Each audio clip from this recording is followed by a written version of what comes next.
Tantor Audio, a division of Recorded Books, presents Dr. Brooks by Raylin Marks. Narrated by Jeremy York and Stephanie Rose. Chapter 1. Colin. Medical conferences usually intrigued me, but this one kicked my ass. Thank God it was finally over. This thing was as dull as they got. The only presentations that seemed to shed new light on the medical science industry were the lectures Jake and I had delivered. Everyone else's talks and presentations made it feel like we were back in freaking high school when the substitute teachers determined we'd watch videos from the 1970s in science class. I guess the most irritating part of this conference was the fact that my best friend, Jake, chief cardiovascular surgeon, and I were the only presenters who seemed to have done our goddamn jobs to share our research. Contrary to what I'd been bored to fucking tears by since this started 3 days ago, mine and Jake's presentations were current, not some rewind of known case studies from 40 years ago. Thank God I was born with the gift of unwavering patience, or I'd have left this final lecture of the day. I was at my limit, and I needed a drink. Tonight, Jake and I would attend the after-party event, something we'd passed on the previous nights. Maybe one reason no one was complaining about the boring lectures was that they'd all probably been nursing hangovers since they got here. One of the many reasons not to hold business functions in Las Vegas. Vegas came to life at night. I knew that, and I'd lived that on numerous weekend trips before. This trip, however, I stayed off of the Strip and stayed safely at my hotel's pool. Granted, it was the biggest party pool oasis I'd ever seen before in my fucking life, but it was still less trouble than I was used to. The pool was lit up to create the ambiance of the nightlife, transporting and treating guests to an enchanting evening in a tropical paradise. Acres of water, palms, and any other treat you'd expect to find while vacationing in your own tropical world were present. What wasn't present was the gin I needed in my hand right about now. That's when I spotted Jake, sitting at a spot that was designed to impress our sizable medical group and further this experience by bringing us into an enchanting Tahitian resort. I stepped up to where Jake was already seated on a bar stool. "Hey, sexy, looking for a date tonight?" I gripped my best friend's shoulder as I slid onto a stool next to him. "I'll have a Bombay Sapphire on the rocks." I motioned to the bartender who'd moved my direction. "I don't date pretentious assholes who drink gin," Jake said with a laugh while drinking his scotch. "Jesus, man." He rubbed his forehead and looked over at me. "Am I ever glad this shitstorm finally blew the fuck out of here." I took a large gulp of my favorite liquor and let the drink bring my mind back to life again. Yeah, Obstetrics 101 was my favorite course. Obstetrics 101. Jake rose his glass to me. That's certainly one way of looking at these fucked up lectures. Well, this whole conference is easily compared to the nightmare of our college years. What the fuck was this damn thing for, anyway? Hell if I know anymore. Jake laughed. My guess is a lesson to teach each medical professional about what others do for a living. Jake leaned his elbows on the polished wooden bar. So, OB 101, eh? Did you learn how to deliver a baby today? I laughed, slowly unwinding with each sip of gin. Yes, and it's a good thing I did. I brought the rim of my glass to my lips. So when you knock up Ash for a second time, she can use me as her midwife, and I can help deliver your next child in your bathtub. Jake smiled. The only in-home delivery you'll be doing for Ash is when she calls for Chinese takeout. He sighed. Shit, this area is larger than I thought. 3 fucking pools, waterfalls, palm trees? He frowned. Where are we? Tahiti? I was actually looking for the exit to the beach when I walked out here, I said, though it's still not tempting enough to keep me here until morning. That's when my eye caught the image of a vivacious and attractive young woman. She strolled out with a group of individuals. Her beaming smile and the liveliness in her step instantly caught my attention. But it wasn't a minute before she disappeared through the crowd that surrounded the multiple pools. I had no business letting my mind go in that direction with a woman while at a medical conference after-party, but I couldn't help but be taken aback when I saw her. "Excuse me, gentlemen?" I was the first to look back and find a tall, hot blonde with bright red lips and a barely-there bikini, heading up a pack of what I quickly concluded were single women. It didn't matter how fucking hot they were. Jake and I had drawn a hard line in the sand when it came to fucking around with women at medical conferences. That had nearly cost us everything while we were interns. "Yes," I said, keeping the flirting at bay and smiling to be polite. "We're from the Institute of Science Medical Internship," Red Lips started, "and we're looking to enjoy the night after this long conference. Do either of you mind if we join you?" Jake's eyes met mine in warning, and this week had been such a disaster that I figured I might as well spice it up a little. My happily married best friend was so in love with Ash that I didn't think he even noticed hot chicks anymore. His wild days were in the past, and so it was up to me to shake things up a little. The bastard had put me through hell enough times, and so I enjoyed repaying the favor now and then. "Join us?" I answered the blonde. I eyed her red bikini and red stilettos, and I figured that if there were a poolside Vegas Barbie doll, it would have looked exactly like this woman. I had to give her credit, though. She'd matched up her outfit, if you could call it that, to her lipstick. "You must be complimented on how you've coordinated all this red." I waved my hand toward her, while the group of girls behind her giggled. "You'd make those hot chicks on Baywatch a tad bit jealous. I assume that's what you were aiming for?" She laughed, while Jake pointedly ignored the trap of women I'd been lured into. "Red is my favorite color," she said. "So, you guys are okay with us hanging?" Son of a bitch. I ran my hand through my hair. "I'm sorry, I almost forgot, and now I have to break your heart. You see, I'm married." Jake looked at me, while I slid my left hand discreetly to him, and he quickly picked up on my need to borrow his wedding ring so I could get out of this. These were interns, young, hot, and trouble. Being best friends since childhood, Jake and I read each other as twins would, though he had no idea what I was really up to, which made this situation that much more enjoyable. I slid his ring on while using the distraction of ordering another gin. What the hell, did they water the liquor down at this place? Cheap-ass medical group most likely asked to have it served up that way. "I didn't see a wedding ring on your hand," the shorter redhead in the bunch said. "Nice one." "Oh, it's there. It just doesn't stand out so easily. Must be the onyx color of the band, but it's right here." I wiggled the fingers of my left hand and elbowed Jake. "If you want a hot and single doctor, this is your man right here." "You're fucking joking, right?" Jake grumbled in a whisper. It didn't matter how quietly Jake responded. These girls were tuned in and hanging on to every word. "Well," I smirked at Jake, "I would be fucking joking if you weren't the best man at my wedding." Jake turned back to the women, and his eyes widened when he took in Barbie and the whole Vegas gang. "Wow, you must like the color red." He stopped himself, and I smiled. "Sorry, I thought my friend was fucking with you until now. You really did match up your lipstick to that bikini." "You're awfully blunt," she snapped. "It's why he's single," I chimed in. "You see, he's most likely already determining which one of you he's going to take back to his room and fuck before he sends you on a walk of shame." I meet Jake's humored eyes. "You know I'm 100% accurate on that one." "There are plenty of women to back that up," he stated factually. I looked back at the woman in red. "Does that lipstick rub off?"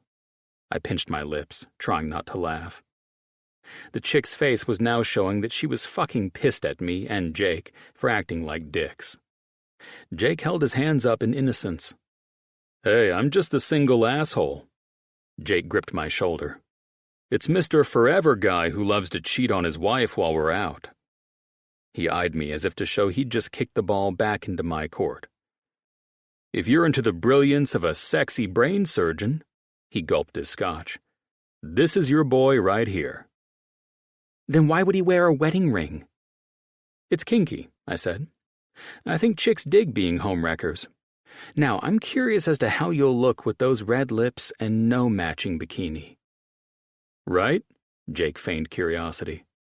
Like, would it all work without the matchy-matchy? He shrugged. Exactly. I took a sip of gin. Do the lips complement the bikini? Does the bikini complement the lips? Heels, no heels, I answered him. Maybe I do want to find out for myself, too. You up for sharing after you find out? I held in my laughter. I'm shocked you're considering sloppy seconds this time. I looked at Jake, both of us being dumbasses like we were known to be when we weren't interested. You deserve first dibs. This conference was harder on you than it was me. Truer words have never been spoken. I'll text you when we're done. I glanced back to be confronted with deadly looks. You still up for it, Barbie? Let's get out of here, Kimmy, another girl said, but my attention was instantly diverted from the women on the prowl. They always say the hot ones are pricks. I think it was Barbie who said that. I didn't know or care. I was locked in on the gorgeous woman from earlier. I was fully absorbed as I watched her dance, swaying her hips fluidly in a flawless salsa style of dancing. Yeah, I said in a dismissive tone, while I glanced around Jake to keep my eye on the sexy woman. I gripped Jake's shoulder. Who the fuck is that on the dance floor? The entertainment, he answered, looking past the bar where we sat and out to the dance floor. The hell if I know. I'm about to go find out. Jake grabbed my arm. Bad idea, he said. She was in one of my seminars. She's off limits. The hell she is, I said. Call. Jake looked at me as if I were crazy. What the fuck are you doing? And give me my ring back, you jackass. I absently gave him the ring. Remember when we learned salsa years ago? I smiled at him. I'm about to cash in on that shit. That was a long-ass time ago, and in Florida, not Vegas. He sipped his drink. It was also to get us those 2 Cuban princesses in their thong swimsuits to dance with us, and into our beds. I finished his sentence. Well, it looks like that was for the greater good, because I'm about to put those skills to work. You still think you have those moves? I nodded. I'm about to find out if all that money and lessons paid off. You're a horny idiot. Pull your shit together and remember where the fuck we are. A medical conference shindig. Jesus, read the goddamn room or something. That's precisely what I'm doing, I said, watching every flawless dance step while she showed off her perfectly round ass in a fun and exuberant way. Unlike everyone else who was out here, either dressed to impress or wearing bikinis that matched their stilettos, she was dressed simply and casually. Jesus H. Christ, I was smitten as fuck by this woman. She wore a plain white tank that enhanced the glow of her naturally tanned skin. Her super short, cut-off denim shorts were frayed at the hem, highlighting the strong muscles of her gorgeous legs. Her tight ass moved and played along to the rhythm of the music that the live band played, making me believe we were actually in Florida. Florida, Vegas, heaven. I didn't even know where I was anymore. I just knew where I wasn't, out there on the dance floor, joining this woman. Her smile was effervescent, and even though I couldn't hear her laugh, I could tell it was something I had to be close to. This wasn't about me wanting to fuck some hot chick I'd spotted who was shaking her ass out on the dance floor. This woman had fucking bewitched me with the way her hips moved to the music and the animated and cheerful way she lit up this whole place. I stayed back and admired her from a distance, but I wanted more. No way in hell could I sit here and hide behind my rules of never pursuing someone in the medical field. Not with this woman. The more I watched her, the more I needed to be in her presence. I couldn't explain any of my behavior or the way I felt. All I knew was I was wasting time sitting here and debating right versus reason. All sense left my mind, and Jake's warnings and reminders about staying away from females in our line of work, gone. All that was on my mind was cutting into her dance, pulling her against me by the small of her back, and guiding her in a more challenging dance, and into my arms from there. "Fuck it. Just go get it," Jake laughed. "You're already consumed by this woman. Don't say I didn't warn your stupid ass." I walked toward the crowd she'd drawn in, easing myself to the side and slipping out to where she teased the musicians by following the music, her movements fluid and sexy as hell. I watched her feet, her style, focusing on her skill instead of that beautiful smile that I knew would trip my ass up. If I was going to interrupt her entertaining the group, I had to fall in perfectly. If she were the natural talent I was witnessing, she'd easily follow my lead. As if it were meant to be, I stepped in behind her slowly swaying hips and took the hand she held in the air and clasped it into mine. She reacted like someone who was expecting a dance partner, and she allowed me to clutch her hip with my other hand and spin her back to me. I dipped her for the hell of it, and that's when her golden brown eyes met mine. I pulled her up in one fluid motion, her hands molding into mine as if they were created to be held by them alone. She arched her eyebrow, her lashes emphasizing the chestnut irises I wanted to drown in. "May I ask who you are, sir?" she asked, moving her hips, complimenting each step I took to guide her in our dance that became more intimate with each moment. "Your future husband," I grinned, spinning her away from me. Her long, flowing hair breezed through the air while I spun her back, and I took her other hand, turning her back to mold against me. "You're confident," she laughed as I twirled her out and dipped her to add to our little routine while bringing her to face me in our dance again.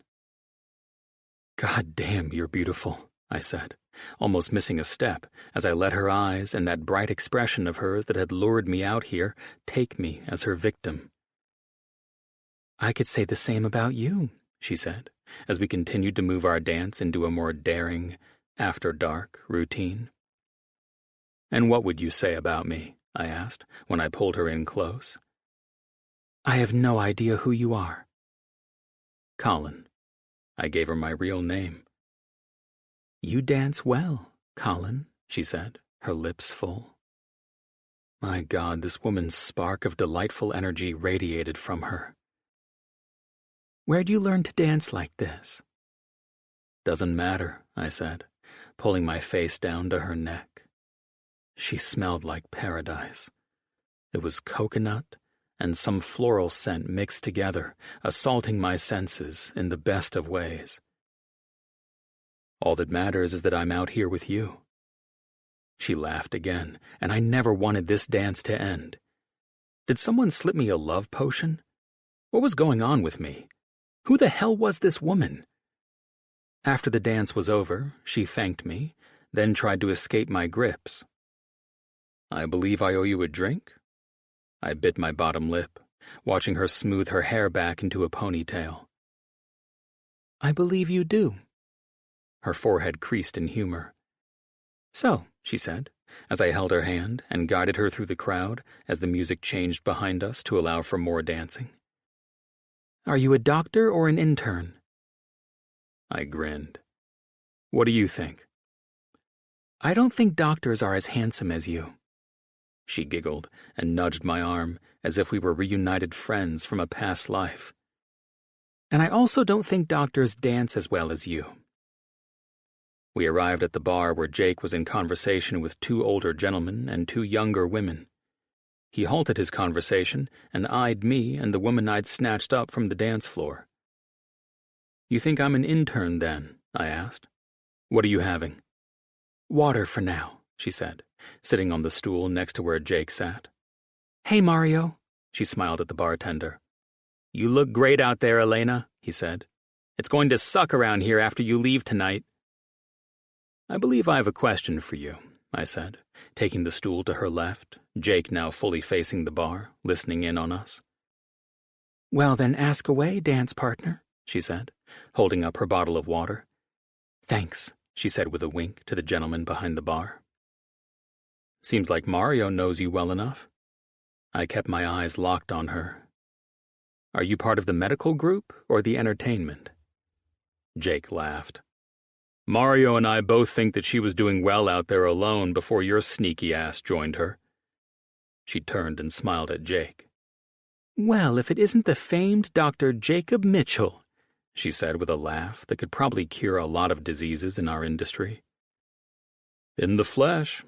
I see you've met my best friend and intern, Colin."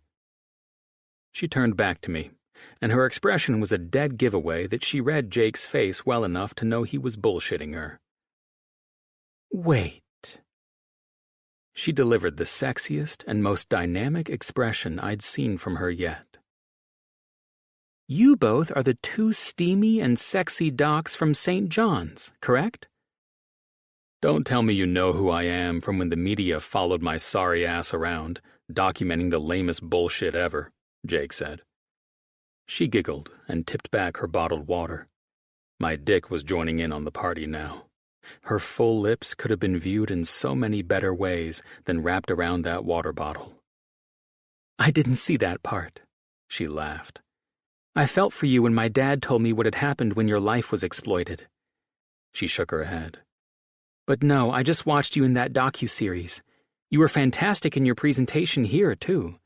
It makes me wish I looked more into becoming a heart surgeon now." She laughed, then looked at me. "And you, Dr. Colin Brooks, the youngest neurosurgeon with a level of boldness and genius skill that is unmatched, yet you still find the time to be an arrogant asshole, or so your predecessor says." Her eyebrows shot up in humor, while she and Jake laughed together. "Are the rumors circling this conference about you accurate?" I arched my eyebrow at the sexy way she teased me. "Perhaps.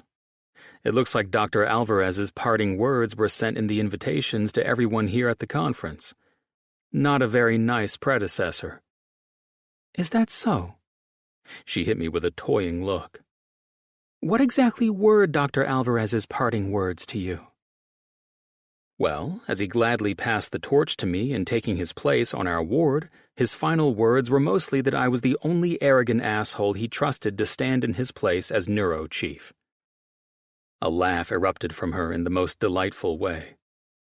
"Seems like you've already met my dad, then. He's Dr. Alvarez."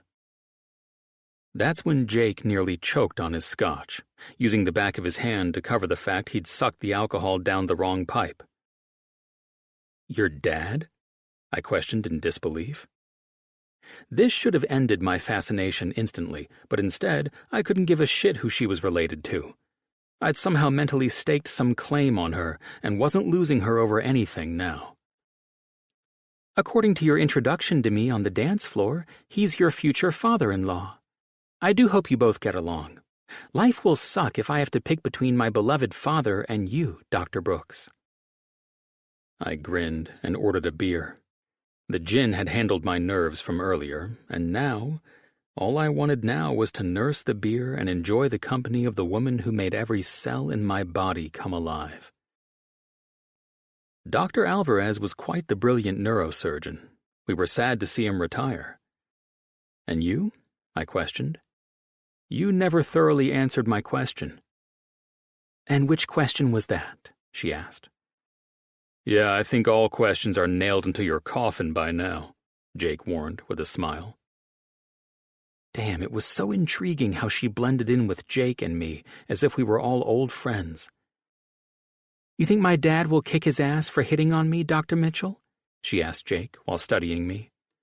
"I think Alvarez will definitely kick his ass," Jake said with a laugh. "So the question is," she said, ordering a beer herself, "am I worth that ass kicking?" "Yes, and you're smartly avoiding my main question," I said, taking another sip of my beer. "What exactly is it that you do, and where the hell have you been all my life?" Jake's eyes widened while he shook his head. I'm going to need water and a Heineken, Mario, he called out to the bartender, and then looked at me.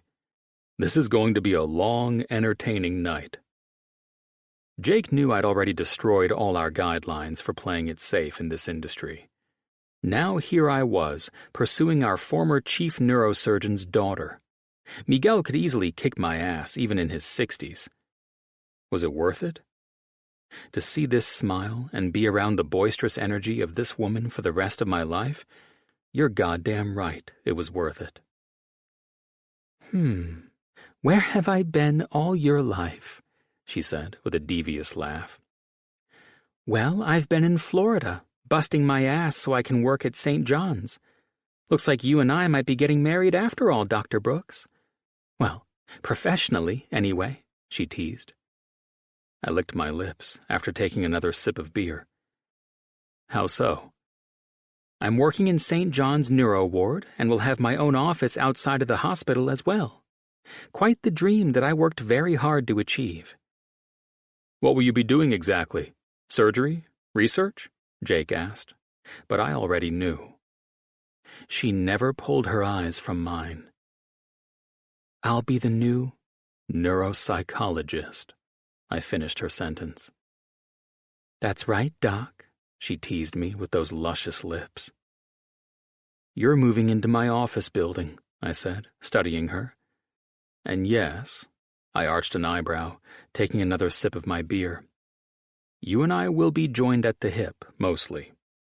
I'm the one who requested a neuropsychologist to work closely with me, my patients, and even in some of my surgeries. I didn't know they'd already hired someone. I was supposed to have the final say in who took the new position. Looks like we both got screwed this week, missing my brother's board meetings, Jake said, shifting to face us both and leaning against the bar. Looks like you and your new wife have a lot to iron out, and forgive me if I say that it looks like the honeymoon is over for both of you. Jake took a sip of his beer and smiled knowingly at me.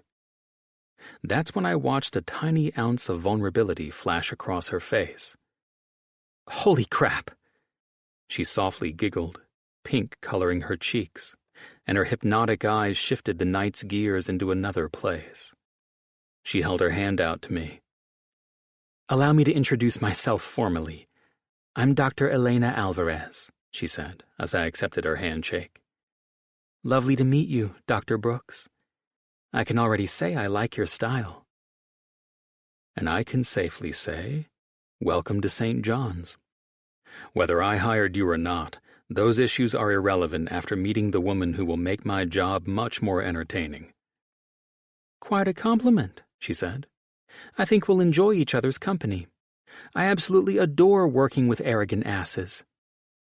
Is that so? I smiled. It is.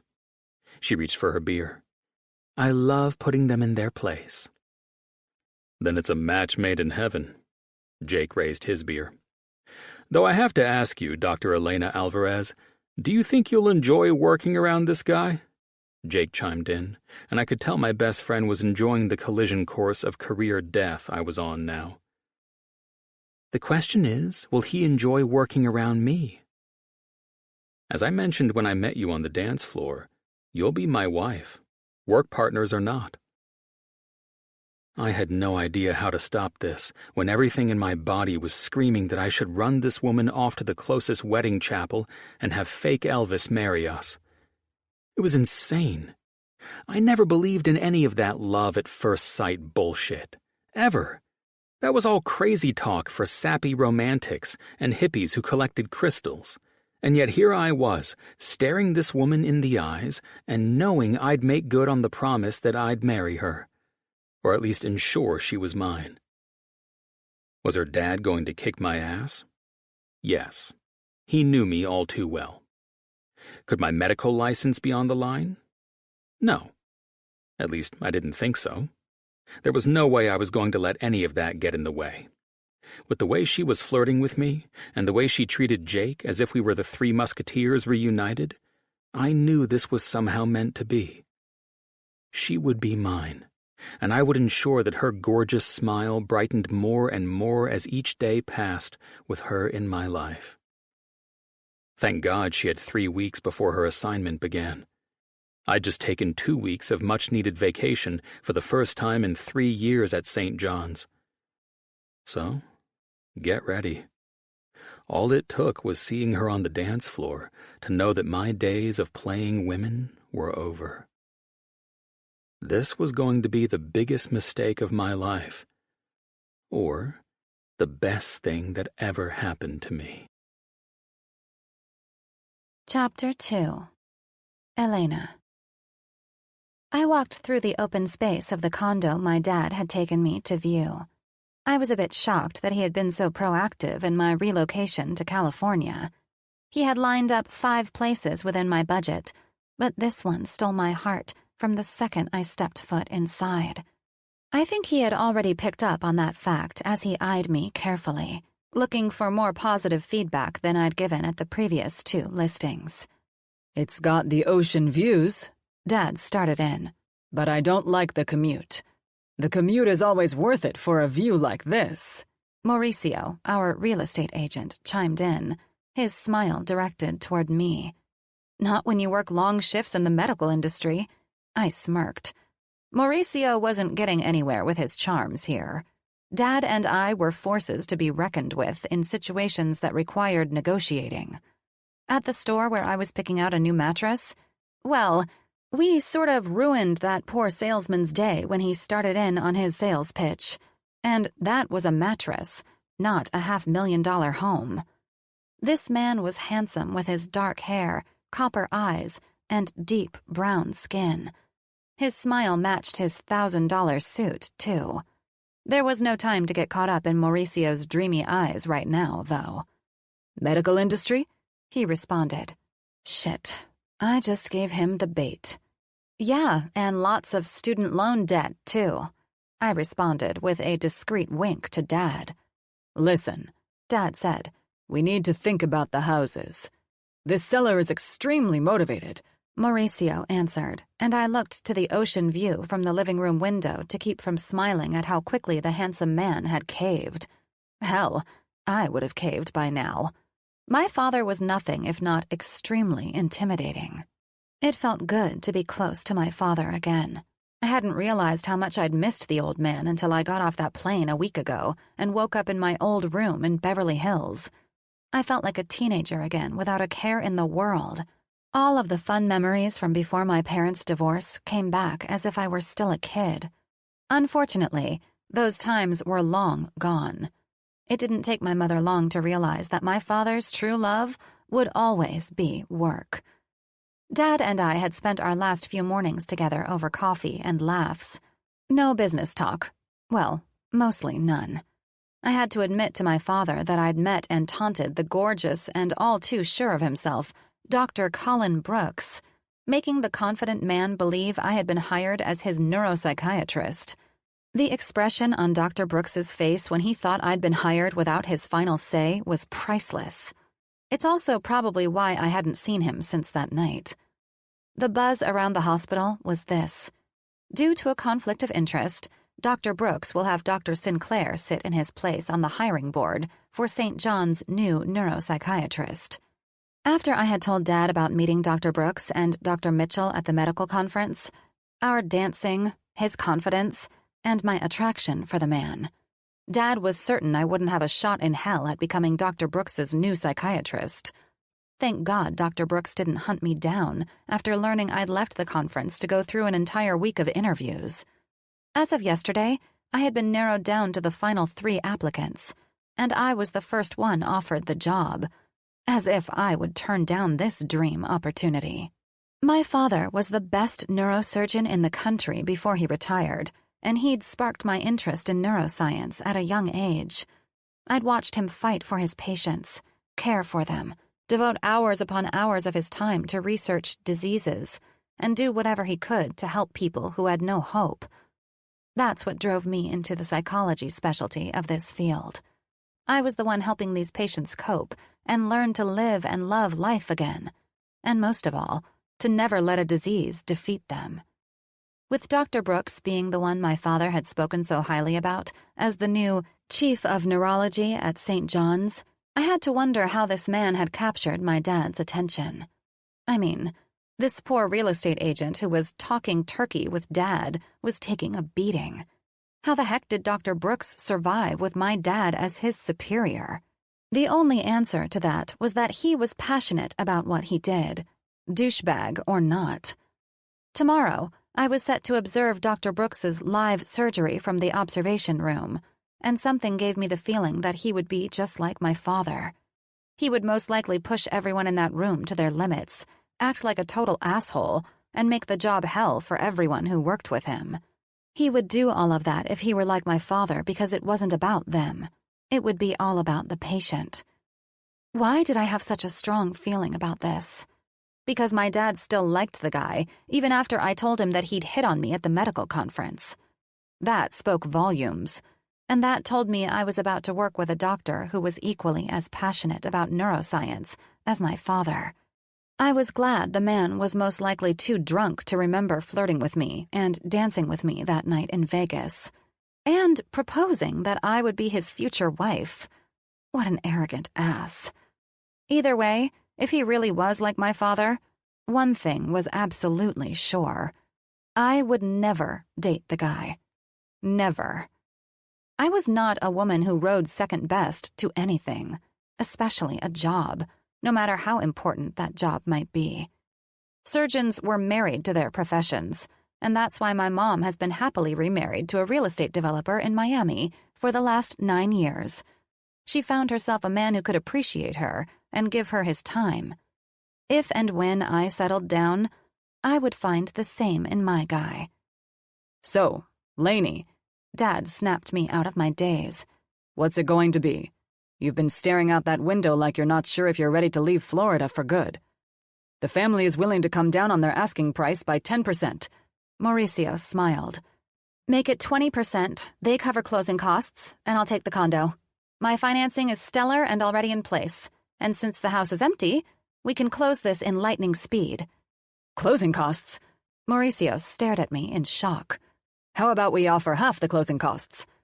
I don't need this place, but it seems like they need to sell. If the sellers are as motivated as you are making it seem, they'll take my offer. I'm not sure they won't be offended by this offer, Mauricio said, a bit thrown off by my resolve. I think it's a compliment. I smiled and folded my arms. The house has been empty and on the market for 6 months, which brings up another issue for me. Things have been neglected. Let them know I also want them to pay for a warranty as well. You heard her. Dad smiled with pride. I'll give them a call and let you know what their answer will be. I guess that's it then. I'm actually wondering if you could find out that answer now? I batted my eyelashes at him.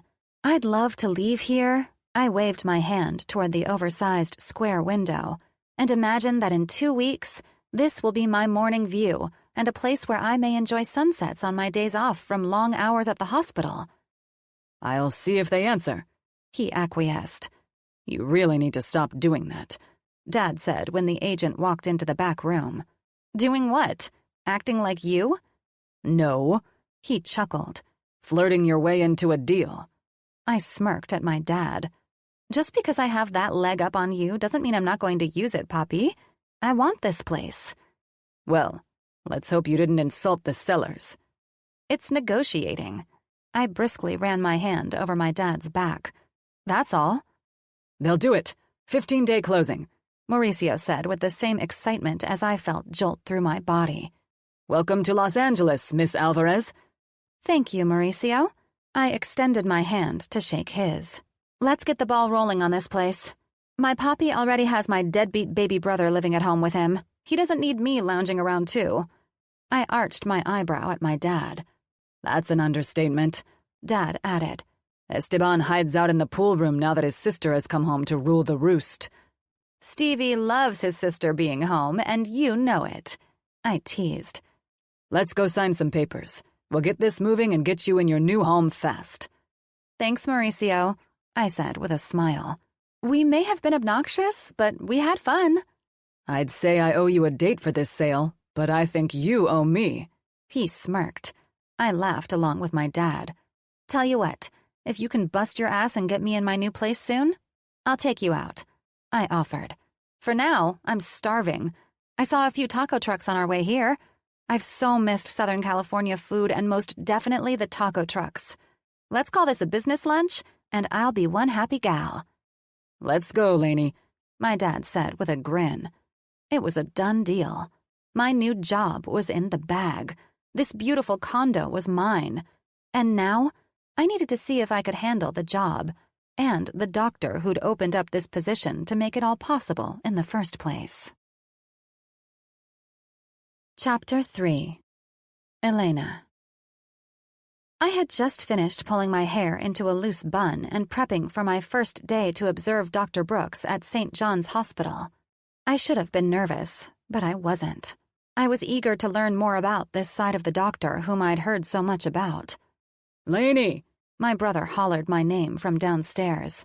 One last slide of lipstick over my lips, and a few pops and smacks of making sure it was evenly spread out, and then I snatched my purse on my way out of my room. I hopped down the stairs, my brother repeating my name as if I were still 14, and he was 4. "I'm right here," I said, as he grumbled my name with impatience for the 100th time since I'd pinned up my hair. "About damn time," he said, before continuing in a quieter voice. "Dad's lost his fucking mind." Easy on the language. I arched a big sister eyebrow at him. Seriously. Well, when Dad fills you in on his bright idea, my perfect sister might say a few choice words herself. We'll see about that. I reached over to poke his arm playfully. Where's Dad? Or should I be more concerned about where his brain is? He's eating breakfast by the pool. I stopped walking and looked up at my brother's concerned expression. Steve had grown to be such a handsome young man. More importantly, he was incredibly smart, so an average person could imagine how frustrating it was that his goal in life had morphed into pursuing his dream of becoming a full-time nightclub DJ. The kid had manipulated my mother into letting him move to California with Dad, under the guise of attending better schools, and it seemed like no one could see his con except for me. My older sister, Lydia, had given up on dealing with this particular subset of family drama when she was in grad school. Now, she was a hotshot lawyer at a top firm in Chicago, and she was on the fast track to becoming a partner. The chances of her caring about Steve's lackluster goals for the future now were even smaller than before. Part of me didn't know if I should cut the kid a break or not. He was no more than 9 or 10 years old when Mom moved us to Florida, and her guilt for moving us from our father presented itself in allowing Stevie to slack off. Couple that with her starting to date and then eventually getting married, and maybe it was a fair assessment to say that Steve had slipped through the cracks more than a few times. Who knew? Maybe I was hypercritical, but it was hard being the one who begged her kid brother to at least take a couple of classes in community college until he found his true passion. Neither Mom nor Dad helped in getting Stevie motivated, and it drove me batshit crazy.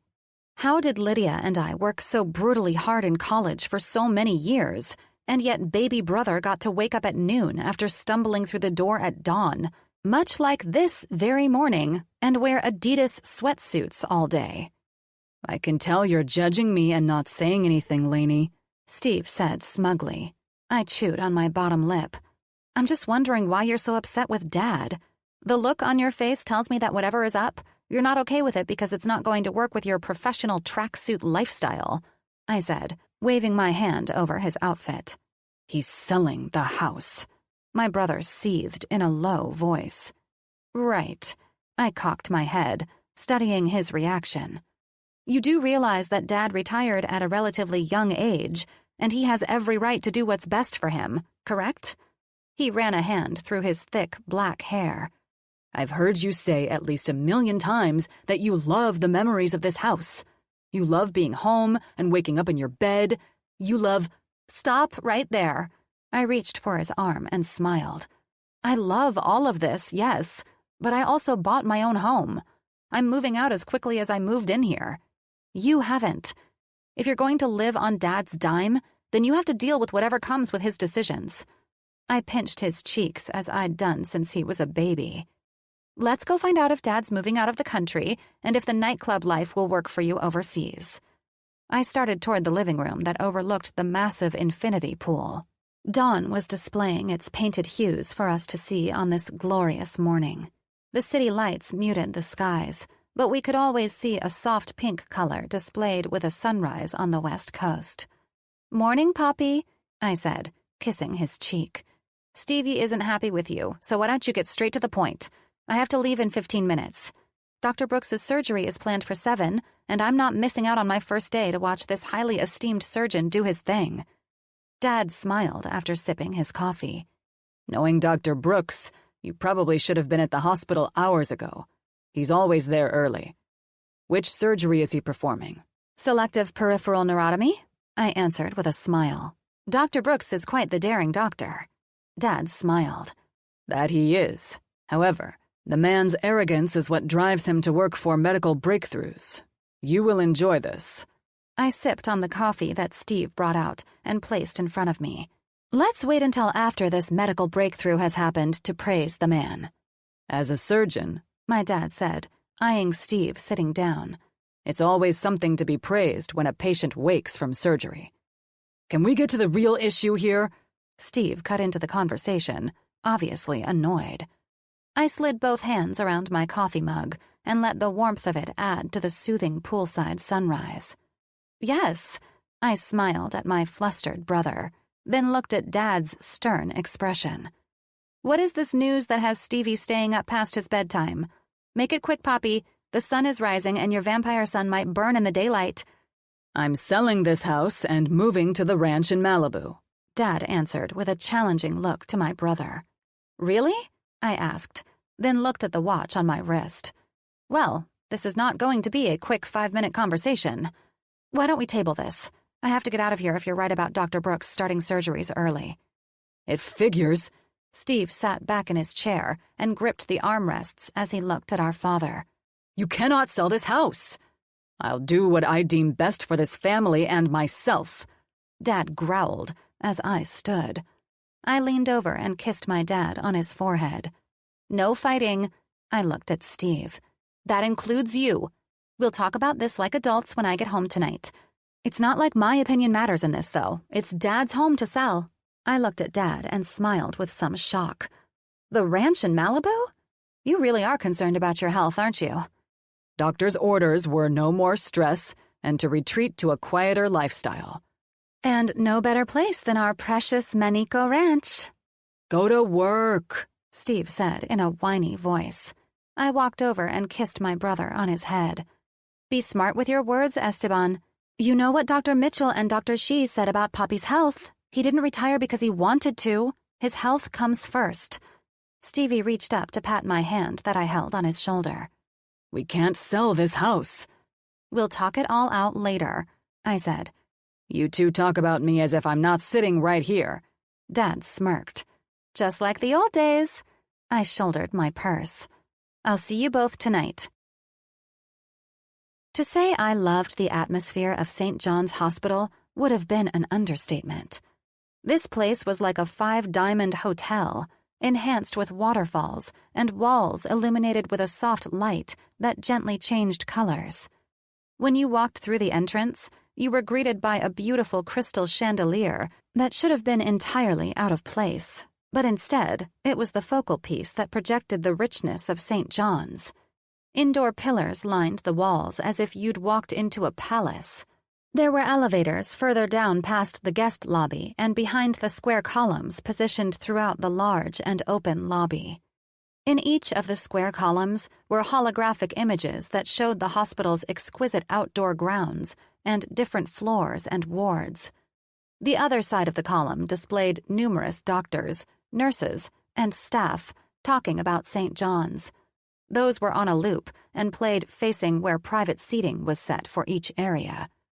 This was all state-of-the-art architecture, and from what I'd learned since my first day here, St. John's was remodeled and renovated by Dr. Brooks's father's architectural firm, so I wasn't surprised at the high-tech, modern nature of it all. I smiled at the ladies who were hidden in the admittance and information alcove as if this were a grand hotel. I gave them a friendly wave, and then I was waiting with a group to get into the elevators that were fashioned to match the walls and disappear into them. It was a fun feature for a new person on their first day, especially when they were looking for the elevator and the frigging wall opened up in front of them. Now, 4 days in, I had it all down, and by now, I think it was abundantly clear to everyone that I was a smiley individual, so much so that it sometimes flat-out annoyed people. Strangely enough, in my opinion, when someone smiles a lot, it can tend to irritate the hell out of people with particular personality types. I couldn't help it, though, and so here I was, smiling at people in scrubs and a handsome yet cranky-looking older man wearing his white doctor's coat. The doctor held himself with great superiority over the rest of us who were beneath him and stood directly in front of the doors, hands in his pockets, as if he held the greatest secret in the world, and us little guys only dreamt that we were in on it. As we filed into the elevator, Dr. Murdoch, as the ID pinned to his lab coat stated, took his place at the front. My eyes drifted toward the doors. That damn smile of mine came back when the door opened, and he stepped out in front of me, his brisk and long strides carrying him through the long hallway that overlooked the atrium below on one side, and the walls of scenic images were backlit on the other. This place was enchanting. "Off to snatch up Dr. Brooks," I softly said out loud as my badge let me into the gallery where I would find my place with 2 other colleagues and watch Dr. Brooks go to work. "Good morning, Dr. Alvarez," a chipper voice said from behind me. "Dr. Brooks is scrubbing in now." "Thanks, Lacey," I said, knowing I wouldn't be changing into scrubs yet. Today was going to be a full day, and I wasn't going to let the silence of this observation room let my mind drift to the fact that Dad was selling our home. The gravity of his decision was sinking in, and it was the last thing I needed on my mind. I began to wonder if there was something more about his health concerns that he wasn't telling us, but it was something I'd get to the bottom of later. "You're the new neuropsychiatrist, aren't you?" An older man to my left greeted me. "Only if she wishes to work for the haughty Dr. Brooks," a man said with humor from behind me. I glanced back at the deep, confident voice and found it belonged to Dr. Mitchell, St. John's cardio chief, and Dr. Brooks' best friend. The man was gorgeous, and that was an understatement, and he stood next to a man in an expensive suit who could have been his twin. Must be his brother, Mr. Mitchell, I thought. The Mitchell family owned St. John's, and I knew the CEO of Mitchell & Associates was Mr. Mitchell, so this guy couldn't have been anyone else. "Dr. Mitchell," I said, standing and turning to reach out and shake his hand. "Dr. Alvarez." He smirked that same handsome smile I remembered from that night when I first met him and Dr. Brooks. "I see you're here bright and early." "I am," I answered, his deep blue eyes a contrast to those beautiful sky blue eyes of Dr. Brooks. Great. I was standing in the company of the man who helped bring back all the memories I had erased from the night that I met Dr. Brooks. I had a feeling that if Dr. Brooks's flirting would have led me back to his hotel room, I probably would have signed a deal with the devil to experience one night with the man who was, hands down, the most handsome man I'd ever met in my life. Present company included. Don't get me wrong, Dr. Mitchell and his brother, who was in conversation with another man in a fashionable suit, were gorgeous. Still, there was something about Colin Brooks that never left my mind, and I had to force that damn smile of his away, or I wouldn't have made it this far at St. John's, with his face lighting up every holographic wall. "Dr. Alvarez," Mr. Mitchell said. I looked over at him and, holy cow, this guy with his bright green eyes, black hair, and commanding air was too much for one girl to handle. My eyes couldn't help but drift to the man with dark blonde hair sitting to his right. There was no way there could be this many gorgeous men in one area. Not even science could make something like this possible. Yet, here I was, being introduced to Mr. James Mitchell and Mr. Alex Grayson, 2 of the youngest top executives in America. I guess this is Dr. Brooks's big day. I smiled at the three handsome men. Not only are the executives who run the hospital here, but an ultra-famous, world-renowned cardiosurgeon is here for this too. That's right, the man who'd introduced himself as Mr. Grayson said. Though I believe our opinions will pale in comparison to yours. His smile was mischievous, leading me to believe that these three were in on some joke I didn't know about, but his eyes never wavered from mine. Yes, and I'm quite sure I'll be thrilled to work with and for Dr. Brooks after our interview today, I said, turning to sit, hearing the commotion of the surgical teams and the patient being brought into the room. I guess you're not one to judge the doctor by his extracurricular fun at conferences, then. I heard the humorous voice of Dr. Mitchell say. That I can judge outside of the professional realm. I looked back at the teasing face of Dr. Mitchell. And let's just say I hope that Dr. Brooks is as exciting to work with as he was a great entertainment for us when we first met. Dr. Mitchell smirked, and his deep blue eyes twinkled.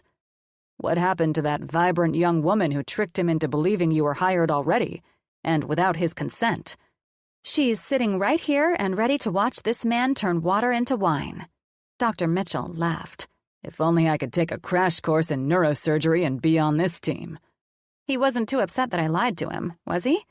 I had no idea why I asked the question. Well, he wasn't too happy when he learned the truth of your trickery. His eyes widened semi-dramatically as he crossed his leg over his knee and leaned back. My stomach sank. I felt the eyes of Mr. Mitchell and Mr. Grayson on me now, and I felt a bit foolish.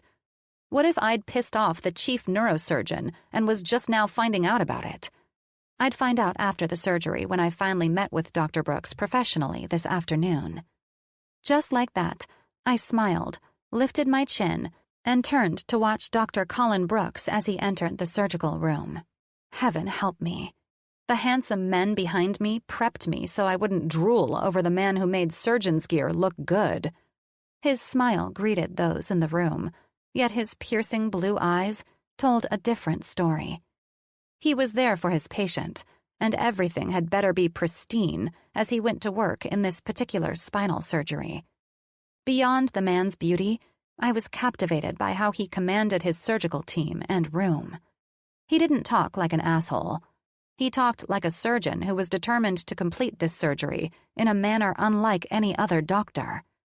Maybe there were other doctors out there like Dr. Brooks, but I hadn't met one. Most were dry and a bit boring, mostly treating the patient and then moving on to the next subject. Not this surgeon, though.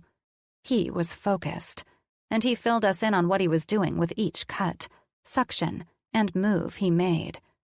He explained why he did what he did, and he was captivating to watch. I understood why my dad had passed the torch to him.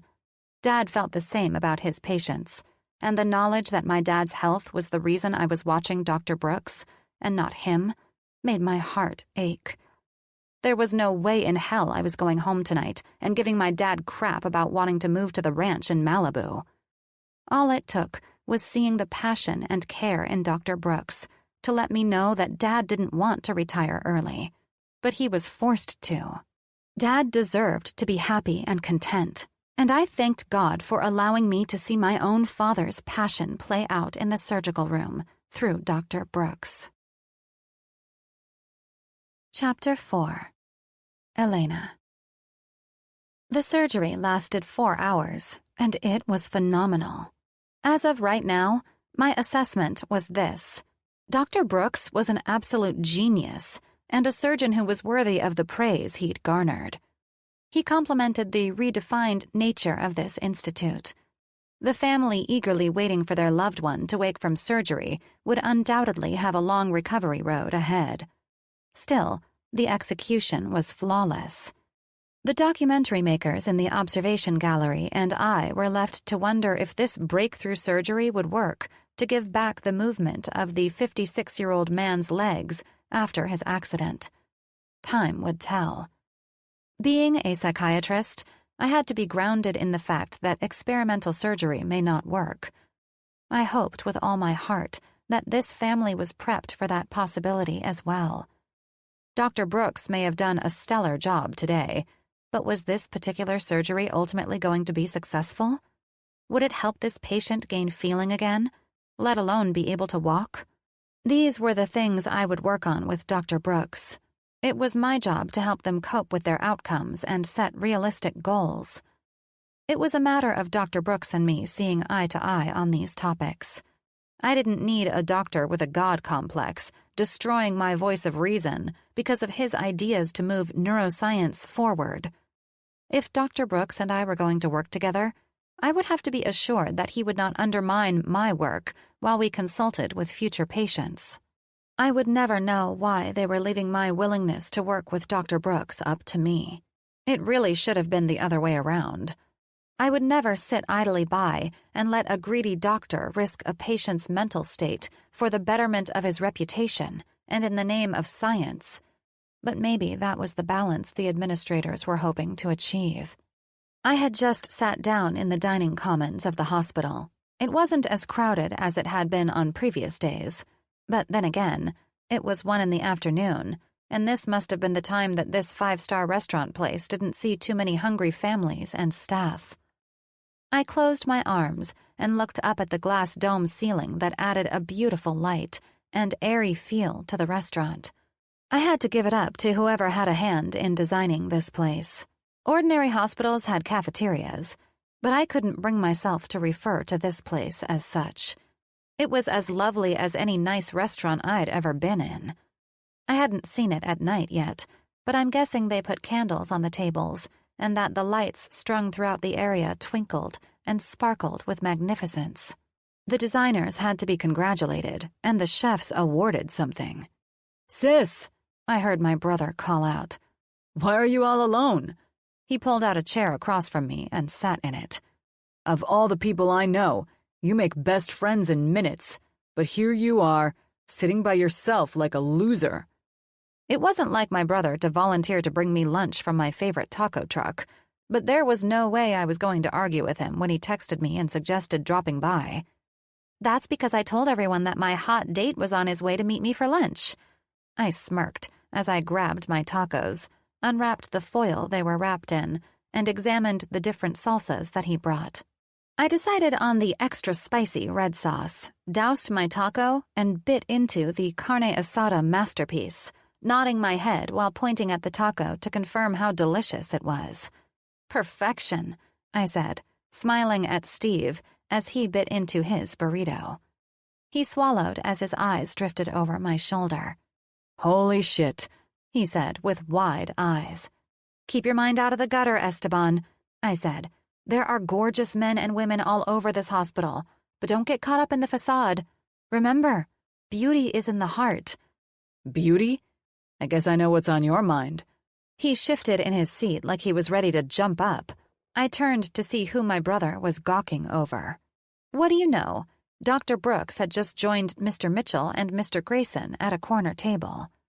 "Who are you looking at? What is wrong with you?" I asked, confused by the way Steve was acting. It was like he'd just ran into Al Pacino and he didn't know if he should run over and ask for an autograph. He looked at me in frustration. "You see that tall guy with the black hair? The businessman-looking guy in the blue tie? I've been waiting for like a year to speak with him, but I can't seem to get past the gatekeepers at that locked-down building he works in downtown." "Get past the gatekeepers?" I questioned, finishing taco number 1. I sat back in my chair, wiping my mouth with a napkin, and I folded my arms. "Now I know why you were so eager to bring me lunch." "Spill it. I'm dying to know how you even know about Mr. Mitchell. Do you think someone like him wants to be stalked and harassed by someone like you?" Steve's face fell, and I felt like I went a little too hard on him. Maybe I did. "Earth to my little brother," I said, trying to snap his eyes away from looking up and over my shoulder. "You're not interrupting that man. Now, let's get back to why you showed up with my favorite tacos. What exactly did you come for, Stevie?" "Yes, why would you dare interrupt the almighty Mr. Mitchell from his royal lunch?" I heard the voice I'd been focused on for the last 4 hours say. I watched as Colin walked around, pulled out a chair, and sat next to my brother. Steve looked over at him in his dark blue scrubs and smiled broadly. "If it isn't the amazing Dr. Brooks," he said, turning to shake his hand. "My dad's talked a lot about you. It's nice to meet you. I'm Steve." "The pleasure is all mine, Steve," he said, then looked over at me. "You mentioned that your dad has spoken a lot about me, but has your sister?" "Lainey hasn't told me anything, actually," Steve responded with a knowing grin. Colin arched an eyebrow at me, highlighting how impossibly gorgeous he was. "Lainey, is it? I remember a young, vibrant woman named Elena.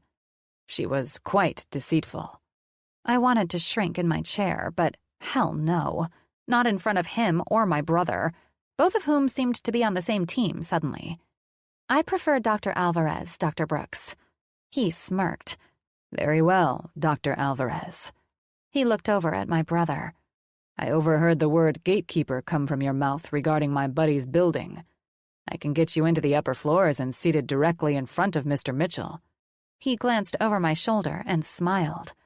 "Who does not seem to be impressed with his raw vegetables at the moment." "You can?" My brother shot up. I was stuck in stupid hormone land, gazing at Colin's eyes in the light of this room, the dark and light blonde in his hair, highlighting some textured thing he did with it to make it look messy and youthful. It all worked. Everything about him worked. His sharp jawline, his biceps on full display, with the way medical scrubs seemed to climb up and not stretch over muscles like regular shirt sleeves. He was glorious, and my lust for this guy was out of control. You could see he was in excellent shape. His features were perfection, and his smile was going to be the death of me. "It's a deal." My brother shook Colin's hand as he stood, snapping me to attention after I'd tuned everything out while I was fantasizing like a 15-year-old. "Wait, what's a deal? What are you two talking about?" I stood to try and meet the tall height of Dr. Brooks. "Hey, I'm sorry I tricked you or whatever I did in Vegas. It was all in fun, and I was enjoying the last night there. I knew I didn't have the job, and you would have the final word. It was just too much fun saying that I'd gotten the job, especially after you were so confident in dancing with me and stating I would be your future wife. Now, it's professional." He smiled, and my stomach swarmed with butterflies. "Of course it's professional. Dr. Alvarez," he acknowledged, with a look that tinted my cheeks pink. "However, I'm still professionally acknowledging that whether or not you desire to work with me after our interview in 30 minutes, I made you a promise." "And that was?" I was shocked the man didn't hate me for tricking him. "That I am the man I proclaimed to be that night." "And who was that?" I sat down in my seat, crossed my arms, and smiled. Dr. Brooks's eyes glistened as he bit on the corner of his mouth. "Your future husband." He exhaled. "You see, Dr. Alvarez, you may have been enjoying the quirks and fun in teasing me with a little white lie that you were my new neuropsychiatrist that evening. But I wasn't playing around." "Okay, then," I said carefully. "You're still willing to commit the rest of your life and do the whole death shall part us thing after a salsa dance?" "You'll see. 20 more minutes, and your brother and I have an agreement." He leaned down, and I felt the coolness of his breath tickle my neck. "Help the poor boy buy a suit, won't you? Mr. Mitchell won't be as easily won over with a young man who's dressed like he's a groupie for Run DMC. He may want to spice it up a little. If I have to make good on our deal, I'll have my designer help him out." I glared at my conniving brother, and then at Dr. Brooks. "I have no idea what kind of lame deal you discussed while I was—" "Lost in thought over me, I'm sure. I am quite attractive in scrubs." He chuckled. "Busted." "I'll admit that yes, you are. However, I'm not spending a dime on my brother, no matter what ridiculous agreement you've come to." "I think it's a fine idea," Colin said. "I have no idea what the idea is, but if it requires you putting my brother in front of Mr. Mitchell for whatever crazy idea he might have, then I want no part of this. You can tell Mr. Mitchell that, too." "So you'll lie to the chief neurosurgeon?" "I let you down." I smiled at him. "Imagine how depressing that was. I thought we'd be planning our wedding this week, and yet, here I am, about to get grilled by the most beautiful woman I've ever met in my life." He winked. "See you in 15 minutes. "Future wife?" My brother broke my gaze on Colin's shapely backside and brought it back to him. "You know what they say about neurosurgeons," I said with a shrug. Steve laughed. "He's coming over for dinner next week." "Coming over? Stevie!" I sat up straight. "We need to figure out why our father has decided to up and sell our childhood home and move to the ranch. If there's anything I learned in surgery today, it's that he isn't going to be a happy man if his health is the real reason he retired early. Something else has to be up, and we aren't going to have Dr. Brooks over for dinner as a distraction." "He's best friends with Dr. Mitchell, Laney. That's Dad's heart doctor," Steve answered. "Maybe Colin can fill us in?" "With Dad sitting right there?" I shook my head. "And when did you start referring to him as Colin?" "Since we made our deal." "Good God." I rolled my eyes. "If Dr. Brooks wants to play into your dream of whatever it is you need from Mr. Mitchell, then he'll deal with me for giving you a false sense of hope." "It's to start my new company." I held my hand up. "Don't." I eyed him. "Now, thank you very much for my tacos. You're not going anywhere tonight. We're sitting down with Dad and getting to the bottom of his health issues and why exactly he wants to move to Malibu.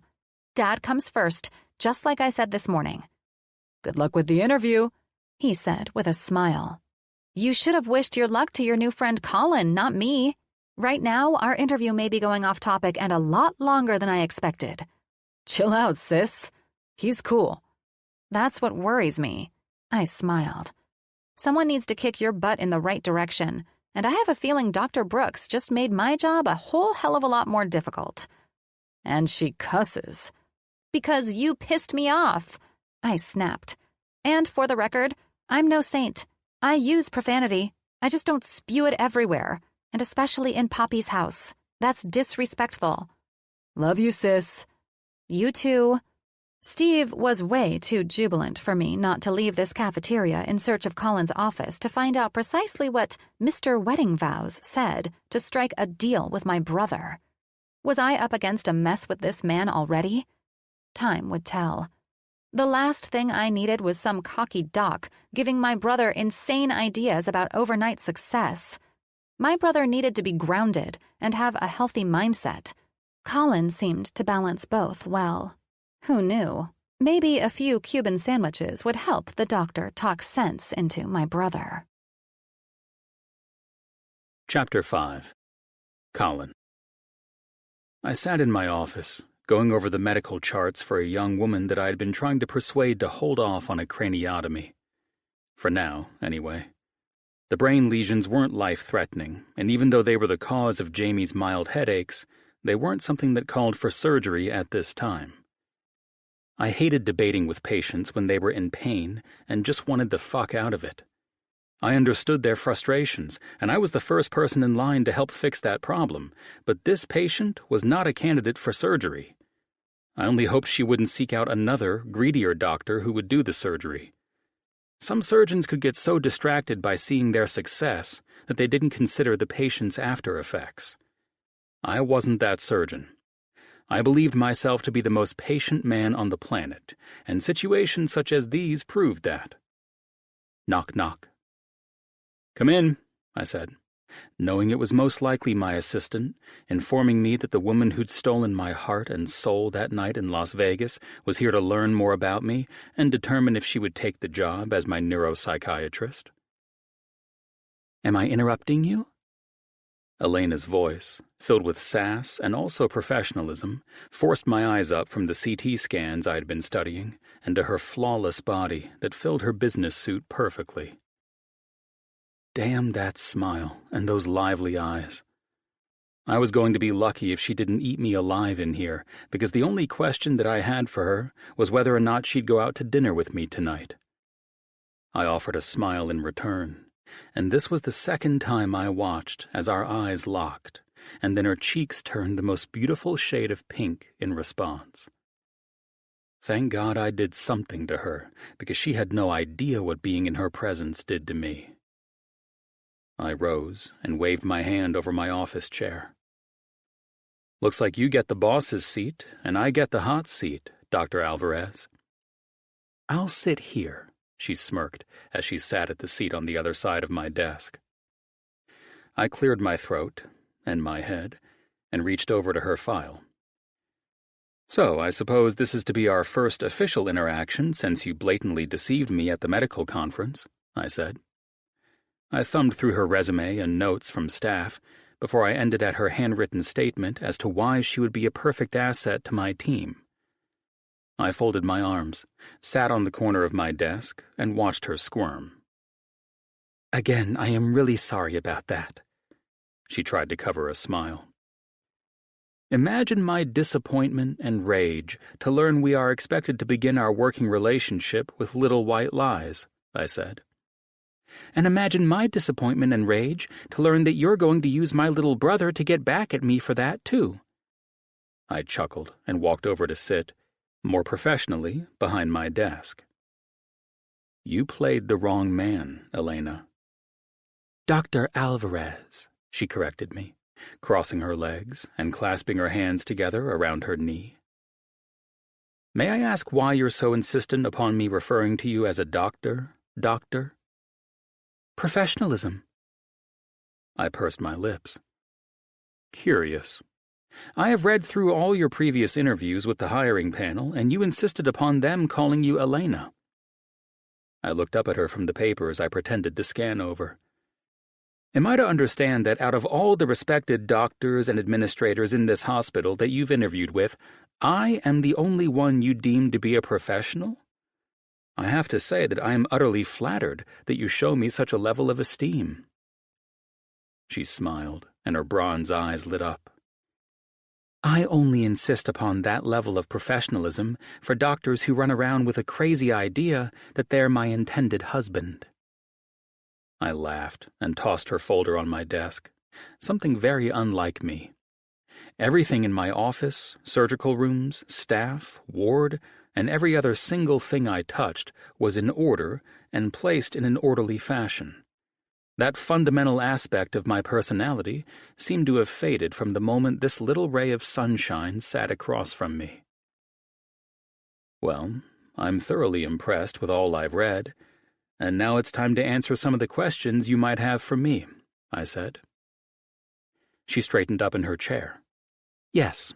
My first question is about the patient you operated on today.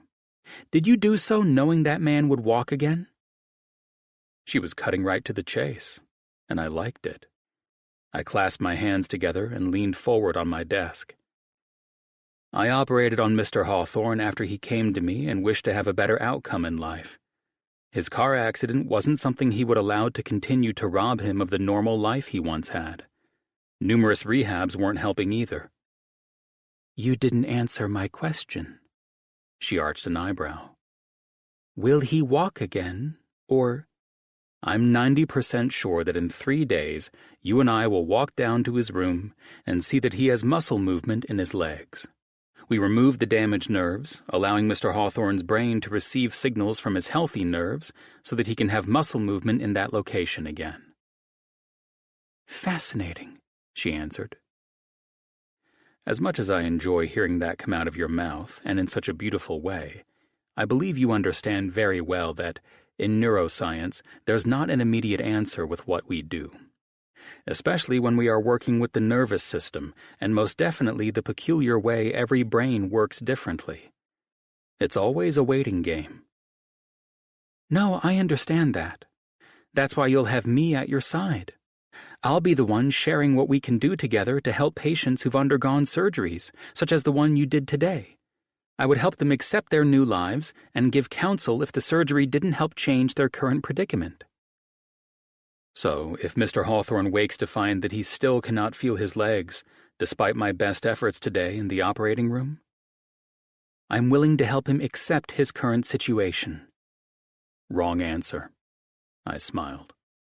"We fixed his current situation, but time must be waited out, or we fail in helping our patients recover."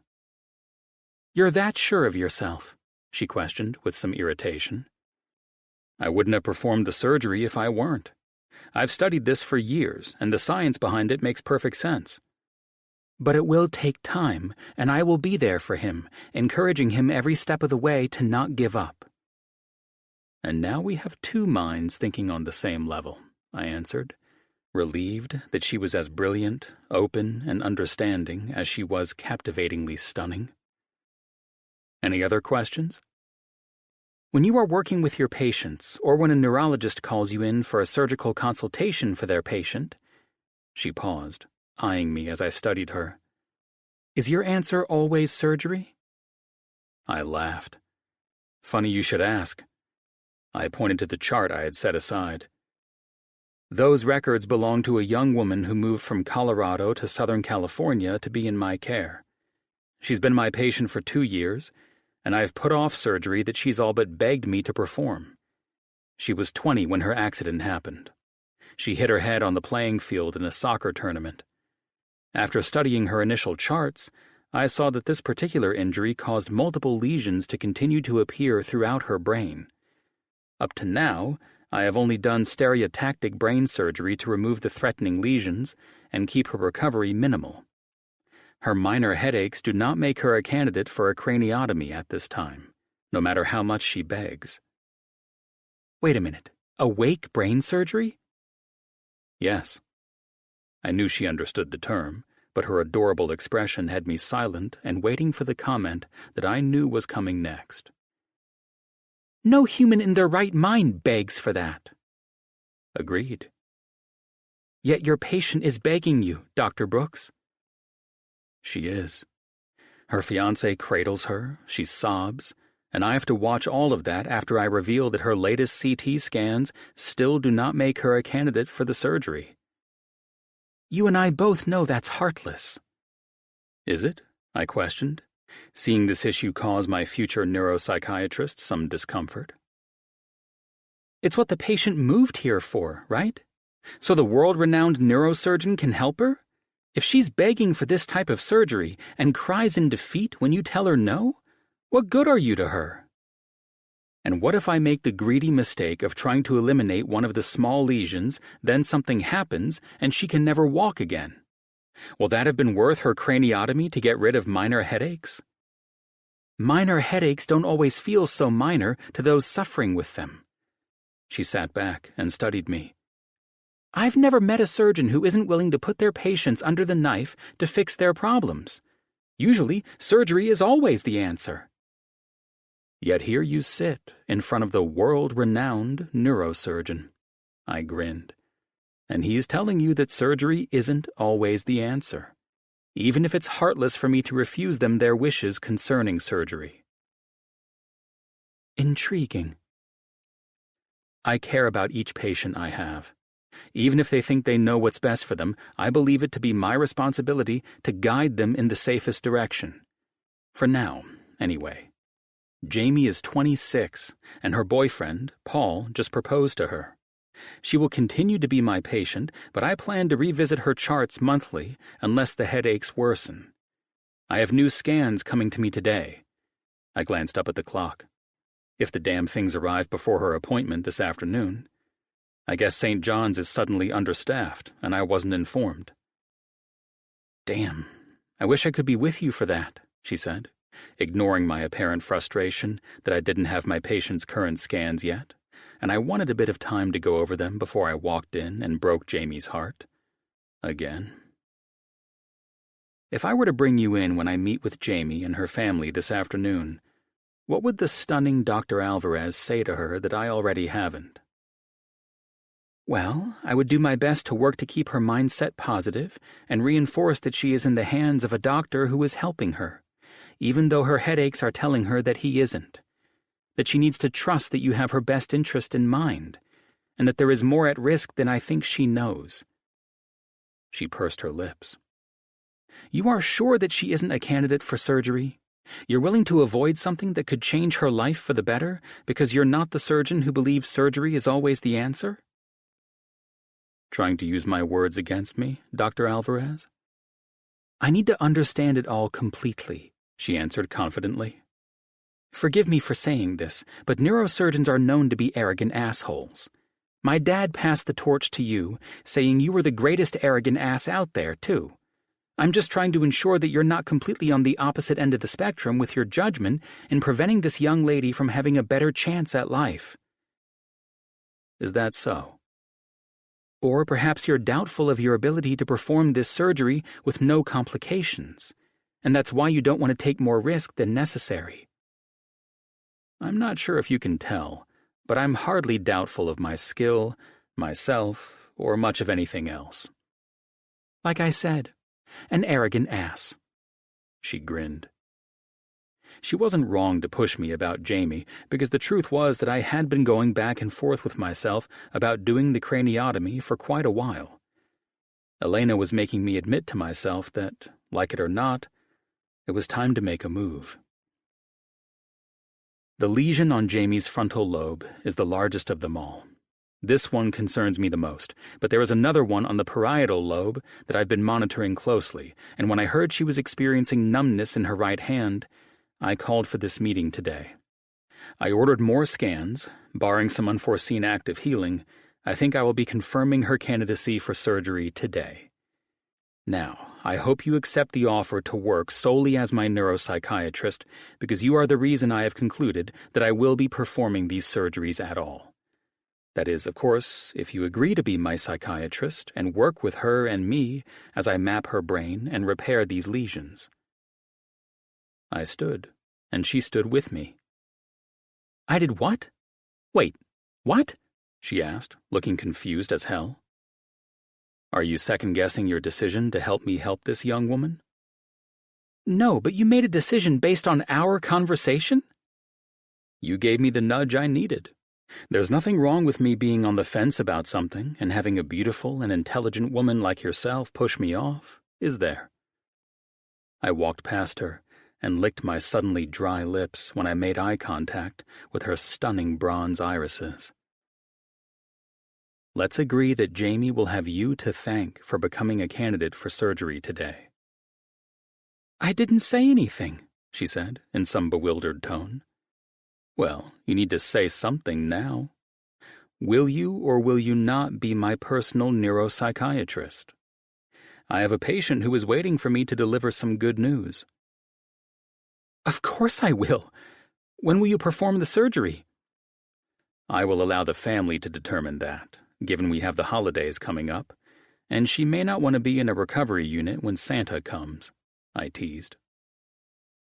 I glanced back at her confused expression, and I couldn't blame her bafflement. I'd surprised myself by making the decision without looking at Jamie's new scans. Unfortunately, one thing was certain. The lesions were growing. Elena was intelligent in her questions, and she'd pressed on the one point I'd been avoiding myself. Jamie's quality of life was suffering, so why not fix these lesions and be done with it? I just needed a small push in the right direction, and Elena gave that to me.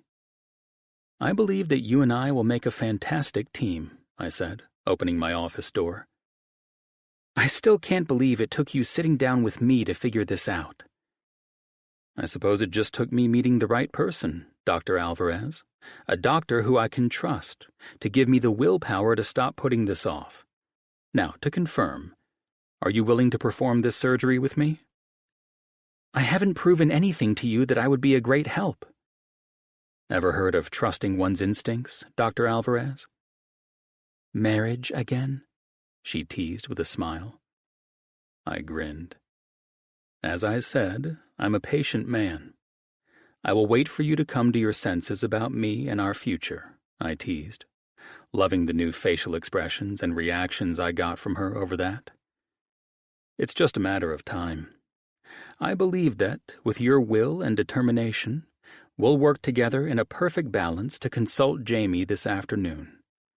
I held a hand up. No jumping to the other side of the table if she cries, though. She chuckled. I'll do whatever I believe is in the best interest of the patient. Our patient, I informed her. And that's why I'm willing to do this surgery. We will be successful together, and I look forward to having you at my side. I look forward to seeing a patient who's waited a year for you to fix this issue Hear that you will help them, giving them the best news of their lives." "Her name is Jamie," I said. "Unlike you, she's entirely comfortable with using first names." She laughed, and the delightful sound sent a shiver through me. Her radiant smile, her genuinely happy laugh, her body language. She was completely open, light, and cheerful, and she sent blood rushing to every part of my body. "So, before I leave to find out where Jamie's current scans are, I must know, are you excited to become the arrogant ass's personal neuropsychiatrist?" "I am," she proudly said. "Good." I raised my eyebrows in humor. "I have some charts that need to be filed away. You can start there." I pointed to the file cart that my secretary, June, had rolled to the corner of my office, and I winked and walked past Elena. "Good to have you on the team, Dr. Alvarez." After my office door closed behind me, I withheld my laughter and kept my composure. "June," I said, after she got off her phone call. "Dr. Brooks," she answered with a smile. "Well, is Elena going to stick around?" "She lets you call her Elena, too?" I questioned in disbelief. "She's told all of us that she prefers it." I strummed my fingers on the high desk that June hid behind. "Interesting." I sighed. "Well, she'll be quitting on us soon enough if you don't get in there and clean up your filing mess." "Oh, fairy darts!" "Fairy darts?" I asked my jubilant assistant, who was majorly in the Christmas spirit, as her Grinch-themed scrubs and flashing Christmas pins showed. "That's a new one." "Fairy darts," she said, as she rolled her eyes. "It's part of the lore." "A lore I want no part of, it would seem. And find a new term, please, or Elena will quit on us for sure. I don't think she realizes you are secretly obsessed with woodland creatures." Juno laughed and nodded. "I need to bring those files downstairs. I'm sorry I didn't get around to it before your appointment today, Dr. Brooks." "No worries, Junebug. It was a good way to get Dr. Alvarez back for a little prank she played on me before we met professionally." "Oh?"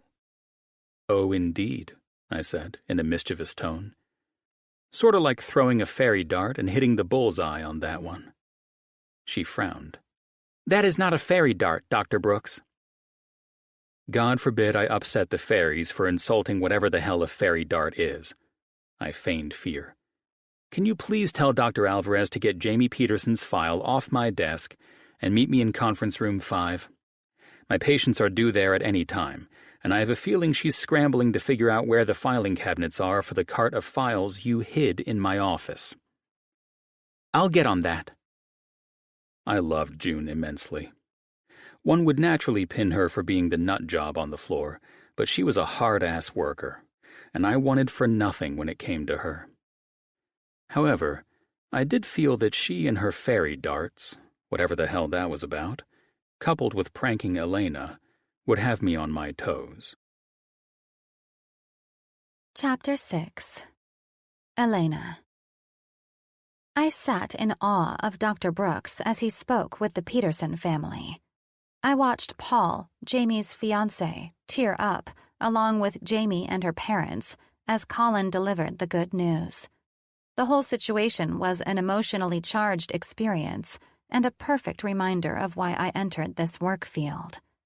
In moving forward, Dr. Brooks said as he glanced toward the charts he'd intently studied on our way down to this conference room. those charts make me truly grateful that I listened to our new neuropsychiatrist's advice today. The lesions have put me in a position not to be able to give you an option to wait until after the holidays. For this, I am sorry. But we'll get you on the road to recovery, and that's all that matters. He subtly smiled at the family who sat across from us around the long, polished table.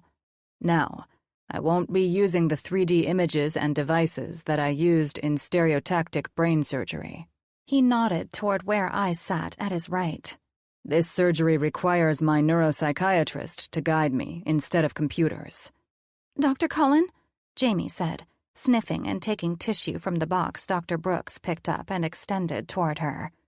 I'm not worried about this surgery interfering with the holidays. This is the best Christmas gift I could have asked for." Dr. Brooks softly laughed, and I couldn't help but smile. "I'm happy to hear that I was able to one-up your handsome fiancé for gift exchanges this year." He grinned over at the ecstatic young man. "I know we are all grateful this is moving forward, and I'm quite sure." He slowed down those last 3 words as he eyed at Jamie playfully. "You've done all the research under the sun and moon to understand exactly what will happen while we perform this surgery. Even with what I've already explained, and your own research, I'd like to turn this part over to the one who will be at your side during the surgery." He shifted to face me, and his twinkling blue eyes locked with mine. To prevent me from falling victim to the gorgeous man's gaze, I carefully pulled my eyes from Colin's and smiled at Jamie. "Thank you so much, Dr. Alvarez." Jamie looked at me eagerly. She blotted the corners of her eyes with her tissue as she choked up again. "I'm sorry. This is just overwhelming and such great news, especially since my headaches have gotten worse." "I'm so very happy for you, Miss Peterson." "Jamie, please, call me Jamie." She sniffed again and smiled at Dr. Brooks before bringing her attention back to me. "And if it makes you more comfortable, you may call me Elena." "You see?" Dr. Brooks interrupted with a broad smile. "This is why she'll be an amazing asset to my team. She is comfortable using her first name instead of being one of those super uptight physicians who always wants to be called doctor." "Yeah, those kind sound like the worst," Paul said, as Jamie and her family laughed. "Oh, you have no idea. So obnoxious, right, Elena?" Colin said as he glanced at me with a hint of smugness that was wildly charming and almost irresistible to me for some strange reason. "All of us being on this first-name basis is fantastic. What a wonderful way to be comfortable together in the OR. I would have it no other way." "I agree. I really appreciate that. Thank you." Jamie answered both of us with a smile. "Absolutely," I said, keeping a smile on my face through Colin's buffoonery. Aside from wanting to roll my eyes and elbow the man in the ribs, I was a bit shocked the young woman was happy at the idea of awake brain surgery. I'd never met anyone who was okay with this. "As Dr. Brooks mentioned, I will be the one at your side during the surgery. Dr. Brooks revealed earlier the details of using the electrical probe to ensure that he will not be anywhere near the good tissue and causing any damage to any part of your brain." I paused to ensure I was on track with the doctor and the patient. "That is where I come in. After you are pulled out of sedation, you will have enough medication to keep you relaxed. Since your brain has no pain receptors, there will be no need for sedation or heavy drugs for him to fix the problematic lesions. You and I will have lots of time to talk in that room." I smiled at her. "Dr. Brooks will rely on our communication and me to relay information about your responses to him, and he will be able to maximize his pursuit to fix the lesions. Does this make sense? I've probably read everything ever written about this procedure, so I think I've got a grasp on it." She chuckled. "But I'm delighted you'll be there." "So, now that is all cleared up," Dr. Brooks chimed in. "If you lose your ability to recite the alphabet backward, or you forget how to make pancakes," he pointed his thumb toward me, "it's all on this beautiful doctor who you'll have the privilege to talk to during your surgery." "Dr. Brooks?" Jamie scolded him as she and her family nearly roared with laughter. Not a response I would have expected, but at least they had a sense of humor. "I can think of no better person to have at my side. When are we doing this?" "As much as I know you'd love to walk out of the room right now and run into the OR, we're not doing it today," Dr. Brooks said, while I laughed at this woman's cheerfulness. "Once I have all the consent I need." He paused, looked at her parents, fiancé, me, then the patient. "Which I believe we're all in, yes?" "All in," she said, crying tears of happiness again. "Very well, then. I will begin freeing up mine and Dr. Alvarez's schedules, and I believe I can push out my Thursday appointments this week. I will inform my secretary that this Thursday will be dedicated to taking care of the young woman who has been eagerly awaiting getting back the quality of life she once had before these lesions began interfering with it." Dr. Brooks stood, and the rest of us followed his lead. "I really don't know what to say. I'm so grateful," Jamie said. "Have patience with me. I need Patty to clear up this Thursday, and from there, I will have Patty call you to confirm the time and dates of pre-op." "Patty hasn't had the baby yet?" Jamie's mother asked, while Jamie and her fiancé fell into a tight and loving embrace. Dr. Brooks grinned that sexy smile of his. "Not yet. I tried to get her to take her maternity leave 2 weeks ago," Dr. Brooks said as he picked up Jamie's files from the table. "Given it's her first child, and her husband is serving the country overseas. I wish for her to be comfortable and fully prepared for the little one's arrival, but she's not budging. She probably hopes she'll go into labor while she's on the clock and in walking distance from the hospital." He chuckled. "She probably feels safer knowing there's a doctor around," Jamie's dad said.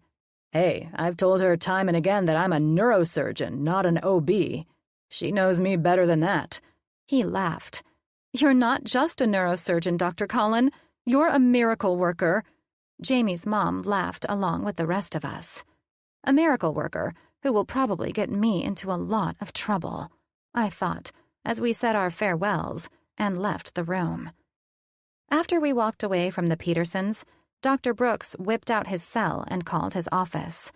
I listened as he handled the call and followed him as we returned to his office. He took the files that June handed him while he worked out the details of opening up his schedule with Patty on the phone. I watched as other staff around the area appeared to look over at him as if he were some kind of god. He missed nothing and no one. He shot a smile at those who greeted him in passing. He gave a quick punch to a young doctor's arm as we passed the nurses' station, and even gave a nod or two toward the interns who gawked at him, gawking like I must have been doing since we left the meeting with Jamie Peterson.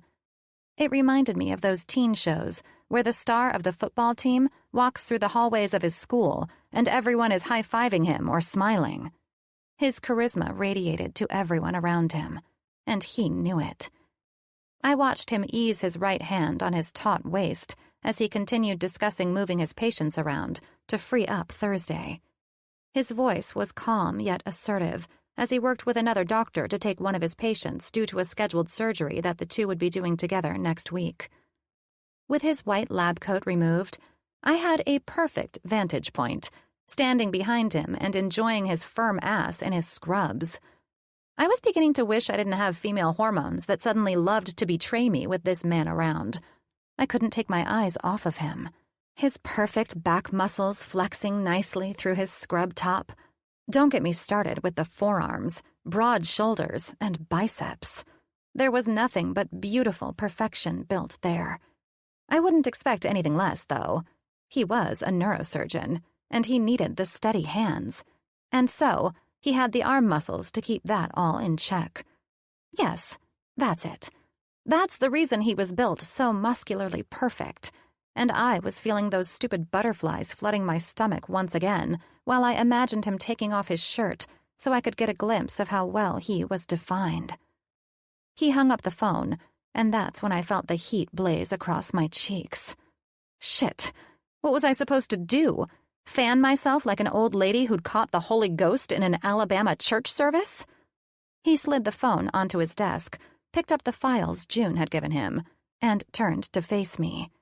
He leaned back against his desk, and his eyes went to the charts he held.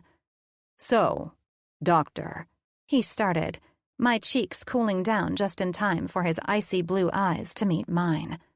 "Oh, I forgot. We're on a first-name basis now.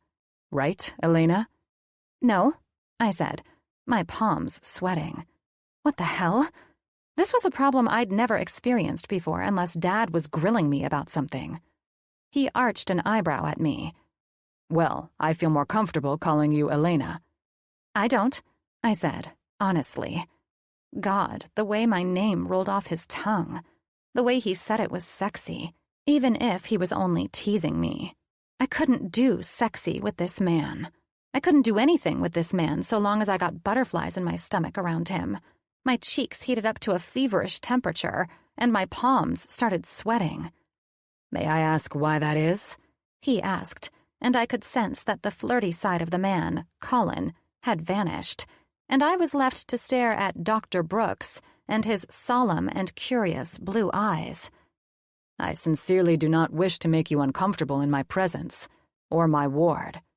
We need to come to some kind of agreement outside of this Dr. Brooks and Dr. Alvarez nonsense. Even if you don't return my feelings." He started thumbing through his charts as if this were any other conversation. "Which eventually you will." He looked up at me and flashed that irresistible cheeky grin of his, and then looked down at his charts again. "You and I need to be a bit more comfortable in each other's presence, wouldn't you say?"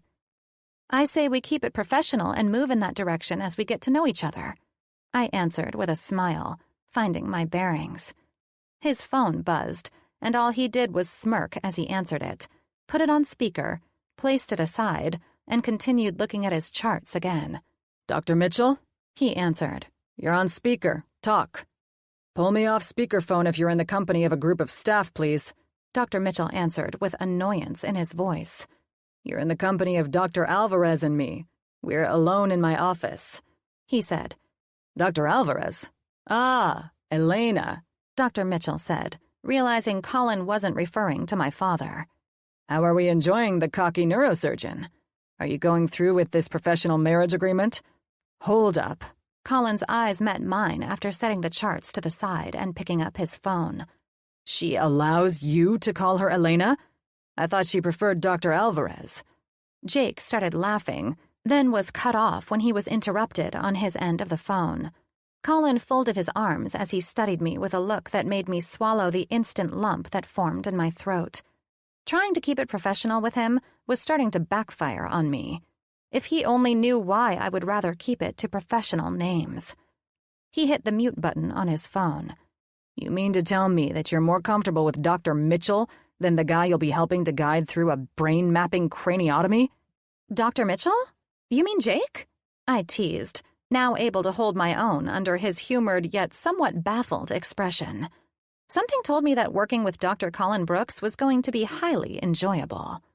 "Yes, I mean Jake. Dr. Mitchell, Jacob Mitchell." He pulled his phone off mute as he narrowed his eyes at me teasingly, and Jake came back on. "Jacob Allen Mitchell," he said with a shit-eating grin. "Hey now." Jake came back. "Who the hell are you suddenly, my dad? Or has my brother taken full possession of my best friend? It's the name that Elena, pardon me, Dr. Alvarez, just informed me that you prefer. Is this shit true too?" Colin said, pinching his lips and closing his eyes. "You're lucky as hell that you're still in the process of trying to keep Elena working for you. So, what shall we all call each other then?" Colin looked at me while I heard Jake sigh on the other end of the phone. "I told you, Dr. Alvarez. Jake can call me Elena if he's comfortable with it. We already had that conversation earlier." Colin's lips rose dangerously sexy on one side. "Very well then, Dr. Alvarez. Listen, I hate to interrupt you two already bickering, but I have a very thrilled Mrs. Irene Waller down here. She's getting ready to leave the cardiac unit today, and I told her I'd see if her second favorite doctor would like to come down and say his goodbyes.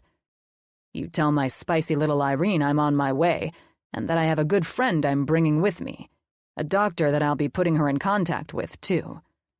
Should I inform her that it's Dr. Alvarez or Elena who will be joining you and sending her off today?" Colin rubbed his forehead. "You see the madness this is causing the entire hospital, don't you?" He seemed to feign annoyance, while Jake laughed.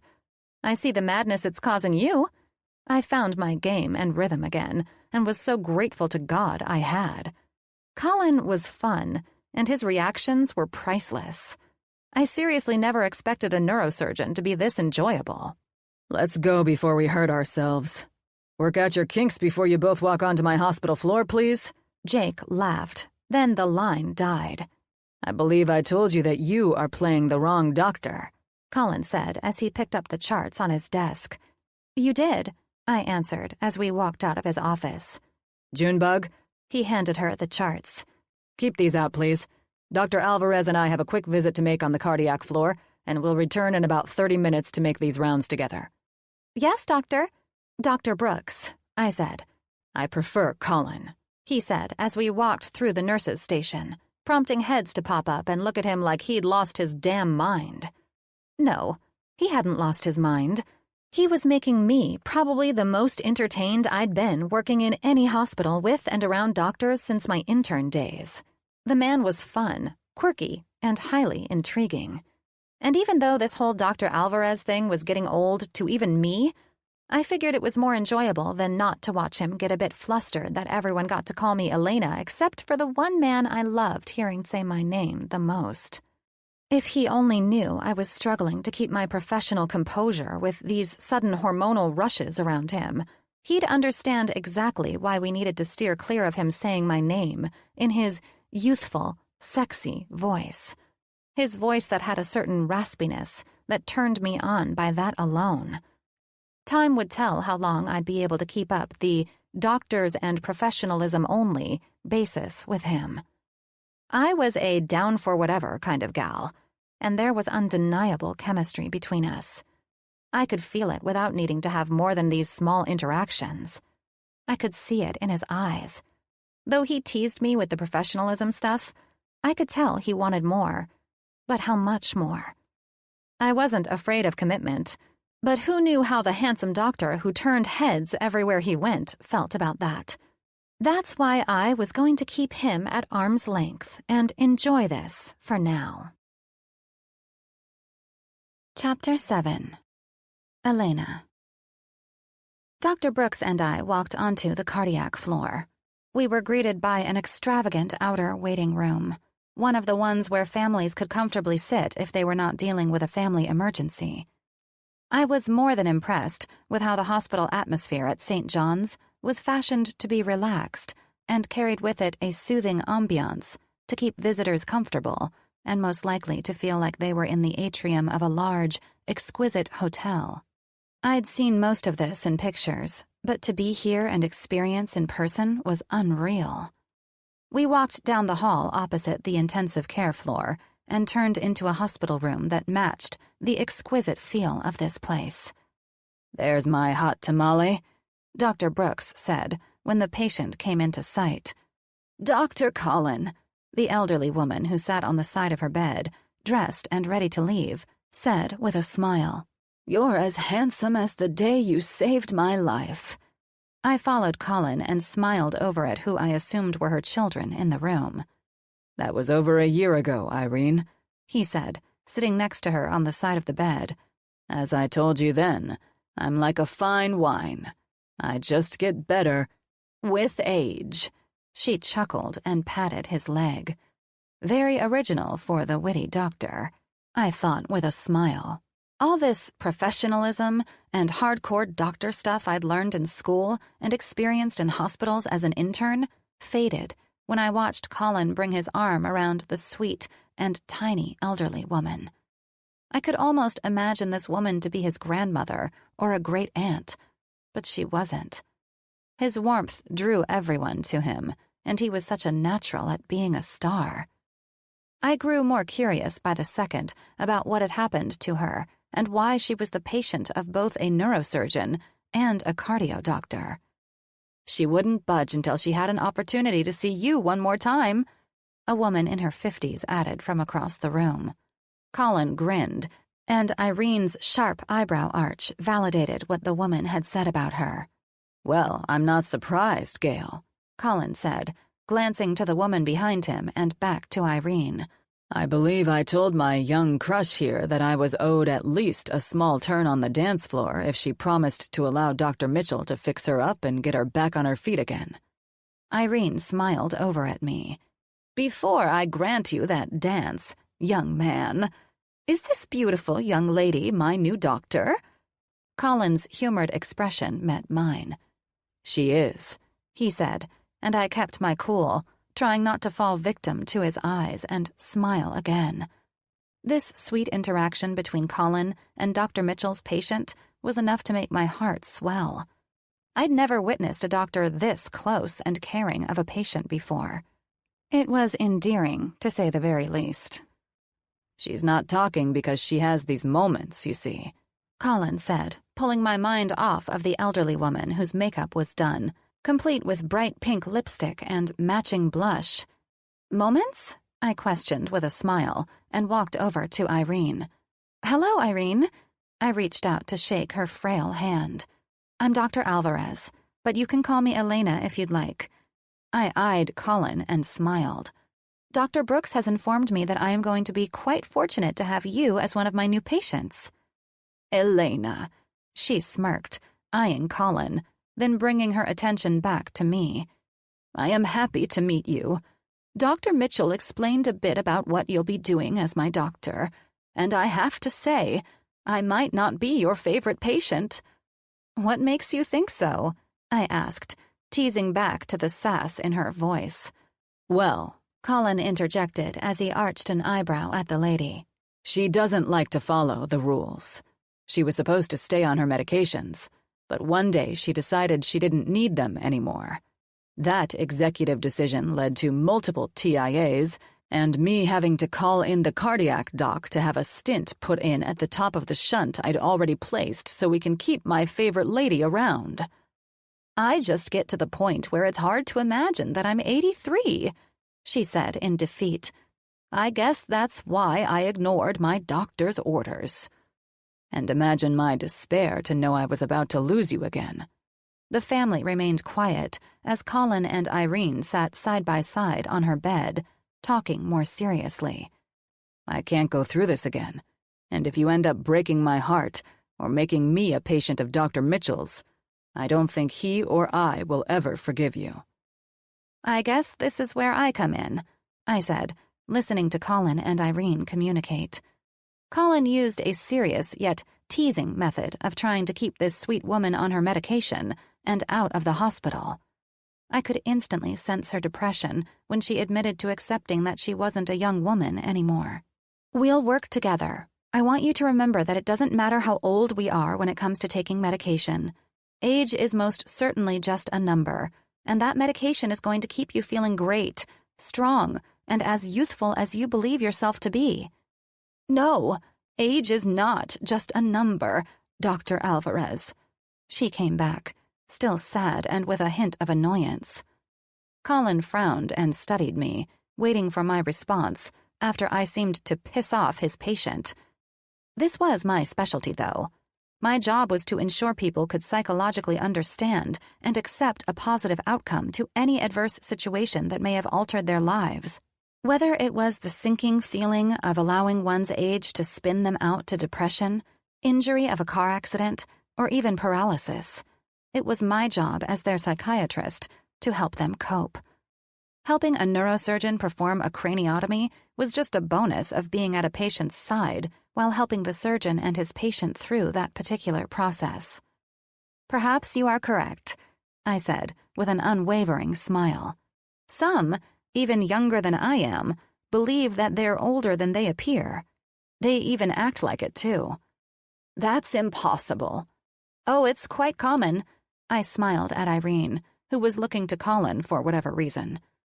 "You'd be surprised at how many young people have wasted their days, plopped onto a couch, lost in the television, napping all day, never wanting to leave the house for some reason or another." "Absurd." She sat up and stared at me. She looked back at her family, then to me again. "Before this last incident, my kids back there couldn't even keep up with me." "I bet," I said. "Let me guess. You're not the type to sit around the house and act like you're over 100 years old like a lot of middle-aged people do." She gave me the most adorable, smug grin. "Not a chance," she cackled. "I've been all over the globe. I just returned from a trip to Australia to see my oldest boy. I go to Reno all of the time to gamble, and I never miss square dancing nights." "That's why age is just a number," I reaffirmed. "Maybe one day I can join you on a square dancing event when we get your doctors to approve it." "The first square dancing partner she's going to have will be me," Colin said, standing up and turning to offer her his hand. I wanted to take in the reactions from her family behind her, hoping they didn't think I was some crazy psych doctor who was going to have their 80-year-old mother skydiving as soon as the doctors cleared her, but I couldn't take my eyes off the sight before me. Colin stood perfectly erect and held Irene as she stood as his ballroom dance partner. "It was. Can't help falling in love, wasn't it?" Colin asked as he took his phone out. Oh, Elvis Presley. I saw him in Las Vegas once. She looked at me.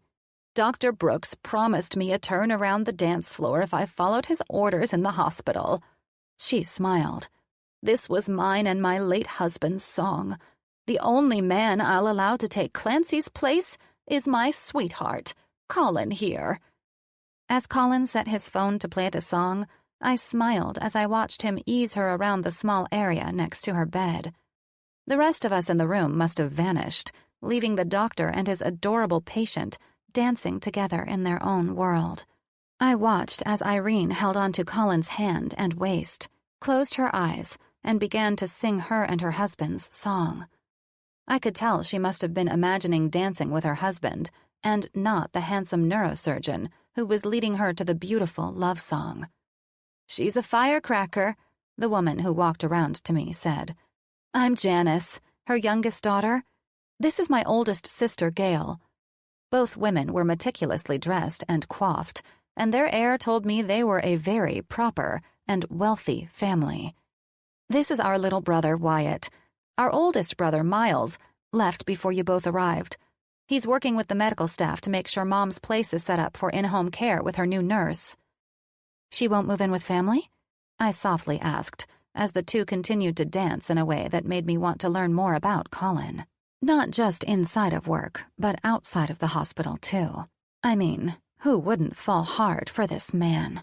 He had the looks to call for that alone, but this softer and more loving side, I would have never imagined. "She would never move in with any of us," Gail chimed in. "She's far too independent for that. We interviewed numerous in-home health nurses who would be willing to stay with her, and we finally settled on one that Mom fell in love with." "That's nice to hear," I said. "Do all of you live here locally?" "Only me," Janice said. "I live about 20 minutes away from Mom in Burbank. Our dad passed 15 years ago. He worked in television, and Mom loved every bit of that crazy life they had with the after-hours parties, award shows, you name it. She's still in the house where we grew up and has friends who still like to cut the rug with her." She chuckled. "I don't want her to lose that youthfulness in her spirit," I said. "How do all of you feel about her still holding on to that?" "It's the best thing for her," Wyatt interjected. "This last round of mini-strokes that sent her to the ER gave all of us a scare. Thank God that Dr. Brooks was on call since she was already his patient from before." "My God, that's terrifying," I said, truthfully. "And how did he determine she stopped taking her meds?" Gail laughed and nodded toward where Colin finished their dance with a graceful twirl and a dip. "That man can get her to spill the beans on just about everything. He's truly the best. Outside of me, of course," Dr. Mitchell said as he entered the room in his scrubs, and fresh out of some surgery given the medical cap he was wearing. "The two heartbreakers," Irene giggled. "Get over here, Jacob." She held out her hands as Dr. Brooks walked over to Jake, took her charts, and pulled out his pen. "I'm going to miss these handsome faces." "Thank you, sweetheart," she said as Colin intently studied her charts, then flipped the page and started writing his notes. "Let's keep it at this. If you want to see your favorite doctors again, invite us over for dinner," Jake said, accepting her hug. "My son just celebrated his first birthday, and I'm sure he'll love tearing up your place like he does mine." Irene laughed as her kids walked over to grab their purses and Irene's personal belongings. "Well, Dr. Colin," Jake said, "is she able to go home and be transferred into the care of the lovely Elena?" "She is," Colin said, scribbling more on the charts before looking up. "You and I will have another turn on the dance floor next week on a follow-up appointment in my office. At that time, I will work with Dr. Alvarez, as her schedule will start filling up fairly quickly. Her office is still under a small renovation, but she'll be right next to mine if, for any reason, she may need my assistance with any of the patients we share. Which means, Irene," Dr. Mitchell said, his dark blue eyes mischievous, "if you give Elena any trouble, then your mean doctor will come rushing in to bust you." He crossed his arms and smiled. "I'm the nice one, remember?" "Hospital gossip," Irene said. The 5-foot-tall woman stood in front of these two GQ model-looking men, their muscular build highlighted by their scrubs. "That's all. I love you both." She grew serious. "And I thank you both." She looked at me. "I think you and I will have fun together, especially if your office is close to Colin's. Maybe we'll give him a hard time together." She winked, and then her family helped guide her from her two favorite surgeons. "I'm finishing up on the release orders right now," Dr. Brooks said. "Follow them, please. I look forward to meeting your new in-home nurse next week at your follow-up. Any questions for me or Dr. Mitchell before we turn you loose and back into the human population again?" As Irene and her kids asked a few questions to both doctors, I stared at Colin. At this moment in time, I didn't know what to think of the man. Never before had I been at a loss for words, my heart somehow feeling it would take the lead over my mind. Relationships happened between medical professionals often, and so did fun and straightforward affairs. I wished I thought the man was only flirting with me after his constant teasing and the way his smile broadened and eyes sparkled when we were playful from our day of interacting. But I wasn't foolish or naive. I felt Colin might have seen something in me that night we first met, the night that I first lost myself in the most striking set of blue eyes I'd ever seen, when he spun me around to face him after coming from out of nowhere on the dance floor. I would be a fool to turn the man down after witnessing what I had today, and I knew it. Was I afraid of him breaking my heart? Well, no one wants to be crushed after allowing themselves to take a chance on someone. But I was raised to get up when I fell and to walk off the pain. My parents didn't raise their children to be sensitive and crumble. They raised the three of us to be bold, daring, and live every day as if it were our last. And that's how I saw life. I loved life, and I wasn't afraid of loving hard, no matter the cost. Was I in love with Colin Brooks? No, but I was fascinated by the man. Right now, I wanted to be a good, close friend with the doctor. I loved this part of first meeting people, the fun, less complicated side of everything. I knew these thoughts were only in my head because of how we both seemed to fit together. I could see it in his eyes as solidly as I felt it in my mind.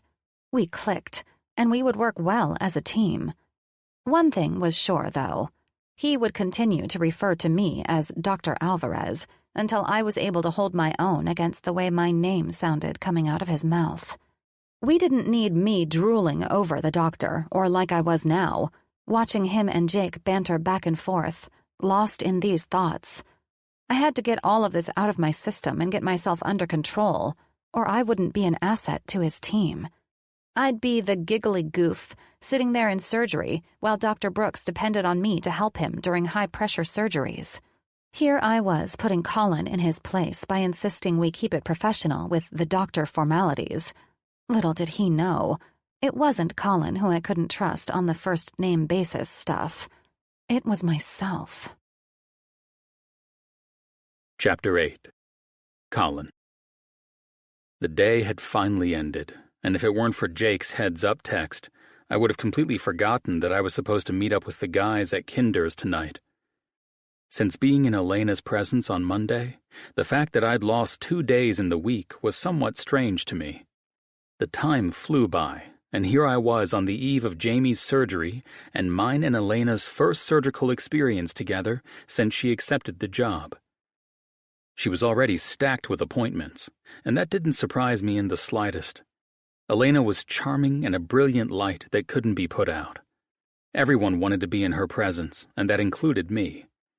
I took a step back, though, after having her at my side all day on Monday. I knew she needed to shine on her own, and she did that without even trying. Did I still fantasize about the woman as I had since the day I met her? Hell yes. In fact, I hadn't turned my attention toward another woman since the first dance we'd shared in Vegas. I guessed that my best friends believed I was taking some personal challenge in not dating, but the reasoning for it they'd never believe, and I didn't give a shit. "That's the file on Mrs. Johnson," I said to Patty. "I'm out until Monday. Thanks again for moving my patients around for the surgery tomorrow." "Never a problem, Colin," Patty answered with her dimpled smile.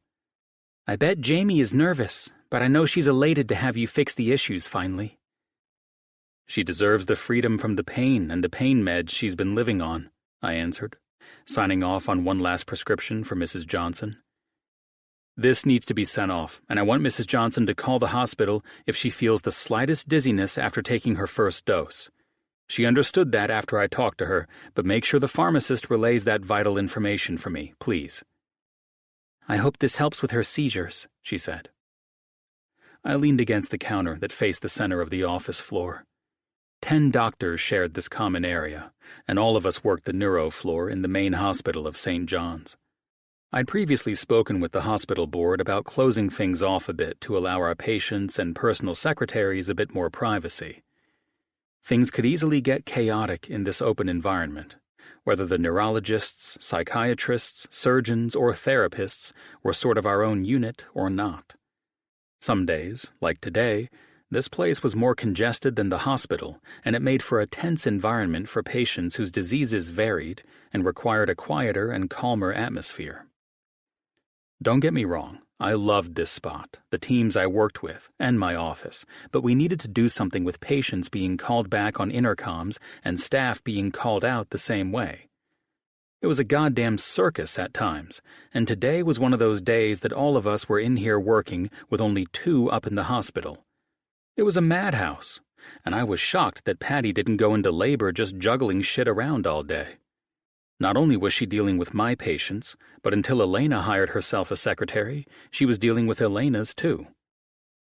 "You need to go home and get your feet up and stop worrying about our friends, Miss Tao," I teased.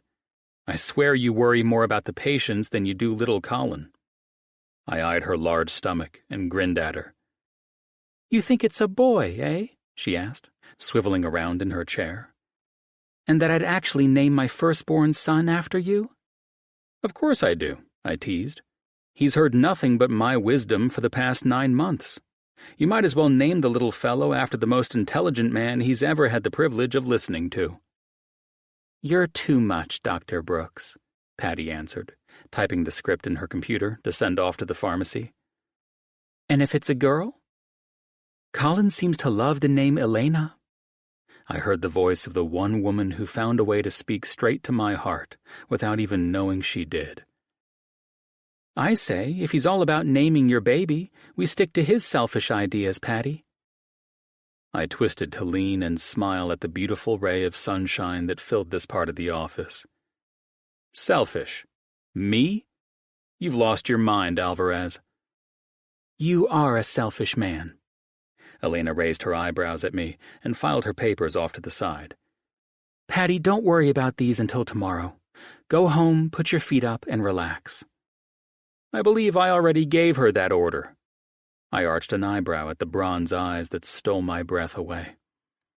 "Then she's under 2 doctors' orders." She grinned, and I was done. I pulled my bottom lip between my teeth and enjoyed taking in the portrait of perfection, beauty, and cheer. God, I was a patient man. Until her. After leaving Patty to finish up her work and Elena, giving me the privilege of watching her float down the hallway to her office, conveniently located next to mine, with poise and grace, I decided to pack it up and head out to my car. After tucking away Jamie's file and most recent scans, I pulled on my suit jacket, shouldered my leather work bag, and left the office through the side door. While I fiddled with my keys, I went back in my mind to Elena's and my previous meeting with Jamie and her family. We'd fully prepped Jamie for her craniotomy. I'd be back at the hospital at 4 a.m. and ready to do what I did best, go after issues most doctors would naturally shy away from. This surgery would be a challenge, but instead of allowing challenges to play with my mind, I welcomed them, heart and soul. Case in point, Elena Alvarez. Aside from the woman who was testing my patients more than I imagined possible, I had to admit I thrived on situations that those in neuroscience referred to as breakthroughs for our work field. Brain lesions weren't necessarily a breakthrough in science, but any form of a craniotomy while being so close to the brain's vital areas was critical. These lesions were seemingly too close to her memory receptors and her fine motor skills. One small fuck-up, and I could wreck Jamie's life, and my new neuropsychiatrist would be working with Jamie on a whole new level. Like anyone, neurosurgeons made their fair share of mistakes, but in all my years, one case would never leave my mind. The act was perpetrated by a chief surgeon from a previous hospital while I was an intern, and it made me sick to recall how greedy the doctor was. He was so sure of himself and so fucking cocky that he stopped listening to the doctor who was working with his patient during the craniotomy, and he kept going after the poor woman's tumor as if it were his to conquer. The motherfucker ruined that woman's life that day. And instead of allowing that man to destroy my outlook on being a neurosurgeon, it pushed me harder to become a better one who wouldn't put my aspirations of being the best above the well-being of my patient. I wanted to be the kind of physician who could put his ego aside and know when to quit, and especially when to listen to those helping me in surgeries like a craniotomy. Did I want Jamie's lesions never to return? Abso-fucking-lutely. I also wouldn't dare go farther than Elena would guide me and risk any damage to my patient. If I removed these damn things entirely, Jamie would never have to return for a craniotomy again. "Nice car," I heard Elena say when I finally reached my vehicle. I glanced up to see her smile beam under the lights of the covered garage. "Damn, you are beautiful," I said, finally outside of a professional environment and alone with the woman who stole my heart away and seemingly had no plan to give it back either. She playfully pulled her hair out of the loose bun she always wore, giggled, and flipped her long black hair around like she was being filmed for a shampoo and conditioner commercial. "I get that a lot." Her eyes widened playfully as she walked up to where I'd reclined against the newest car I'd added to my sports car collection. Only a fool would think otherwise. So, I folded my arms, mirroring the sassy way she stood in front of me. "When are you going to finally let me prove that I'm the man of your dreams?" "Who says you already haven't, Dr. Brooks?" she teased with her smile.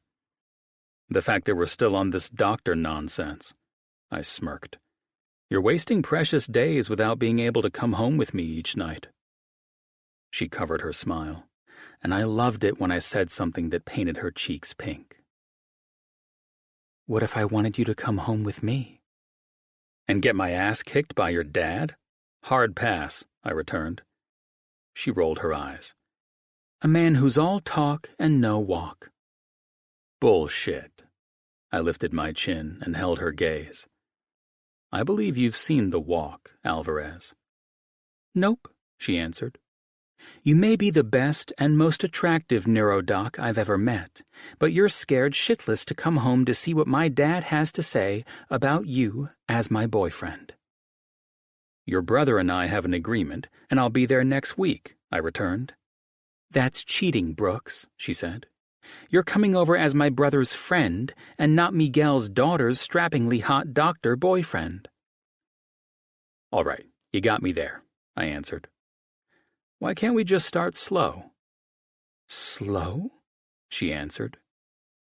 I swear this woman did nothing but smile and vibrantly interact with everyone she came across, and it made me crave her presence. Talking to her again made me feel like an addict getting their fix. "Yeah, like eating at a taco truck or something," I asked. Her eyes widened. "You know taco trucks are my thing, right?" "Then I'm your man," I answered truthfully, hoping to rope her into doing something with me. "Possibly, but I don't do the whole—" She waved her hand over my new McLaren. "You know, the car is making up for something the dude doesn't have. Overcompensation, I believe, is the proper term." I choked out a laugh. "What the hell does that mean?" "This car is obviously one that you bought for performance, correct?" "And I have quite a few others you might disapprove of as well. This one I enjoy for commuting." But its performance is why you bought it? It's the only reason I drive sports cars. Yeah, makes sense, Dr. Brooks, she smirked. Your car is making up for your performance issues. Now that's something you'd have to judge after riding in my car and back to my place. I don't date doctors, she finally said. I don't either. Never have. Then why all the games? Because they're not games, Dr. Alvarez. I don't see you as solely a doctor. I see you as the woman I will spend the rest of my life with. I studied her as she almost nervously ran her thumb over her bottom lip. It was a gesture I noticed 2 days ago, something she did when I brought her into consultations, and she was deeply considering the answers. Does that scare the shit out of you? She twisted her lips up and recovered the slight nervousness I'd sensed. No, nothing scares me, she boldly proclaimed. Then what's the holdup? You and I have chemistry, and you know it. I see it in your eyes.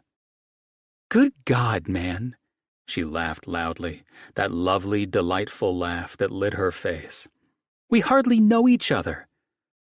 That's why I want to take you on a date to a fucking taco truck.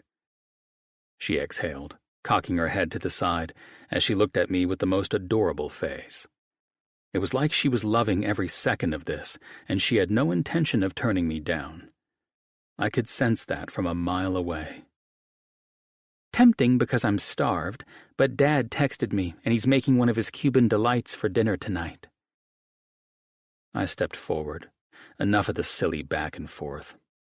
I had to do something to stop this woman from being hung up on me being only a doctor when, even though that was true, I was also a human man, a man who had been shot by Cupid's arrow and had mysteriously fallen for this Cuban goddess. She stood completely still as I reached my hand up and gently took a piece of her soft hair in my hand and tucked it behind her ear.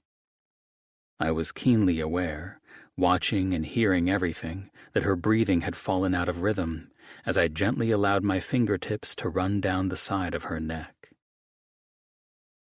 "I'll see you in the morning, Alvarez," I said, trying to win her over with a touch of charm. She had no idea how desperately I wanted to pull her into my arms. The soft moan from her and her eyes, which were now dazed, made this interaction more torturous for me than her. My cock could attest to that. It'll be a big day for you, me, and our patient. It will, she answered. I will be ready. I do not doubt that, I answered, stepping back, needing to cool it down for my own good. Where's your car? I'll drive you over to it, or walk you. On the other side of yours. I get doctor parking too, she chuckled. Then get plenty of rest. Give your dad and brother my best. Perhaps you and I will celebrate our first successful surgery tomorrow night at the taco truck of your choosing. You're that sure of yourself with this brain surgery? She asked. I'm sure of you, I answered, and then turned to get into the car. Tomorrow night, Alvarez. She smiled, shook her head, and then walked in front of my car and over to hers. I took a glance at the vehicle she had been more impressed with than mine, and I smirked to see it was a white Land Rover. Overcompensating indeed, I thought with a laugh. She enjoyed some fine luxuries herself, and here I was starting to feel like somewhat of a douche with my high-performance sports car. I backed out and called Jake, knowing I was late to meet up with the guys. These nights were pretty much our midweek, guys blowing off steam sessions. A nice dinner, a few drinks, and teasing the hell out of each other is what we lived for. Tonight was probably going to be the discussion about the whens and wheres of Jim and Avery's wedding. Who knew? Our conversations lately ranged from the mundane to news none of us ever saw coming. This night would be no different. Chapter 9. Elena. My night was restless, and it wasn't because I was anxiously awaiting Jamie's surgery. I was more eager than I expected to help that young woman get her life back. But that wasn't what was weighing on my mind. What started my spiral into a sleepless night was my little brother, acting like a spoiled 4-year-old about Dad selling the house. Dad wouldn't divulge any extra information about his particular reasons for moving, and the truth was that he was a grown-ass, retired man who could move to Japan if he so wished. He certainly didn't deserve to be questioned by anyone in his family, especially his son, who wouldn't just fall out of the damn nest and learn to fly on his own. Mom and Dad let Stevie get away with too much shit, and now Dad was dealing with the fallout. Stevie didn't have the memories that Lydia and I had from the Malibu ranch. That was where we learned to ride horses, forced to ride, in Lydia's case, and participated in equestrian events. We enjoyed every second of our slice of paradise, with countless acres to explore and play. It was every kid's dream. But why would an aspiring DJ care about any of that? My brother was such a little idiot sometimes, and I certainly wasn't in the mood to stay up late and calm down the two bulls who were locking horns about this topic all night. So, I left them grumbling in the living room while I headed to bed, and that's when the last 3 days of falling harder and harder for Colin's charms decided to plague my mind. Watching the man, even in passing, was enough to make me drool. I watched him on the hospital floors, and then spent the last 2 days watching him move around our beautiful office. Colin was cocky as hell, that was certain. But what was surprising was that he was even more compassionate than he was arrogant. That was a hidden gem that I wasn't anticipating, and I couldn't get past it. Something was sparking up between us. He knew it, and I knew it. But I was the one pumping the brakes on him, until tonight. Tonight, I finally had given in and allowed my feelings, which were growing more rapidly than they should have, to come to the surface. It was true that we hardly knew each other, and we'd only started working together 3 flipping days ago, but I'd never felt more drawn to a man in my life. This was different than all of my other romantic experiences. I couldn't explain how, but it was 100% undeniable. And every time I wanted to shut off the emotions, Colin and I wound up face to face, and he conjured them right back up again. Oddly enough, it felt like the brain surgeon was already in my brain and manipulating it in ways I couldn't understand. So, on my path to destroying a perfectly solid night's sleep, I decided to press him, to flirt back with him, and to feel the gentle touch of his fingertips as they slid down the side of my neck. That, coupled with his eyes, his seriousness, and being half a second away from reaching up to feel his full lips on mine, finally letting the crisp scent of his masculine cologne seep into my senses, was the reason I woke up every 30 minutes throughout the night. Hornier than hell, too. Jesus, what I wouldn't do to feel his fingertips soothing my clit that seemed to throb at the thought of how it would all go down, having him in bed with me. I'd been single long enough, and I was dangerously close to thinking that if we just had sex and got it out of the way, maybe we could both get on with our lives as usual. Unfortunately, the fantasies that had held me hostage all week told me that getting on with life as usual was not in the cards for either one of us. Now and then in life, we come across someone we know is meant to be a significant part of our lives, and Colin was one of those people for me. Call it kismet, fate, or fortune.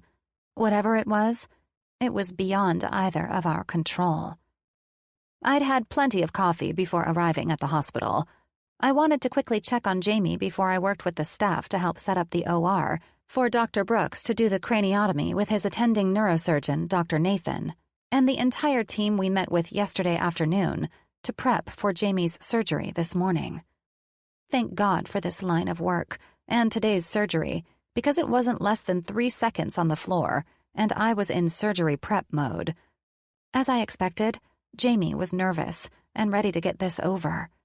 It was a typical reaction to having an awake craniotomy, and I reassured her that Dr. Brooks would ensure that this 6-hour, give or take, surgery would move safely, and she'd be walking out of here tomorrow after Colin cleared her.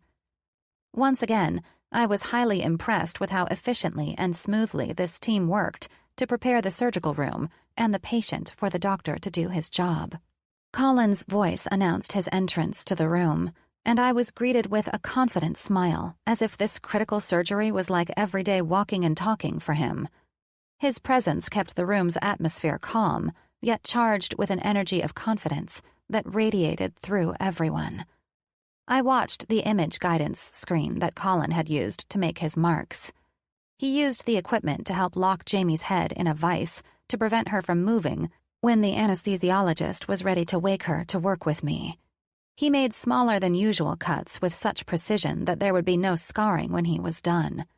Colin, the surgeon, was a completely different individual in his OR. I could quickly tell this man didn't bullshit his way through or around anything. He had the most advanced technology giving me and him the 3D images of Jamie's brain to watch, as well as the functioning MRI, which was telling me and the doctors in the room precisely where certain areas were being stimulated. At the same time, he would probe around on her brain while she and I would talk. Everyone's brain was different, and that's the fascinating thing about brains and the human mind. One's speech may be in a particular area of the frontal lobe, and it could be in a completely different area of another person's frontal lobe. That's why we were in here, and Colin was now calling for the anesthesiologists to wake up our sweet Jamie. I smiled, holding different picture images for her to tell me about when her eyes fluttered open, and she stared at me in confusion. "Hey, Jamie," I said. "It's nice to see you again." Her eyes widened with a bit of fear. That was normal, given she would still be a bit loopy, and her head was locked in a vise, as opposed to how she was positioned before they put her under. "Where's Dr. Brooks?" she asked with some paranoia as I reached for her fidgeting hands. "Right behind you," Colin said, eyes staring through the computer magnifier and working on probing around the troubled lesion in her brain. "I know you want to see my handsome face, but Dr. Alvarez, sitting at your side, has decided to do all the easy stuff." She smiled and calmed some, her eyes sliding back over to where I stood. "That's right," she answered. "I'm having brain surgery." "That you are." Colin looked at me as my eyes flicked from Jamie to the computer screens the neurologists were carefully studying, displaying each cut, clip, and electronic probe Dr. Brooks was doing on Jamie's brain. "And I'm looking at Elena." She smiled sweetly at me when my eyes went back to hers. "That must be wonderful. I have to know something, Jamie," Colin said as I watched him probing around the frontal lobe area. "What does it feel like to wake up and the first thing you see are the beautiful eyes of Dr. Alvarez? I forgot the color. Remind me, would you please?" Her glossy eyes dazzled as I looked at Dr. Brooks to shake my head for him to stay clear of the area where he was working. "Hazel?" she said, somewhat confused. "Hazel it is, just like my great-grandmother's name," Colin answered. I held up a card showing a picture of a shoe and asked Jamie if she could tell me what she saw. I could instantly recognize her discomfort.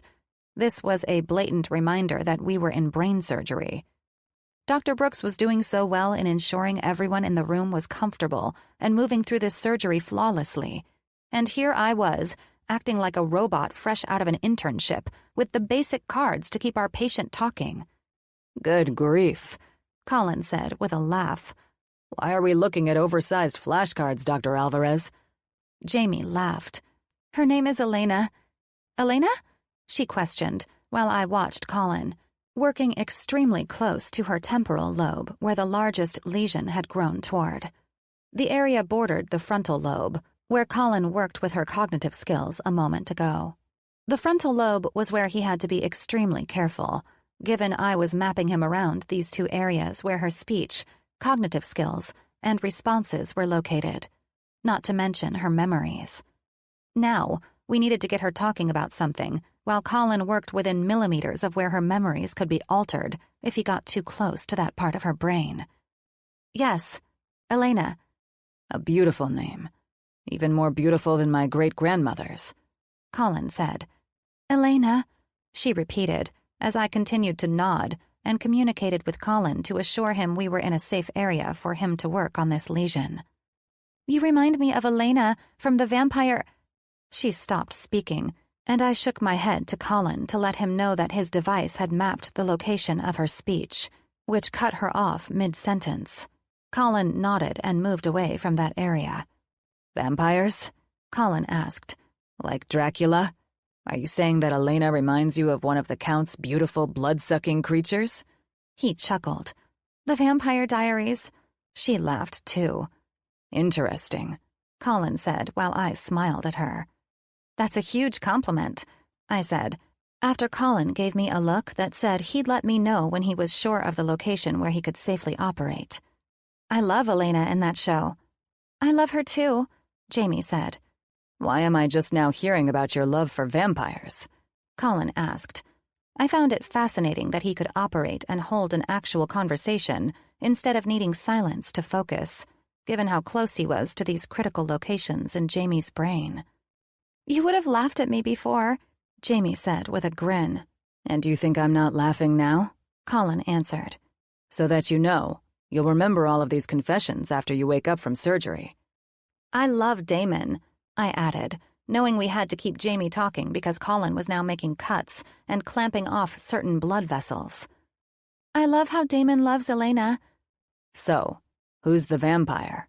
Colin asked. "The lovely Elena or this Damon joker?" "Damon," Jamie said. "Sometimes Elena." "Sometimes a vampire, sometimes not?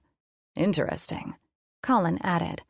"And does this lovely Elena share Damon's love in this vampire show?" "No spoilers. You'll have to watch it someday." Jamie laughed. "Maybe he can binge-watch it on a day off and find out." "I love Damon's icy blue eyes," I said. "Icy blue eyes?" Colin asked. "Like yours," Jamie answered. "Ah," Colin answered, and I certainly wasn't disagreeing with our patient, who was confessing that she loved a vampire television show. "Given this vampire has the same beautiful eyes as I have, and we have an Elena in the room, I might have to ask her out." "Elena doesn't like Damon in the beginning," Jamie said as Colin continued to work, and the room chuckled to her response. "He's too pushy, I think," I said, "though extremely handsome." "Sometimes it's not about icy blue eyes and looks alone," Colin said, then turned to a nurse for suction and another tool. He was moving to the area with Jamie's fine motor skills. "So, vampires are usually cold, since they are dead," Colin said with sarcasm. "Can you tell me if our Elena has deathly cold hands, Jamie?" I reached over and held Jamie's hand and shook my head, knowing that somehow Colin was about to turn this talking and awake brain surgery experience into some Colin and Elena vampire show. "Nice and warm," Jamie said. "Go ahead and squeeze my hand." I watched Colin as he mapped around where her second lesion was on her parietal lobe. "Nice," I said, nodding at Colin and giving him the clear on this area. "Can you hold your hand up for me, Jamie?" Colin asked.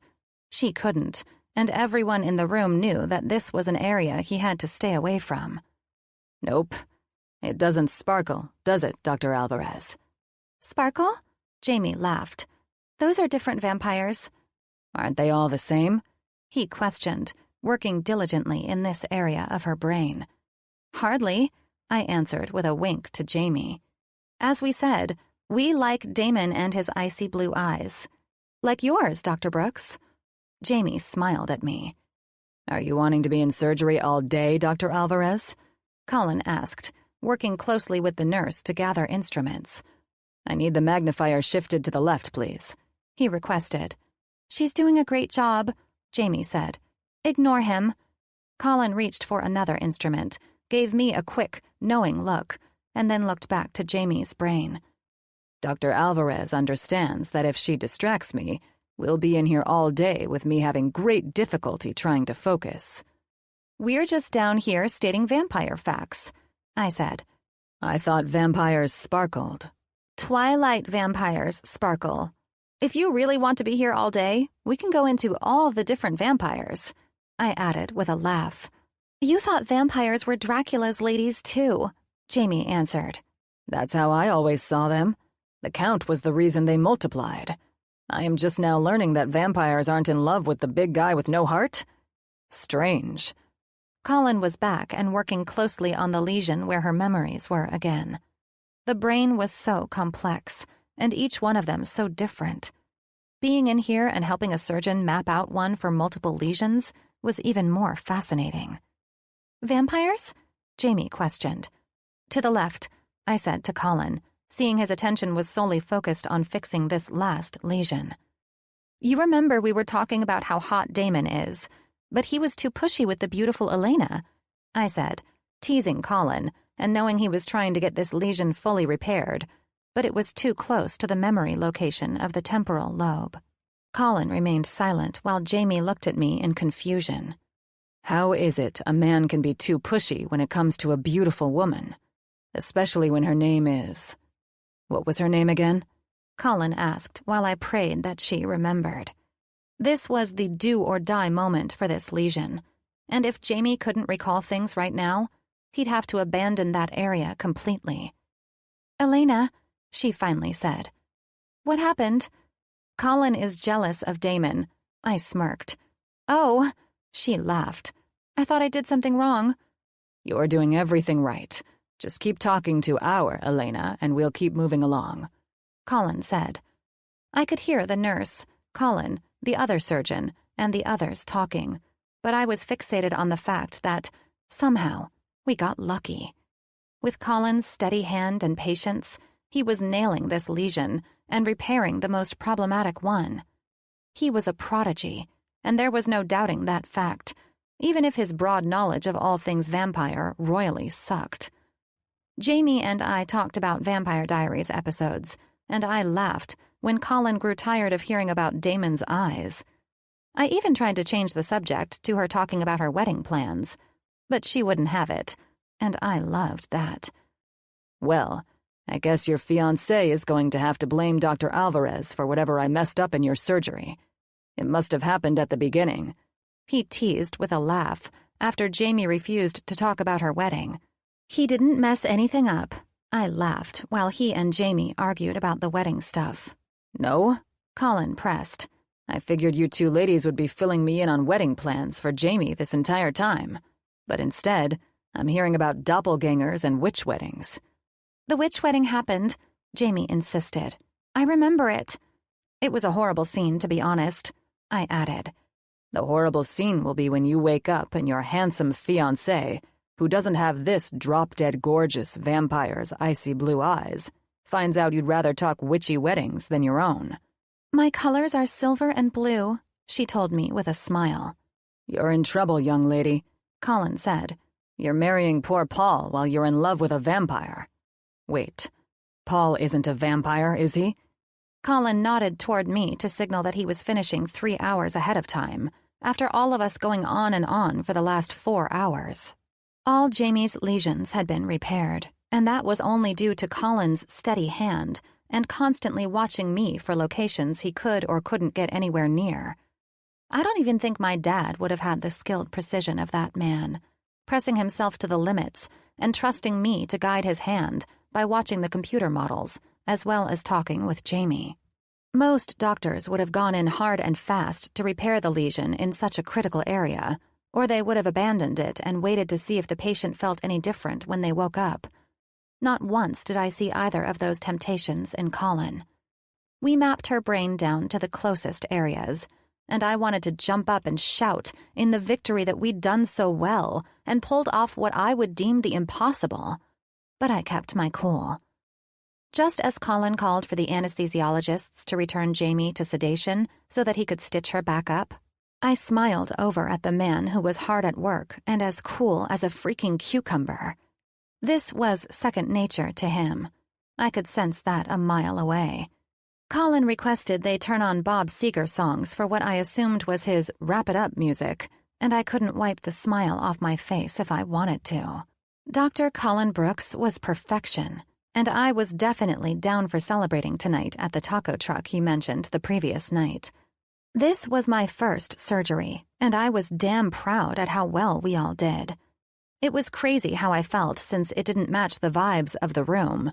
Everyone was still working on their ends of the craniotomy, and I was sitting here feeling an adrenaline rush as I focused on Jamie's vital monitors. I felt like confetti should fall from the ceiling, and I couldn't help but laugh at the fact that I was such a newbie. I didn't care. I knew this cheesy grin would stay plastered on my face for the rest of the day and night. Hell yes. We did it, Dr. Colin Brooks. We were a team, and I wouldn't change the fact that I worked with the best neurodoc I'd ever seen. He made my love for this job grow to heights I didn't know existed. To see a calm, fun, patient, and skilled man work in perfection was simply amazing to me. What a guy. That's all I could conclude. This man rendered me speechless, and after we walked out of this room, I knew I wouldn't be able to hold up this flirty front with him.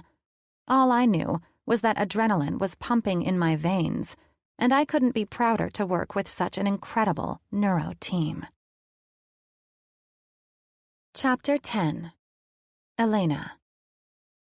Strangely, the only thing to get a stunned reaction out of Colin after a day in the hospital, performing a highly successful craniotomy, was me asking him when he planned to take me on our date to the taco truck.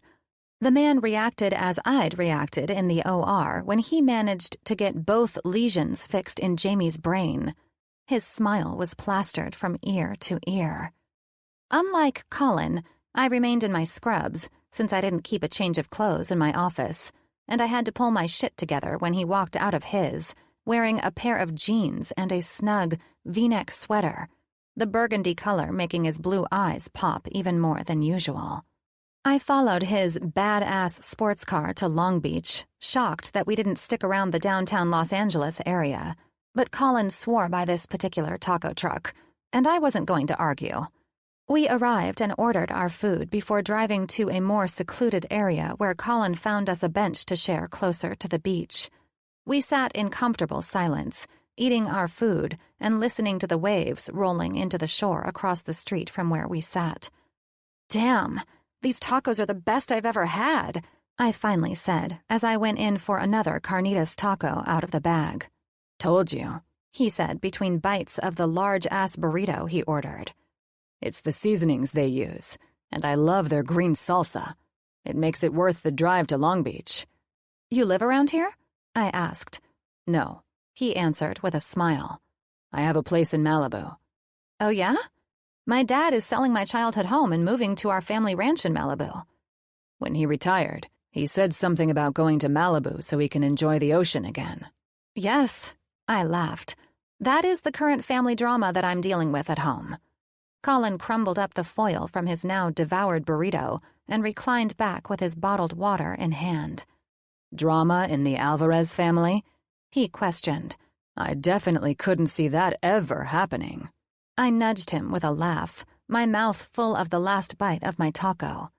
"Getting off the subject of my family issues, how'd you find out about this place?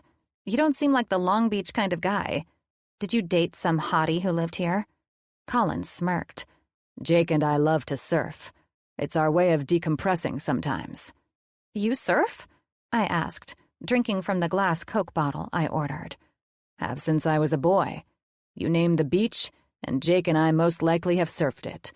He draped his arm up over the back of the bench. "What about you, Miss Cuban Floridian goddess of mine?"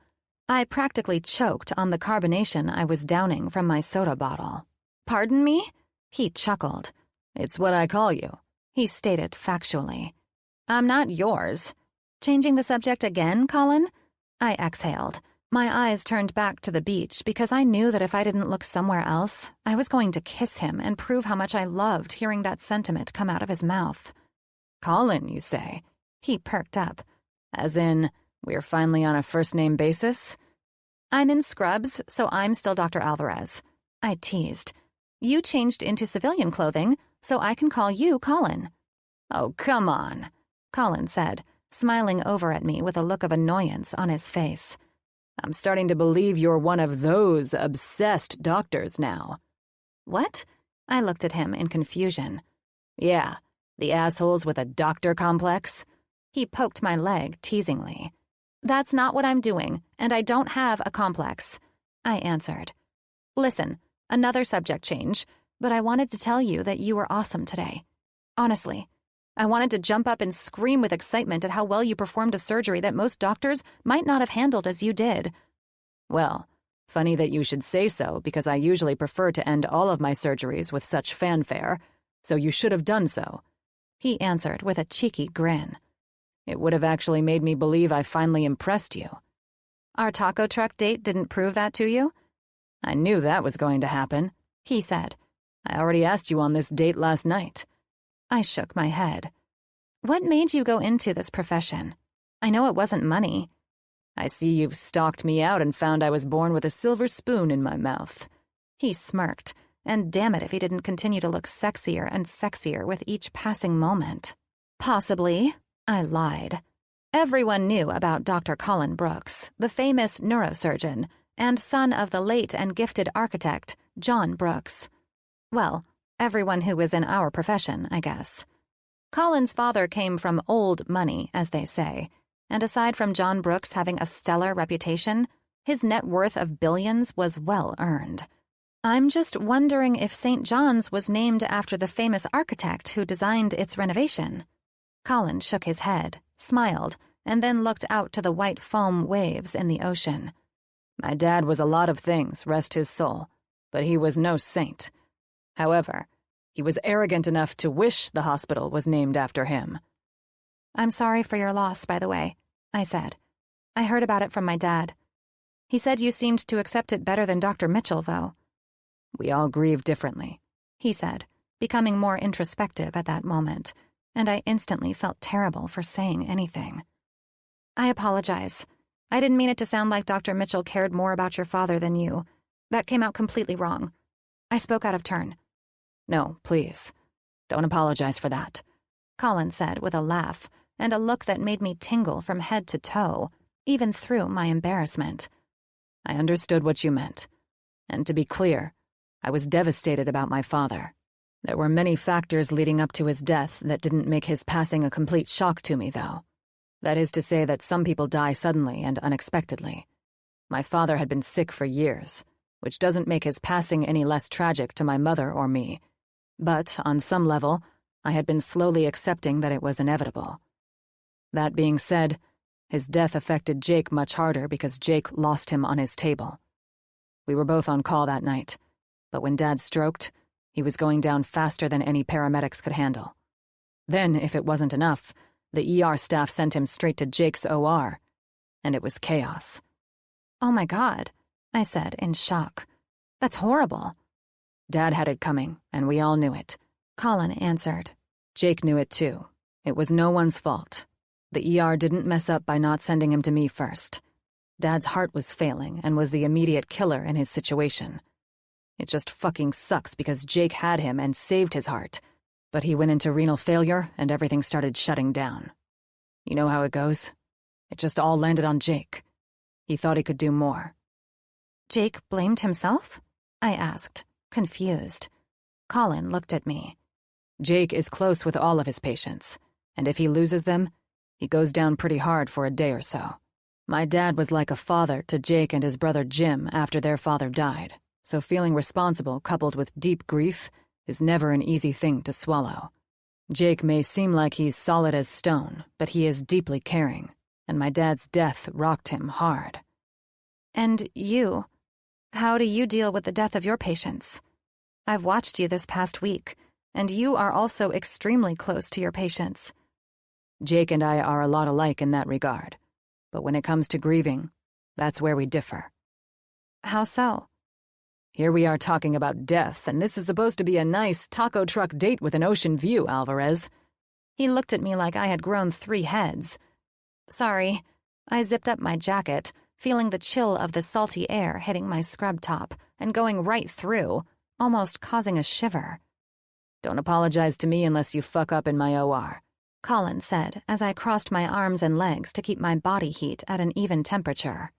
Speaking of which, or rather, going back to that, I looked at him. How do you do it all so casually? What, brain surgery? Is that supposed to be hard or something? He nudged my arm and laughed. Shit. I laughed at the brilliance of his smile that I loved to be on the receiving end of. Everything. All of it. You're a natural. I wouldn't call it that. He dismissed the compliment. Then what would you call it? You're a highly educated, brilliant physician. I see it in how you work. I hear it in the way you talk. You had to have graduated at the top of your class, and now look at you, putting it all into play so effortlessly. Nice guess. And you're right about graduating at the top, he said. So that's it then. A smart ass and an even smarter doctor? Colin laughed. Ever hear of the quote, "While wisdom dictates the need for education, education does not necessarily make one wise"? Yes, I responded. I can have all the education in the world and graduate at the top of my class, but without wisdom, I'm just an educated fool. So how did you gain your wisdom? I teased him with the last word. Experience, mostly, but I'd like to think that my innate curiosity and ability to be ultra-observant is the real reason. Being in the OR like you were today, watching everyone and everything, was vital to me. I scrutinized every move that every person made, especially the doctors.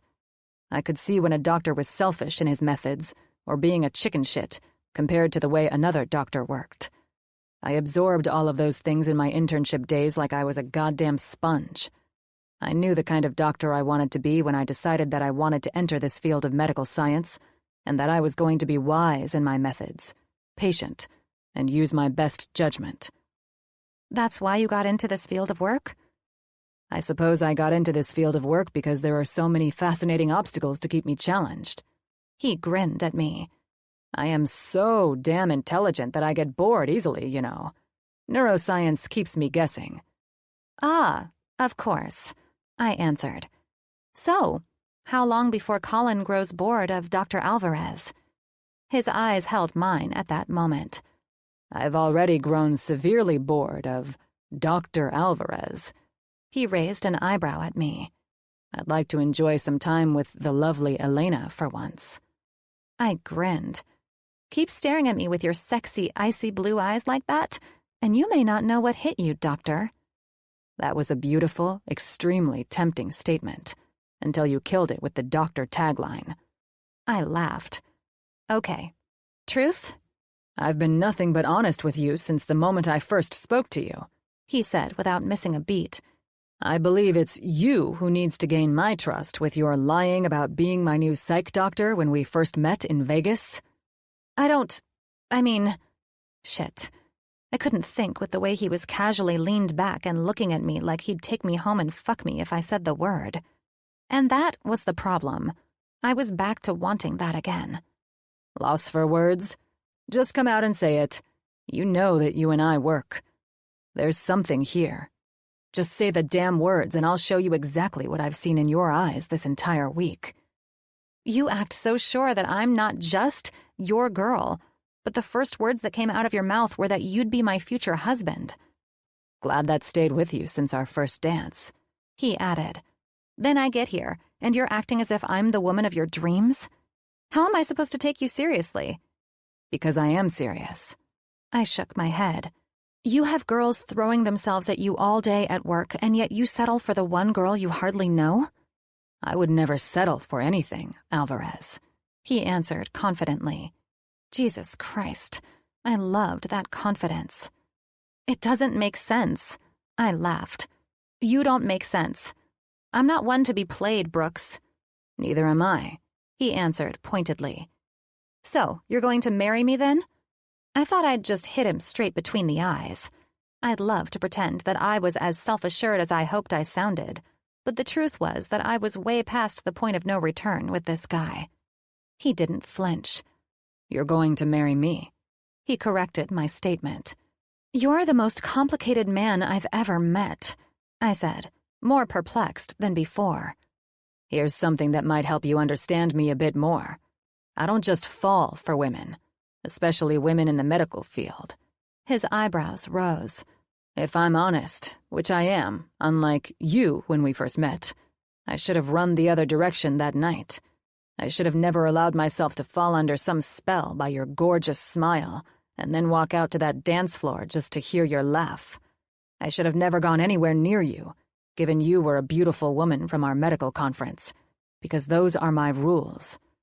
When you said who your father was, I should have had one of the men in black come to wipe your memories away so he wouldn't try to murder me for hitting on you. Even with all of those things that I shouldn't have done, wouldn't have done under any other circumstance, I didn't have a choice. There was no way that I could have stopped myself from doing all of those things. I crossed so many of my personal boundaries to get to you. I didn't just cross them. I did Olympic-level vaulting to get across them. And I'd do them all 1,000 times over without a second thought. Our eyes were locked onto each other's at this enlightening confession of his, and I had a lump the size of Albuquerque in my throat. I smiled, my cheeks burning with fire as his lips pulled up confidently on one side, his eyes mysterious, yet so beautiful. I thought you told me you were a wise doctor, Colin Brooks. No self-control, huh? It would have been lovely to form a statement that remotely covered his heartfelt sentiment, but that stupid response was all I could manage. I guess the heart overrides the brain, he confirmed and leaned closer to me. You're not the only one questioning my wisdom, however. My friends think I'm sabotaging my career because I want a piece of ass, so that goes to show the respect I get from my loved ones. He laughed loudly, and I was grateful for the levity. Are they right? Firstly, I would never sabotage my career, so on that count, no, they're very wrong about that. He pressed his lips together and studied me. I'm not historically the kind of man to have his sights set on only one woman, especially if she makes me wait so long even to call her by her first name. So, I should feel lucky that you're giving me the time of day? I teased. I would love to make you feel lucky all times of the day, he said with a devilish smile. I instantly felt the throbbing between my legs and growing wet at the thought of what Colin was referring to. So you haven't had a girlfriend or anything like that? I paused while I watched him unashamedly shake his head as I spoke. I haven't been with anyone since I met you and realized that this whole soulmate shit is real. You've become the biggest test of patience ever to challenge me. Soulmates? I half smiled.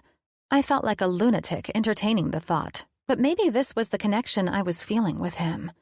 It was kind of hard to make heads or tails of anything when I was so busy lusting over his beautiful face and body, on top of his personality and his genius in the OR. I see it in your eyes right now, he said, narrowing his eyes at me. You're questioning it. Perhaps. He grinned and chuckled. It's much easier if you just fucking go with it. I thought I'd test him and play with him because, well, why not? If not now, then when? Without giving him a chance to react, I straddled him and cradled his face in my hands. I studied Colin's eyes, sexier and more serious than I'd ever seen them. If this is the case, I said, feeling a charge of emotions I'd never felt with a man before, then I guess we should both hope I accept this fact, and soon. Colin's hand slid down my sides and over my ass. My body froze after a violent shiver surged up my spine in reaction to his graceful touch and somber expression. I wanted to do so much more with him tonight, but something deep inside told me to hold off for now. He licked his lips, and the fresh, crisp scent of his cologne was potent with our faces so close. I wanted to taste his kiss, to feel the urgency of him kissing me. I wanted all of him. I closed my eyes and exhaled. Are you going to let me kiss you? Or is tormenting me high up on the things you enjoy doing, Alvarez? I smiled at the way he always said my last name as if he were a high school basketball coach. My eyes pulled from his, and the wind blowing away his delicious scent helped me come back to hold my own against the man I desperately wanted. If he wanted me like he said he did, I would find out soon enough. But not tonight. You're one intriguing man, I said, my eyes studying his. Thank you for an incredible day at work, reminding me why I love my job And this delicious dinner. I slid back to see Colin's face flustered and filled with bewilderment. What the hell are you trying to do to me, Elena? I bent over and kissed his forehead, my eyes closed and inhaling deeply of the man I knew deep down inside I'd fallen blindly in love with, somewhere between when we first met and this moment. I let my lips linger as I ran my fingernails through the sides of his short hair. It's Dr. Alvarez to you, and I'm trying to say thank you. I don't know how I did it, especially since I heard him let out a breath as he ran his hands over my forearms. But I managed to stand and leave the man sitting and staring as I smiled at him and then turned to walk away. If he did believe we were soulmates, as I was starting to believe myself, then we'd see how he would treat me after that. Most men would tell me to kiss their ass for wasting their time. Most would call me a bitch and probably a cock tease. But if Colin and I were going to play the soulmates game, well, that went farther than screwing and flirting. That was hardcore. That meant our souls were created to find each other one day. And they finally did. I knew I wouldn't be able to keep Colin at arm's length for much longer. I wasn't that strong, and I didn't know if I even wanted to. I wanted more, and I wanted it right now. But I wanted to relish in this feeling. It was the beginning of something immense, something epic, and I knew nothing was going to stop this. Chapter 11. Colin. I walked into Kinder's to meet up with the guys, and, for the first time, I was the last one at the table. "If it isn't the man of the hour," my best friend Jake said, as I sat at our usual table. "And I'm all smiles," I said, sitting down and grabbing my menu. "Always," Jim, Jake's older brother and CEO of the company that owned St. John's, added. "How's the relationship moving along with Dr. Alvarez?" Alex, our close friend and the vice president of Jim's company, asked. "Well, after she decided to kiss me on the forehead a few nights ago," I started, setting my menu aside after deciding on blackened salmon, "I figured I'd give her a taste of her own medicine during our lunch break." Jake chuckled. "As fond as I've become of the woman you're obsessed with, I have to say, I loved watching her squirm with that one." "What the hell are you two talking about?" Jim asked, after the waitress quickly took our order and left. Elena, Jake, and a few others were sitting in the cafeteria, eating lunch, and I got paged to go to the OR. I reached over to the gin and tonic that had been ordered for me, took a sip, and shrugged. So before I got up, I kissed her in front of everyone, and then I left. "That is not how that shit went down," Jake laughed and took a sip of his usual scotch. "We're all sitting around the table. It happens to be one of those rare occasions that we're all having lunch in the cafeteria together." Jake shook his head as he gave me the side eye before continuing. "Call gets paged and becomes distracted with the scans that were sent to his email on his phone before he determines it's a go for surgery. Then, in front of every gossiping hen that lives and breathes hospital drama, Colin gets up," Jake dramatically raises his hands to create the full visual, turns to Elena, who is sitting at his side, and kisses her cheek before he walks away from the table. I watched Alex, the one that every chick we've ever met claimed was a younger Johnny Depp look-alike, nearly choke on the Manhattan he was casually drinking. "Spit that shit out on me and you'll pay." I raised an eyebrow at him, sitting across from me. "God in heaven," Jim said as he elbowed Alex's arm. "Here come all the jealous women complaints from St. John's again." "That's an understatement," Alex added with a laugh. "Are you sure this chick is worth all of this trouble?" "More than," I assured the table. "That's not even the best part," Jake chuckled. "Poor Elena was rendered speechless because the poor gal probably knows that every woman who has been eyeballing this sexy neurosurgeon is going to be talking shit about her," Alex interrupted. "She's only been there for what, a little over a week now?" "I told you that wasn't the best part, right?" Jake continued, without skipping a beat. So it's obvious that Colin realizes the position he just put Elena in because he stops in his tracks, turns around, and gives me, Dr. Brandt, Dr. Chu, and Dr. Brown all the same farewell he gave Elena. Cheek kisses all around? Alex burst out laughing as Jim slowly shook his head, trying not to smile. Have we been sent over complaints that Dr. Brooks is kissing doctors in the cafeteria now? Jim asked, looking at Alex. Nothing about the French farewells yet, Alex said, swallowing the last of his drink. You are a fucking lunatic, Colin. You know that, right?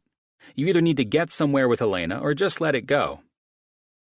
I shook my head and remained firm. Nope, she's my girl, and she knows it too. She's just playing me right now. She'll come to her senses soon enough. I looked over at Jim, who undoubtedly saw his fair share of sexual harassment complaints. He was lucky Jake and I were close friends with each of the doctors I'd laid lips on, so I could move the gossip off of Elena and onto the fact that I was working on 72 hours of on-call sleep deprivation. Most people know that Elena and I not only work closely together, but also, you both walk around with constant fuck-me eyes toward each other, Jake interrupted. Even if I didn't know you, I could easily see that you're obsessed with the new neuropsychiatrist. A woman who's been hit on by practically every male and some female staff at St. John's, by the way. Whatever you idiots do, just keep this ball out of my court, Jim said. Seriously, Call. You and Jake have enough goddamn complaints working their way up to Alex and me since you're both hot shots. It's the burnouts who are constantly making bogus complaints, and you know it, Jake said, defending both of us. And what about Brandt? He's Mr. GQ of pediatrics. He's getting this shit too. Alex rolled his eyes. Brandt is different. That guy needs to quit messing around with the new nurses who are hired on. Dude actually blamed us for that. He said it was our fault for hiring hot nurses. Jim chuckled. I guess that's one way to spin it. It's the fact that you have a new documentary running on him now, too. He's easy on the eye, and we're sending these things off to universities with, shall we call them, eager young interns, I added. Not that I keep track, nor am I defending him because I have my own problems, and I don't care all that much, but last I heard, Brandt was in a relationship with that pediatric nurse, and he broke it off with her. Word has it, she was fucking pissed and determined to make his life a living hell. I'm just saying what I hear in passing. As you all know, I don't listen too much to the gossip brigade. This job is hard enough without finding out there's a complaint against your ass every other week. He's too good at what he does to be dealing with that shit. The waitress arrived with our food, and this conversation was doing nothing but starting to piss me off. I hated that unqualified, bitter associates scrutinized everything we did. People's lives rested in our hands, and you would think that should have been the most stressful part of the job. Dealing with HR grievances was not what any of us signed up for. The frivolous complaints seriously need to stop, Jimmy, Jake said, taking the words right out of my mouth. You guys need to put a pin in that shit. If the hospital board can't kill this nonsense, then what the hell are they good for? It comes directly to me when I have highly esteemed doctors who could be fired by the board, dipshit, Jim said, cutting into his steak. I request it from the board and then deal with the board. Your asses would have been fired long ago if I didn't oversee this shit. Then hire someone to take it on, I added. You both know it's mostly bullshit. The legitimate harassment complaints are being overshadowed by people making shit up. Alex laughed. You think we can't see through it all? Every time we get together, you both act like this is all you get on your desks, Jake added between bites. That's because you and Colin get so fucking pissed that it makes for a great dinner, Jim mused. I rolled my eyes at the two jokers sitting across from Jake and me. Okay, so once again, we're the subjects for your entertainment. Let's change the topic, shall we? You're going to ruin my fish. All right, Jim said. Moving on to more important things. We're throwing the hospital Christmas gala this weekend. I closed my eyes in annoyance. The one weekend I'd planned on going over to Elena's new place and helping her move in. I looked at Jim and sighed. Can I not catch a break in my pursuit of this woman? What the hell are you talking about? Jake questioned. This is news. Not breaking news, obviously, I said, rubbing my forehead. This gala that we are always forced to attend, 4 weeks early this time? That, my friend, is breaking news. I'm curious, do you honestly believe that unpacking boxes with Elena this weekend is going to be the start of a relationship with her? Alex asked with a laugh. God, you are off your game these days, man. I don't give a shit how our relationship begins.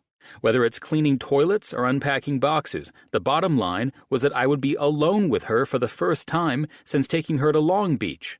Better than that, alone in her new home. I raised my eyebrows. I figured it was a gift from God that she got her keys early and actually invited me to help her move in.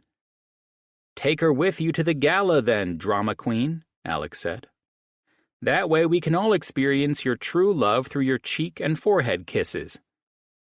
More than that, if you think that shit is going to get real between you two, it's best to have the CEO and VP of Mitchell & Associates in attendance while you show up with her on your arm, Jake added. Great point. It's just a matter of convincing Elena of that. At the moment, we're just friends and are working on acting on our feelings. I pinched the bridge of my nose. I truly don't know how she feels. She smiles radiantly at everyone, has this beautiful, infectious laugh.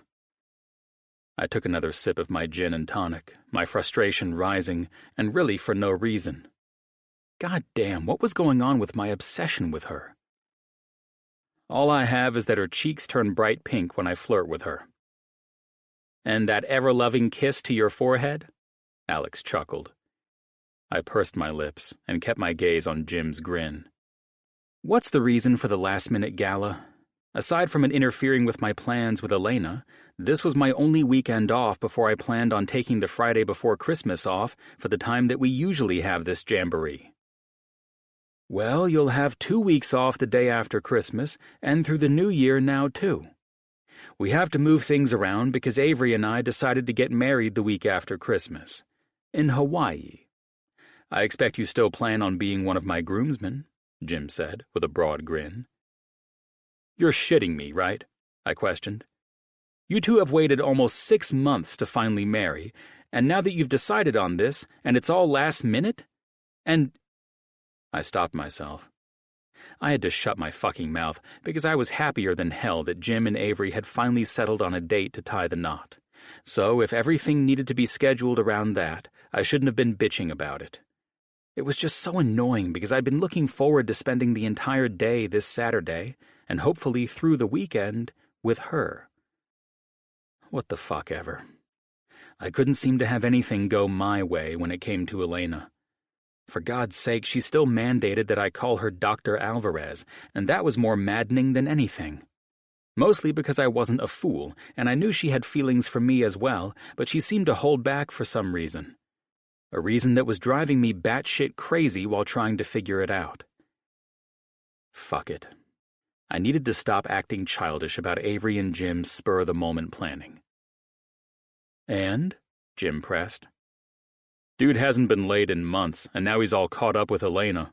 I can only imagine how blue his balls really are. Jake laughed. That's completely true, I said. How long has it been, lover boy? Alex asked. If it was your damn business, which it's not, I smiled at Alex, a storm of an idea brewing in my head as we talked, I might tell you. I should have all you dip fucks know that I was never the one to just screw around with women. I dated them and enjoyed them while I did. Says the chump who got all of us labeled the goddamn Billionaires Club, Jim said, while rolling his eyes at that fact. If I recall correctly, you were the one who was too drunk to think and fucking around with that real estate heiress. Thanks to her, we have to explain that to anyone who finds out. That was years ago, and I ended shit like that then, too. I smirked at the three who all had their hellish histories, fucking women and breaking their hearts in their own particular and selfish ways. So that Casey girl was the last woman you seriously dated? Jim asked, trying to keep his demanding CEO composure that didn't work worth a damn around the three of us. He turned to face me. You haven't been laid in how long? Laugh it up, assholes, I said, with a smile of my own. I'll be making up for the lost time when my little spark plug finally realizes that I'm her guy. Anyway, moving on. Jim put to bed the topic of my seriously needing to get laid. We're flying out 3 days after Christmas. Schedules are cleared, and I had my assistant check for both your and Jake's scheduled surgeries. It appears there are none planned during that time. Is that right? I'm clear. I smiled at Jake, who narrowed his eyes at my grin. If anyone could tell that I was up to no good, it was my best friend. As am I. Any urgent surgeries that come up always go to Chi in my absence, Jake added. Jim had just finished texting Avery, and I reached for the phone that he was dumb enough to set between our plates. I held the phone to his face and unlocked it, knowing Jim would keep his composure given the expensive restaurant we were in. I now had the world of Jim and Avery at my fingertips. "What the hell are you doing?" Jim asked, as the waitress returned with a new round of drinks. Perfect timing, I thought, eyeing Jim with an unwavering smile. "Handling an issue with your fiancé," I said. "Try not to act like a teenager and tear the phone from my hands, please." Jim rolled his eyes after I punched the button to dial out to his most recent call, Avery, and she answered in 3 rings. "Shit, that was a quick dinner," she answered, and as usual, Avery's sailor mouth made me smile. "Actually, it's been a painfully long and hellish one," I said. "It's Colin." "Oh, hey," she said, with a surprised laugh. "What happened to Jim?" "Well, he's devastated, if I'm honest," I said, in a voice that had all eyes on me now. "Oh, fuck. Here it comes. What is it now?" she answered, likely hearing the smile in my voice. "Well, I'm not going to make it to the wedding. I just can't do this to you and Jim," I said. "Do what?" "Well, Jim informed me that I'm to be a groomsman in the Aloha wedding he just popped on us." "And that's a good thing, right? He said your and Jake's schedules were clear for this time. Where is he?" "Sitting right here, looking at me as if I've lost my mind." "Which you have," Jim grumbled. "Here's the deal," I continued, ignoring Jim. "Being a numbers guy, and the genius I am in all things, I've done the math, and this wedding will be a disaster. I assume you're having Ash's best guy friends arrange it all?" "Clay and Joe? Yes, and they're not worried about anything. Please tell me how a brainiac neurosurgeon has made this determination within the span of the evening," she said, humoring me. I rested my elbow on the table. Jim went to reach for the phone over my bullshit, but I wasn't making the point yet. I calmly held up my index finger to stop him and leaned away. "Does Clay and Joe realize that you have a groom with 3 groomsmen?" "Yes." "And how many bridesmaids to even out the beautiful wedding pictures that I'm sure will be taken as you kiss while the sun sets on the ocean's horizon?" "What the hell are you trying to—" Avery laughed. "I have my sister, Ash, and—" The line went silent. "Right. And who am I to walk with?" I questioned dramatically, which brought eye rolls from around the table and a laugh from Jake. "Imagine how Clay and Joe are going to view this nonsense. Seriously, Av? A billionaire gets married in a tropical paradise, and the whole thing looks like an offset, uneven calamity because I've got no partner. And sweet Jesus, if not me, I don't even want to think about Alex being the only one without a chick in some bright pink chiffon dress on his arm in all the pictures." "First of all," Avery started, "this wedding isn't taking place in the 1980s, so don't worry about the chiffon. Second of all, I really don't care what you guys look like so long as I get to marry the love of my life. I guess I should apologize for not taking you into consideration with my wedding plans," she added sarcastically and with a laugh. "Apology accepted, and as long as you don't care, sweet Avery," I said in a teasing voice, "then you won't care that I'll be providing the missing bridesmaid for you. She is a woman who will enhance the photos with a smile brighter than the flash of the camera." Avery laughed. "You think Elena will be down for something this crazy when she still won't even let you call her by her first name?" Do you and Jim gossip about everyone's shitty situations, or is it just my life that is the most fascinating? I asked, looking at Jim's smile. I must insist on this. I cannot in good conscience allow your wedding photos to be unbalanced. Good God, woman, you're a billionaire now. It's time to start acting like one.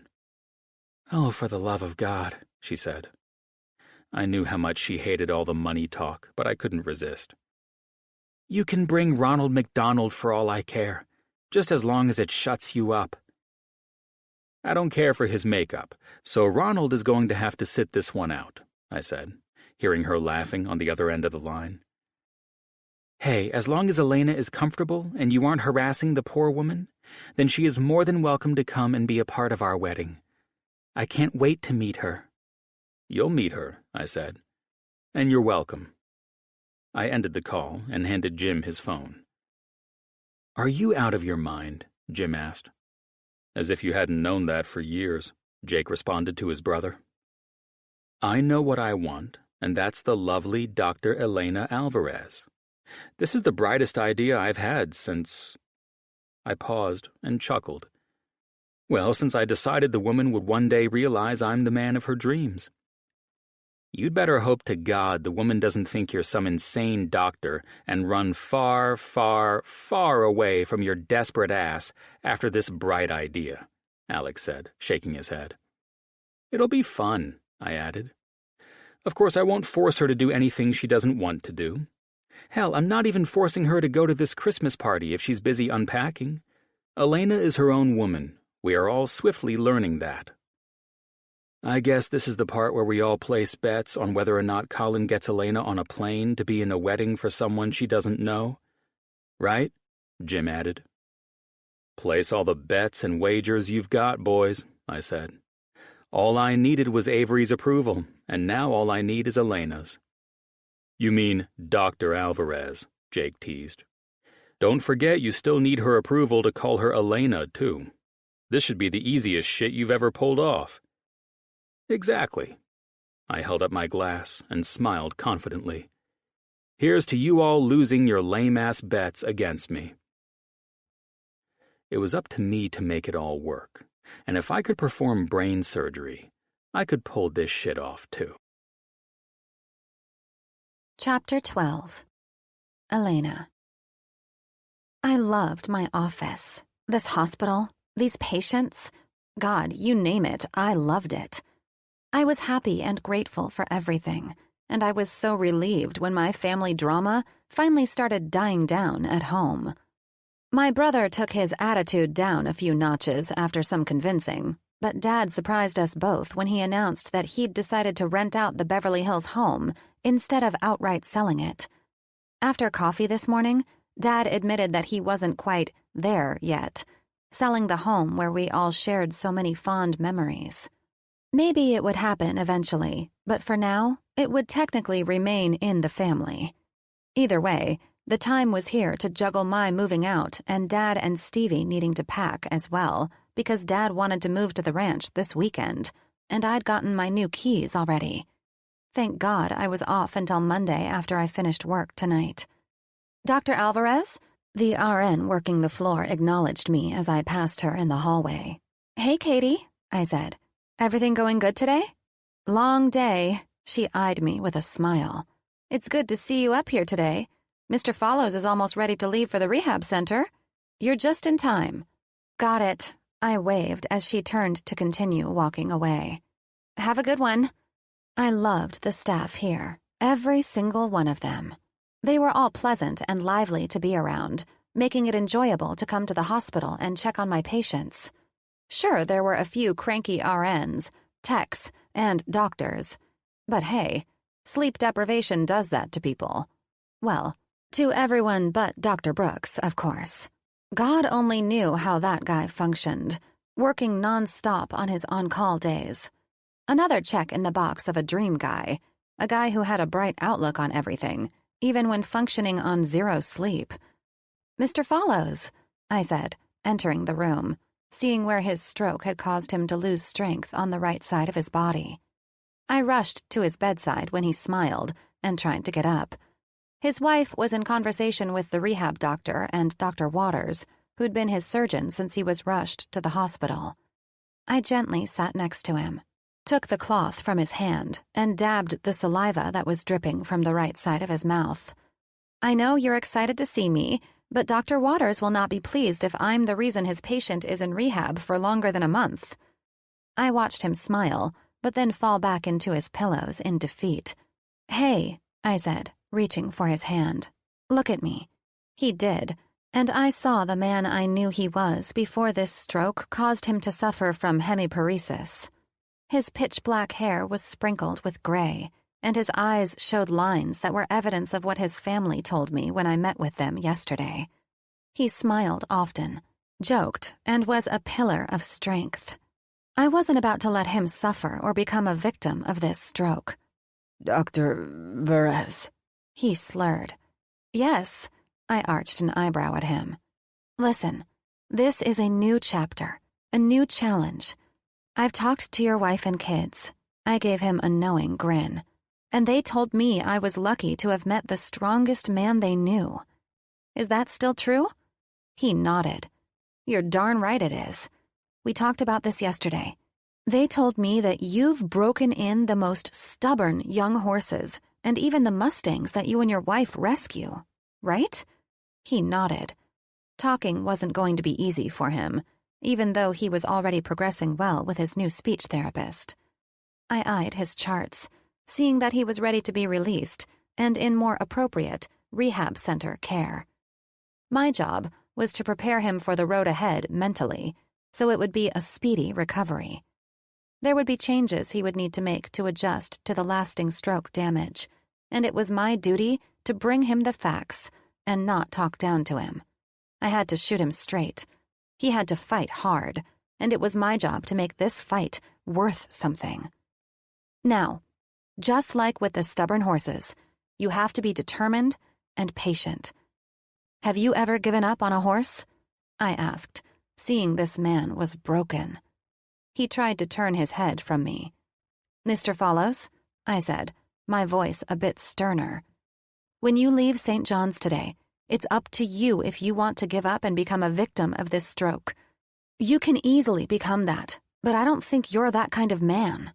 I think you're the kind of man who fights back with everything he's got, the kind of man who gets right back on that horse when he throws you from his back." He looked at me in annoyance. There are statistics that show the body has a way of recovering through these strokes, and that the neural pathways can open back up and reestablish nerve and muscle function. I squeezed his hand. "You can choose here and now to leave St. John's as one of the statistics of a patient who has recovered from a stroke. Or you can give up. I won't allow the latter. You will fight back, and you will work hard." His expression grew curious. yes. He managed. "Yes," I repeated.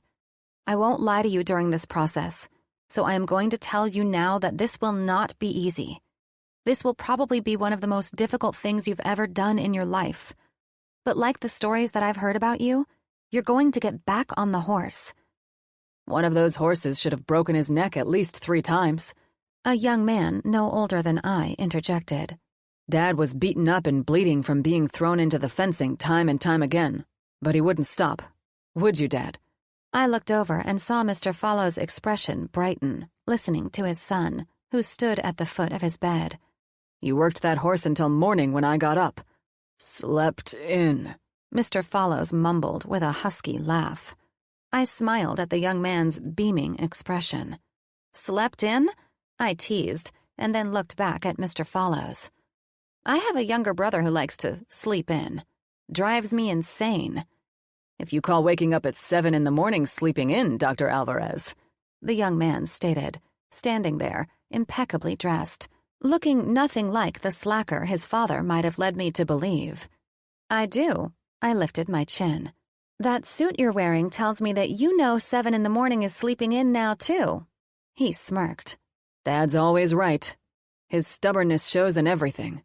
And yes, Dr. Alvarez, if I'm up at 7 in the morning, I'm most likely missing a morning conference call, an important meeting, or losing a client.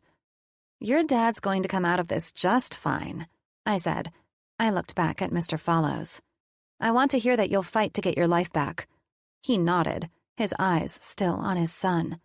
I could tell that even though the tough cowboy who lay in bed differed vastly from his businessman son, the two shared a close connection, and Mr. Follows would be in great hands with his wife and son. I stood. I love to check in on my patients before they leave for rehab, so don't think for 1 second I'm letting you off easy by walking out of this room right now. You promise me that when I show up in a few weeks, you're going to be ready to get home and saddle up. If there's one thing I know about you, old man, his son said with a laugh, it's that the only thing that will stop you from getting back on those horses is death itself. He looked at me. My mom said we could consult with you for anything.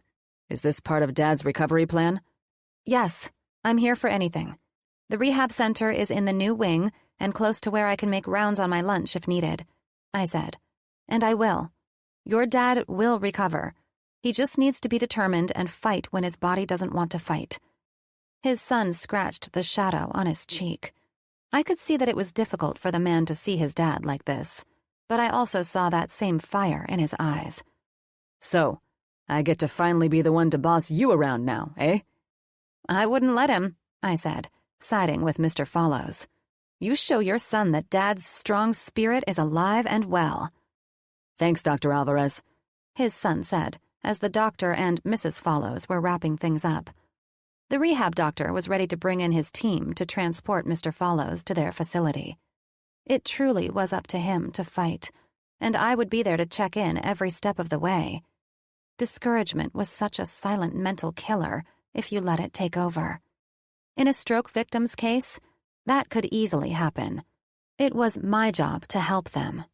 This won't be easy, I repeated, but any success is monumental to progress in retraining your mind to do things. I will see you soon enough, Mr. Follows. I smiled at the family. You all have my information on his discharge papers. It is in his care plan with St. John's and our rehabilitation center for any of you to make an appointment for consultations. Please don't hesitate to make an appointment for anything. With that, I took my leave with Dr. Waters, and we both walked back to our offices together. You are an amazing doc, Elena, Dr. Waters said. It's nice having you on the floor like this. I don't know how you make the time for it. I looked over at the man who was number 2 on the cocky neurosurgeon list at St. John's. Everyone knew who number 1 was. Dr. Waters was a bit older than Dr. Brooks, but still young, being in his mid-40s. I did find it strange that St. John's was almost like a soap opera hospital. Young, hot doctors and nurses floating around this extravagant place. I'm just grateful you trust your patients in my care. I'm still new and have a lot to prove. To have doctors trusting me with their patients is quite an honor, I answered, as we turned toward the back doors that led into our offices outside of the hospital. What makes you think we trust you and aren't testing you? He said in his dick voice, something I was accustomed to with men like him. I hope you're testing me, I answered confidently, because if I were getting things spoon-fed to me around this place, I'd probably suck at my job. Oh? He smirked as we stopped, and I turned to open my office door. I hardly think you'd suck at your job. Your smile alone is enough to rehab any patient. I laughed, pulling off my lab coat and turning to pack up my desk. Amusing. If only that were the case, then I wouldn't have had to bust my ass in college, med school, and internships. Good night, Elena. He smiled and then left me to pack things up. It was Thursday night, and my stuff should have been delivered and moved into my new place, ready for me to go through and unpack this weekend. I pulled out my phone to confirm the movers had shown up, and Stevie was there to let them into the apartment. God bless his little nightlife soul. He was taking the week off to help Dad and me clear the main house and move out for the cleaners to prepare the place for the new renters. Part of me knew that Dad could hold off, and should have, to save us all this crazy time crunch in getting out of the house. But he was ready to go to Malibu. And after talking horses and seeing the cowboy and Mr. Follows, I was excited to get out to the ranch and greet the horses. Dr. Waters, eh? I heard Colin's light-hearted voice say. I placed my briefcase on my desk and looked up at the man, leaning casually in my doorway. He had his arms crossed and a leg smoothly crossed over the other one. Damn it. I had trained my eyes and brain to get used to this man by now. So why was I acting like it was the first time I'd seen Colin looking hotter than ever in his dark suit? "Dr. Waters?" I questioned with a laugh. "I just finished up with one of his patients he's sending to rehab." "Ah," Colin answered, eyes illuminating with his vibrant smile. "You realize that guy is so slimy that if you poured salt on him, he'd dissolve into a pile of goo, right?" Well, shit. I sat back in my chair and rubbed my forehead. Too bad you're not a shrink like me, then. "I could easily fix any problem you might have if your mind is leading you down a path to date some slimy geek of a man." I bet you could. I laughed, trying to cover up the fact that my body was aching for things to turn into something more than unpacking boxes and setting up my bed this weekend. "What makes you think he'd even be up for a date with me, Dr. Brooks?" Colin glanced over his shoulder and then smiled back at me. "Unlike you, I've actually listened in on the gossip that is brewing around the floors of this hospital. It looks like you're the new hottie that the doctors and nurses—" "Oh, God, don't." I closed my eyes and held up my hand. Colin laughed. "You seem a bit flustered, Dr. Alvarez." In the new Colin fashion, he seemed to know when things could work me up, like hospital gossip directed at me in such a way, and he diffused it with a smile. "And why the hell does that guy get to call you Elena?" "I think you know exactly why by now," I said, somewhat annoyed. "And please don't tell me that people are talking like this about me." "Everyone adores you," he said, more sincerely this time. "You are quite the asset to St. John's, and that's not just me speaking as your future husband, either." That was all it took, and I chilled out some. "Well, I love working here," I added.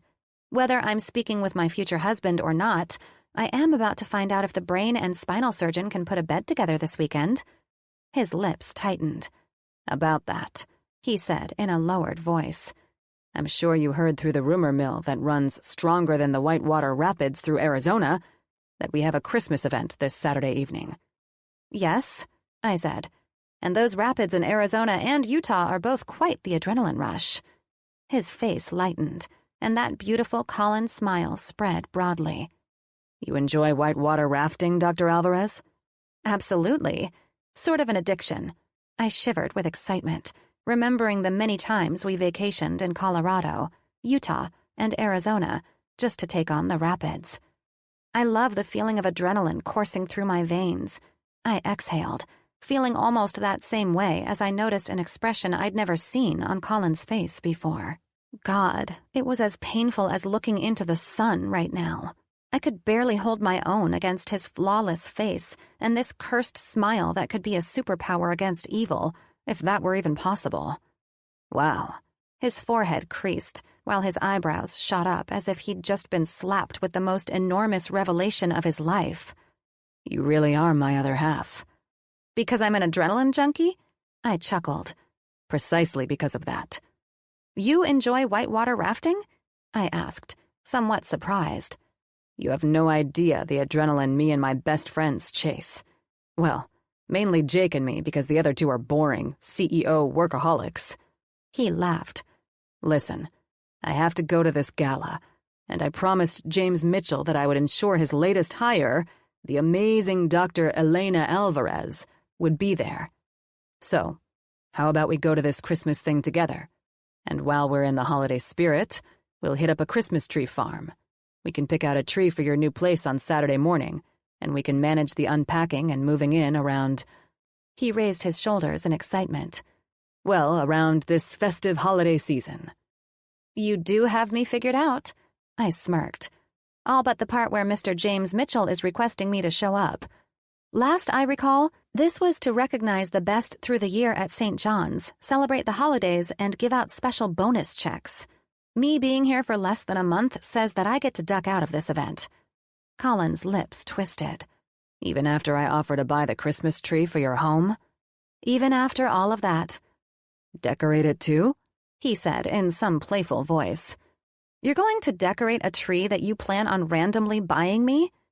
"Yup," he said resolutely. "With what ornaments?" Whatever ornaments you have. I don't have any. Colin grinned. Well then, that allows me to help buy our first Christmas ornaments together. Slow down. I stood, ready to leave. You have fun at the Christmas party, and I'll text you my address if you still want to give me a hand unpacking. Colin pulled up from reclining in my doorway and walked toward me. What are you so afraid of with me? He asked, almost as serious as he seemed curious. I'm not afraid of you, I said. I have to get moved in. I already said that I'd help. I have no type of Christmas party outfit to wear, I finally admitted. Good God, Alvarez, he said, plopping into one of the seats across from my desk. You're in Southern California during party season. I'll take you out personally to buy the dress. Then, I say we make an appearance at this party and bounce. I eyed Colin, becoming more relaxed and casual. If I'm honest, Colin— Which historically is not your strong point when it comes to me, he interrupted, never missing a chance to rub my Las Vegas lie in my face. Continue. Fine. I'll go, I said. Let's give us a try, starting with a chaotic event that I'm not prepared for, a looming move that's hanging over my shoulders, and— I stopped and smiled at him as he nodded along. And his eyebrows rose. The Christmas tree you'll be picking. That, in and of itself, should be enough to put a strain on trying us out. I'm picky with my trees, I said. I'm picky with who I invite to last-minute hospital Christmas parties. Then it's a date. You and me, the two pickiest people on the planet, trying out a date. You said you loved adrenaline, right? Addicted to it. I believe those were the words you used. He stood and said with wide eyes. Crave it? Live for it. Then I'm sure I'll find a way to satisfy your adrenaline addictions. He turned to walk out. I'll have you addicted to me. He stopped and eyed me. And I'm sure you're not afraid since you made it very clear you're a fearless woman. My heart decided to take off at a rapid pace again, knowing exactly what he was talking about, and me wanting him more than ever before. I'll meet you there, I said. No, you won't. He smiled. This isn't going to be a separate cars situation. I'll drive you.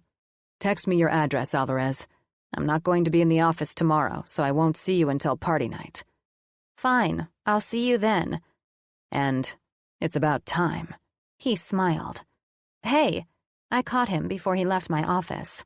I rubbed my forehead, knowing I needed to keep my priorities straight. Seriously, I don't think I should go to the party. I really need to get up and help my dad unpack at the ranch. Colin seemed to be unaffected by that.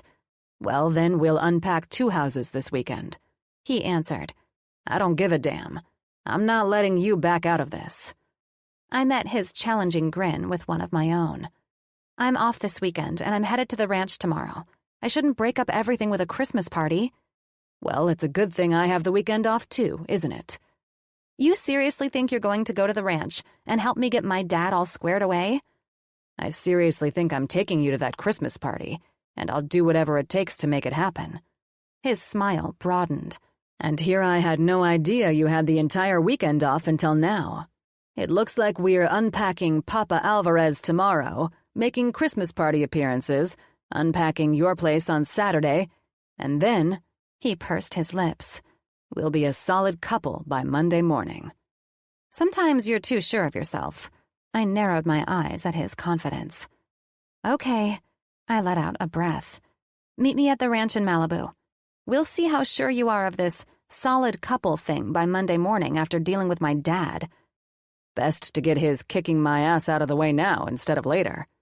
Give me your digits, Alvarez, he said, taking my phone number as I laughed in disillusionment that he was willing to do any of this. Great. Now here's mine. He smiled as he texted me. See you bright and early at the Alvarez Ranch. He winked and walked out of the room. My phone buzzed, and I glanced down at it. 555-230-8927. Save this number as my future husband. I couldn't do anything other than smile at Colin's text, reminding me of the name he used when we first met. The man would most likely have his confidence shaken by my dad tomorrow. I sure as hell wouldn't want to be in Colin's position anyway. Hell, I didn't even want to deal with Dad going off on my brother's lazy ass, but I was putting off unpacking my stuff until Saturday so I could get this out of the way. I wanted Dad settled, and God help me if Stevie had been sleeping all week and hadn't yet lifted a finger to help. At least we had my future husband helping out. As far as I was concerned when it came to moving, the more help, the merrier. If I was honest with myself, I was excited about this. I was excited to be around this man who excited me so much. It was time to get to know Dr. Brooks better and see if he crumbled under pressure outside of work, because he sure as hell didn't seem to let any form of pressure get to him otherwise. Chapter 13. Colin. I pulled up to the Alvarez family ranch and parked next to Elena's Land Rover. People were in and out of the front door, carrying boxes and working to help Miguel get this house moved in, as fast as the man would call his surgical team into the OR for a trauma-related surgery. I had to give Dr. Alvarez some credit. Never in my life would I have imagined the man to have such a badass ranch in Malibu. The house was across the Pacific Coast Highway and hidden in the mountains that overlooked the beach. The rustic yet contemporary log cabin sat peacefully overlooking the ocean and was surrounded by small pastures shaded by the mountain bluffs beyond them. This was undoubtedly any horse lover's dream if they loved the serenity of the mountains, accompanied by the ability to gaze at the ocean from their front porch. The barn and horse stable sat beyond the detached garage and matched the main house with their log and slate rock exteriors. Definitely a place you couldn't easily find on the coast in Southern California. Hell, I lived on the beach 20 minutes down the road from this place, and it was an entirely different world from where I stood at Miguel's house. I knocked on the knotty pine double doors, and the one man I knew who may or may not be happy to see me answered it. "Brooks," he said. He gave me a stiff nod. Then his forehead creased in humor as the man brought me in for a hug. What the hell? Didn't expect this. "Damn it, it's good to see your ugly face again." I teased him like we were at the hospital. "I have to admit, the old battlefield isn't the same without you there." "I already know that. Get in here," he said with some humor. "What brings you out here? A patient? Ready to resign that chief position already?" "Funny," I said, glancing around and seeing the man was entirely moved in. I was actually invited by another Dr. Alvarez. Elena came walking up, wearing a pair of overalls with a red and black checkered flannel over them. Her smile was mischievous and giddy all at once. "You may know her. She's good at misleading me into believing her little white lies." "My adorable and innocent Elena?" Miguel laughed and draped around Elena, who held an open moving box in her hands. "White lies? Never." She was more beautiful now than ever. She had a handkerchief tied around her head, holding her hair back from her face, and the red material made her bronze eyes pop more than when she wore makeup to enhance them. "That's right, Poppy," she said, leaning into her dad. "These are the first of the memory lane boxes you won't let that company touch. Colin and I will get them up into the attic." "Colin and I were just about to catch up, kid," Miguel said. "I'm ready for a beer, and now that the boxes are unpacked and moved in, it's time to relax." Elena bit down on her lower lip when my eyes met hers, knowing she'd lured me out here to spend time with her dad, but this time he wasn't my co-worker. He was the father of the woman I was infatuated with. I could see it in her challenging smile, and I could sense it in Miguel, but at the moment, I was somewhat lost. Was Miguel going to sit me down and tell me to keep my ass far away from his daughter? Or was he poking back at Elena and on my side with the fact that the man didn't need help moving in, as it was apparent he'd hired a company to do most of the work for him? Nah, there was no way Miguel was taking my side over his beautiful and tricky daughter. "You told me you needed help moving in, and I dropped everything to show up and find out you hired a company to do most of the work. Colin offered to help too, and now look at us." That's why I'm offering up a beer. He smirked. At 8 in the morning? Elena raised an eyebrow to her dad. I don't think so. You need to unpack your office. Stevie needs to wake his ass up and help unpack his stuff. And there is a room full of boxes of stuff from us kids I need to get up into the attic, she challenged her dad. You go wake Stevie up and get back to your office. We'll relax with a beer later, old man. Miguel shrugged. And you think you can handle that one? He asked as Elena turned to give directions to a group of movers who had walked in with more boxes. Good God, Brooks. You're in over your head with her. I see I've been the topic of conversation. I smiled, following him into the house. Well, when my Laney comes home saying that a handsome fellow who goes by the name Dr. Colin Brooks proposed to her on the dance floor, then yes. He turned back and smirked at me before he clapped me on the arm. Anyone who takes that kind of interest in my daughter becomes the topic of conversation in my family. He glanced over at his daughter as she spun around and walked toward us. And allowing you to spend time with her might keep her off my butt for a while. Oh, Poppy, Elena came back with a laugh. Get to your office. Colin, you're with me. Miguel nodded. Gee, thanks for the help. He chuckled, then disappeared, and left Elena and me to haul boxes up to a massive attic. Elena was on a mission to clear the boxes out of the room where they'd been stacked. We worked to organize the boxes in sections, and I studied a picture of a strikingly beautiful woman that had slipped out of a box with the name Lydia scrawled on the side. It looks like the genetics of beauty run strong in your family, I said. Elena chuckled and took the portrait of the woman from my hand. This is my older sister, Lydia, she said. She's gorgeous, right? I studied the sharp features of Lydia's face. Her piercing green eyes made me feel as if she were sizing me up through the picture alone, and her ruby red lips set off her thick, pitch-black hair. She was beautiful, that was certain, but I'd been around my fair share of beautiful women who had a similar, mysterious look in their eyes. I looked back at Elena's bronze eyes as she patiently watched me, and those feelings I felt the first night I saw this lively woman returned. She was perfect in every way and soothing to a soul that had been searching too long to find its other half. Not nearly as gorgeous as you, I said. Well, you'd be the first to think that, she responded with a laugh. Lydia's even won some pretty fierce modeling competitions. That wouldn't surprise me at first glance. I pursed my lips. But she's not as beautiful as my future wife. Elena's cheeks tinted pink. Get over here. I need some help with this heavy box. I followed Elena over to her section and saw where she had a box open. This one? I asked, seeing ribbons and trophies in it. Yeah, I need it moved over here. Hold up.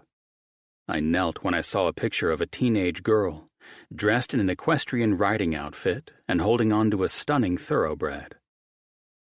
Is this you? I asked, pulling out the old golden picture frame. Elena laughed. That's Cookie and me. He was the best jumper around. I can tell. He won a hell of a lot of trophies and ribbons, I said, seeing first place written on pretty much everything in this box. Hey, I did some of the work for us to get those too. She reached into the box, pulling out a picture of the horse standing alone. I miss this guy, she said, running her fingers over the image. You enjoyed jumping then? I asked, intrigued to find out more about her. Well, the adrenaline part was mostly what kept me going. I would sneak Cookie out of the stables, and we'd race through the mountain trails so that I could feel his power surging through him. So, I smiled at her soft expression, is the woman who has captivated me into horses? I love them. They're therapeutic to ride. To feel that raw power come to life and turn the reins loose. I love every minute of it. I know how you feel. I grew up doing the same. Perhaps we crossed paths during a competition once? Perhaps, she said playfully.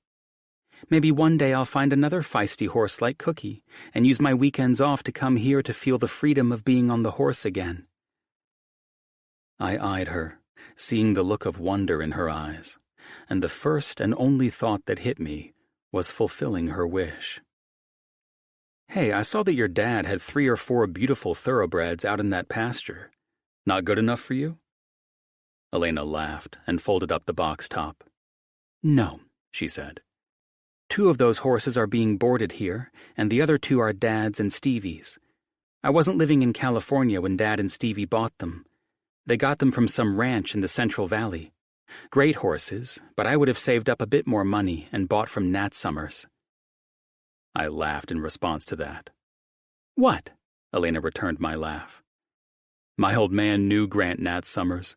I knocked out his son in a fight in the 7th grade, but hey, I bet I could still get you a good deal on one of his horses. They are the best." I chuckled. "Well then," she rocked back and sat on her heels.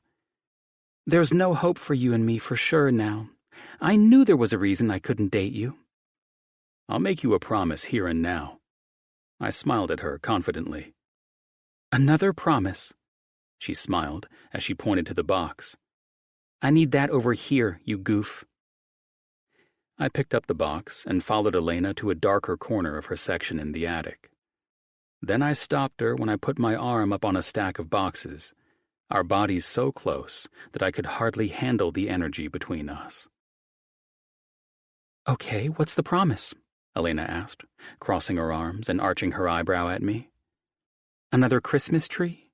A horse ornament?" "No, let's call it a prediction." I pursed my lips at her challenging grin. "I'll get your Christmas tree and have you in my arms as my future fiancé, all while securing a chestnut stallion as your wedding gift." She burst into laughter, the same as me, knowing it was ridiculous, but it was fun, and I was confident it would happen. I saw the way she looked at me, and I just needed to gain her trust. "I'll hold you to that. Let's go get lunch." She ducked under my arm. "You said you rode?" "Yep." I turned back to her. "How the hell else would I have gotten into a fight with that spoiled Nat Summers kid?" "Good God," she laughed. "All right then, let's saddle up Frisco and Brinks and take lunch out by the lake on the edge of Dad's property. Do you want to know where I got my little white lies from? It's that man. He made it seem as though he had no help to move, and Dr. Mitchell was going to come after all of us for allowing a man with his blood pressure to unpack his entire house." She rolled her eyes. "I could have gotten my whole house unpacked today." "Well, let's make the best out of your dad misleading you, and then me, into coming out here. I'm curious to learn more about the woman I'm about to spend quite a lot of money on a horse for." On the day that this woman walked back into my life at St. John's, if someone had told me that I'd be on horseback, riding on my way to have egg salad sandwiches with her by a lake, I would have told them they'd lost their minds. Elena was becoming more intriguing to me by the hour. This fun yet strangely romantic affair was more consuming to me than trying to get her into bed. That was saying something for the type of man I'd always been, but I was adamant about locking down a relationship with her no matter what, and I wanted to know everything about her. Elena and I managed to saddle Frisco and Brinks in record time, and as soon as we set off, everything came back, as if I hadn't skipped a day of riding since my teenage years. I smiled and followed the feisty, spirited woman, who encouraged both horses into a race up through the mountainside on a dirt path. This was as exhilarating as bringing my car up to top speeds on late nights when the freeways were clear, and it was as close as it got to bringing my street bike at an aggressive speed while cruising up PCH. It was freedom and an escape, and what better person to do this with than the woman who drew me in more every time I was with her.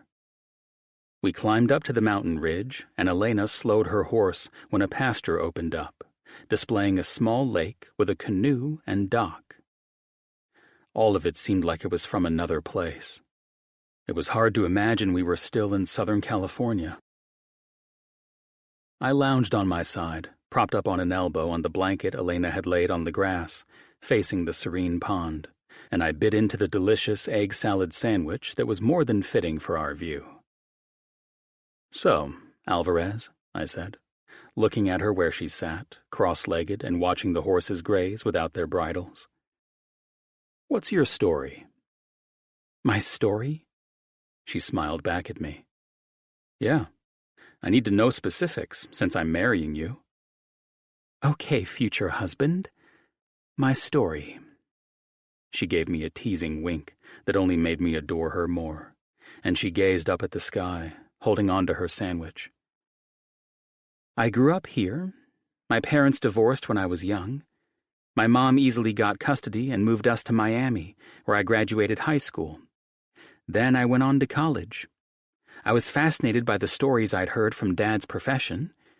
So 2 years into that—" "Good God, woman," I laughed. "That's a highlight reel." "Well, what do you want to know? I seriously have no idea why you're on this crazy road to marry me anyway." She laughed the laugh that I'd fallen in love with from our very first conversation. "You mentioned you were fascinated by your dad's profession." I smirked at her brilliant eyes. "Which basically affirms that you're already fascinated by me since I'm doing that exact job."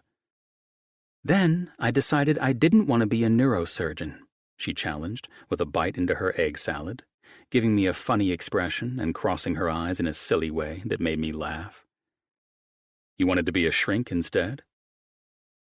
She reached into the bag of chips she brought and tossed one into her mouth. "I don't know. I realized that doing such a high-risk job wasn't quite my style. I would rather be the one to help those who have to deal with the life changes that an injury could cause them. You know," she looked at me, more serious now, "it's devastating and could happen to anyone. 1 minute, life is normal, and you're dancing around or driving down the road, and the next minute, you're waking up in the hospital with a disability that you never saw coming. That's a difficult tragedy to deal with. I want to be their advocate when their minds see nothing but defeat." "I watched the way you consulted Mr. Newman's family. You did a good job with them. That family was torn in every way possible after his accident. The irreparable damage that had been done to his spine is indeed a tragedy. He'll be paralyzed for life. Those things sit with me, knowing that I can't fix the problem in cases like his and give him his life back." "From the medical records and your notes," she eyed me, "you did better than any surgeon I'd met in fixing the areas to help give him a fighting chance to use his hands."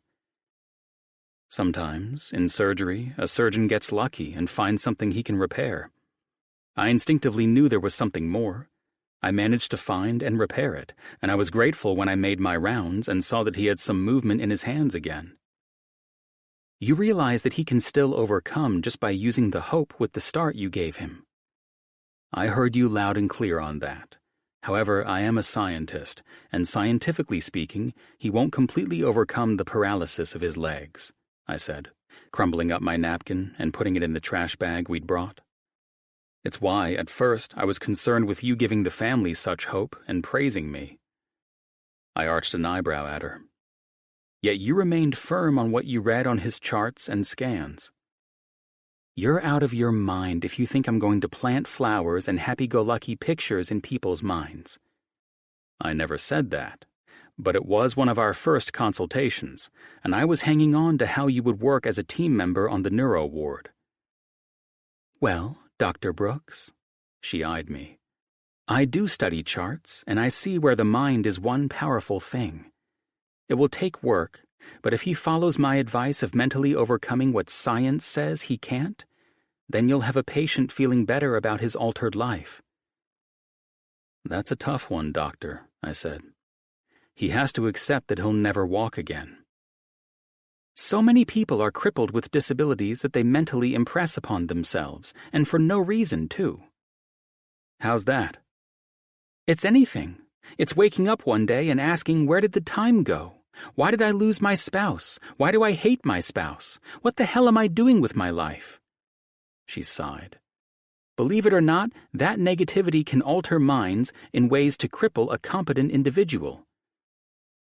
"That's very true," I said with a smile. "And how do you get through a situation that you don't mentally put yourself in?" Like being in a wheelchair? She asked, crunching into another chip. You find other methods to live happily and appreciate that you're living and breathing and waking up to a sunrise every day. You rode that horse today. How'd that feel? Pretty fucking awesome, I answered truthfully. Therapeutic, wasn't it? She asked. Yes, I grinned. Are you trying to get into my head now, my sexy little shrink? She blushed, and I loved that she responded to my flirting like this in a fun way instead of getting pissed about it. One day, I hope to have a rehab center with horses. They have them here in Southern California, but what a dream to have a place where I can treat my patients who can't easily recover and give them freedom and the thrill of the accomplishment of riding a horse. Many have broken through with their diagnoses for life in a wheelchair after equine therapy, you know. Well, we'll call it Elena's Equine Miracle Therapy. Nice. She rubbed her hands together and folded up the chip bag. How about you and I take a ride in that canoe? I looked to the lake and the canoe and laughed at the thought of us doing this. I was hoping we could just call it what it is between us. You allow me to call you Elena from now on, and we make out up here in the middle of nowhere. Nice try, bud, she rose. Let's go. I'll show you a little about my story that you asked about earlier. Balancing and trying to get into the canoe without tipping it over was a laugh all on its own. Still, once we were in, Elena sat perfectly straight, gently pulling the water through her paddle, and we escaped life, finding ourselves together in this unique moment. So this is it, eh? I asked, rowing my oar to the rhythm of hers. This is Elena's story, riding in a canoe.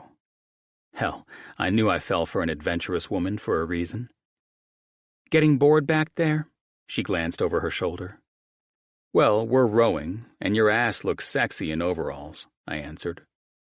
Elena turned and hit me with the smile I'd been hoping I'd see today. All right, don't move. Hold still, she said, moving closer to the middle of the canoe. About time you kiss me, I said. Don't move, she said with a smile. She exhaled, steadying her hands on the sides of the canoe, gripping the rim, and it wobbling in response. I watched in curiosity as she blew out another breath, and then my eyes went from her perfect cleavage to her feet as they started pointing toward the bottom of the boat while she began to bend her knees. What the hell are you doing? I asked. Don't move, damn it! She laughed, froze, and then I watched in awe as she did some crazy acrobat shit and slowly brought herself to hold her legs up in the air, body completely erect. The woman was doing some crazy handstand by holding onto the rim of the boat. Jesus Christ, I said, marveling at her and trying to figure out how the hell she'd pulled off this crazy yoga canoe maneuver. Pretty awesome, huh? She said, her white teeth brilliantly shining through this upside-down Elena grin. You're insanely talented. Want to try it? She asked with a laugh that shook the boat. Don't move! Don't move! I tried to steady the canoe, but made it worse. Oh, hell, I said, as Elena erupted into laughter, and the boat flipped both of us into the water when her weight shifted. Elena came up directly after me and pinched the water from her nose. I smoothed my hair back and cleared the water from my eyes while I caught the canoe from drifting away. And you just came up with that. That's some crazy acrobat shit. I did it all the time up here as a kid. I got bored with floating on rafts and the canoes since the lake is so small, and I got creative and taught myself that stunt. I'm shocked I can still do it. You're pretty fucking amazing, I said, as I pulled her closer to the canoe, and she pulled herself in before helping me up. After enjoying Elena's personality now more than ever, I was beginning to ache for the woman to allow me in more. She kept my sorry ass at arm's length, and I was as patient as I could be. I loved the challenge, and Elena Alvarez was my greatest challenge yet. I was going to use a little bit of her advice in pursuing her as well. It was a mental challenge, and instead of being pissed as hell that I couldn't so much as seal a deal on a kiss tonight, I'd get that kiss and much more later. Now just wasn't the time. I was about to take off after we got back to her dad's place, but Miguel insisted I stay for his famous Cuban sandwiches. Best damn sandwich I've ever eaten. I swallowed another savory bite after Miguel asked what I thought, then looked at Elena. Aside from your delicious egg salad today, of course. She gets that from her mother, Miguel laughed. And I can cook as well as my poppy, too, she teased back. So, Steve spoke up, eyes bloodshot from whatever he'd been smoking on all day. Is James Mitchell going to give me a shot to pitch my idea or what? He asked me, and I instantly felt the previously happy atmosphere at the table disappear. The DJ thing, right? I smiled. Exactly what do you want Mr. Mitchell to fund? Me, man, he answered, as if he were the solution to every businessman's problems. Have you finished college? I asked, wondering if the kid was serious. What reason do you think a billion-dollar man and his empire would want to invest in a kid who smokes weed all day and sleeps until the afternoon? Elena cut me off. Yeah, the weed thing isn't going to seal any deals for the big guy, I said. I get you must love music, and I'm down with all of that, but you've got to keep human hours, man. Exactly, Elena said. I'm at the club making a name for myself, he said. I keep real human hours. I could tell Miguel struggled with his son's life choices by his expression alone, and the way Elena fired up like she was about to eat her brother alive reaffirmed that. Oh, Stevie, please, Elena said, holding up her hand as if to shut him up before she looked at me. I'm sorry about this. Don't apologize. I was once wild and carefree too. You have to be real with yourself, Steve, I said. You have to get your ass back into college. You want to milk Poppy for everything and live here for the rest of your life? Trust me, bringing chicks back to your parents' place isn't ideal. I arched an eyebrow at him. You've got some strong family genes in you. Don't waste them. What's college going to do for me? It doesn't give me any life experience. Life experience, he says, Elena interjected, rolling her eyes. It was painfully obvious they'd had this conversation too many times. You like music and mixing all that up, right? I asked. Yeah, I'm an artist. Then head into college, striving to learn more in an artistic field. You could even do sound engineering, I said. At your age, a lot of people have no idea what they want to be. It's natural, but you've got to take a step in that direction, and it'll come to you. I took a sip of my beer. Yeah, I guess, he reluctantly agreed. Maybe just to shut me up, but whatever. Start small and work your way up. You can't get shit done without a degree these days, so life experience isn't going to help much in the long run. Not anymore. The sky is the limit with grounded dreams and goals. You'll get them. Thank God someone speaks sense, and hopefully the boy listens, Miguel said. Steve stood. Thanks for dinner, Poppy. Nice to see you again, Colin. Later, sis, he said, tapping her on her shoulder. In one ear and right out the other, Elena said, as Steve walked out. Well, it's the first time he said thank you for dinner, Miguel laughed. I'm going to talk to him some more. I swear I will lose my shit if he goes out and clubs all night tonight, she said. Elena left a smiling Miguel and me at the table. She's been up his ass since she moved back, he laughed. And here I have you at my table now, too.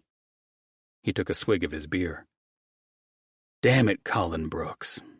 I want to be pissed off at you for going after my little girl, but I can't. I have to warn you, though. Elena is her own woman. She's made that clear, especially since I can't call her Elena. It's only Dr. Alvarez for me. I laughed. You know, he arched an eyebrow at me. She wouldn't let you this close to her if she didn't have the slightest feelings for you. She's fun and tough all at once. Fire and ice, I smirked. One way to put it, and somehow that sweet daughter of mine thrills my heart to be around her. He leaned back in his chair, beer in hand. "Babies are usually born screaming their heads off," he said, and then his eyes became distant. "But not my Lainey. That child came into this world with big, curious eyes and a smile as bright as the one she wears to this day." "Yeah?" I shouldn't have been surprised. Of course she'd be a perfect baby. "Lainey's eyes were always searching for something, always dazzling with wonder in them. I knew then we had a special little girl, and I can't fathom seeing her heart crushed." He looked at me with a half smile. "Tread carefully with her, Brooks," he said, with some warning in his voice. "She's a wild and free spirit that can't be tamed. She has a soul that strives to see the good in everything and find adventure anywhere she can find it." "I have to say that's what captivated me about her," I answered honestly. "From the first moment that I saw her, I knew she was a special woman." "So long as you keep that in mind, I won't feel the need to kick your ass. She's an angel, so don't you dare try to clip her wings or break her heart." I stood, knowing I only had an hour to meet up with Jake and Ash for Ash's art gallery Christmas presentation. "I enjoyed the day. It was really fantastic to see you again." Miguel nodded. "You too, Brooks," he said, standing with me. "I'll tell Elena you took off. You're seeing her tomorrow, right?" I smirked. "We have the St. John's Christmas Gala, and I promised to unpack her place," I said, making Miguel laugh. "Glad those parties are all behind me." "I wish I could retire just to get out of them," I chuckled. "Good night, Miguel. You have an impressive home, and I know Jake will be delighted with this location for your blood pressure issues." "Give my best to Jake, and you keep doing what you're doing. I hear nothing but great things through the hospital grapevine." "That's good to know." I smiled and took my exit, not knowing where the hell Elena went, but I wasn't about to get into the middle of her roasting her brother's ass for being stoned as fuck tonight. The next morning, after falling asleep to images of Elena's face, I found myself excited to go to this Christmas gala. The threat of Miguel kicking my ass, especially after hearing him confirm his daughter was as special as I thought her to be, would probably hang over my head for the rest of my life if he had his way. I didn't even have her yet, but I knew there was no way I would hurt that woman. If I didn't get close to anywhere with her tonight, after the Christmas party, then my idea of buying a fresh-cut Christmas tree had better be a game changer. Chapter 14. Elena. I had just finished fastening the stubborn top button of my dress when I heard a rhythmic knock on my door. I smiled at my reflection in the mirror, knowing it was Colin, and my heart felt like it was going to beat out of the top of my simple spaghetti-strap dress. "Be right there," I called from my room, which was a maze of boxes scattered around the mattress that was lying on the floor. The only thing put together in this disaster of a place was me, and I was on my way to walk out the door. I opened the door to the brilliant smile that had officially smitten me, and I saw Colin was dressed in a dark, navy, three-piece suit, looking like $1,000,000. I expected no less, though. "I see you brought your A-game," I teased. "And I see you didn't even have to try to bring yours," he said, reaching for a piece of my hair that didn't make it into the stylish bun I'd twisted my hair into, which was being held together by a silver clip and a prayer. I tucked the loose strands into the back of my hair, hoping that would do the trick. "Like the dress?" I asked, giving him a twirl with a laugh. The last time I'd worn this thing was underneath my cap and gown at my college graduation. I had no idea why I twirled around, because there was nothing special to see. The dress was plain, blue, and form-fitting from my chest to my knees. Not exactly hot date attire, but whatever. I was trying to be casual as I watched the dangerously handsome man admiring me, and I could feel all of my female parts urging to blow off this gala and take him to bed, currently known as my mattress on the floor. "Did a bomb go off in here? Your place is a disaster," he finally said. "You're the one who insisted we go to this Christmas party," I said, as his eyes roamed over my body. I'm about to call Jim and tell him to find another prodigy of a neurosurgeon to help honor our new pediatric doctor with the prestigious award the company is offering tonight. His lips pursed. You're so impossibly beautiful. He cocked his head to the side. But this look you're giving me has me stumped. The look of wanting to strip you down and ravage your body? I thought, biting my lower lip. Are you upset we're going to this thing? I don't want to pressure you. Honest. He said. That made me smile. Finally, the man couldn't get into my mind with the expressions that always seemed to give me away. Of course I am. I toyed with him. Let me get my jacket so we can get out of here. Jesus Christ. I really should help you clean this place up, I heard him say while I plucked my white wool dress coat off a hanger. We'll be busy tomorrow, I teased. Let's go. I love this apartment, but having boxes everywhere stresses me out. We're going to handle it, he said as I followed him out to his car. Holy shit, I said when his metallic gray Lamborghini came into my view. You're kidding me, right? He smiled as the door opened to the passenger side. I'm not kidding you. This car is my baby. I've had it for less than a year, he said as he closed the door behind me and walked around to get into the driver's seat. You're the only woman who's ridden in it, so now it's my favorite of the cars I own. And he grinned at me as I checked out the cockpit of this insanely awesome car. And I can most certainly outperform this car since you mentioned last week that I was... He paused while working with his crazy GPS computer screen of a radio. Overcompensating for lacking in certain areas? That's it, he said, looking over his shoulder and taking off as the radio started playing where it must have left off when Colin shut off the car. I smiled at the song and artist. Leonard Skinner, eh?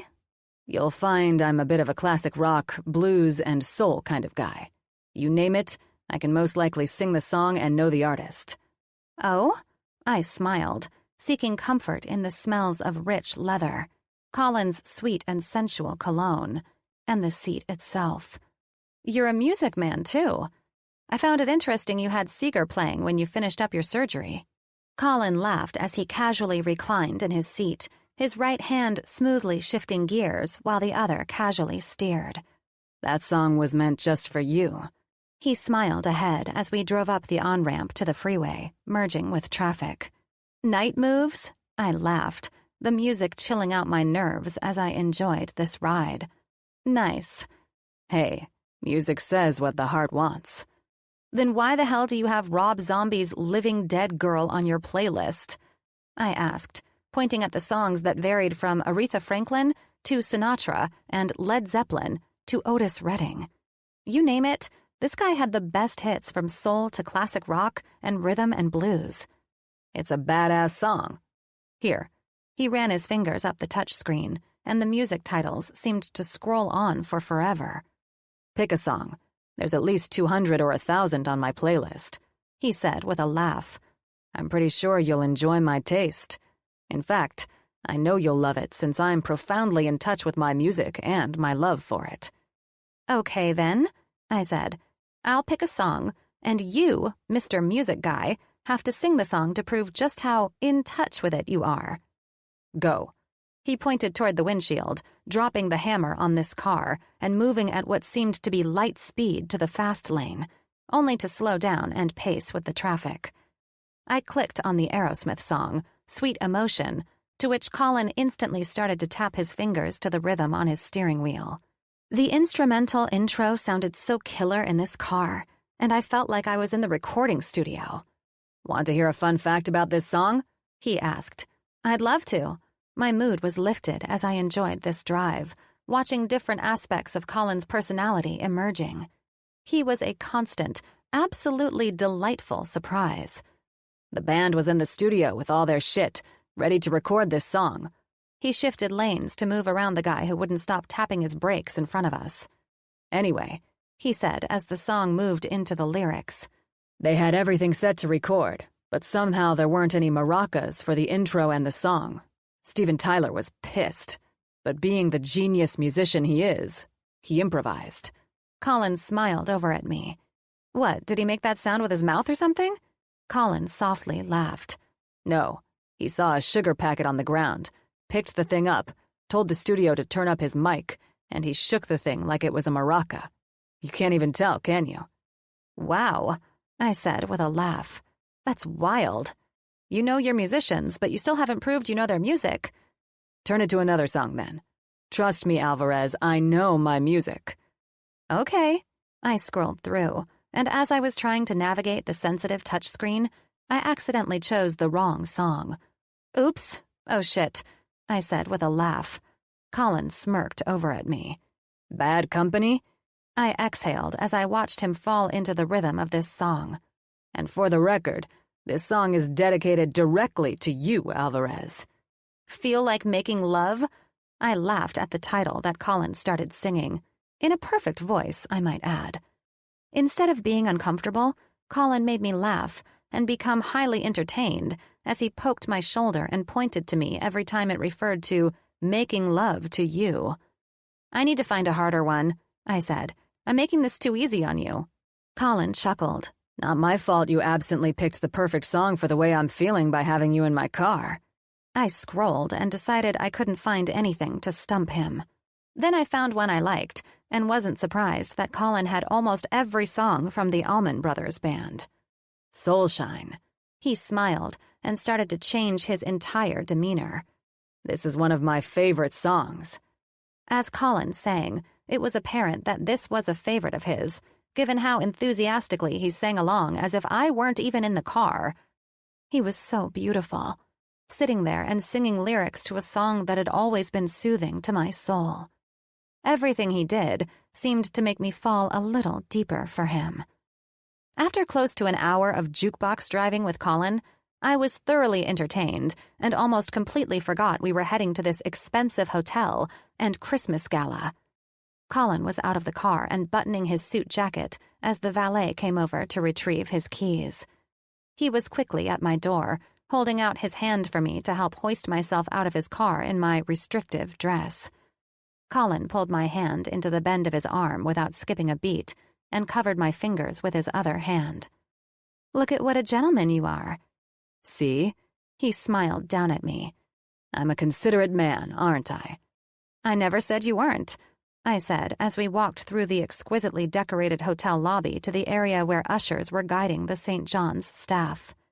It's time we go ahead and let the hospital gossiping crows discover that they were right about you and me. Right about what? You know exactly what.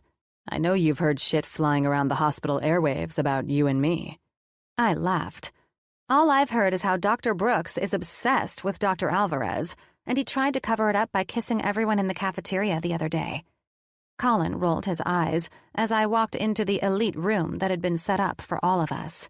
My eyes must have nearly popped out of my head when I saw the insanely rich elegance of the room. I cleared my throat and stopped our progress into the room, being in more shock than I imagined. You still with me, Alvarez? Colin asked, standing next to me as if I hadn't already drawn attention to us, as I looked around like a toddler at Disneyland. There were shimmering crystal chandeliers, and a stage was backlit like we were at some award ceremony. Velvet red covers were placed over the chairs and tied in the back with white satin sashes, and everyone was very formally dressed. Tuxedos and floor-length gowns everywhere. I wasn't dressed for this. I wasn't even dressed to work at the front desk of this hotel. As I took in everything, the realization that I shouldn't have expected anything less almost made me feel like an idiot. I mean, the hospital bathrooms at St. John's looked like they belonged in the Ritz-Carlton, so why would I think I could get away with dressing like I was going to a backyard barbecue? Want to go back to my place and have sex on a moving box? I leaned in and whispered to the tall man standing regally at my side. Unequivocally, yes, he answered. Then I felt his thumb smooth over my hand that was clenching the inside of his arm. Just let me rearrange the ceremony real quick and tell Jim that I'm handing out the final award before drinks are served and the ceremony begins. I'm serious. I am too, he said. Then I looked up into his soft blue and loving eyes. Let's get the hell out of here. I'm only here to give that award, and I don't give a shit when it's given out. He grinned. Especially after you offered me the one thing I've wanted to hear come out of your mouth since I first met you. I exhaled. This is way too formal for me, I finally said, and stepped off to the side. Is the adrenaline junkie afraid of formal affairs? He challenged with an arch of his eyebrow. I'm not appropriately dressed for this, not by a mile. I may as well be wearing flip-flops. If you ask me, you're overdressed for it. He chuckled, and then his lips came to my ear, his warm breath causing goosebumps to spike all over my neck. I'll fix all of that later, though. You're already starting to get nasty looks from some of the staff. He pulled back some and smiled down at me. That means you're doing everything right. If it isn't the two doctors of the night, Jake said, walking up to us. Why the hell are you two standing in the back when you know Jim has our asses planted in the front row? Of course he does, I groaned, and I smirked at Colin and Jake as they exchanged glances, proving I was behaving like a total chicken shit. Fine, take me to the front row, and let's give everyone something to amuse themselves over. What, that you're here with this chump? Jake laughed and glanced out at the room filled with doctors, nurses, various other staff, and board members, the people who breathed life into St. John's. Trust me, there's going to be a lot of pissed-off guys tonight because you're here with this arrogant prick. I chuckled. Let's go. Where are the ladies? Colin asked as we followed Jake, weaving through the tables. If there are any guests in attendance who can keep Dr. Alvarez here until the end of this gala, it's Avery and Ash. Avery's already got our food spread at the table. Jake glanced back at me. You're going to enjoy yourself, he said as he smiled. The gals looked the same way you did when they entered. I saw your eyes bulge when you and Colin walked in. Good to know. And they're sort of used to this, right? I asked. Hell no, Colin said as we rounded a table toward one where I saw Jim, Jake's older brother. They despise this shit. They're just good women to put up with this nonsense when their men need their beauty and support. He chuckled as we arrived at the table, and Jim stood and smiled. I think you remember Jim. This is all his idea to keep us feeling loved by the company that owns St. John's, he said, then pointed to the other man I saw in the observation room. This Johnny Depp wannabe is Alex. I think you remember him? I shook both men's hands and laughed. Wow, you do resemble a young Johnny Depp, I said, while everyone at the table laughed. That's a pretty great problem to have. He hates it, but whatever puts a woman on his arm, he'll take, Jake said, walking over to a beautifully dressed brunette. This is my wife, Ash. He looked at the bright-eyed young woman. Ash, this is the woman you've heard about since Colin. It's nice to meet you, Elena, she said, cutting off whatever insult Jake was about to pay his best friend. Sorry to interrupt my husband, but if we let him and Colin go on a witty word exchange, they'll kick all of us out of here. We've got to get out of here somehow. Jake smirked at Ash, then Colin. It's nice to see you again, Elena, Jim said, eyeing Colin mischievously as we took our seats at the table. This is my fiancé, Avery. Colin might have... I haven't said a word about it. Colin cut off Jim as he introduced Avery. Very nice to meet you, Avery said, her dark hair making her blue eyes stand out like bright bulbs on a Christmas tree. Now that introductions are over, Colin said. What are you drinking, Alvarez? I'll have a glass of Pinot Grigio, I said, putting in my order and settling at the table with the most influential people in the room. Yet it felt like I was eating with the most casual people in the world. Where's Summer? Colin asked Alex. Don't tell me. Jim's got her working overtime. Quit. Jim eyed Alex. This dipshit. He bit his lower lip and glanced over at me. Sorry about the language. Oh, please don't apologize. I haven't been a priest for years, I teased.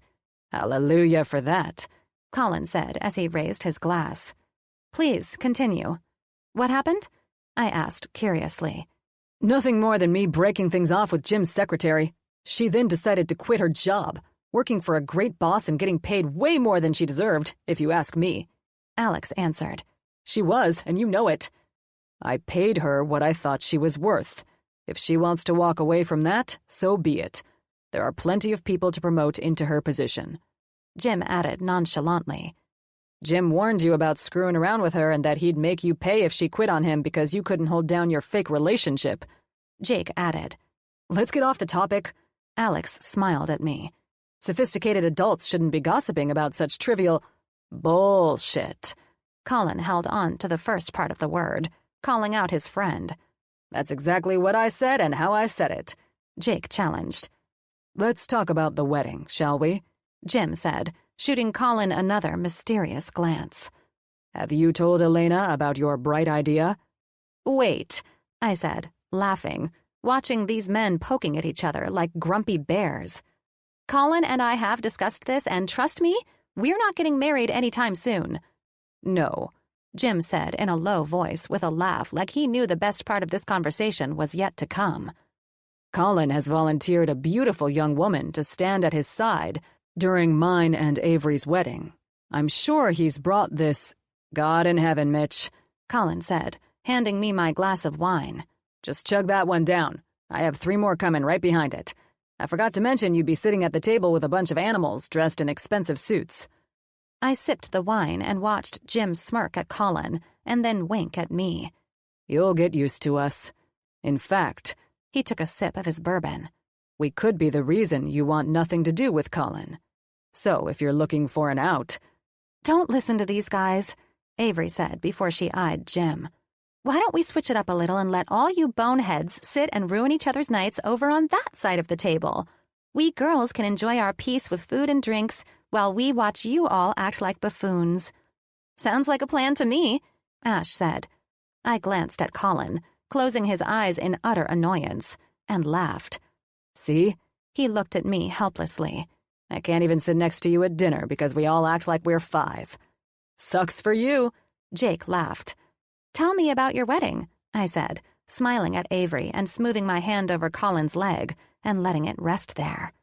After our fun trip here, the gang at the table seemingly fun and more to my taste than the room I was underdressed for, I was enjoying myself thoroughly. Things moved along smoothly as soon as the jokes started flying, and any regret I may have previously had about coming was erased. Chapter 15. Colin. As I came to expect, Elena and I were separated for most of the evening. I watched her discreetly while I conversed with different colleagues. I wasn't shocked to find that Avery and Ash would, through Elena, become friends with most of this gala's attendees. Elena took them around the room, introducing them to different staff members as if she'd known them all for 50 years. There was something so charming about how people instantly warmed up to Elena, and I loved that she made instantaneous friends with anyone near her, especially my best friend's ladies. It seemed to me that Avery and Ash were still trying to gain their bearings with the status and perks that came along with being partnered with a world-renowned cardiovascular surgeon and a CEO. Dealing with that on its own might have been easier if the two didn't also happen to be worth billions. The ladies didn't come from wealth the way the guys and I did, and all I could say was that they navigated the challenges of excess and extravagance gracefully, and they helped keep us all grounded in the meantime. Avery liked to keep things real at all times, and whenever we went to her and Jim's place, Avery's little girl insisted on having Big Macs for dinner. So if that didn't constitute keeping us grounded, I don't know what would. Ash had a rough start at this life with Jake, and it's a wonder she decided to stick around after some of the shit the nastier Rodeo Drive elitists put her through. Thank God for her resilience, because if she'd have run for the hills, something I wouldn't have blamed her for doing, we wouldn't have been blessed with their son last year. Now here I was, standing with my glass of Tanqueray, watching Elena fall right into place. I was beginning to wonder if some fairy godmother out there was granting wishes and was, one by one, delivering us our soulmates. I had to get this woman to let me into her life. I wasn't the only one besotted by the woman either. She was a beautiful, dancing flame, and we were all moths, flying wildly to it. With how nasty hospital gossip could get, people should have hated Elena with all the attention she garnered in the short amount of time she'd been at St. John's, but I saw none of that. Instead, I was watching Elena blend in with Ash and Avery and about 4 other women, laughing as if they were friends catching up at a high school reunion. No one could despise the woman even if they wanted to. Her heart, spirit, and vivacity made her one of the most beloved individuals at the hospital, and I wasn't the only one she'd captivated. She had good energy, and it was an energy that was like a breath of fresh air every time she was around.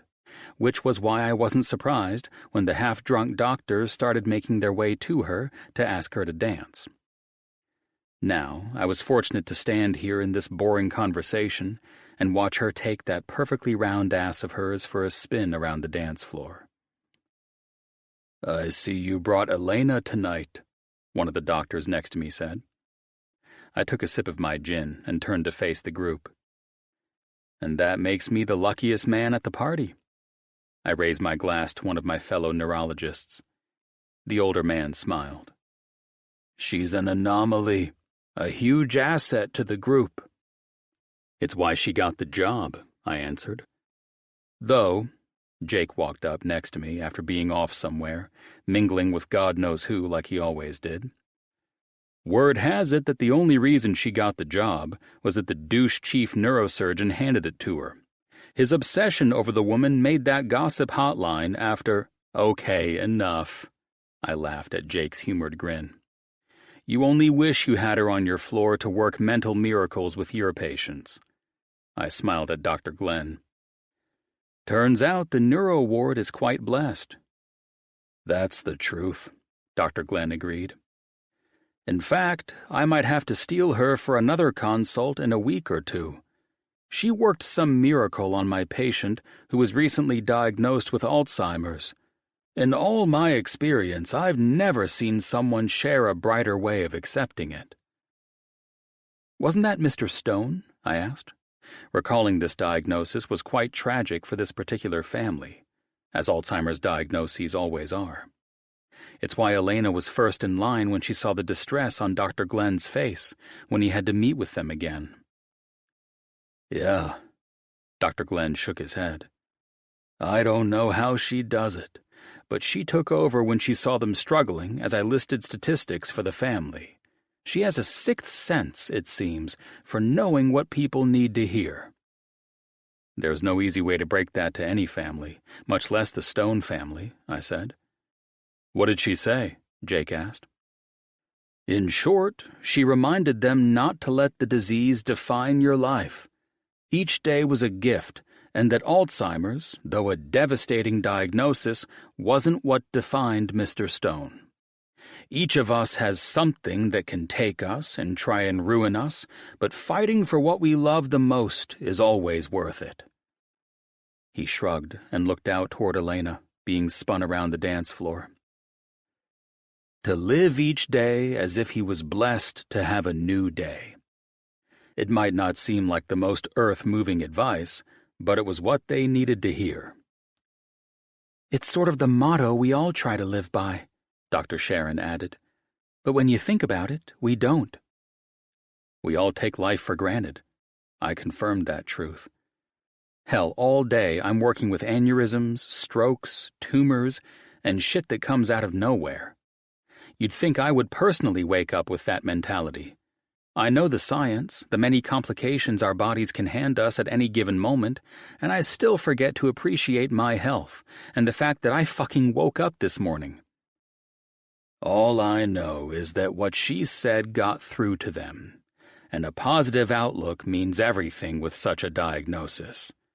She's exceptionally gifted to know just what to say, Dr. Glenn added.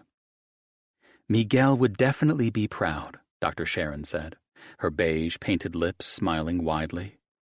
"His daughter seems to be more than just your average psych doctor." "It seems Miguel instilled good values in his children," Jake said. "He's done a lot of good, nearly sacrificing his health to make a difference for others, and what does he do? Fucking retires to his horse ranch. Now he's living the good life that his dance machine out there suggests we all do. Regardless of the rumors about his retirement, he didn't give up.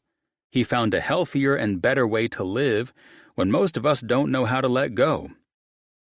And he's been able to appreciate what his hard work gave him, Dr. Naroshi added. I miss the hell out of that know-it-all. He nudged me with a smile.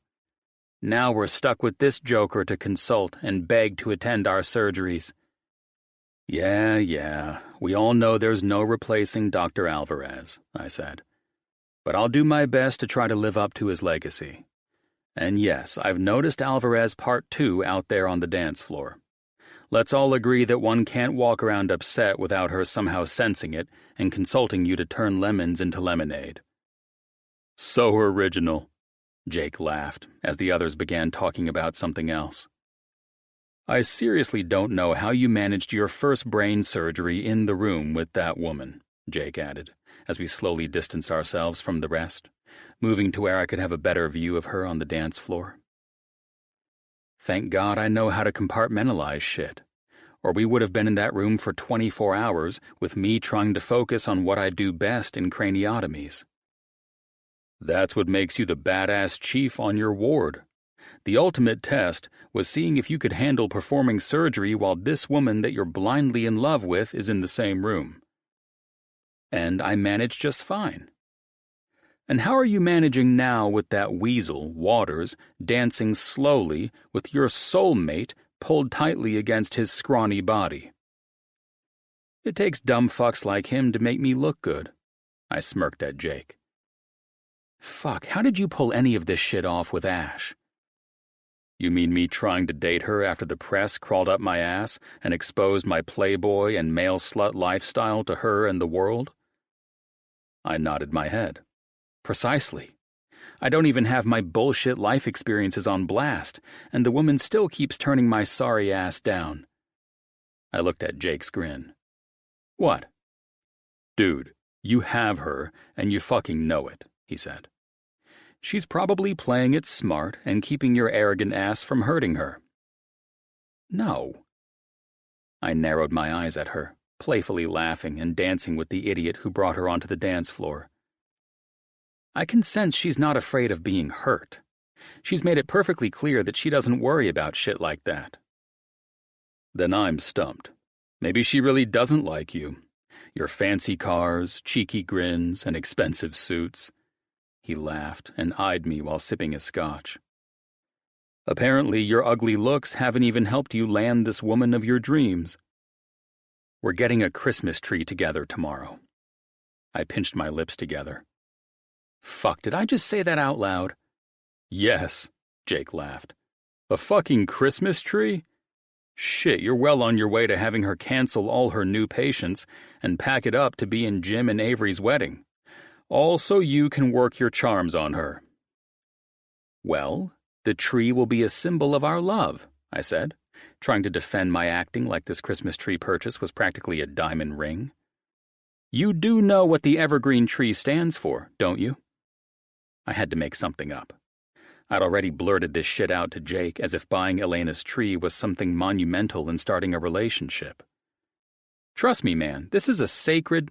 Oh, spare me your bullshit, Call. Jake looked at me and shook his head with humor. You might want to let Elena drive you home tonight. You're drunk. I'm solid, and that the evergreen tree is the first thing we do together. Jesus Christ, you're lucky that Jim and Alex aren't around to hear this, Jake interrupted me. You know they'd never let you live it down. He wasn't wrong.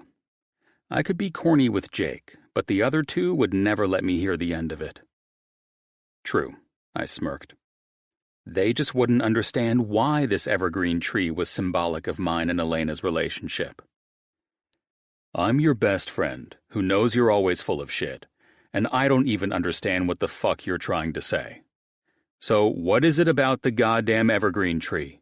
What makes it symbolic to your relationship? It's symbolic because of what it represents. I bit my lip, wondering how long Jake would play this shit out with me. Ah, and what the hell does it represent? Immortality? Jake was humoring me, obviously, so if he was going to drag this out, I was going to impart some deep, ridiculous wisdom about these goddamn trees to shut him up.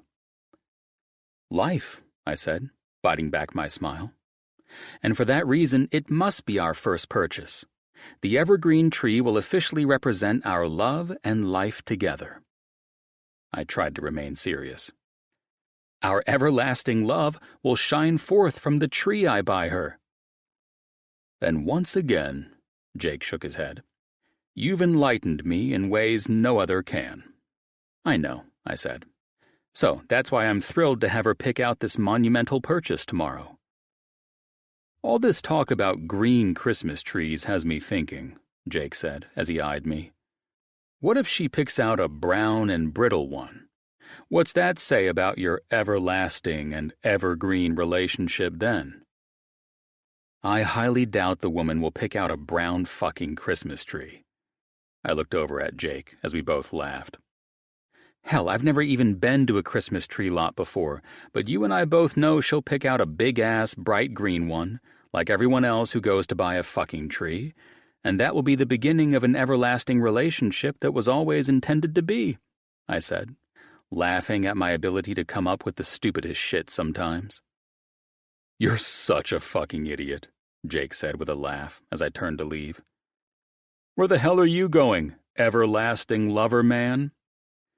To request a song and kick this relationship into another gear.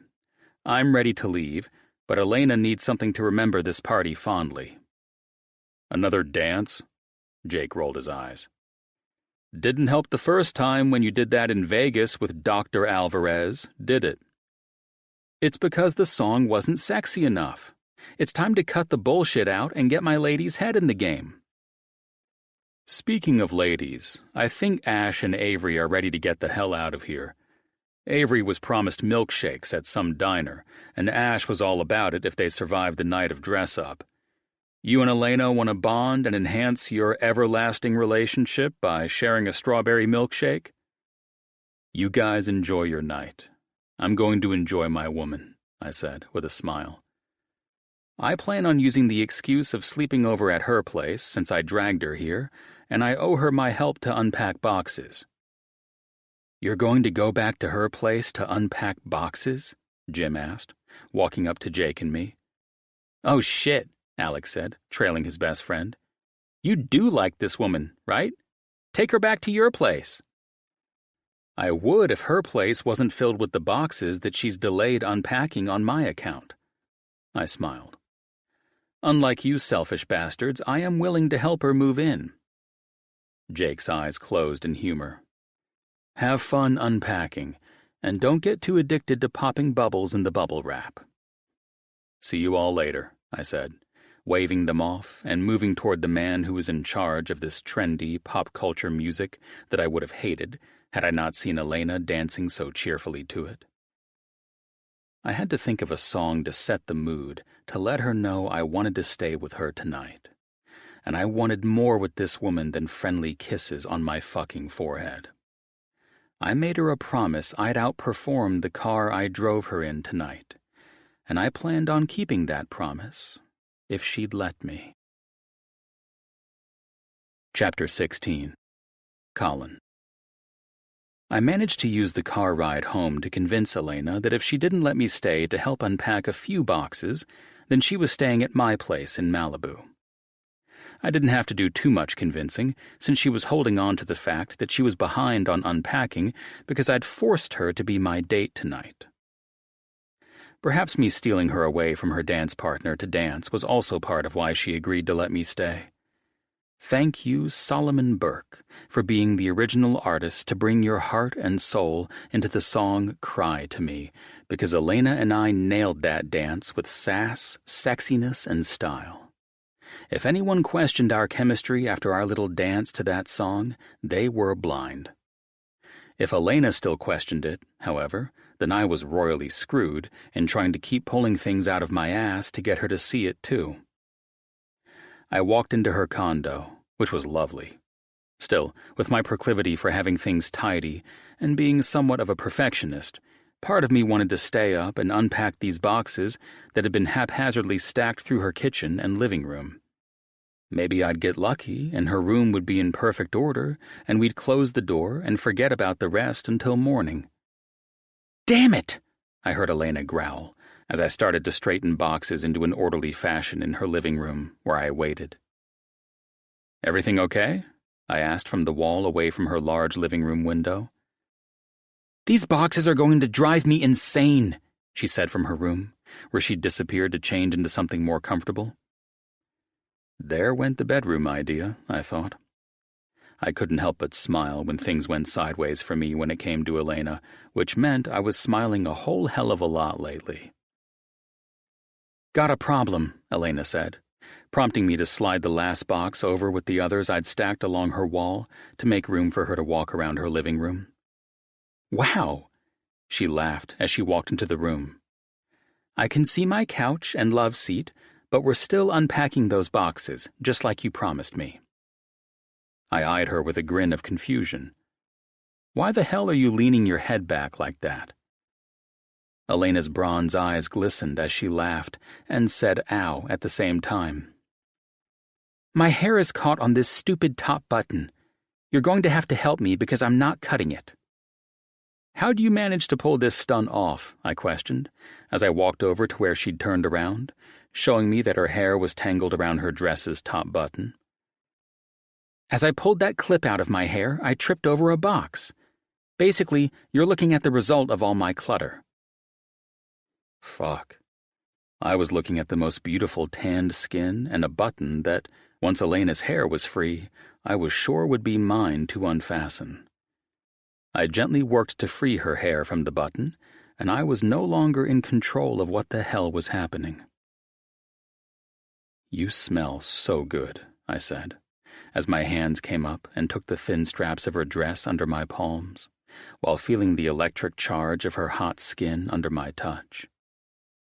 She softly moaned, and it was over. I used the palms of my hands to roll the straps of her top off her shoulders, and I couldn't resist tasting the skin of her silky smooth shoulder.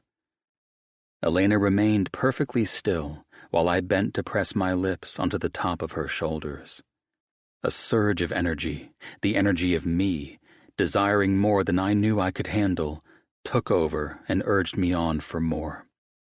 Elena's head fell back against my chest as I continued to massage her shoulder with my lips, my hands guiding the top of her dress off by steadily running them down her arms.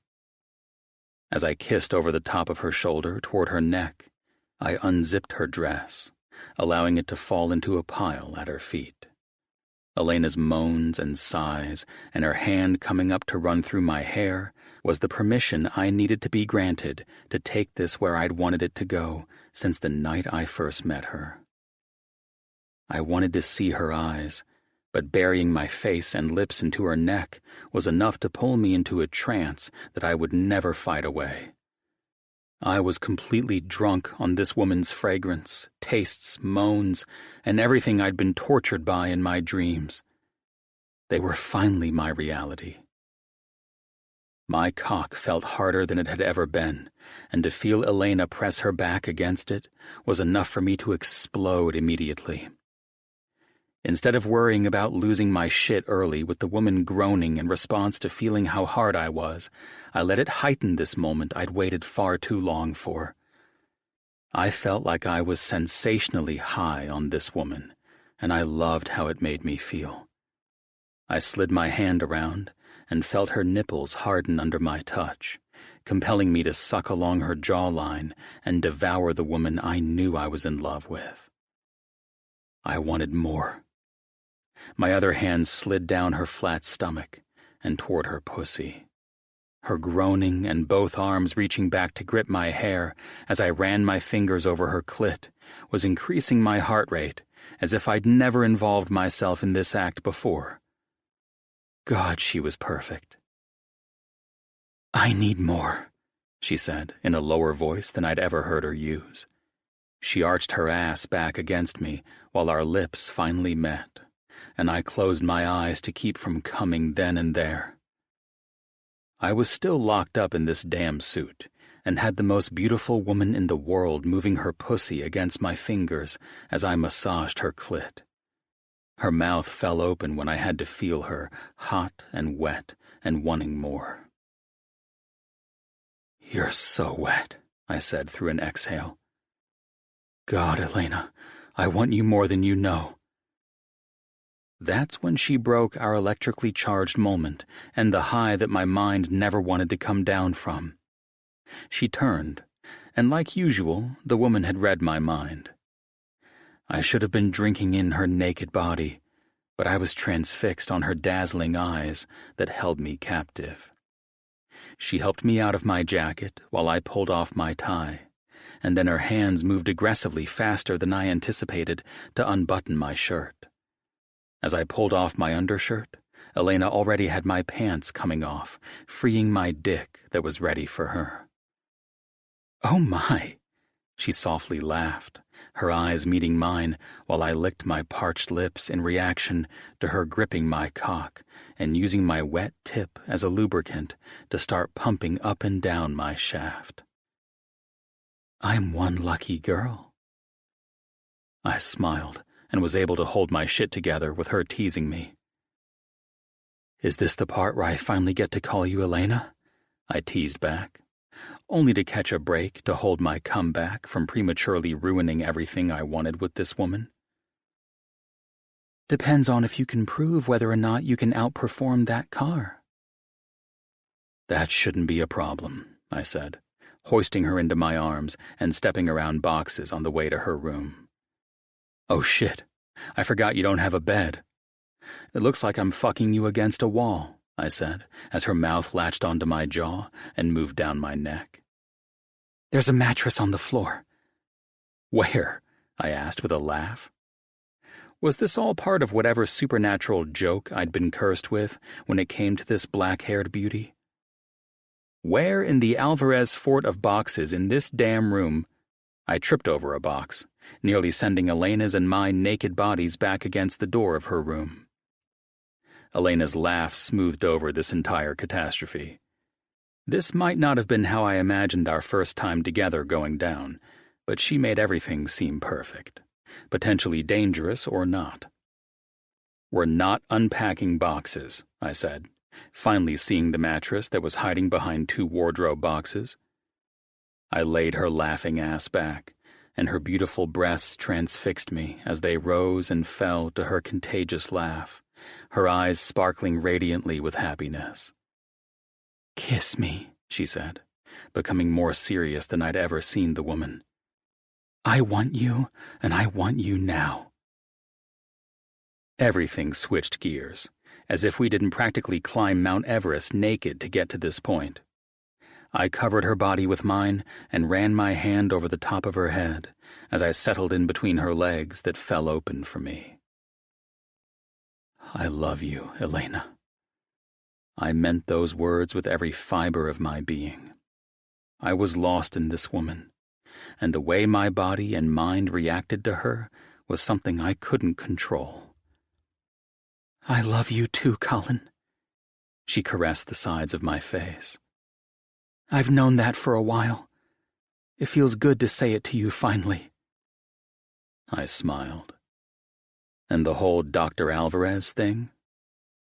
I needed to know who I was taking to bed.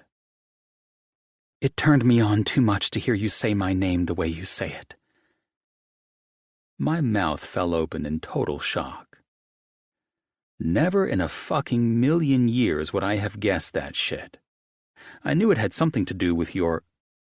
I was silenced when she reached between us, captured my cock in her hands, and ran my tip over her slick entrance. My breath caught, and my entire body jolted internally as Elena brought me back to what we both had been waiting for.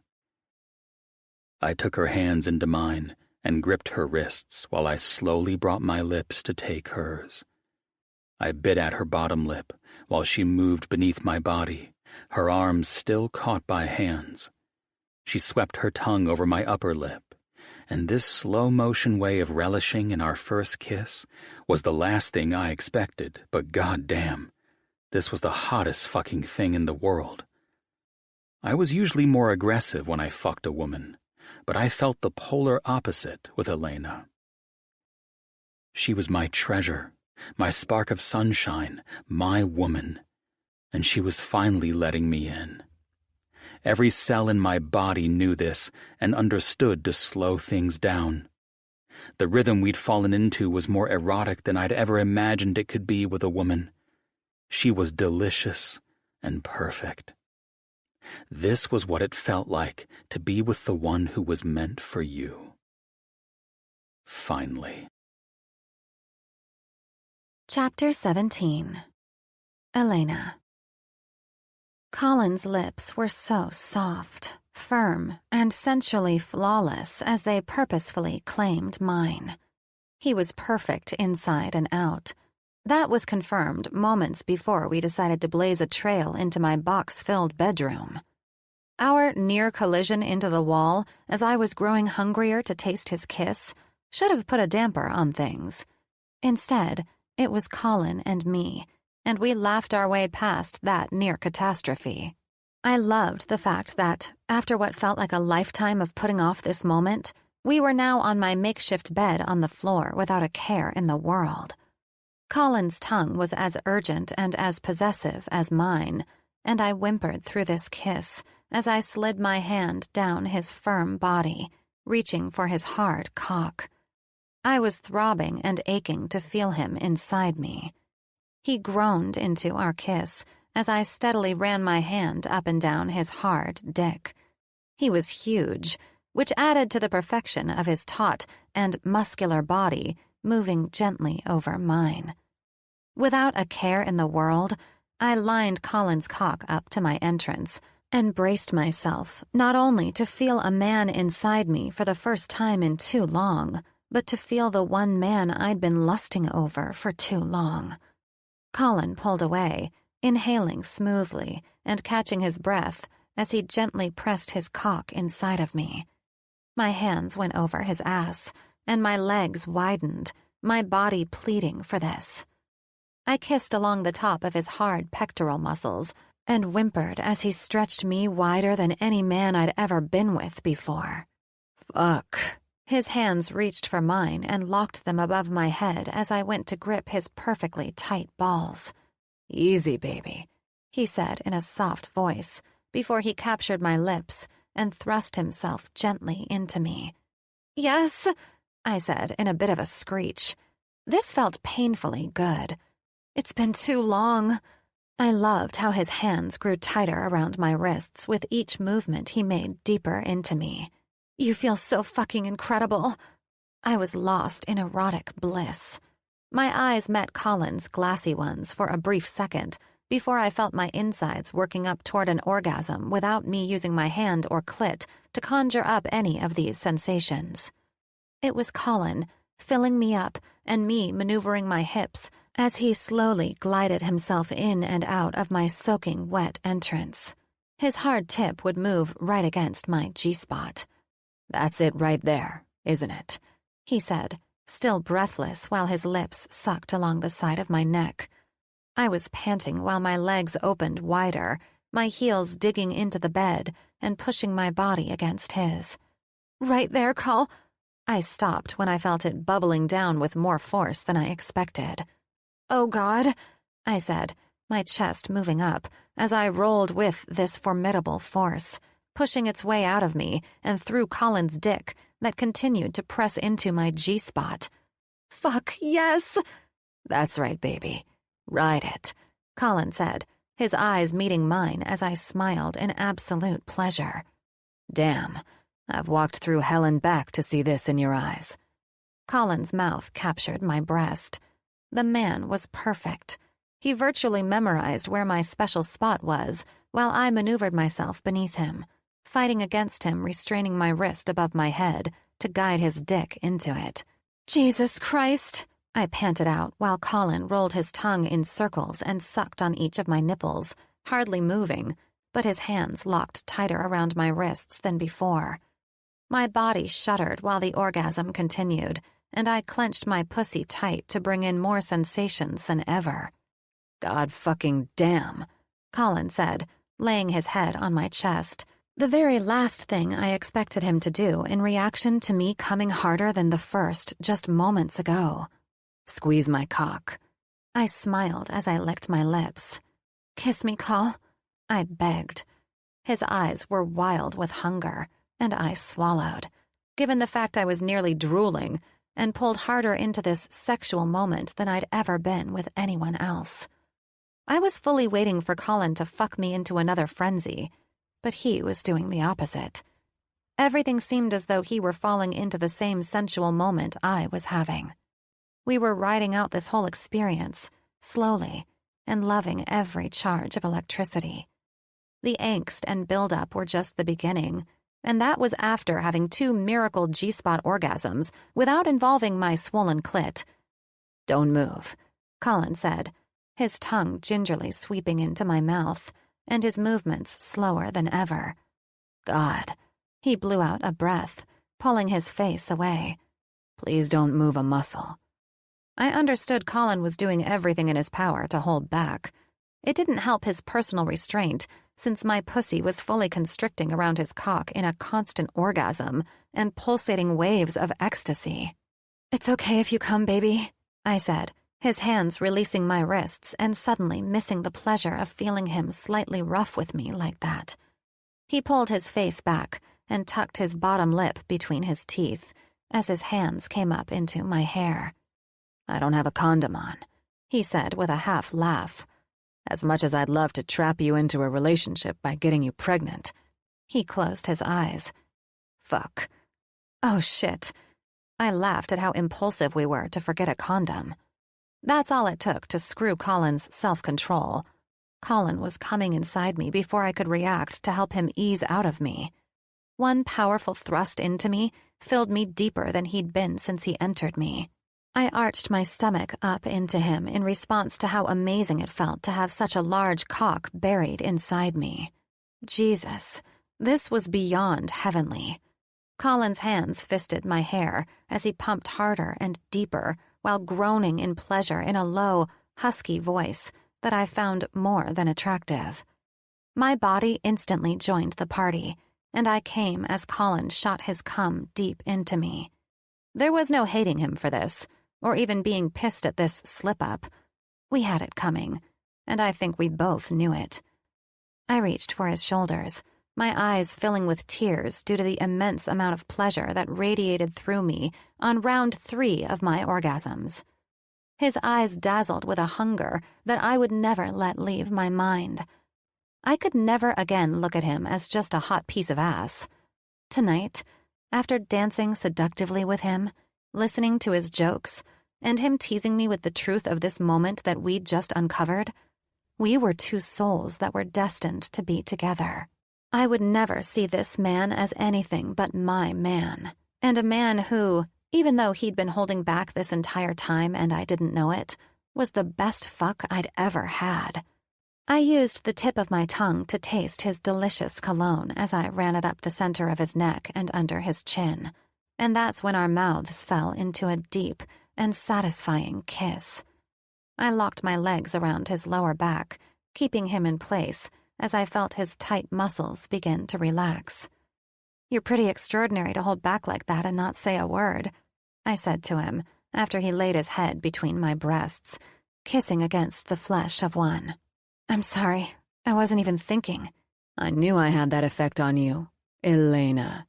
He said my name with more humor than usual, prompting me to laugh now that he had the full rights and privileges of referring to me by my first name. His hand reached for my wrist, and he lifted his head to examine them while pressing his lips into them. "Sorry about the whole holding you down thing. I had to have full control of everything with my dick feeling the inside of a woman for the first time and shit." He laughed. "Getting laid for the first time in far too long, coupled with the fact I'd been envisioning this and impatiently waiting for you to come to your senses to share this moment, took extra concentration." My wrists are fine. I kissed his chin when he repositioned himself for our gazes to meet again. "I'm shocked you didn't come all over my hand when I first touched your sexy dick." He grinned. "That's because, as I just learned myself, I have more self-control than any individual on the planet." "That you do, and I was so stupid to wait this long for you," I said, squeezing his cock and feeling him still inside me. "Ah, you're going to work me into another round like this. I'm feeling nothing but the tight and wet pussy of my Elena. And I'm feeling a recovery period rapidly approaching. You got another round in you? I arched an eyebrow at him. I've got all night with you, my little fucking goddess. I like it pretty wild. I teased him with a bite to my lower lip. Is that so? Colin asked with curiosity in his eyes. I can go beyond wild and make this the best night of your life. We just had to get my little crippling moment of fucking without a condom on and past the fact that you forced me to wait too long for your tantalizing body. The night was wild and dangerously fun. The guy definitely knew how to take a woman to heaven, let her enjoy the experience, and bring her back down only to repeat it all again. I made sure he knew I loved watching his biceps flex when his arms held me up against a wall and he pounded his cock hard and fast into me. While we had sex, his expressions were enough for me to keep my hands off myself and allow for his cock to work my G-spot. This guy was hot without the sex, but add the sweat, all-night sex, the delicious taste of his kiss, and his salty, muscular skin while in the middle of a mind-blowing orgasm, and I never wanted the sun to rise. I never wanted our bodies to separate. Hell, I'd never been this addicted to sex before. Colin just became a drug that would keep me longing for more of his aggressive sex, his gorgeous eyes, and his stunning face as it twisted into a beautiful expression just before he came. It didn't take long before we both realized we were still human and needed some sleep if we were going to function tomorrow, unpacking boxes and making this place livable. The next morning, Colin took off to pick up some breakfast after taking a shower with me and changing into a pair of jeans, a simple shirt, and a black leather jacket. His hair was tousled in a messy and trendy way before he slapped on my favorite cologne of his.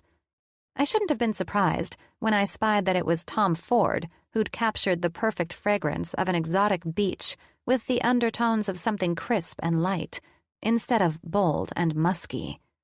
This cologne seemed to capture Colin's personality, and it was delicious to taste as he ravaged my body all night long as well.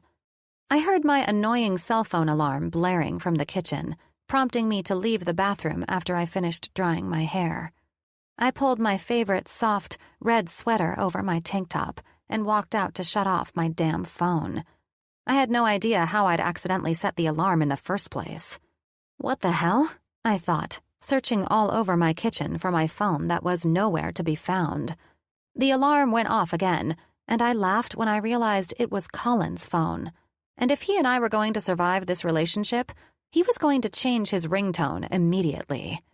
I couldn't have that ingrained panic reaction to an alarm every time his phone rang. I saw Jakey was calling in, and I figured I'd leave it for when Colin got back. Glad to see the guy wasn't in a full-blown relationship with his phone, and, like me, he could shut the stupid thing off and put it out of sight when he wasn't working. The stupid phone went off again. Jakey obviously needs to get a hold of Colin since he's blowing him up 5 times in a row. Just because you had the best sex of your life with Colin doesn't mean you're at the answering each other's phones stage of the relationship, I softly said to myself, pushing the phone off to the side. The phone instantly rang again. Fuck my life. What if something is wrong? Jesus Christ, Jake Mitchell, you're forcing me to do this, so this is your fault, I thought, before I mustered the courage to answer the phone. Something I never would have done if I didn't know the person on the other end of the line. Hello? Jake, it's Elena, I announced skeptically. Is everything okay? Elena, did you guys get married last night or something? Already taking his calls? He teased. Not quite, I laughed. He's out getting breakfast and he left the phone. I wouldn't have answered, but you were blowing it up and I didn't know if something was wrong, not to mention the fact that his ringtone is the sound of my alarm, so I was psychologically abused for the last few minutes and it needed to stop. Speaking of psychological abuse, Jake said, you left your clutch at the gala last night. Ash got it, but Colin mentioned something about taking you out to get a Christmas tree today or some shit like that. Yeah, you guys want to meet up or something? Or we can come to get it. I can't believe I left that, and I didn't even notice. I sighed. Thanks so much to you both for grabbing that for me. We'll meet you guys wherever Colin is insisting on getting this tree. I have no idea where. It might be out of the way. Hey, Jake said, his tone a bit more humored as he cut me off. As Colin's best friend, it's my duty. To him, of course. Of course. I smiled at the way Jake was talking. Well, he takes his love for these everlasting trees seriously. You mean evergreen trees? Yes, exactly. And that's the problem. I'm telling this to you because I know that Colin would never dare put you in this position, being so young and in love with you. Okay, I said, going along with whatever the hell Jake was talking about. Well, this is the deal. And seriously, you know how the genius billionaires are always a little quirky, right? Right. Like how some of them like to hunt human beings for sport? That kind of quirky? I teased. Well, he's probably got a good 5 to 10 years before he starts doing that. But we'll cross that bridge when we come to it, he said, laughing and continuing. As I was saying. Yes, please elaborate, I said. Okay, so it shouldn't come as a surprise to you when I tell you Colin is only ensuring you get an everlasting green tree because of love and shit like that. More importantly than even that, Colin has always felt sorry for the poor trees that were cut too soon because, I don't know, they might not make it to see Christmas. You're kidding me. Colin has a thing for cut evergreen trees? Has since we were kids. Finds it tragic when they turn brown and won't make it into a home for Christmas because of their ugliness. I pinched my lips together when Colin walked in the door. It's Jake. You left your phone here. I cringed. Put me on speaker, Jake said. I did. What's up, asshole? Colin said. You knew I'd be busy today, and now Elena is forced to become my secretary since I forgot my phone, and you were probably blowing the damn thing up. Yeah, well, I don't think Elena is complaining since you left her head spinning after that sexy tango last night, making her forget her handbag and phone on the table. Oh, shit. Colin looked at me, setting what smelled like a delicious Mexican breakfast on the table. Thanks for grabbing that. We'll head to your place and grab it after we get the tree. Or now? Colin looked at me. We're going to meet him at the Christmas tree farm. I smiled. Apparently picking out this tree is a pretty big deal for you at Christmas time. Hell yeah, it is, he said, making Jake laugh. I was just mentioning to Elena the everlasting tree of love and how much it means to you, Jake said, as Colin rolled his eyes and unwrapped a burrito for him and one for me. Good. Then she'll know exactly why this is our first shopping experience together. Absolutely, Jake said, while I was starting to wonder if Colin really did feel sorry for the trees going brown too early and not getting chosen to go to a house for Christmas. Both men had their serious doctor voices going too strong for me to discern if this was a joke or not. Elena gets to pick the tree, Colin insisted. I ensured she knew what it meant to your relationship, man, Jake said. You can thank me later. Great. We'll meet you at... Colin trailed off, chewing on a bite he took from his burrito and searching up tree farms on his phone. Found a place, Jake said. There's one right in the middle of where we are in Malibu this weekend and where you two are in L.A. Where? Colin asked, while I worked to devour my burrito. No joke. This place is called Everlasting Holiday Trees. See you there. Send me the link, dummy, and we'll see you there. Colin rolled his eyes. What's with the whole everlasting tree stuff? I asked, pouring salsa into the top of my burrito. Evergreens? He shrugged. They don't last forever, so it's sort of difficult to grab a good one before they toss the poor sucker into a chipper for turning brown. I covered my smile. I had no idea what the hell to think. Was I high on this man for the fantastic sex from last night, or was he charming me with his Christmas tree savior syndrome? One thing I knew for sure was that I was in love with the guy. Chapter 18. Elena. Colin and I unpacked the kitchen in record time. This man was saying that I was his other half, and I couldn't have agreed more. He and I seemed to have this knack for things going in their proper places, and we worked in harmony, getting everything in its place as though we'd lived together forever and knew each other's preferences. The only thing we couldn't manage to figure out was where the extra shelf that belonged in the pantry had gone. Without skipping a beat, and in man of my dreams, handyman fashion, Colin made a temporary replacement shelf from extra loose boards lying in the hall closet. It didn't take long for us to get distracted from unpacking and start getting sexy again. As we were washing dishes to put away, my lips were captured in one of Colin's delicious and intense kisses. I breathlessly pulled away and challenged him to a round on my island countertop, a safer bet than trying to navigate the boxes strewn around all the way to my bedroom. He planted my ass on the counter, pulled off my shirt, and his perfect lips lit the flesh of my shoulder on fire.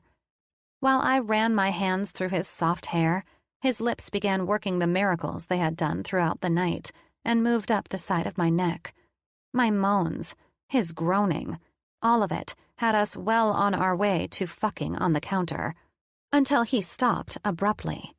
I was left panting, goosebumps still lingering on my skin, and looking at Colin, who snapped into a different mode as if his grandmother had walked in on us. "I found the shelf. It's next to the fridge." He was so excited about his eureka moment that I couldn't help but laugh. He was adorable, and I loved everything about him. We inspected the missing shelf, and I helped him put it in place. Our sexy moment was gone almost as soon as it had surfaced, but I knew we'd have plenty of time later, and with a packed schedule, we needed to stay focused anyway. "Let's get the bed put together," Colin said with determination. I glanced over at my phone. Not only did you miss the window to screw on my island, but we have to meet Jake in 30 minutes. "Jake can wait. He's taking his little boy to pick out the tree for their beach house. He won't even know we're late." Colin leaned down and kissed me on my neck, instantly working me up again. I gently held his head and pulled my head off to the side and away from his lips. "We have to go, you horny man. We've got shit to do," I teased. Colin sighed and gave me that look of determination that I loved. "They won't know. Let me fix up your bed. We'll fuck. Then..." "We'll leave." Colin nodded, his eyes glistening and vibrant. "No, right now, we're leaving," I said with a grin, grabbing my keys. "My car can handle the tree on top better than yours, I think." When I bought my Land Rover in Miami, I insisted upon blacked-out, tinted windows, which wasn't exactly legal in California. I never thought the perk of no one being able to see inside my car would come in handy until Colin started unzipping my pants as I drove. Colin knew precisely what he was doing when he rerouted my GPS to take this alternate 2-lane route through the hills and back down into the city. He made me laugh at first because I thought there could be no way he could get me off while I drove, but he did. He was not only a miracle worker with his smooth and patient movements in surgery, but these hands were gifts for a multitude of other things as well. Fuck. I stretched out my arms while his fingers slid from my clit and found their way into my soaking wet pussy. "That's it," Colin said with humor and huskiness, kissing me all along my neck. "Let me have that spot, baby." Thank God for cruise control, guiding us at a solid 50 miles per hour. My eyes begged me to close them and enjoy this, but the adrenaline of having to focus while driving as my man got me off was heightened, making this daring adventure one for the books. I spread my legs and gripped the steering wheel tighter when Colin's fingers glided into my entrance without anything to slow them down. "You're so fucking beautiful right now," he said, pulling hard against my G-spot with his fingers. "Come hard on me." I stopped, panting and feeling the sparks flying and the throbbing sensation pounding deep inside me. "We're going to crash." "Eyes on the road. Focus," he teased in a voice he made when he was turned on. "Damn it." I breathed out hard while I started coming, and Colin's free hand took the wheel from me, his eyes on the road, while his other hand drove the intense orgasm. "I'm coming, babe." I blew out another breath of ecstasy. "Fuck yes, you are," he said, his thumb moving my clit in circles, while his fingers dipped in and out of me. My eyes recovered faster than my body, and my breathing slowed as I took the wheel back. "Holy shit," I said, softly laughing in disbelief that we'd pulled this off. "You look so hot, and I'm harder than a fucking rock," he said. "You deserve that," I said, rearranging myself, checking the rearview mirror, and thanking God that my windows were pitch black from the outside. That was unbelievable. But we could have been pulled over, you horny goofball. Your windows are black as night, my sex goddess, he said. No way anyone saw that. No, I mean, we could get pulled over by a cop for those black as night tinted windows. I need to fix them before I get a ticket. But would it have been worth it? I glanced over at him as he relaxed into his seat. I hope you have that hard-on all day, I teased. You realize people would judge us for how irresponsibly you just behaved. I wasn't hearing a whole lot of protesting a few minutes ago, and what I did was take care of my woman. And if we got into an accident? Not a chance, he confidently said. I was ready to take that wheel in case you drove over the line or off the side of the road in ecstasy. Brakes? The car brakes on its own, just like it accelerated with cruise control on its own. Any other reasons as to why you're going to try and fight me taking this same route home? He reached his hand over and rested it on the back of my neck. Because I'll be driving, he teased, leaning over and kissing my temple. Well, I have a rule against drinking and driving. I smirked at him. That includes bodily fluids from my boyfriend who thinks it's okay to screw around and drive while impaired on the road. Fucking finally, Colin said, throwing his hands in the air. Did I miss something? You have officially proclaimed that I'm your boyfriend, he said triumphantly, his thumb rubbing the side of my neck where his hand came to rest.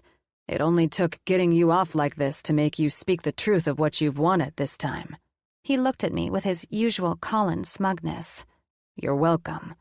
The fact that you got me off while driving to this Christmas song? I stopped and laughed, hearing Grandma Got Ran Over by a Reindeer playing in the background. Colin rested his right forearm on his right thigh. Of all the Christmas songs, what would grandmother say, young lady? He feigned shock and laughed, pulling his ringing phone from his pocket. You're twisted. Stop ruining Christmas music, I said, unable to hold back my laughter. I'm not ruining Christmas music, I heard Colin say into the phone, not sure if he was defending himself to the person on the other line or me. It's Elena. She says my angelic voice is ruining Christmas music. I rolled my eyes. God only knew who he was bullshitting on the other line.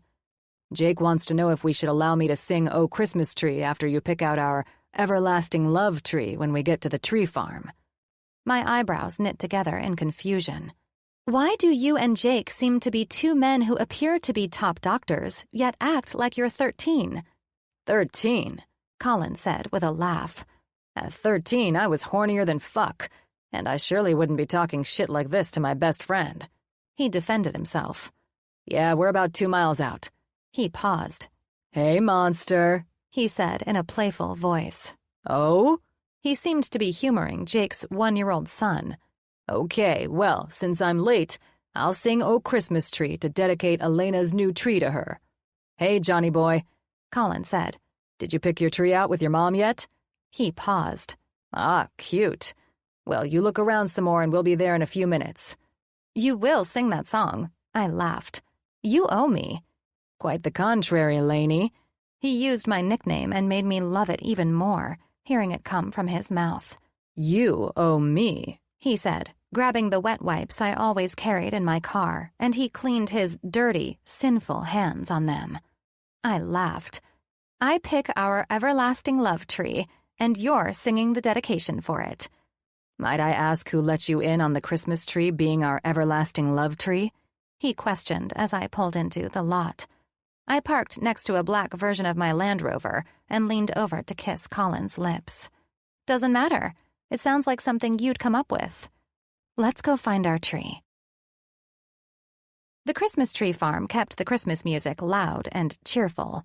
Little houses were everywhere and crafted to give you the feeling of being at the North Pole, and each tree was adorned with a beautiful red bow on it. The white fencing was wrapped with red ribbons to create a candy cane effect, and I had to admit, the Christmas spirit was alive and well. "Uncle Colin!" I heard a toddler, a tiny clone of Jake, dressed in Levi's and a black hoodie, managed to say as he ran up to Colin. I watched in admiration as Colin crouched down, and the next thing I knew, The full force of the toddler's energy was transferred into Colin's arms as the man flipped him over and landed him on his shoulders.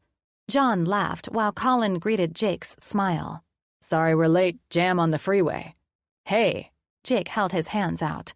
Explain that to the one little boy who doesn't like the dude sitting in Santa's chair or the elves who are helping kids up to his lap. Colin reached up to where John squeezed his hair into fists. Are you afraid of Santa? He asked. We need to fix this immediately. He's grumpy, John said in a voice that was very well articulated for a 1-year-old. So are the mean elves. A bad Santa? I asked when John's vivid blue eyes met mine. Should we get our tree from another place? We should save them, he said. Jake snapped his fingers and laughed. Save them it is. Jake smiled at me. Good to see you lively and well this morning, Elena. All rested and ready to rescue a tree for Christmas? They all dead, Daddy, John said. Wait, what? Colin pulled John from his shoulders and knelt in front of him. All right. You listen to your Uncle Colin, because God only knows what your dad said about cut Christmas trees. I smiled at Jake's grin. I surely know your mother would never put it into your innocent mind that we're at a place of death. No, you goof. John gave Colin a small punch to his arm. They dead because they cut. I pinched my lips. Well, then we'll make sure we get a good one for its last Christmas. I watched when Jake winked at his son, who was looking back at him. That's right. And Uncle Colin will sing a song for the poor dead tree. Unless he's happy that it's dead, Jake said.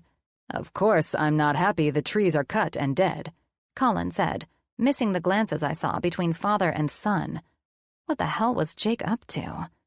What if you helped me pick out a tree? I said to John, only to have Colin and Jake grin at each other in response.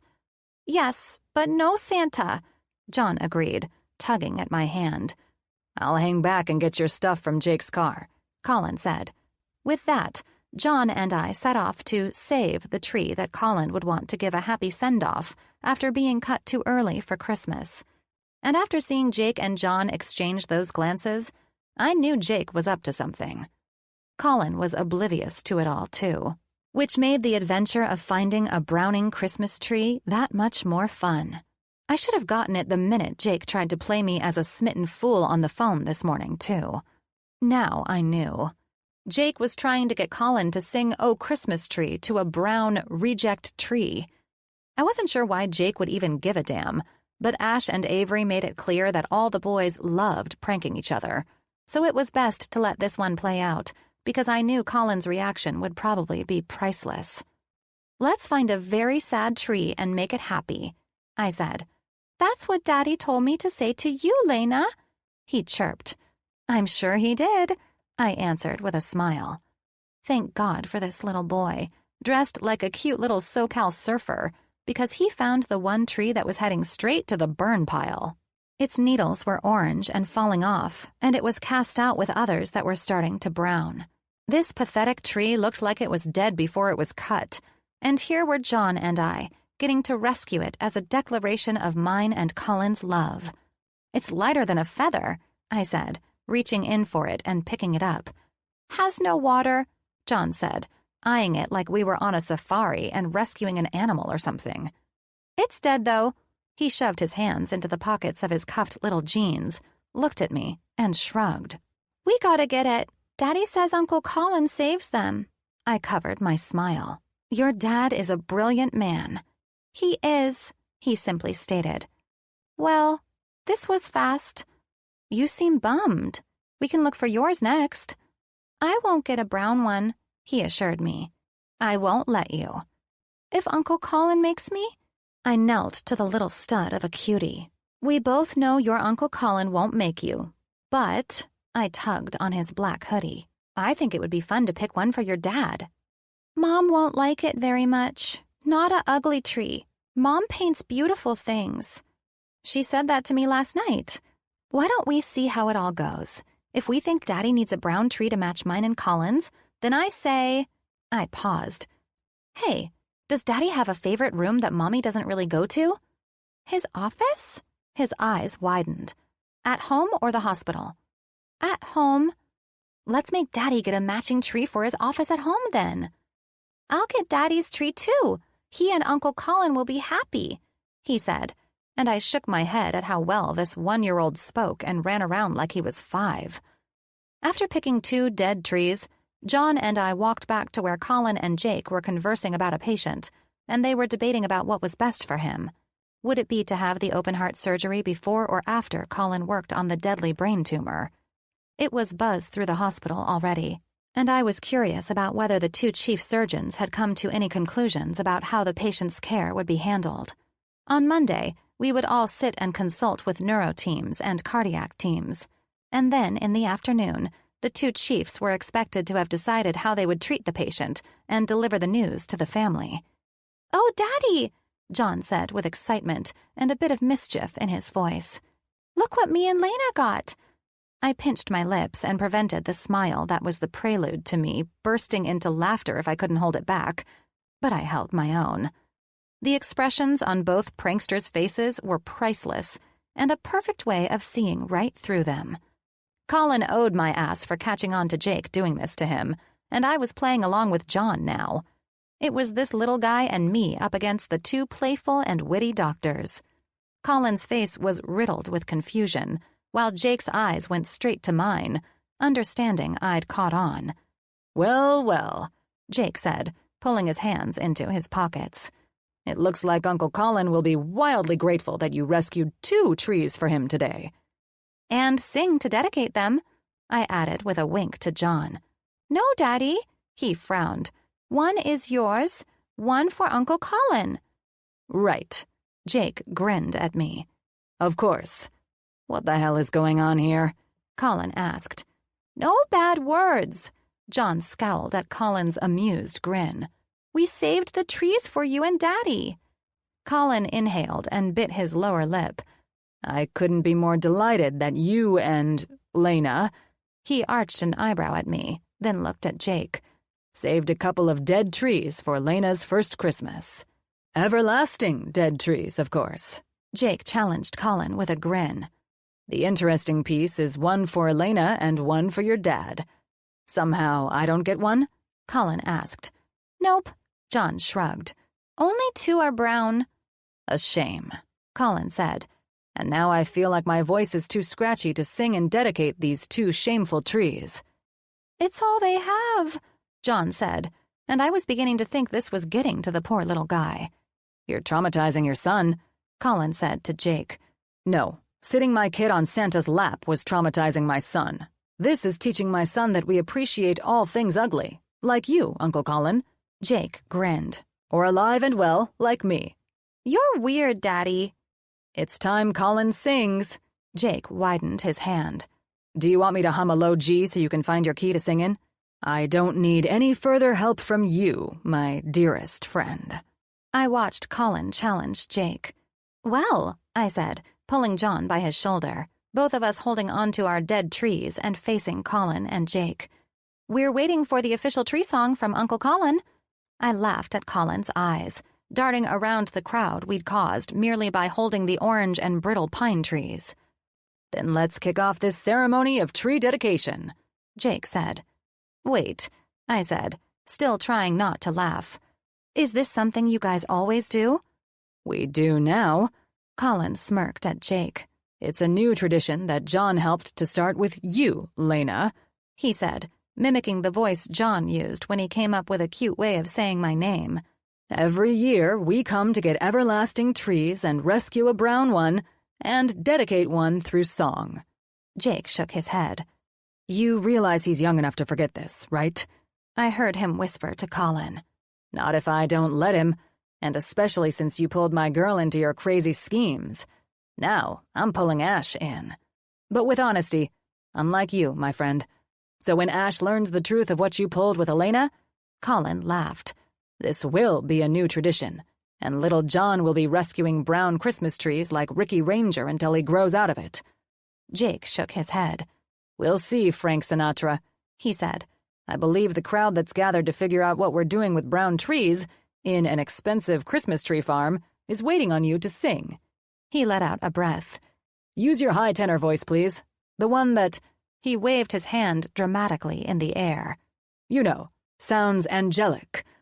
We're waiting, and it's obvious these trees do not have much longer in that department, I urged. With that, Colin busted out the funkiest and funniest version of Oh Christmas Tree I'd ever heard. He sang and danced around, and John giggled uncontrollably. Through Colin's fun way of singing the song, ensuring we were doing good for the poor trees, I was reasonably confident that this moment would stay with John well up until he was a teenager. Chapter 19. Colin.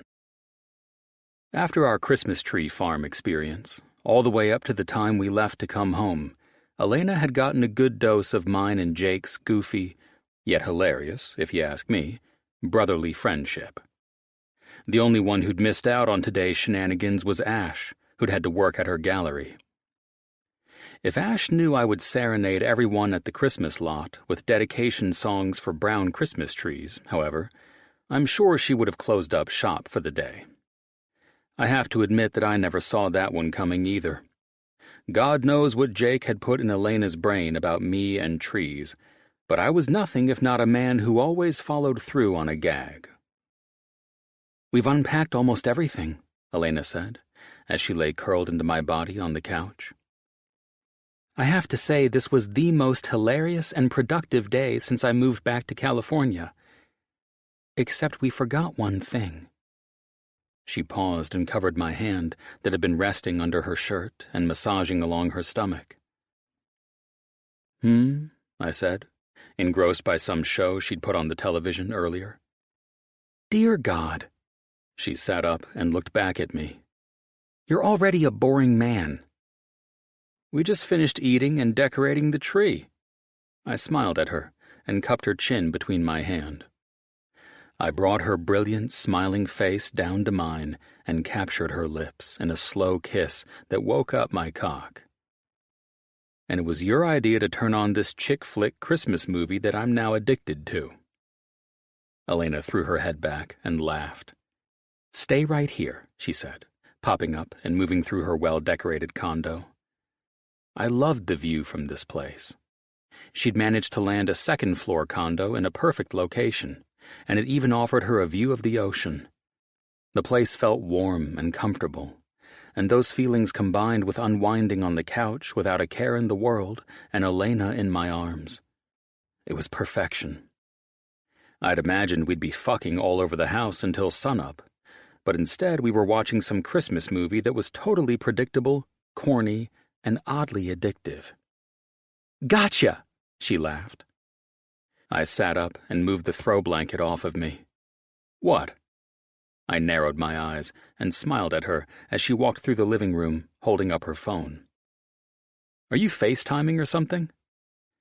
"I snatched a few pics of the sexy doctor lying on my couch without his shirt on, staring intently at the Christmas tree." "You've lost your mind, Lainey," I teased with a laugh. "You're not really—" She nodded with her lips caught between her teeth. "Videoing you for the hell of it. I got you on my live Instagram feed at the tree farm today, too." Her laugh escaped as she tried to remain serious, but I could tell she was thinking about my song for the brown trees and the shit I made up for John to hear the toddler squeal with delight. I sucked in the side of my cheek between my teeth. "Baby, gimme the camera. Or phone. Whatever the hell you're using to blackmail me with later." "Nope," she teased with the smile that melted every defense I had about wanting not to be captured on film looking like a sap. "You're not getting anything. This part is all mine." I narrowed my eyes at her. "Okay then," I said, humoring her and loving this woman more with each passing second. "God only knows what will happen to this poor little rich girl on your show and the cowboy who runs the local feed store that her company is trying to shut down." Her eyes widened as I moved toward her. "God only knows?" Her eyebrows rose playfully. "What if this Lacey chick decides to take the side of the large firm she works for and closes down the entire town?" "Her name is Lucy." She arched her eyebrow at me. And I guess we'll never know if she's going to ruin her fling with Brian by siding with big business. I glanced over at the television, smirking when I saw the snow starting to fall in the movie, the characters distressed by the decision to be made by the classy businesswoman in the country town. I say she goes for it with love over money. Is that so? Elena laughed as we stood in somewhat of a silly standoff. But will he forgive her? For coming back into town, rekindling their childhood sweetheart love, and then having to choose between him and money? Yeah. Elena looked past me to the television. It sucks to suck sometimes. Speaking of sucking, I pulled her into my chest with a laugh. It's time to delete videos on social media and on that phone of yours. I can't be immortalized in such a pathetic way. Hell no. She popped up on her toes and kissed my chin. It's time for you and me to take a selfie with our new tree. A selfie? I felt like I was on another planet. I was a neuroscience geek who performed surgeries and took on insane challenges in the brain and spinal department. I was not a selfie-taking social media user. Oh my God, Elena laughed. We need to get you out of the hospital world and into the fun, real world. I have all my friends from Florida on Instagram, and I love sharing pictures of what I'm up to. I'm sure the entertainment was riveting today with my live performance of a dead tree dedication. 2 dead trees, she chuckled.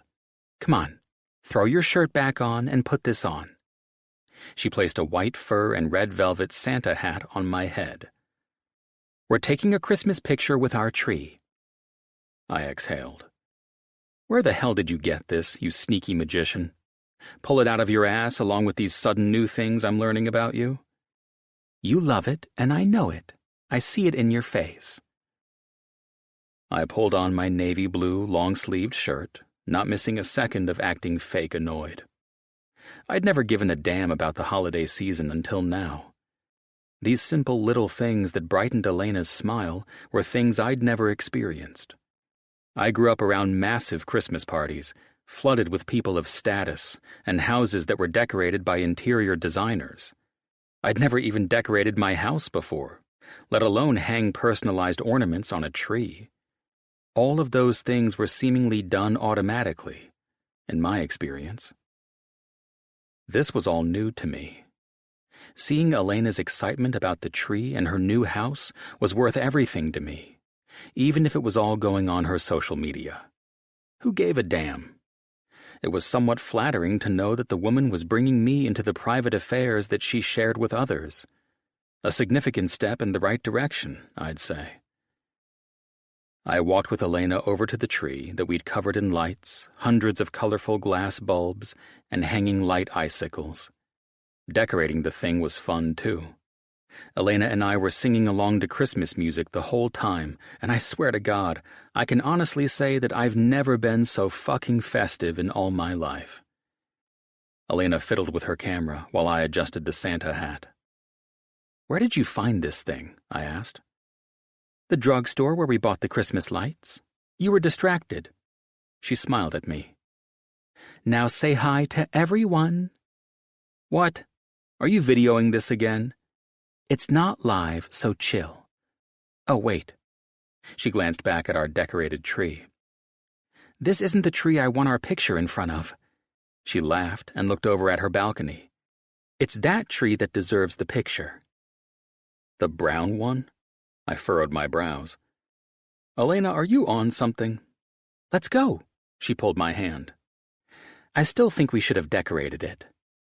God knows your poor neighborhood will be reporting the crazy doctor in the condo with her dead and very brown tree on the porch. This goddamn thing is a fire hazard. That's why we're taking our first of many Christmases together with it. You've lost it, Lainey. I glanced down at her phone. Are you still recording this shit? Oh! She pulled up her phone and giggled. Whoops! Hold up.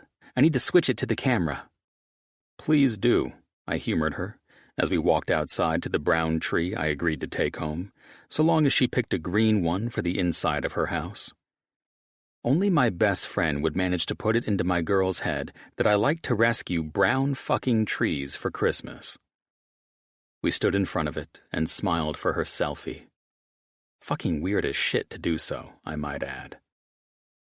"That's not going to work," she said, readjusting the white ball of fur on the end of the Santa hat. "There." She pressed her finger into the cleft of my chin. "Now, smile like you love our brown tree." I smiled and only thought of how I'd get Jake back for this. "Nope, Colin," she said as she looked at me. "You look like you have some evil smile on your face. Give me your Colin smile." My Colin smile? What the hell is that? "Just smile like you love me." I gripped her waist, stood behind her, and kissed the one place I knew she loved, the bend of her neck. I had to end this nonsense. Elena came down off her Mrs. Claus North Pole high that second, turning and bringing her lips to mine. The woman was probably a pro at snapping pics, as I used my more skillful talents of ensuring this camera shoot would pay off when I took my woman and made her climb the ropes of pleasure as soon as this was over. She pulled away. "Damn it," she laughed. "My phone was recording that." "Well, there's another one for your personal library. Perhaps the dead tree doesn't like cameras?" "I can't focus with you kissing me like that." "My whole point," I smirked. "Get over here and turn that thing for us to stare at ourselves and pull off a weird-ass smile." I squeezed her, and her smile was brilliant as I laughed. "You realize it's weird to smile at yourself, correct? Then take a picture of it?" "Then look at me," she ordered. "I'm getting this shot." "Why don't we act like that chick flick and gaze lovingly into each other's eyes?" "Good idea," she said, and held the phone out while we tried to pull off my idea. Elena laughed, I kissed her again, and as far as I could tell, she wasn't going to get shit for her Instagram account if she was trying to pull off some cute picture with a brown and brittle pine tree as the backdrop. "That's good enough," she said, eyeing me. "We need to get you used to this." "Used to taking selfies? That'll be the day. I'm not one for social media." "Well, I have fun with it. I get to see what my friends are up to and see their kids growing up. And it's all private, so you don't have anything to worry about." "Is that thing shut off?" I glanced down at my new enemy, Elena's phone. "Yes. What do you say?" She dragged out that last word mysteriously. "We light my first fire in that gas insert, and, well," her cheeks warmed to a beautiful pink. "Fuck under the prettier tree?" I suggested with a smile. "Sounds like a plan." Elena and I had used last night to get more comfortable with our bodies, moving in ways that we knew would bring us pleasure and ride our intense orgasms that I didn't even know were possible.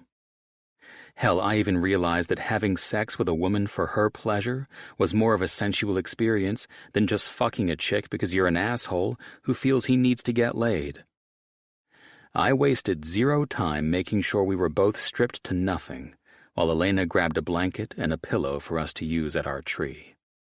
Having my brain controlled a bit better this time, I saved us both the trouble of forgetting a condom, as I had throughout the entire night before.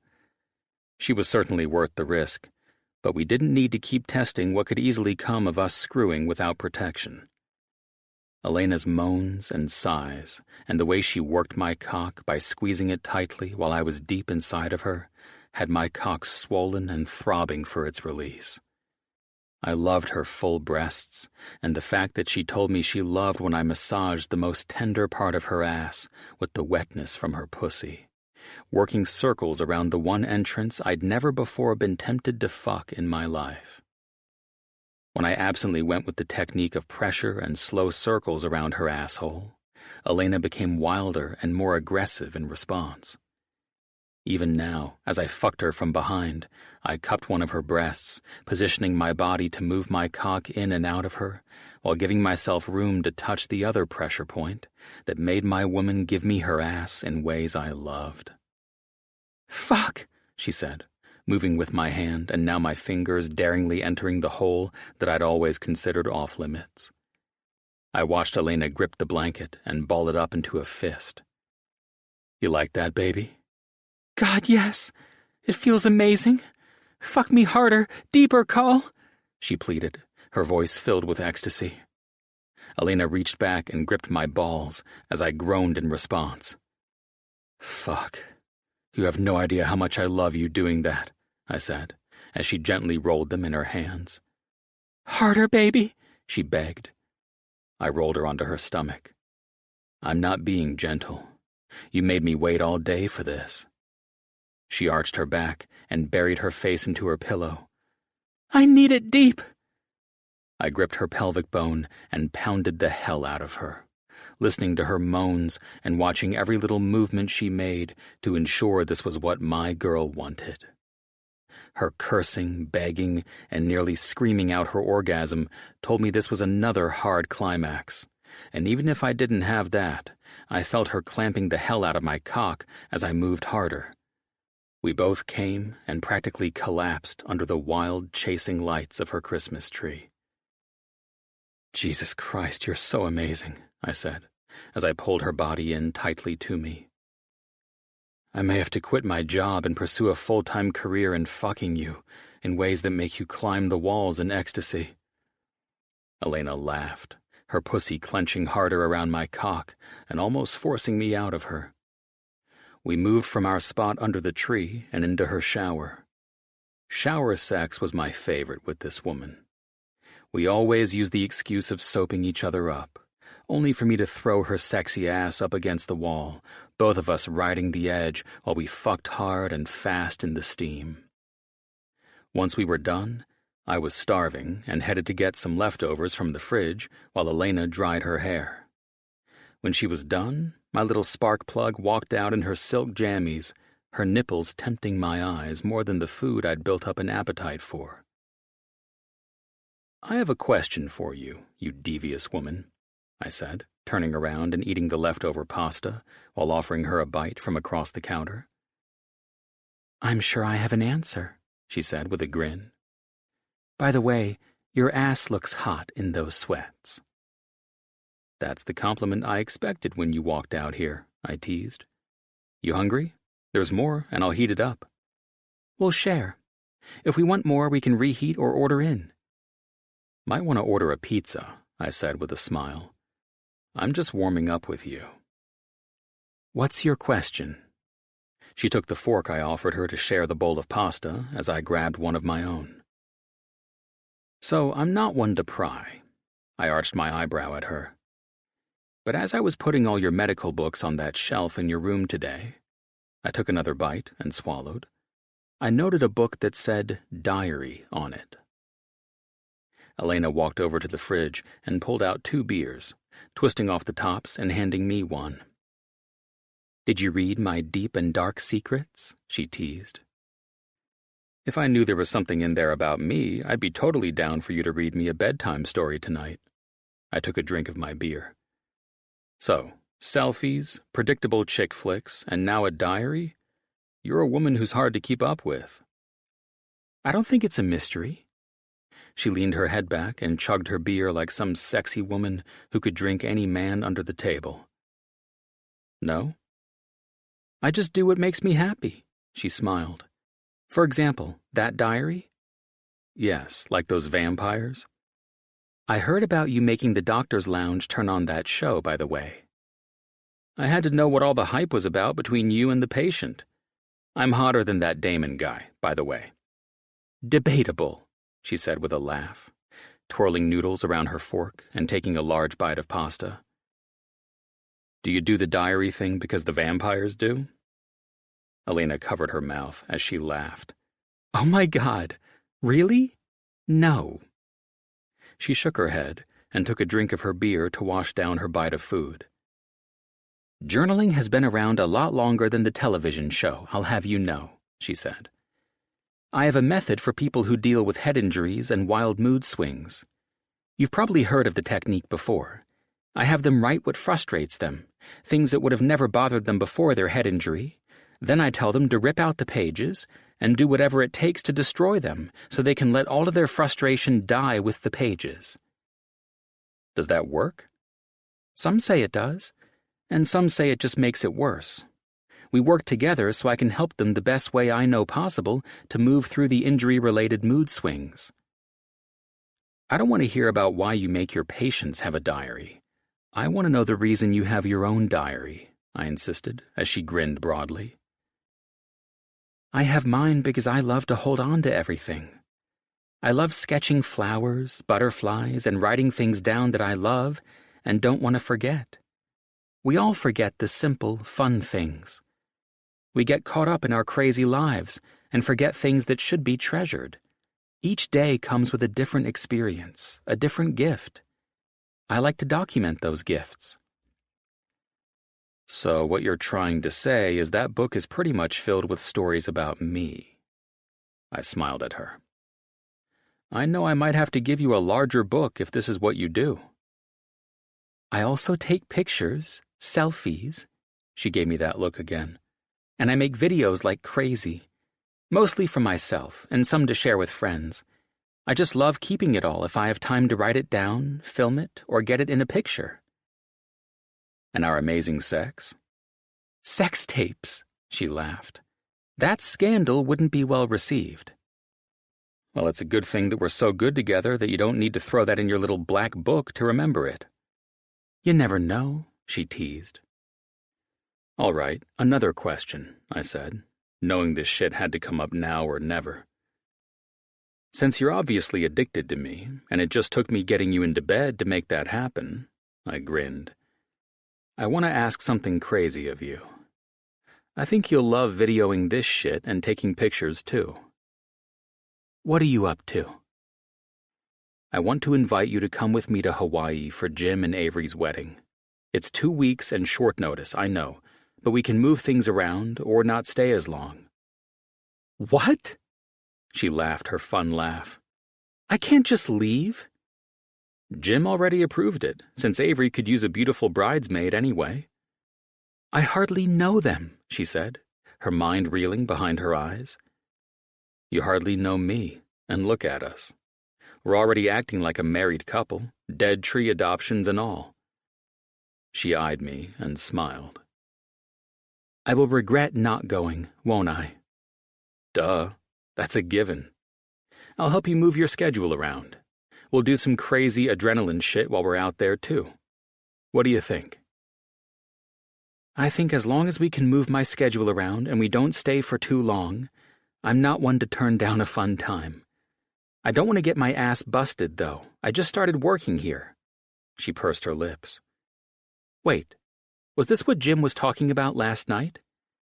Yep, wanting to ensure I got you on board. She shook her head. We're insane, you and I. I know that. It's why I'm currently ordering pizza and planning on a fantastic night with the woman I'm madly in love with. It's a good thing I'm falling pretty hard for you too, eh? I knew you would eventually. Sucks for you that you just wasted a lot of lonely nights teasing my ass about it. Order your pizza. I promise I won't tell your best friend, the heart surgeon, about your horrible eating habits. I'm enjoying kicking off the holiday season. Jake can kiss my ass. You're going to end up like that poor brown tree if you keep up this ordering greasy food while you're around me. I'll make sure I order ice cream and cookie dough, I challenged. You do that, she said, taking the bowl of pasta with her. While you're in there, can you pop us some popcorn? I put it next to the fridge. We need to rewind this movie and figure out what happens in the end. And just like that, Elena and I had fallen in love, were traveling full speed ahead as if this were our everyday lives, and we finally were united after 36 long-ass years of me waiting for a woman like her.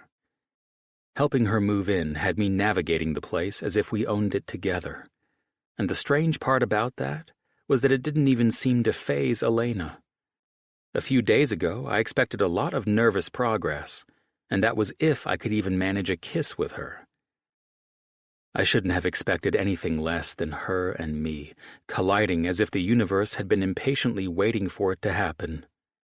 Now it had, and the full support of everything right in the world was on my side with the woman. She was worth the wait. Chapter 20. Colin. After a weekend spent with Elena, I felt like a new man coming back to work. I was refreshed, and God, I couldn't possibly be any happier. Being with her through the weekend was enough to make me confident that this was the woman I could happily spend the rest of my life with. Sure, I'd practically shouted that shit from the rooftop before we'd shared alone time, but now it was a concrete fact. This woman was truly put on this earth to be mine, and I would make sure that she enjoyed every single second of being with me. Life just got that much more enjoyable for me, and I couldn't be more thrilled. Anyone could call me a sap, and I'd completely agree with them. I was the type of guy who would sit here and thought about how she'd cried out my name when she came, the way she practically pulled my hair out while I fucked her hard and deep. All of that. But I wasn't just caught up with how much I loved fucking the woman, because there were so many other things that made me wish the weekend would have never ended. The small things, Elena things, like having that damn cell phone in my face. Half the time, I looked at her phone and still couldn't figure out how to pull off a sincere smile while I felt like I was smiling at myself. All of her pictures must have been of me, looking like a jackass with some weird-ass fake smile while she kissed my cheek. Who cared? I wasn't on social media, so I would never have to see this shit again. Thank God. Decorating Elena's place, my idea to help seal the deal in staying with her this weekend, turned out to help me enjoy all things merry and bright. Well, all things except that damn brown tree that Jake had to pull his lame prank with, and now I still wondered if Elena thought I was some crazed lunatic who rescued trees every year, when in truth, this was the first year I'd ever set foot on a Christmas tree lot. I needed to clear that shit up with her. "What the heck is Jake doing with a dead Christmas tree in his office?" Dr. Chi asked, the cardio doc who was almost as talented as Jake, sitting across from me at our lunch table. "It's brown. Did you pull another joke on him like you did with that life-size nutcracker last year?" I laughed loudly at the memory. "Oh, damn. That was so funny. That was the best, and you know it. And it was 2 nutcrackers that were placed on each side of his door." I smirked at the prank I'd pulled on Jake's ass last year. "I forgot what they said when you walked in front of them," Dr. Chi said. "They said, 'This nut's for you.'" "It was perfect," I said, amused with myself all over again. "So what's the whole brown tree about then? Another prank?" "He seriously has that thing in his office?" I asked, shaking my head. "Yeah," Dr. Chi said. "Oh, well, that's all on him." I gulped down a drink of water. "Turns out he screwed with the wrong man this weekend, insisting to Elena that I had this stupid thing for rescuing trees that were cut too soon." "Don't ask," I said, looking at his confusion grow. I'm still trying to figure out how it went from me telling him I was buying Elena a Christmas tree this weekend to me becoming the dead Christmas tree whisperer. Though I'm pretty sure Jake can give you the details on the tree in his office once he gets out of surgery later. I grinned. I'm sure he has his own fantastic story as to why it's there. There was no way I was going to try and explain this to Chi. Hell, I still couldn't figure it out myself. "Where are you headed?" Chi asked, noting I was getting up before finishing my meal. "Surgery. Waters has one at 3. I arched an eyebrow at him. "And I'm going to observe and assist if needed." Dr. Waters had previously been disciplined due to negligence with his patients. Unfortunately, everyone at the hospital knew it. Not exactly the kind of reputation any physician wanted. Dr. Alvarez was chief at the time, so he was the one who dealt with Waters' discipline. But now it was my responsibility as the new chief neurosurgeon to be aware of all surgeries this man performed. So I was doing precisely that, observing this surgery to ensure the doctor was performing his surgical duties properly. Waters was an impressive doctor, but the negligence on his record from sending his patients home too early, only to have them return with a brain bleed, was not something any doctor at St. John's took lightly. Even the non-surgical issue in his file of prescribing too high a dose of medication for a patient was enough to have the man called into question. I didn't tolerate anything less than perfection with all of my residents, and that was why I had to ensure that he would perform this surgery in the same skilled manner. "Have a good day, Brooks," Dr. Chi said. With that, I took my exit, practically running into Elena as I walked through the doors, distracted by acknowledging 2 nurses on my way out. "Shit," Elena giggled. "Sorry I'm late. I had a—" "If it isn't my selfie queen," I said, as I gripped her shoulders, pressed my lips against hers, pulled away, and smiled. "Listen, I spied an entire selfie crowd in the cafeteria that would love your expertise on how to take the perfect picture with an apple." I grinned at her as she rolled her eyes. "Go grab lunch. I need to get up in Dr. Waters' observation room before he starts that surgery." "Wait!" She grabbed my arm and turned back to the group she'd walked in with. "You girls go ahead. I'm going to sit in on this surgery with Dr. Brooks." She smiled at the 2 neurologists and my new resident neurosurgeon. "Someone has to keep you quiet while the physician performs." "Ladies," I acknowledged the group Elena walked in with. "Enjoy your lunch, dinner, or breakfast, whatever time of day it is for you."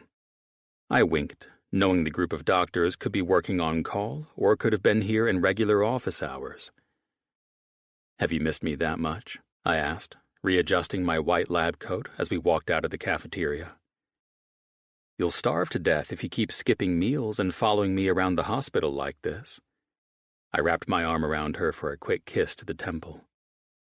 "Get over yourself," she laughed. "Never." I smiled at the staff who passed us in the hall.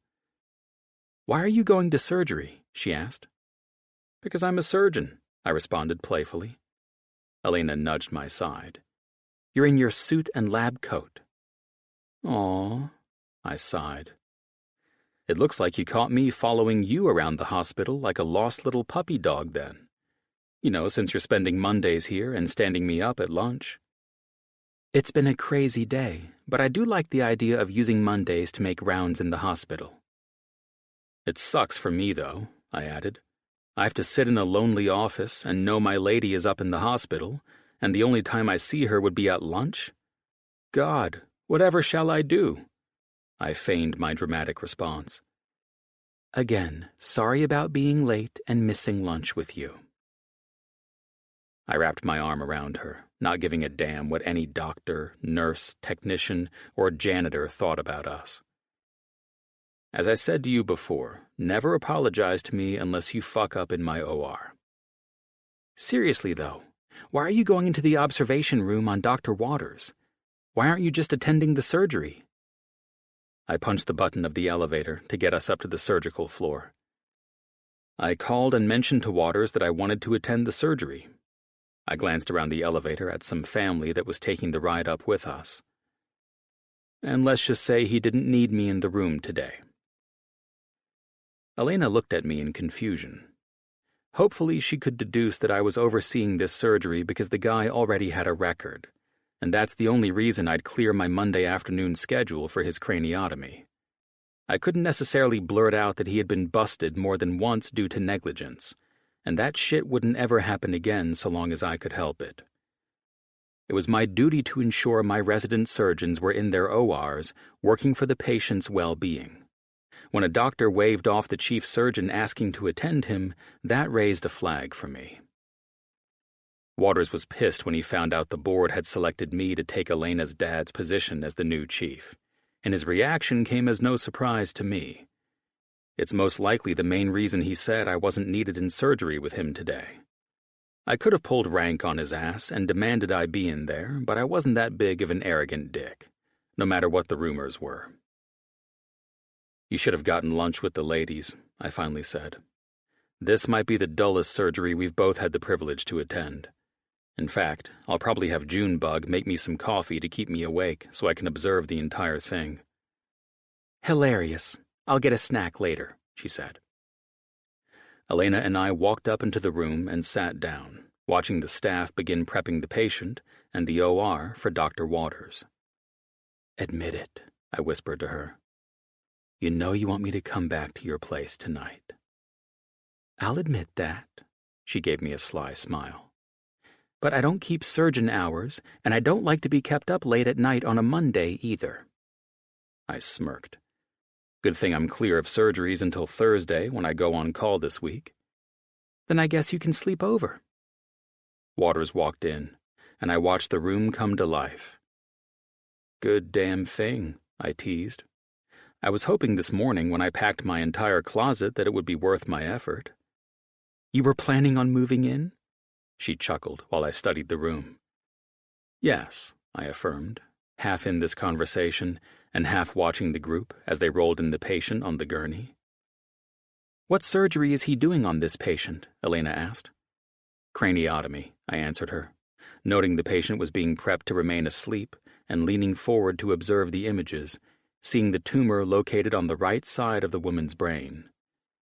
My attention was then brought to Waters when he walked in and went to work, locking the patient's head in the vise. I brought my folded hands to my chin and studied the images on the screens across the OR from the room I was in, and double-checked to ensure I did, in fact, see the tumor was on the right side of the patient's brain. So why the hell was Waters marking off the left side of the patient's head for him to make his cuts and then drill into the patient's skull for surgery? Did he request you to attend him? I absently asked Elena after I stood, walked toward the glass, and folded my arms. Did he request someone to brain map this patient for him to remove the tumor? No. I have no idea why he's marking off the left side either. Dr. Brooks? An intern said from behind me, as I was studying everything in front of me and discerning if Waters or another resident would stop the doctor from cutting into the wrong side of the patient's skull. Is he going to do surgery on the... Oh my God, 3 people said as I hit the button to communicate with the room. Dr. Waters, stop the surgery immediately, I said through the intercom that led into the room. The fucker had his music blasting and couldn't hear me. This man's head was in the goddamn clouds. He was too busy showing off for the observation room instead of focusing, and he was about to perform surgery on the wrong side of his patient's brain. The only way to stop this, and stop this fast, was to bust into that OR before he could drill into the skull. I had to de-sterilize that fucking work environment, and that would force him to stop. With me not scrubbing in and entering the room, it would do just that. Dr. Brooks, I heard him say, startled and his mouth muffled from practically inhaling his mask after I rushed into the room. This is no longer a sterile environment, I practically growled. Put the shit down and pray to God that you didn't make a cut. This is my OR, and you're in violation of a sterile operating environment. You've lost your mind, Dr. Brooks. Turn off the goddamn music, I shouted, Waters and I screaming over it like we were both madmen. Have you made any cuts on this patient? I'd never been this pissed off before in my fucking life.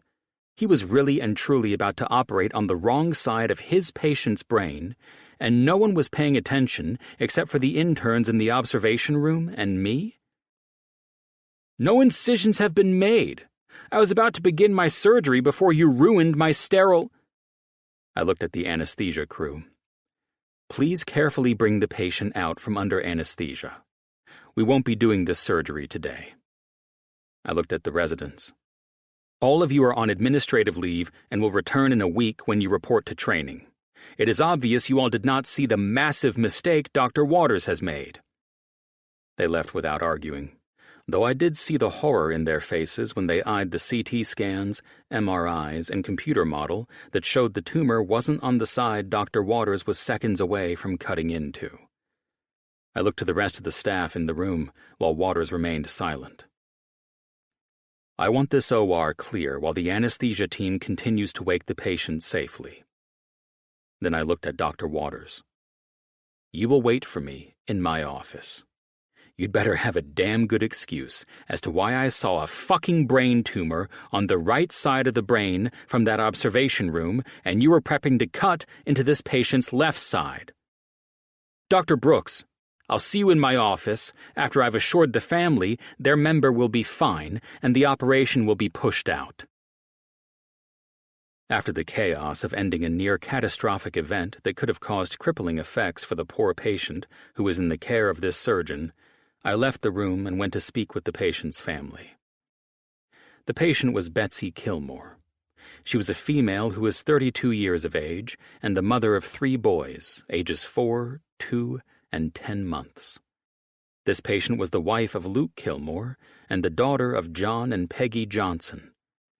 I could go on and on with what I'd learned, speaking with her highly concerned family and informing them that we were forced to cancel surgery until further notice. These names ran through my mind, knowing they were so close to dealing with the worst nightmare a family or patient could suffer from: a botched fucking surgery. They would have sued the shit out of this hospital for malpractice, and when they won that case and were awarded shitloads of money, none of it would fix anything. If Dr. Waters had gone forward blindly and operated on the wrong side of the patient's brain, as he was intending on doing just moments ago, their lives would be changed forever. There wasn't any amount of money out there that could give Betsy back what this doctor would have taken away. When I walked into my office, I was calmer and more collected than I'd imagined I would be after what I'd witnessed close to an hour ago. Dr. Waters turned in the chair he'd been sitting in. "Doctor," he started, but shut his mouth after he looked me in the eye. "From the brain and from the brain only arise our pleasures, joys, laughter, and jests, as well as our sorrows, pains, griefs, and tears," I said, slapping Dr. Waters' file on my desk and sitting in my seat. "Hippocrates." "It seems you know your Greek physicians," I answered Dr. Waters. "It also appeared today as though you must admire the man so greatly that you would treat your OR as if you were living in the same barbaric, surgical times he was forced to live through." "That's not what I was doing, and you know it," he mumbled. "I'm not getting into what the hell you were doing, because what you were about to fucking do was ruin someone's life," I said, angrier than before after hearing the man defend himself. He should have been scared as fuck, completely shaken up after what he'd almost done. Instead, I was listening to an asshole defend himself instead of concern himself with his patient's well-being first. "Listen," he cleared his throat as he tried to sound more professional. "It was a mistake. I'm glad you caught it." Glad. I stared at him with disgust, repeating that word flatly. I watched the man and then let out a breath. "You know the old saying, there are some doctors that make mistakes, and then there are some doctors that are good at burying them?" I said through gritted teeth, referring to doctors who've killed their patients, and those fucking mistakes went 6 feet underground. "That's not how it was. I'm not one of those dirty and twisted doctors, and you know it." "I know. It's obvious that you wouldn't have had the attention to detail that goes into being a serial killer. So, change my fucking mind. After knowing your record and then the shit I saw today, I would assume that you're a doctor who's good at burying mistakes. Or at least thinks he could be. And fuck you for that and everything this hospital should have gotten rid of you over 5 fuck-ups ago. But I'm sure those previous errors were all just mistakes. Watch your language. Excuse me, fucking mistakes." I exhaled. "Better?" "Dr. Brooks." I ignored the pleading I sensed in his voice. "Because of careless doctors like you, patients and anyone in general have a more heightened fear of surgery than they naturally would. Due to horror stories like what I almost witnessed today, they fear doctors. The good doctors who want to help end up having to go through hell and back to gain their trust." I narrowed my eyes at him. "Your careless act is the exact reason I became a neurosurgeon and worked my ass off to get to where I'm at today." I relaxed my clenched fist. "I ensure that when my patients go under my blade, my saw, my drill, even the fucking light in my OR, they are acutely aware that I understand how frightened they are. I know that they made a critical decision to place their delicate lives in my hands, and I don't take one single ounce of that for granted." I watched his knuckles turn white as he held his hands clasped together. "Until now, I valued you as a member of this neuro division. You were a doctor who I believed was just as valuable to St. John's as any of the other greats who have come before us. Today, you've proven that you're an incompetent snake, and you need to be removed from practice. You will no longer work for St. John's, and I will ensure this goes directly into your permanent record." "You can't take my license over an accident," he defended himself. "I'm well aware of that, but after I'm done filing my report on the circus I witnessed, I don't think I'll need to worry about you having a license in the near future." "You act like you're the be-all, end-all of surgeons, like you've never made a mistake in surgery." I folded my hands and leaned up on my desk. "Do you know why I will not listen to music while I perform surgery, and I only turn it on when I've successfully finished?" "To celebrate, I don't fucking know." "I prefer to hear my patient's heartbeat instead. Every time I hear that heartbeat, I'm in tune with the precious life that's in my care. I won't allow my mind to be distracted from each beat of their heart. It's a sacred thing for a patient to trust you with their life, Mike," I said. "It's a dangerous thing when a doctor takes that for granted. Tell me something. How long have you been practicing?" "Almost 20 years. "Same," I said, knowing it had almost been that long for me as well. Yet I still treated each patient the same as I did the minute I'd received the honor and privilege to practice as a neurosurgeon. "And in all your years, have you lost a patient?" "Of course I have." "Really? Tell me, can you name any of the patients you've lost?" "Lost? As in deaths? Shit, Brooks, what kind of point are you trying to make?" "Answer the question," I demanded. "I think I've lost maybe 10, he answered. "I don't fixate on that stuff." You see, I've lost close to 50 in my years as a doctor in the ER and post-op. Mostly gunshot wounds, car accidents, or people placed on life support with the family praying to God that they came out of it. I know every single one of their names, but I won't bore you with that since you don't fixate on such things." "You would admit to losing patients?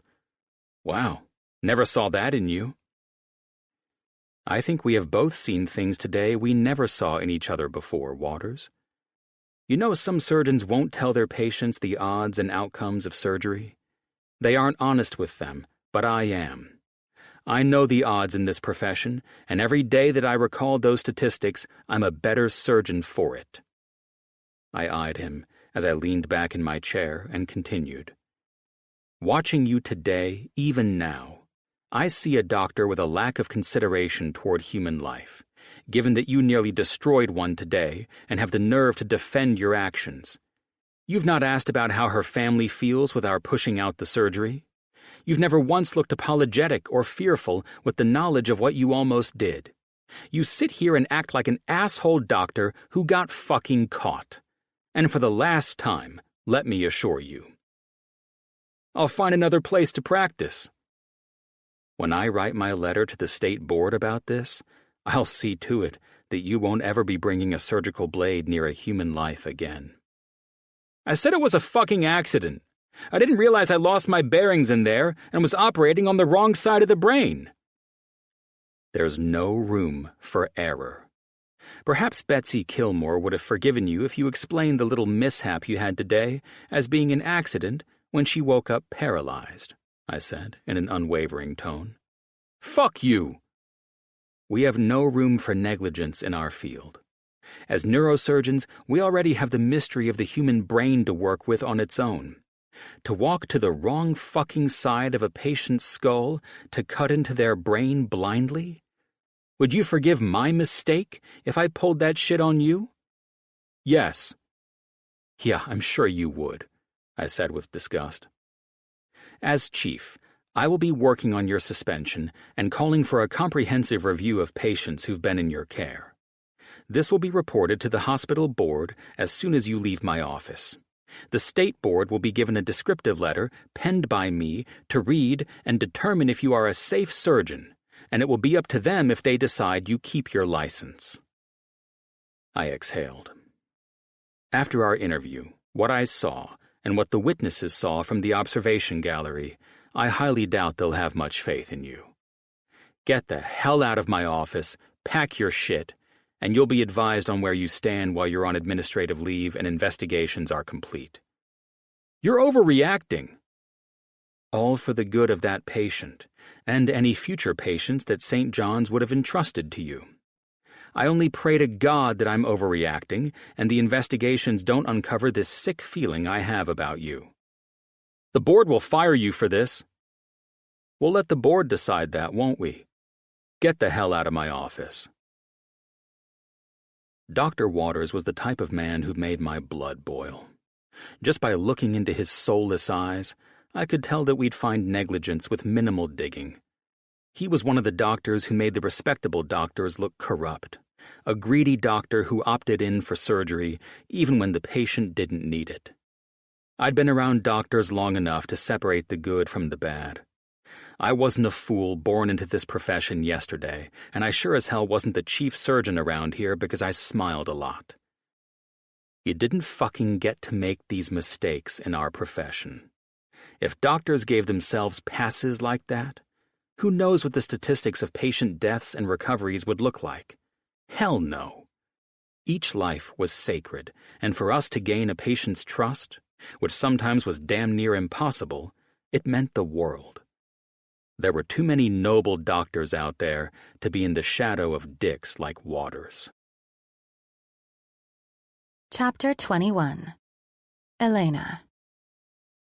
It had been a long day, to say the least, and it would have been exponentially longer if Colin hadn't stopped that surgery. He was quicker to act than the rest of us.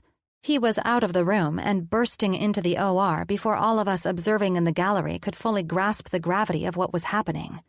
For the rest of the day, we all performed our duties as if nothing had happened in that OR. We tried to keep things business as usual, but gossip, of course, was flying. Little by little, whispers from the doctors, interns, and nurses started buzzing. The first rumor I'd heard was that Colin had gone above the hospital board's head and independently fired that asshole doctor. Then, the senior staff started killing those rumors as quickly as they started. It turned out that the doctor was suspended from performing any further surgeries and was placed on administrative leave pending an investigation. I expected Colin to be done with work by the end of the regular workday, but I saw that his office door was still closed, and Justine, his interim secretary, stated that he'd been on a conference call since he returned to his office. "Can you let Dr. Brooks know I've gone home for the day?" I asked Justine after pulling on my wool coat. She gave me the same smile everyone had been giving me since Colin made it perfectly clear we were dating now. Colin preferred to be open about our relationship instead of dealing with gossip that might come out of us spending the weekend together, and future weekends together. And I trusted his judgment, even though it made for a few awkward situations. I could have avoided talking to Justine at all, but I didn't want to interrupt him with a text just to tell him to meet me at my place, if he was still in the mood to come over. Little did I know, I wouldn't have Colin over at all this week, and by Thursday night, when I learned he was out of his spinal surgery and sleeping in his office before he started his 72-hour on-call tonight, I had to check on the man. It's not like he was avoiding me, it was just a busy week. Our schedules didn't line us up to see each other, and Colin was spending his after-hours time going over what had happened with Dr. Waters with the board. I unlocked the back door, knowing that the staff all had left for the day, and turned on a light so Colin wouldn't think some creep was lurking in the office halls. Good God, where was he asleep? At his desk? I tapped on his door and then opened it, seeing his desk lamp was the only light on in his room. I glanced around. "Colin?" I said, wondering if he was hiding somewhere behind the two doors that led to other areas in his office. The one to my left opened, and he ran his hand through his messy hair. "Hey," he said, "where the hell have you been all week?" He crossed the room in fresh scrubs and his $1,000,000 smile. "Just walking around offices looking for where my boyfriend's been hiding?" I teased, as I wholeheartedly welcomed his delicious fragrance and hug that swallowed me up. "God, I've missed you." "Get in here," he said, pulling me into a room that blew my mind. "What the hell is this?" "This is the reason I can live in Malibu on the beach, and not stay at a hotel to get some sleep before a long shift. You know, my place is only 20 minutes from the hospital. He brought me into an area that was practically a studio apartment. He had another desk along the wall to my left, a sofa under a window to my right, and a twin-sized bed across the other wall. The curtains were made of blackout material, and it was the perfect little hideout for any doctor if they were pulling long shifts. Well, I wouldn't have had time to run to your place, make up for not fucking my lady every night this week, and then get back in time for my damn phone to start blowing up with emergencies.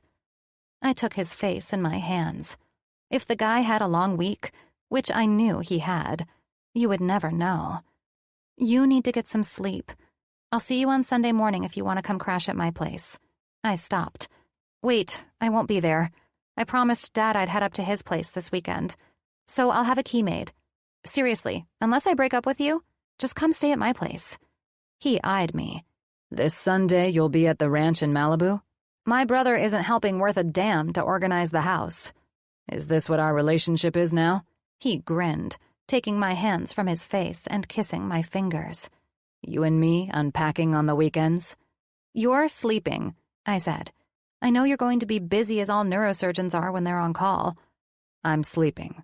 He arched an eyebrow at me, then cupped my ass. With you. Listen up. I'm leaving now. I went up on my toes to touch my lips to his. I miss you like crazy, and we're going to make up for lost time later. This isn't going to work for me. Colin eyed me. Going one day without enjoying your sexy body was bad enough. Now God only knows what I'll do when I've got you to myself again. Selfish man, I teased. Get some rest. I'm sure you've eaten, but if not, I'll run out and... Colin's lips captured mine, cutting me off mid-sentence. How the hell could I have forgotten the savory taste of masculinity that I devoured when I kissed him? Why did I forget that Colin's kiss was nothing less than intense and always spoke right to the body parts that pleaded for this man to go further? His tongue was forceful and dominant as it met with mine in a way that made my knees buckle.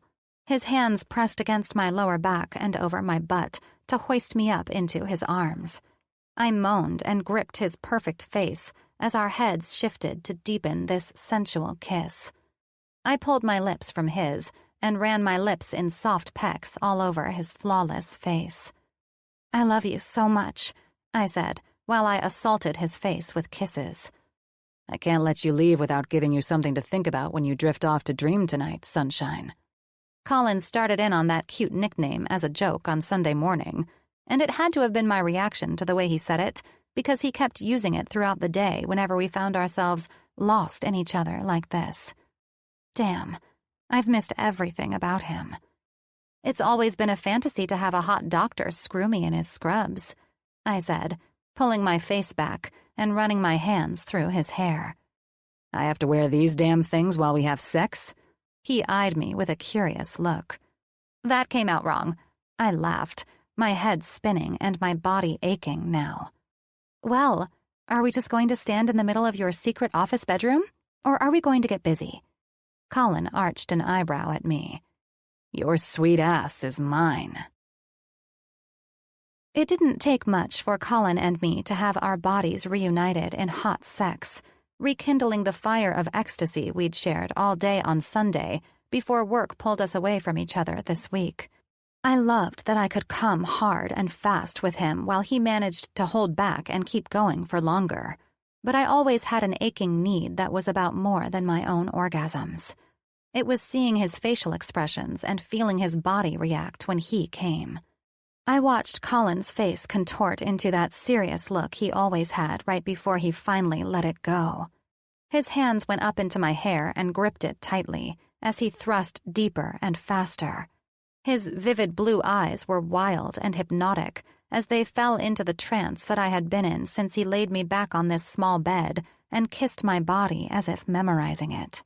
I loved feeling his strong hands holding me firmly in place while I arched into him, selfishly trying to work his cock into my sensitive spot that was deep inside.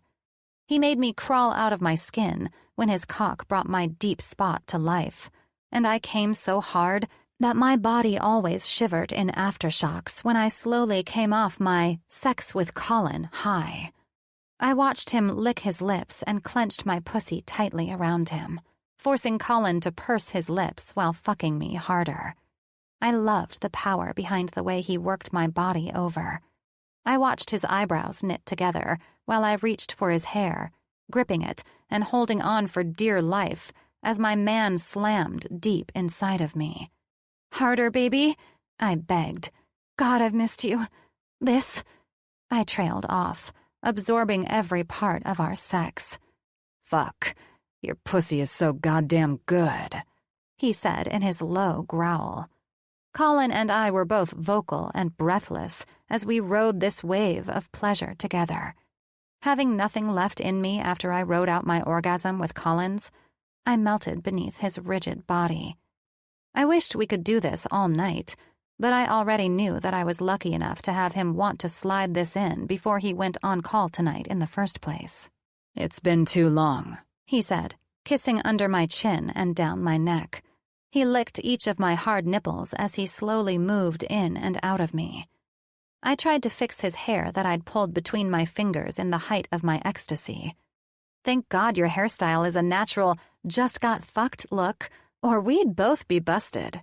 I kissed the top of his head that smelled as delicious as his cologne, thanks to his hair products.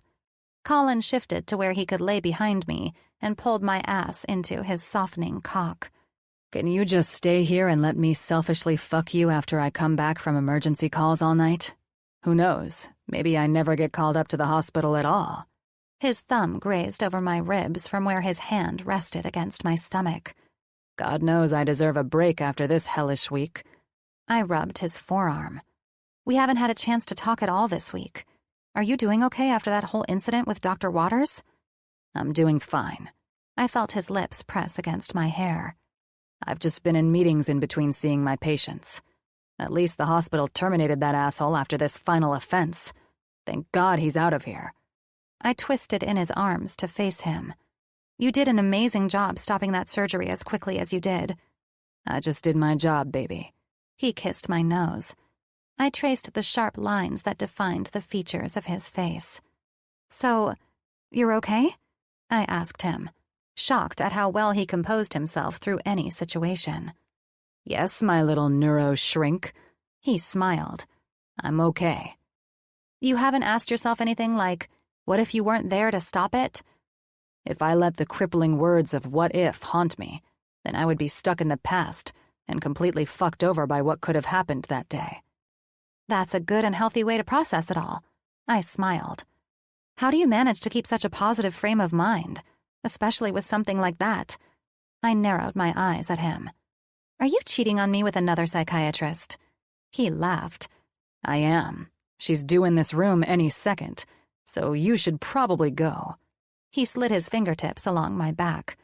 "In truth, I learned to not focus on negative shit from the one and only Dr. Miguel Alvarez." "My dad?" I laughed. "I guess that sounds like something he would do." "Yes. He taught me that you learn and you move forward. Everything is something to learn from.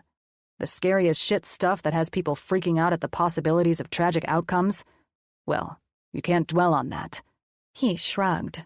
"They're all lessons, and there are reasons that we're placed in situations at the right place at the right time, or the wrong place and the wrong time. It's all how you process it. If I were to dwell on the what-ifs, then I couldn't have helped anyone this week. I wouldn't have finished the rest of that day with patient consultations. It's simple. I was there, I handled the situation, and I learned from it. New and stricter protocols are now being implemented in all surgeries. I will never have this kind of fuck-up happen again in my ward. We're better than this. Waters was already in trouble with a few issues on his record, and that's the main reason I went up to observe him." "Well, Dr. Colin Brooks, you're a damn fine chief surgeon." He smirked. "To hear that come from your mouth," he rolled me onto my back, "means we're going another round." His eyes widened in that fun, mischievous Colin look.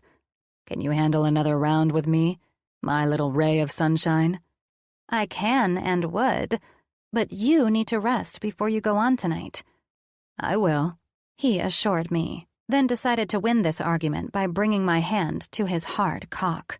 but I think I'd rather fuck my girl again. You win. He smiled my favorite smile that highlighted his entire face and creased his forehead. I always win, my little sex goddess. We all say we're in love at one point or another. Then we fall in love with the right person later on in life. I had no explanation for the way Colin made me feel. My thoughts were always with him. Catching a glimpse of his tall and commanding frame while he walked the hospital floors made my heart jump in my chest. His smile made me feel like I was the most important woman in his entire world, and I knew there was no replacing him. Chapter 22. Colin.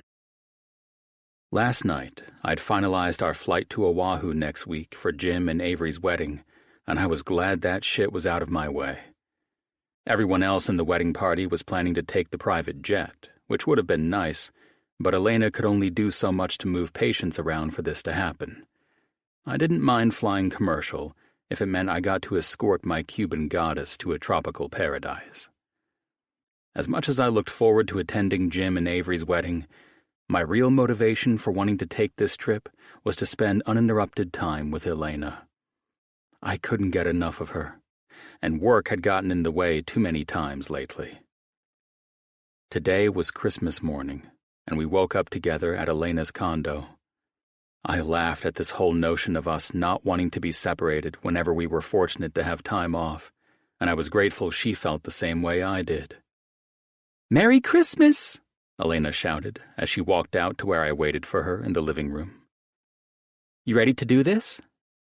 "First of all, you look smoking fucking hot," I said, planting my hand on her counter. "And second of all, no. Why don't we stay at my place in Malibu and spend the day unwrapping each other and taking fuck selfies? You know, shit like that." "Fuck selfies?" Her eyebrows rose in humor. "That's a new one." "What can I say? I come up with good shit, and trust me, fuck selfies are a must." "You're full of shit," she played back. "Let's just stay at my house." I cringed at the idea of heading to my mom's house for Christmas dinner. No matter how much I loved the woman, it was not something I wanted to do. "We can go to your dad's place, and then we can spend the rest of our holiday at my place on the beach." Her eyes narrowed funnily. "You made it perfectly clear that not only did Jake prank me about you saving brown trees for Christmas, but you've also never even decorated your place before." She smiled, her black strapless dress pushing her cleavage to perfection. "What are you not telling me?" Ring, ring, ring. I checked my phone. It was Mom. "Well, if it isn't my ever-loving mother, calling to make sure I show up to her festive activities tonight. You know, Elena doesn't want to go," I announced when I answered my phone, making Elena's eyes nearly bulge out of her head. "Oh no!" my mom responded. She knew I was always full of shit, but she probably believed me anyway. "I know. It's so disappointing," I sighed. "She said it's all too much too fast. You having all of those elite people over there, she's the odd man out. She hasn't stopped going on and on about this for hours." "Colin Michael, stop teasing your mother." My mom laughed, knowing I got most of my crazy personality from her. "For heaven's sake, I hope she knows what she's getting herself into with you." "Oh, she knows all right." I held my hand up, knowing Elena had enough personality to rip the phone from my lying hands and set this record straight. "Listen, honey," she said. "Carrie and Max surprised me late last night by showing up unannounced with my 3 precious grandbabies." "No kidding," I said with a smile. "Glad I was notified about all of this." "I'm notifying you now, you impossible son of mine." "That I am. How long are they going to be there?" "That's the thing. Not very long, and since the kids woke up to Santa Claus this morning at the house, we're not making the extravagant dinner tonight. I already informed Jim and Jake." "They found out about this before I did?" I eyed the beautiful, onyx-haired woman who had the most adorable yet perplexed look on her face. "Why am I not surprised?" "Okay, so what's the plan then?" Are you and Elena okay with going out to celebrate Christmas night at that adorable village with all of the lit Christmas trees and Santa's village? As much as I love my nieces and nephew, trust me when I say I've had my share of outdoor Christmas tree extravaganzas this year. Why don't we just figure out lunch or something? Elena's phone had rung, and she was seemingly having the same conversation with her dad. There's been a change. Do you think your dad will be cool with us swinging by tonight? I asked in a soft voice, hearing that she might be getting news of a Christmas change on her end as well. This is why the holidays were so damn complicated sometimes. Why couldn't we stay back at my place? Hell, I should have swept Elena's ass out of here, and then we wouldn't have had to deal with parents and their confusing plan changes. Elena seemed to thrive on last-minute shit, though, putting us on opposite ends of the spectrum with our personalities. She nodded and gave me a thumbs up in response to my question. All right, a thumbs up from Elena says we're a go for Christmas lunch with my sister, mom, and kiddos. And Max. Max is a douche, I teased. I can't wait to see you, Mom laughed. I've missed my boy. You too, Mom, I said, and then I hung up. I thought about all of the things I wanted to do with Elena in this strapless dress as she giggled and laughed on the phone. If I could get away with it, which I might. Colin! Elena batted my hands away from running up the sides of her thighs as I kissed along her shoulder. Don't, she whispered. Like her teasing laugh was going to kill my heart-on and the desire to fuck my girl right here and now. Unfortunately, it just pushed Elena to pop off the phone much faster and turn back to me.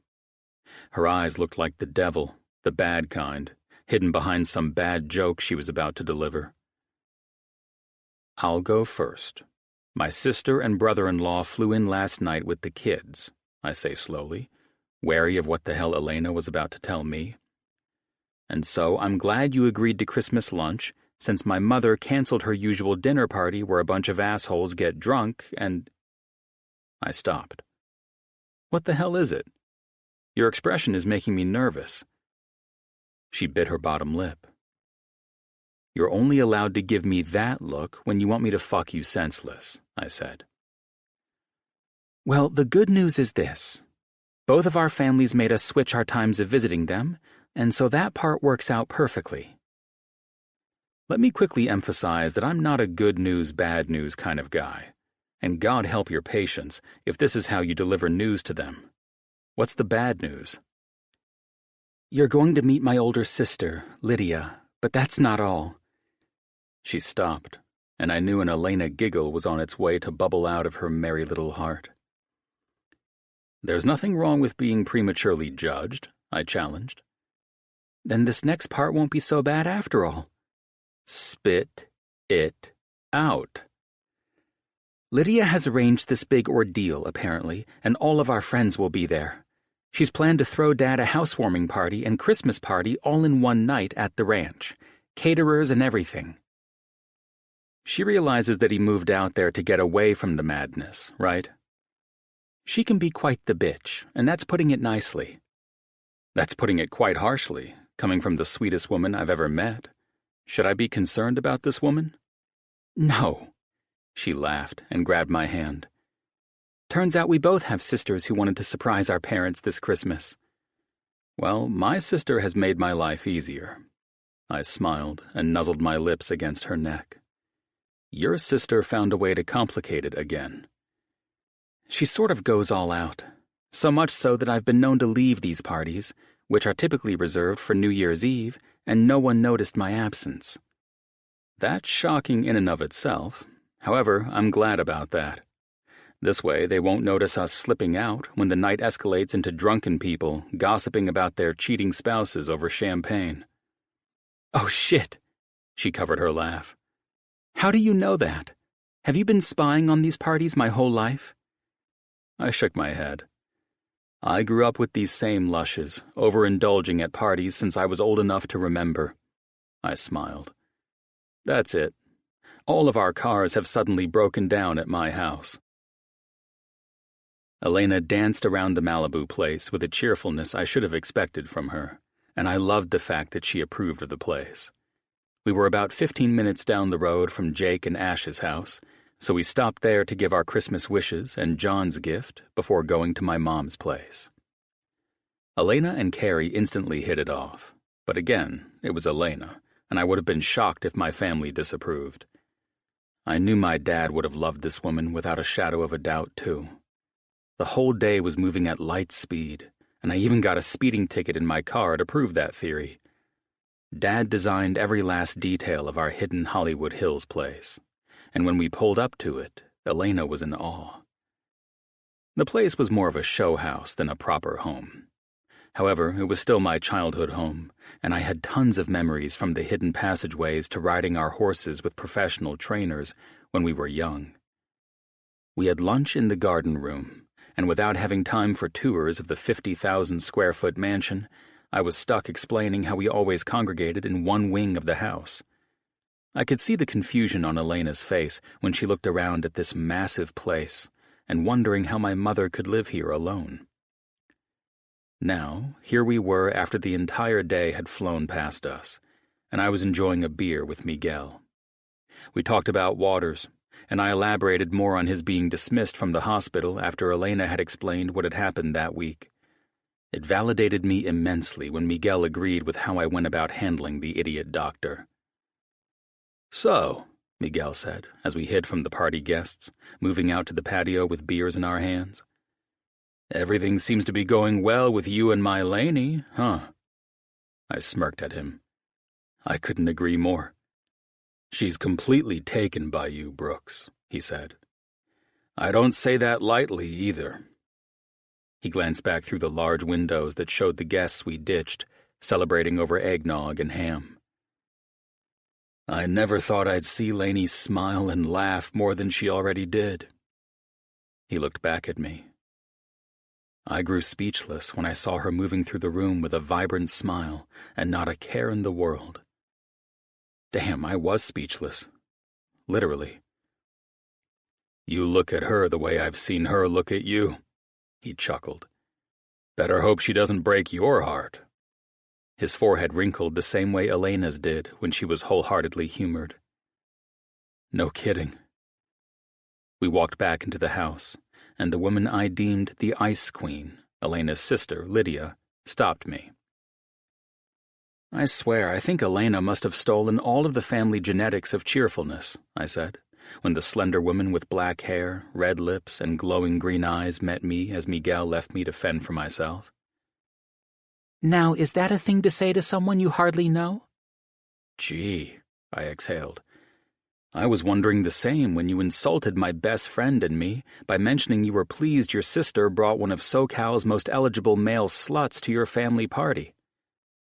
Didn't seem to bother Elena. She arched that sharp brow at me. "Tell me, Colin, does Elena know about your past with women?" "I'm sure she watched whatever it appears you watched in that documentary." "And if she hasn't? I did a little Googling. You're certainly no saint with your little Billionaires Club joke of a life, and even if my dad thinks you're a good neurosurgeon, it doesn't mean you're good for my sister." "I think Elena and I have figured out that we're both good for each other," I said with a smile. "In fact, we're in love." I thought I'd taunt the probing older sister who I'd seen talk down to almost everyone tonight. "In love?"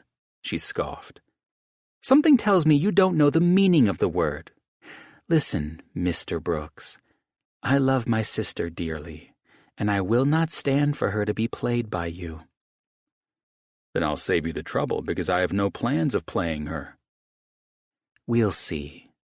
If you knew what was best for my Lainey, you'd turn her loose to fall for a man who won't hurt her like my dad hurt our mom.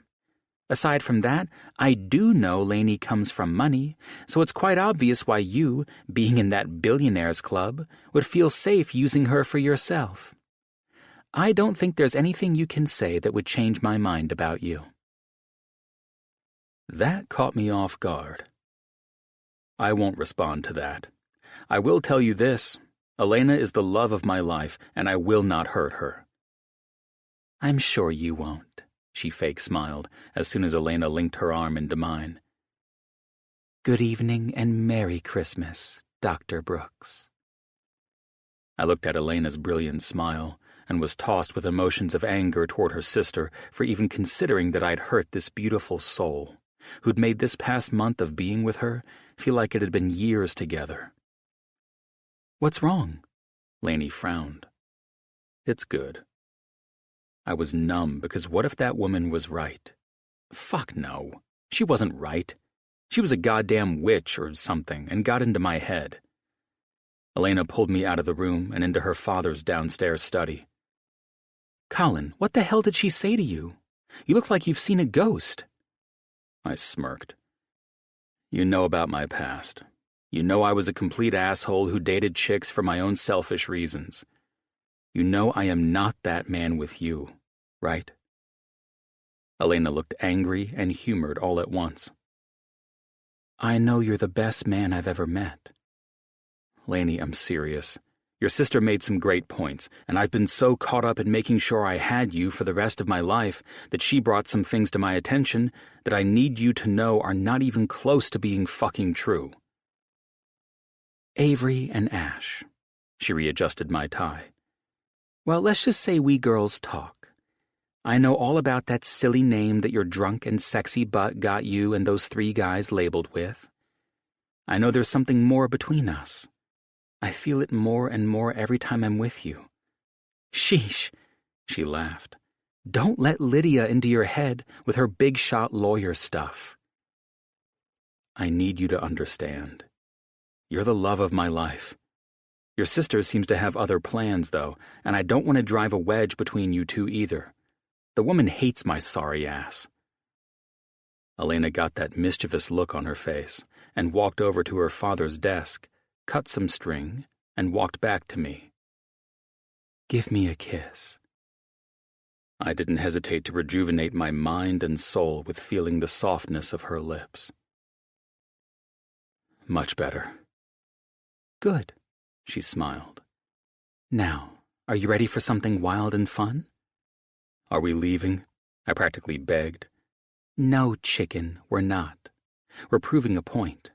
Come on.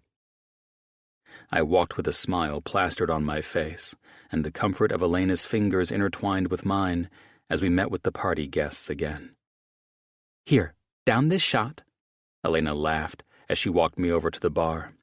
She clicked her shot glass with mine, widened her eyes, and smiled. What the hell are you doing? Can I have everyone's attention, please? Elena said. She hardly needed to announce herself because the woman grabbed the attention of the entire room without even having to say a word. There. She smiled at me. As you all are well aware, Colin and I have been dating for, what, a month? 3 weeks, I chuckled. Right. She smiled at the room that softly laughed. We'll round up since it's Christmas. She laughed and then looked back at me. Babe. She smiled and fiddled with my hand in hers. Babe, I repeated. What the hell are you doing? A month of being with you, and I'll never forget you telling me how much time I wasted by not admitting that we were meant for each other. You were right. Her radiant bronze eyes peered up at me through thick lashes. I can't go another day without telling you that you're the man of my dreams. You're the man I will, she gave me a playful smile, spend the rest of my life with. So I have to know something. Will you make me the happiest woman in the world by completing what we started and making sure that I'll always be the one you'll love? No other women, just me and you. The room disappeared, and it was just me and this beautiful ball of Christmas cheer. Lainey, you know there will never be anyone but you for me. I'm in love with you. I even serenaded a damn brown tree and brought the stupid thing to my beach house just to see that smile on your face and hear the laugh that sparks more to my heart than anything else has in the world. You're my fucking treasure and my heart, I said, when I saw a tear slip from the corner of her eye. Marry me, Dr. Colin Brooks. Make me the luckiest woman in the world. Lainey, I said, biting my lip. Don't you dare tease me with a prank like this. You've been spending too much time with Jake and me. I glanced up to find my eyes trapped by the beautiful Ice Queen who hated my guts and would probably put a hit out on my ass after this. I shook off the woman's evil green eyes and looked back to the safety of my stunning Elena. You know I'd get your brother a marriage license online in a flash and have his ass marry us. I winked over at Stevie, who was throwing Elena's phone and had been laughing and videoing this whole episode. I would marry you here and now if I knew. Elena's hands framed my face, and she kissed me in front of God and everyone. I pulled her in tightly, and with a nip to her lips, I smiled. You've lost your mind, I said. Let's go home. We'll call your dad and apologize for. Marry me. I don't ever see us living a day apart again for the rest of our lives. She smiled brilliantly. You promised me already that I had met my future husband the first night we danced together. I didn't believe you until recently, but you were right. When the heart wants, it wants. You, Elena Alvarez, are asking me to marry you? And you're dead serious? With a bunch of drunk people, I eyed her sister, and an Ice Queen as your witness, that you want to spend the rest of your life with me as your husband? She did that nod and biting her bottom lip thing that made me want her up against the wall and crying out my name in ecstasy. But God, this was sincere. I think. I sighed. Well, I don't have the ring I was hoping for because I didn't realize today would be the day my girl asks me to marry her. Elena took out that slender piece of rope string and wrapped it a few times. You told me once that you don't live in a world of what-ifs, and I'm not about to wonder what if I never asked him, she said, before tying it in a knot around my left finger. There, we tied the knot and everything. What if I said no? I winked at her playful smile.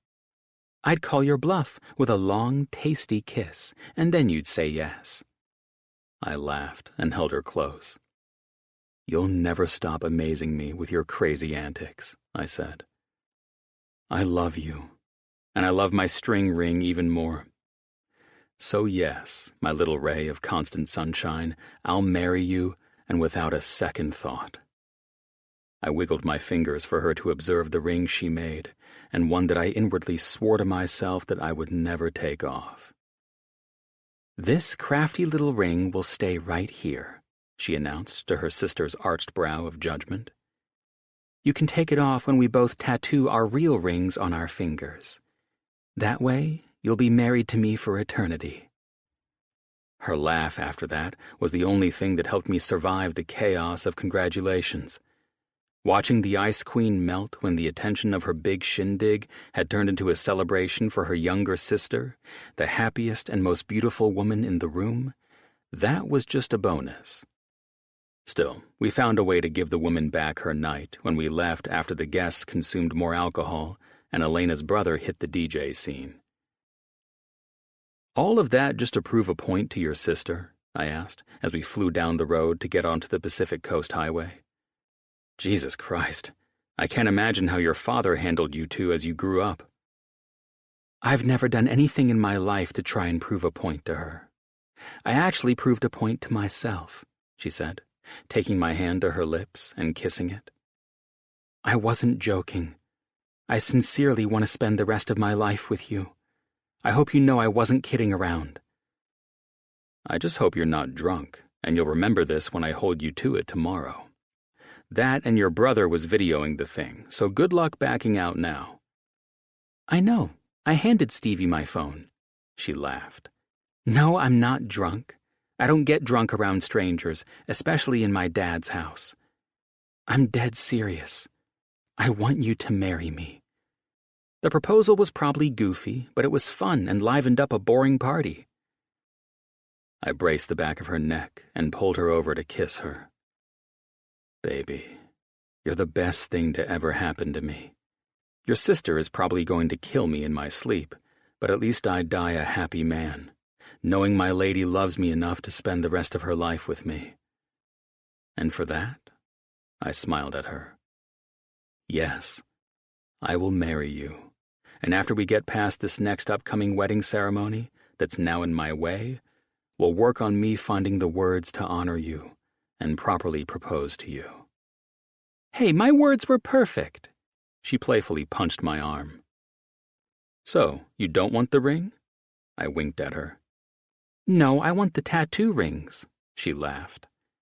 But for now, let's enjoy the last of this Christmas together by going home, getting some Chinese food, and watching Scrooged. I laughed. I was going to say turn on some good music and go home and have some crazy sex, but now I'm going to have to go with this method of celebrating a pop engagement that my little spark plug sprung on me. I brought the back of her hand to my lips. I was right. That first night we met, you were dancing with your future husband. It just took me longer to realize you were right about that, too. You need to understand that I'm right about a lot of things when it comes to you and me. I licked my lips and shook my head. We're insane, too. And that's why I love us. Merry Christmas, baby. Chapter 23. Elena. On our flight, I took the opportunity to tell Colin that I'd lived in Hawaii for a short time after I graduated high school because of a summer fling. It was an impulsive decision that almost made my parents croak, but it was one of my fonder life memories. Fortunately for my folks, living with a Polynesian fire dancer didn't make for a sustainable life at 18 years old, so it didn't take long before moving to the mainland again. The only reason I'd gone into such detail was that Coy, my ex, was still a great friend of mine. And, well, since Colin was now my fiancé, he was getting the download of my life history. As I expected, Colin was amused by my admission, and I think, more than anything, he tried his hardest not to make fun of my ex's name. From the moment we landed in Oahu, the welcoming spirit of aloha was alive and well, and wrapping itself around all of us with its different meanings of kindness, compassion, and love. And we'd been enjoying it non-stop for the last 2 days. Ash and Avery had set up cabanas at the beach with the perfect vantage point to watch the guys in the water with the kids. Listening to the waves crashing as I felt the warm sun on my skin was the perfect way to spend the week after Christmas. "This sun feels amazing," Ash said. "The kids love the fact that they can be out with the guys and surfing in warm water, too." "The kids are the cutest. Addison is crushing it out there, too," I said, holding my hand up like a visor and looking out at the guys as they surfed on longboards with the kids. "She's almost got this sport down to where she doesn't need Jim on that board with her." Avery's daughter might have been one of the cutest little girls I'd ever seen. It was so sweet to watch her with Jim also. Jim and Avery's story was as sweet as it was remarkable. They'd met on a flight to London and then wound up at Jim's estate in England. One thing led to another, and Avery's vacation to London turned into an extraordinary romantic affair. Now, here we were, ramping up to a wedding ceremony for the two. And after spending more time with the group for the past 2 days, I could easily see the softer and less stiff side of the handsome, soon-to-be groom. If you'd met Avery and Jim and never heard about their history, you would believe Addison was Jim's biological daughter. I was sad for Addie to hear that her dad was a complete fuck-up of a drug addict, but Jim made up for whatever shortcomings Avery's ex may have had. And it sounded to me like there were a lot of them. "Addie has been begging to stand up on the front of the board finally." Avery laughed and smiled over at me. "Jim is as bad as Addison sometimes. He's been up my butt about it since he got her out on a board with him a year ago. It still surprises me sometimes to see how much Jim has loosened up by having you both in his life. You and Addie really are the best things to ever happen to that guy," Ash said. "And how exciting that you've got another on the way," I said. "Your wedding night is going to be phenomenal. especially when you tell him about the baby. I can't believe the two of you are both pregnant and you've managed to hide it from your men for so long. I laughed. Tell me about it. It seems like Jim is always offering me a beer these days, and I have to come up with some dumb excuse as to why I don't want to have a drink, Avery said with a laugh. I have to say that I feel bloated or something. I'm beginning to wonder if he does know and just isn't saying anything. A whole month of trying to hide this from him hasn't been easy, but it'll be worth it in the end. Do you think he might know? I asked, hoping he didn't, because this was Avery's special gift for him on their wedding night. Well, I know for certain that if Jake had figured out I am 6 weeks along, Colin would know. She looked at me and smiled. And I'm quite confident Colin would have blurted something out to you about it. I haven't heard a word, I said. But then again, Colin and I have only been together for a little over a month now. God, you both are so cute together, and you're so much fun. I can't imagine him without you anymore. Is that weird? I can't. It's like you've always been there, Avery said. It's not weird. I totally agree with you, Ash added. I never thought I'd see the day when Colin met his match. She pulled her sunglasses down and smiled. But you are seriously that man's other half. Your proposal?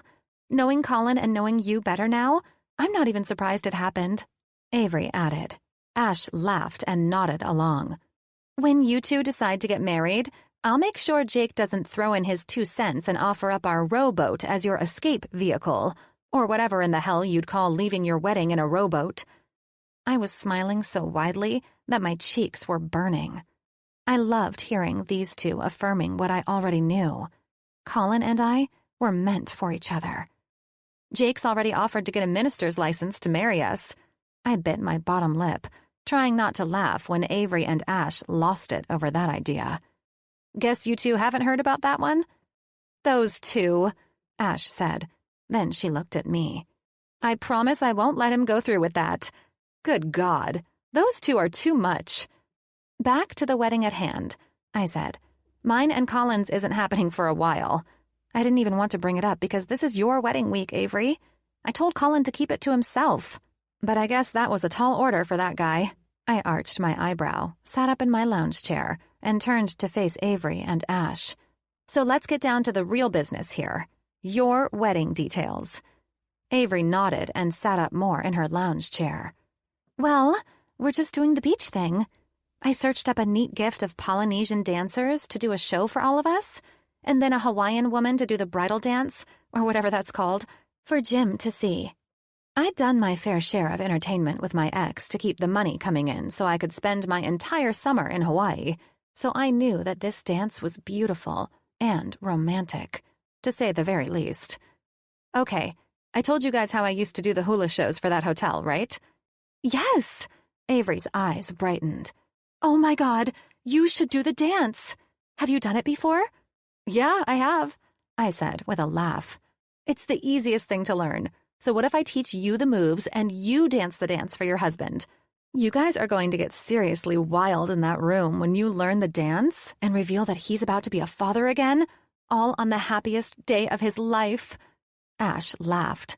Thank God he rented out that mansion place with the private beach for you two. I can't even imagine the screams and shrills of ecstasy. She trailed off while we all laughed together. What do you think? It's super easy, I said, hoping she'd take me up on my offer. I'll help you. Really, you have to do it. I can't dance worth a damn, Avery laughed. It's your dance for him. All he's going to see is your hips swaying seductively and your body calling to him. I smirked. Ave, Ash said, I think this is a badass idea. At least it adds to my value as your drop-in bridesmaid. You're most certainly not a drop-in, Avery insisted. In fact, here you are being super romantic, and I've meant to ask you for a different kind of favor. Since we've heard all about your adrenaline junkie adventures, I was hoping you could help me arrange a little payback for the groom and his groomsmen. Payback? I asked. It's all in good fun, Avery said with a smile. But Ash and I can't do jack shit because we're pregnant. Pretty impressive how you both pulled that off at the same time, by the way, I added. That certainly wasn't in the plan, Ash laughed. I was planning to give it another year before we tried again. It turns out that fate always has another idea when it comes to the two of us. Regardless, both brothers knocked their girls up at the same time, and both are completely oblivious. Well, I have to know why our future bride wants some form of revenge on her groom and the groomsmen, I said. The kayak thing yesterday? She tucked her bottom lip between her teeth. Oh, I laughed. The whole "this is boring as hell," and then the guys starting some battleship kayak war with the paddles? Jake and I were the first to get dunked and rolled thanks to Jake and Colin locking oars, Ash said. I have no idea how that didn't knock Colin and me out of the damn kayak, I answered with a laugh. But Colin managed to right the ship, all while we looked like insane adults around families who kayaked like normal people. We should have sat that trip out, Avery said. We barely survived Alex and Summer's assaults. She grinned mischievously. So I remember that you mentioned something about you kayaking on some rapids when you lived here on the Big Island. Is there any way you can get the guys over to where you lived and did stuff like that tomorrow? I think it would be a fun gift of payback. And if you do it, you have to record it. Isn't tomorrow their bachelor day? Ash laughed. What better way to celebrate that by kicking it off with a gift from us gals? Okay, I started. I've done some pretty crazy shit in my life, and kayaking Wailuku River might be one of the craziest. There's Rainbow Falls, and we went over that while navigating through the rapids. I don't want to get the guys killed or anything. This is on the island of Hawaii, right? Ash asked. Yeah, that's where my ex lives now. He does the tours on that river. But I think Colin will kill me if you two want me to put them in their place in front of Coy. Colin prides himself on his confidence, Avery smirked, especially when it comes to you and him. Her eyebrow arched. I think the men deserve a fun kayaking adventure, don't you? Wait, what are we talking about? I heard Summer, Jim's former secretary and Alex's on and off girlfriend, say from behind my lounge chair. I wasn't the judgy type, but something seemed a bit off about Summer. The girl was insecure about her relationship with Alex. Even a person who wasn't trained in psychology, watching behaviors and mannerisms, could determine that. I mean, she was a knockout, but it was plain to see that Alex struggled to settle down with her. I would have dumped Alex's sorry ass by now if it were me. This girl was arm candy for him, and I wished that she had more self-worth to see that she should kick any man who treated her that way to the curb. Don't get me wrong, Alex was a great guy with a stellar personality, but some people were tougher to crack in the romance department. All I know is that if Colin were using my ass the way Alex seemed to be using Summer, there would be no Colin and Elena. What the hell did I know, though? Alex was wealthy, like the rest of these billionaires, and his looks added to all of that. Maybe she was the one who was using him. Elena's going to lead the guys out on a more adventurous kayaking trip tomorrow, Avery said with a smile. It's what they get for the kayak wars they pulled on all of us yesterday. You sure they'll be okay with that? Summer asked. If not, they can back out, I answered with a shrug and smile to her confused expression. Well, I planned to get a massage with Alex before the wedding, she said. If Alex wants to get a massage, then he doesn't have to go, Avery answered with a smile, but I could tell Summer's tone annoyed her. Well, I need some sun. They all look so happy out there, Summer said, eyeing the men with the kids on their surfboards. Yeah, 10 minutes says sunblock needs to be reapplied on these kids, or my dad and Carmen are going to hate us when they babysit, Ash said. So what do you say? Avery asked me. I know Jim will love this. It's the best gift I can think to give him and the guys. So long as you let me sneak in a few dance lessons and you dance for your husband on your wedding night. It's a deal, Avery smiled. That evening, we all sat around an open fire pit that had been arranged for the wedding party, most likely because Jim had some nice cash on hand to ensure everything was perfect for his bride's big day that was only 2 days away. So, Colin said, his arm around me while he lazily stretched his long legs out toward where the group sat all around us. What are you ladies going to do while we boys go and show Jim what he's going to miss after he's married? I nudged Colin in his side while Jim laughed, his emerald eyes vibrant while he held Addison. The fun and wild little spark of bouncing energy had just fallen asleep on Jim in the cutest way. She was halfway through telling all of us about singing in her Christmas program when she leaned back into Jim's chest, turned her head to the side, and fell asleep mid-sentence. Avery laughed as she brushed Addie's hair out of her face so Jim could readjust her to a more comfortable position to sleep, and then Avery leaned into her man's side. I'd spent the afternoon teaching Avery the beautiful moves of the song she'd dance for Jim on their wedding day, and I will say, the girl could move her hips. Even Ash played along. But Summer? God help that poor, miserable soul. Sadly, I didn't think Summer wanted to be here at all.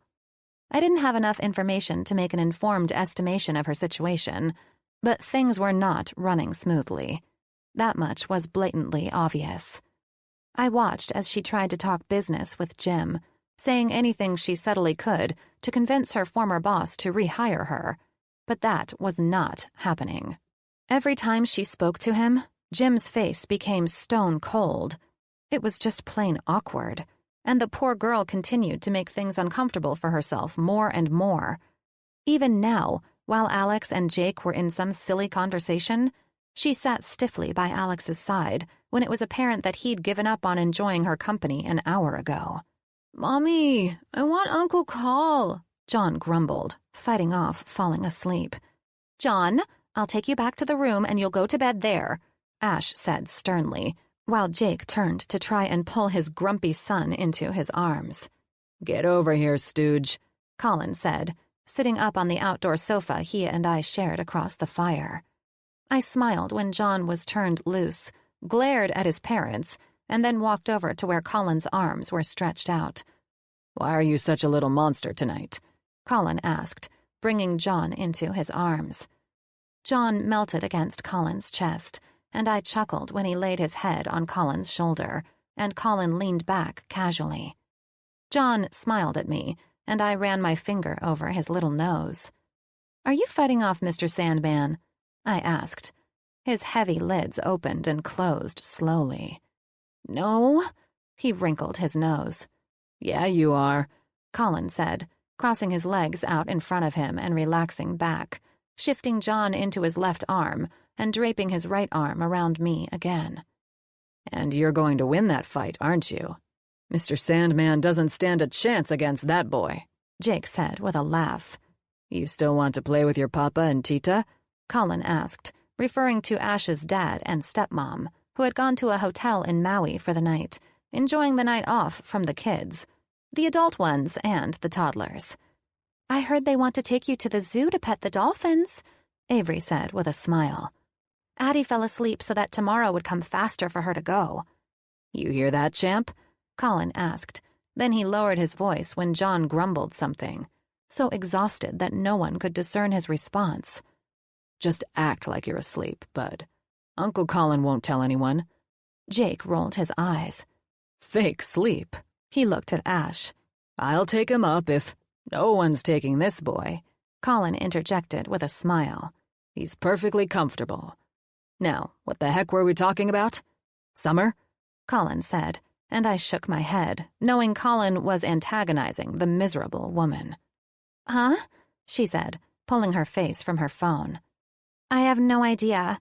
She glared at Alex as if it were his fault that she had to sit out here with all of us, even though we'd all tried plenty of times to include her. Her misery was self-induced. "We were talking about the plan Avery has for the four of you tomorrow," I said, saving Summer and Alex the trouble of Colin poking at her. "Remember I told you that I lived here?" "Yeah, with that goldfish dude." He smirked at me. "Coy," I played back with a smile. "Stop calling him that. He's actually going to help Avery by doing this for all of you. I'll be there too." I arched an eyebrow at him. "To video," I added with wide eyes. Colin chuckled. "This sounds like more of a scheme with ex-boyfriends than a gift." He looked over at Avery. "What are you ladies up to? And is this the reason you three took off today after lunch?" "Part of it," Avery answered. "It's an awesome plan." She looked at Jim's questioning expression. "We need you to get a hold of your luxury helicopter company or rent a helicopter to get to the Big Island." She smiled back at me while Alex and Jake's eyes darted around the group. You four turned our peaceful kayak tour into some water war because you were bored. Ash teased Jake's curious expression. So, Ave arranged for Elena's friend to give you a more advanced and exciting kayak tour. Colin shifted some to look at me. So, is this coy friend of yours going to show us what's up when it comes to kayaking? Trust me, us four have done some crazy advanced shit while riding rivers in kayaks. That's why I'm Avery's designated videotaking bridesmaid. I teased him. Hell yes, Avery said. Thanks again for helping me out by asking Elena to be in my wedding. God, Alex said, rubbing his forehead. You all know we're getting our asses kicked by a local tomorrow, right? You're not going to that. Summer snapped out of her phone and eyed Alex. We're getting massages. She batted her eyes at him while I felt Colin silently laughing at my side. We're getting massages? Alex repeated, looking at her as if she'd lost her mind. No shit, Colin said while Jim eyed his former secretary as if she'd been smoking crack. Jake was pinching his lips and fighting back a laugh when his eyes met Colin's after my man decided to poke this bear again. Couples massages? You and Alex are pretty heavy these days. I don't even think Jim and Avery have opted in for the romance massage package this week. Alex exhaled, and the sharp features of his handsome face hardened. I don't recall us planning anything aside from me being here to support my best friend before his wedding. I hate to disappoint, but I didn't plan on that. You said we'd enjoy our stay here, she snapped like a spoiled brat. I think we can talk about it later, Alex said. Summer rose and glared down at Alex. This was our final chance. If you want this to work, you'll stop putting me last all the time. Holy shit, Colin muttered to where I could only hear, as Alex stood. I eyed everyone's response, trying not to be appalled at the scene that was unfolding before all of us. Jim was stoic.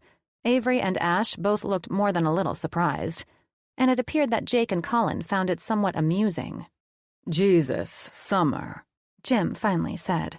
If you take issue with Alex being part of my wedding and doing things with his best friend, you might want to rethink a relationship with the man in the first place.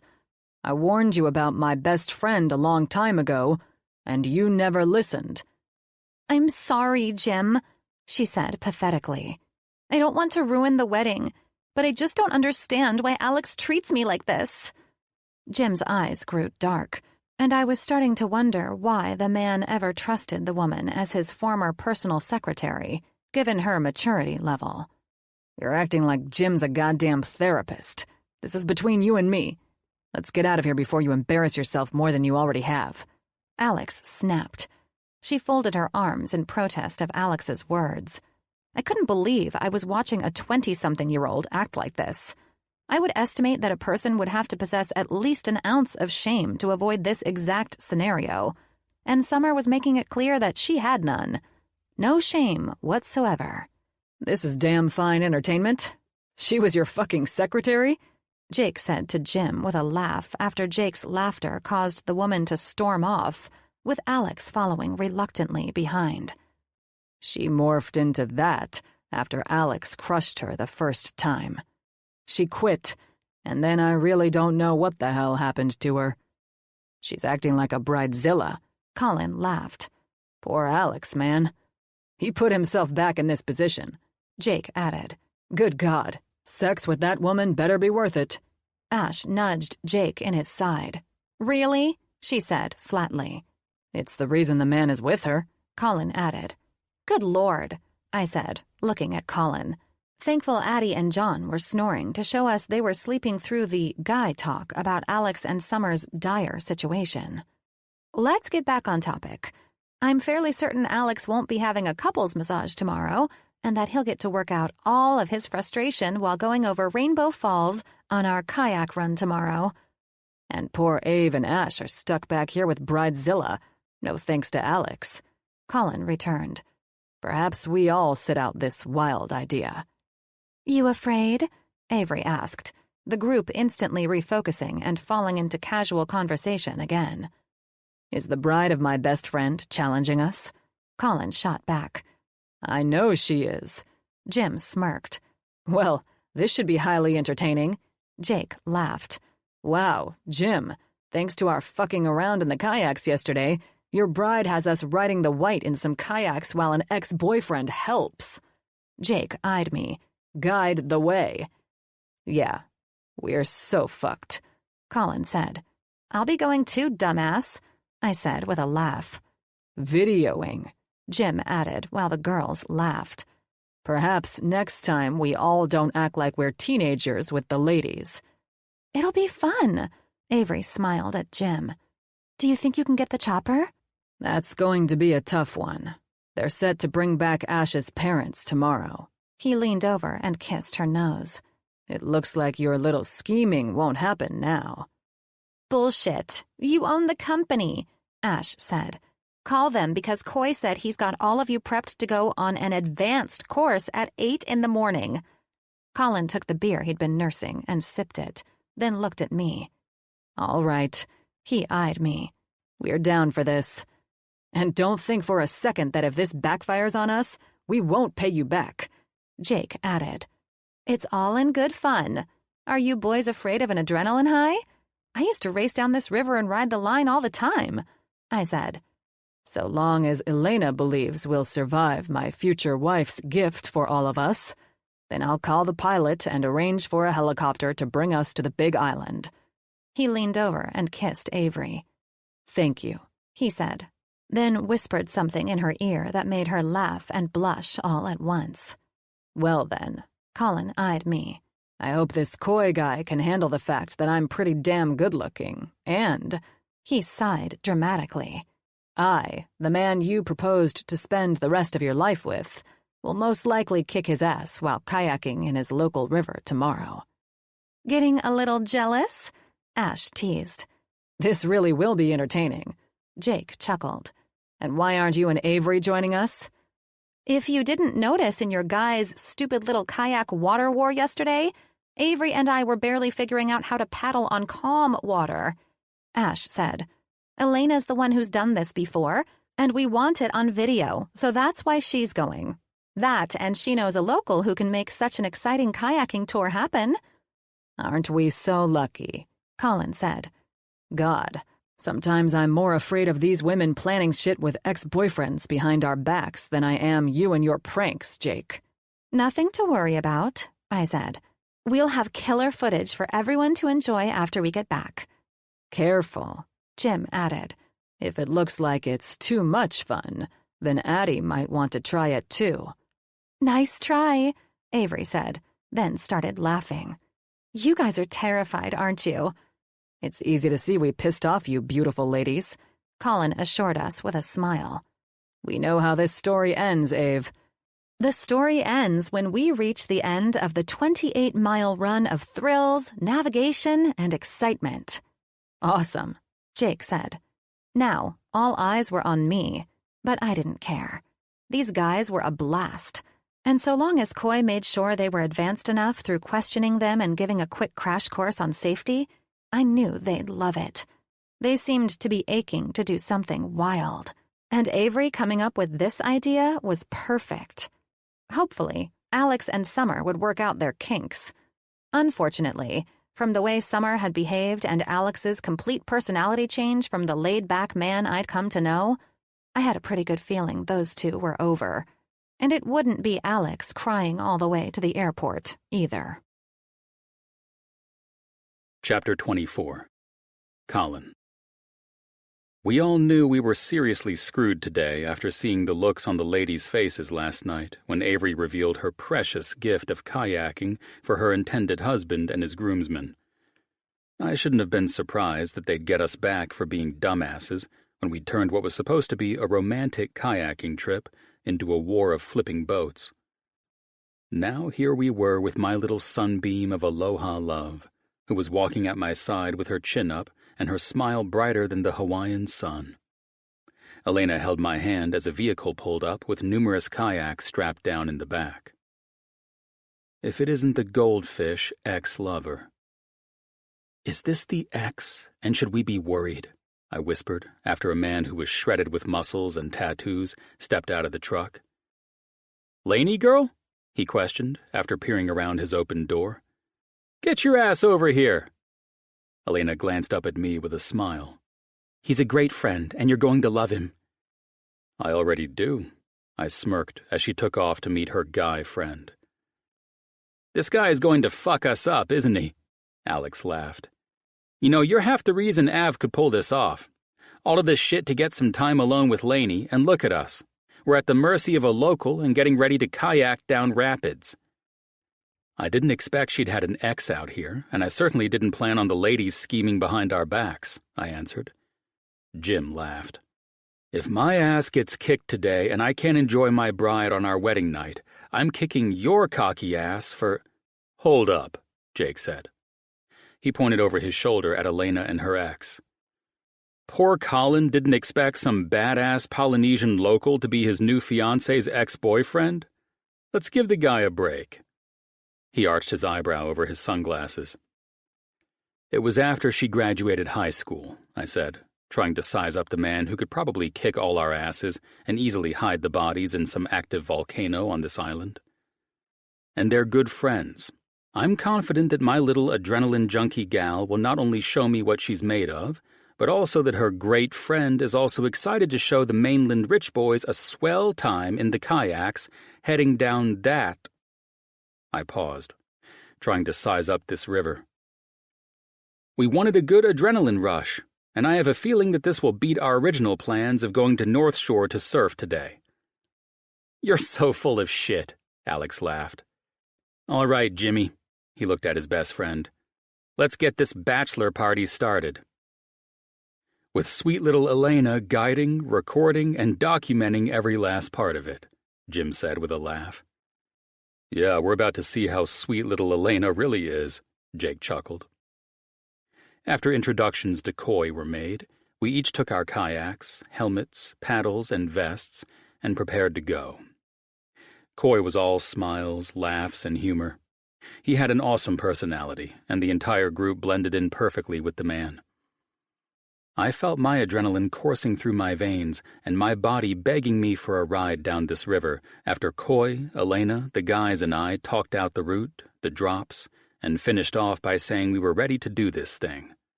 The water was rushing well, and the rapids were perfect.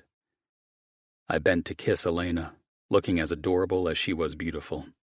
She had her GoPro camera strapped to her helmet, and her eyes were wild with excitement. You look as excited as you were last night when we changed up positions, I teased, while the guys were in conversation with Koi. Your ex is pretty cool, too. I told you he was fun. Well, I still have my reservations. We haven't survived the trip yet. I smiled. Let's go, or are you concerned? How many times have you done this? I asked. She contemplated my question, looking out at the rapids. I honestly have no idea. We used to do this all the time, this and hiking to hidden waterfalls to jump off them. My eyes widened. A waterfall jumper, too? Jesus, I certainly learn something new with you every day, don't I? Let's go! She swung the back of her paddle to connect with my ass. Once locked in, we each began kayaking down the White. Then it smoothed out a little. It was a nice way to get moving, get our bearings, and work through the water. You do this a lot, bro? Koi asked as my kayak caught up with his. Only when we piss off the soon-to-be bride, and she uses her witchy ways to find a way to get her man and his best friends jacked up before a wedding. I smiled over at him. You'll love this. Laney said that you guys are naturals. I laughed. We like to think we're naturals at everything. We're all hoping we're right about that, though, since we're already going down this river blindly. Ah, he smiled. That's why I'm leading the way. Laney told me she's going to trail behind because the ladies who stayed behind want to listen to you scream like girls. I glanced back at the beaming smile on Elena's face, and then to Koi again. I'm glad they look forward to that. I arched an eyebrow at him. You know the rapids we kayaked, right? Been there, done that. This course is a bit more challenging, but that's what life should be, right? Challenging and facing it with a fearless heart. He brought his fist to his chest, and that was it for conversation. The rapids picked up, and I loved every second of the challenge of this run. There were drops, and then our 80-foot drop at Rainbow Falls came too soon if you asked me. My heart was racing. The guys and I sounded like we were at a football game and our favorite team just scored a touchdown. This adventure was right up our alley. I rode the line, making sure my boat was lined up to go over the falls after Coy disappeared in front of me. Once my kayak was moving a little faster than the flow of the water, I held the bar of my paddle out so the damn thing didn't slap me in the face when I took the drop over the waterfall. I loved the rush as the boat took flight and landed perfectly at the base where the water was calm, and we were set to end the adventure. The guys and Elena took the drop like it was nothing, too. Everyone was all smiles, and excitement radiated through our veins.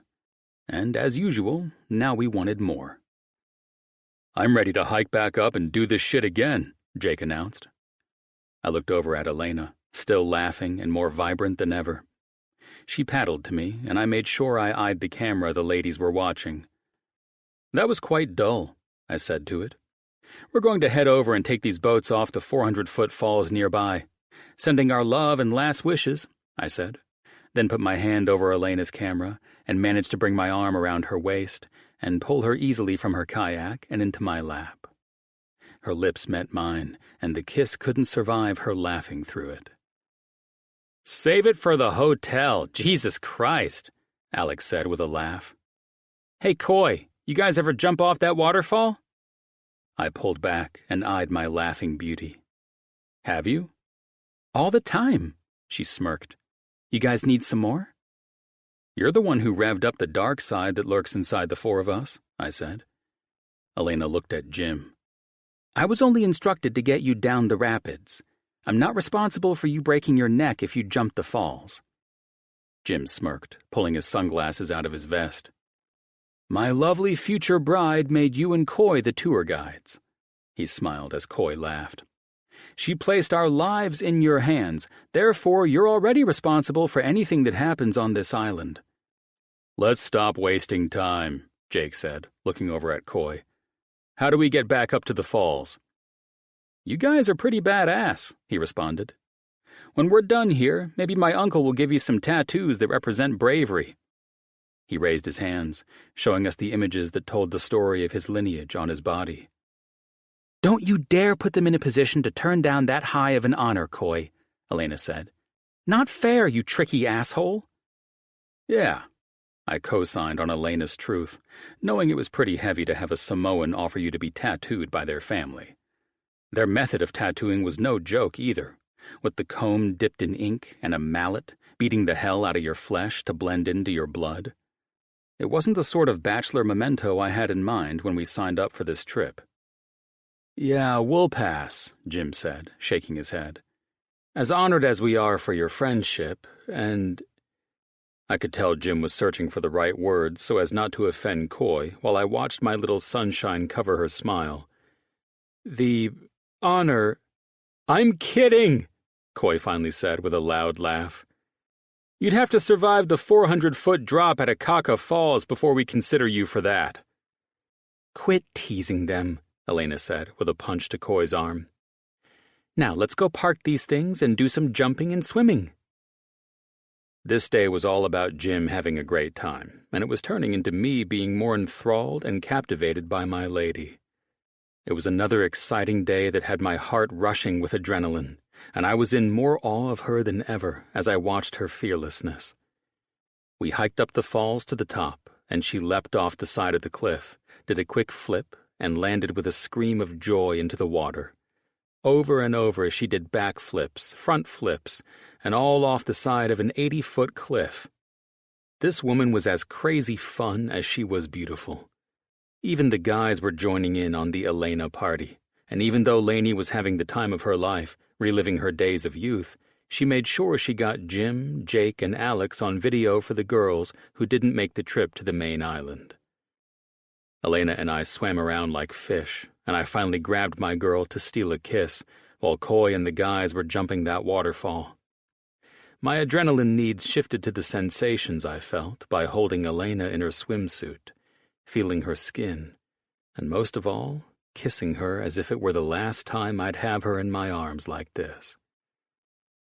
"You're beyond perfect in every way," I said, running my lips along her neck while she locked her legs around my waist.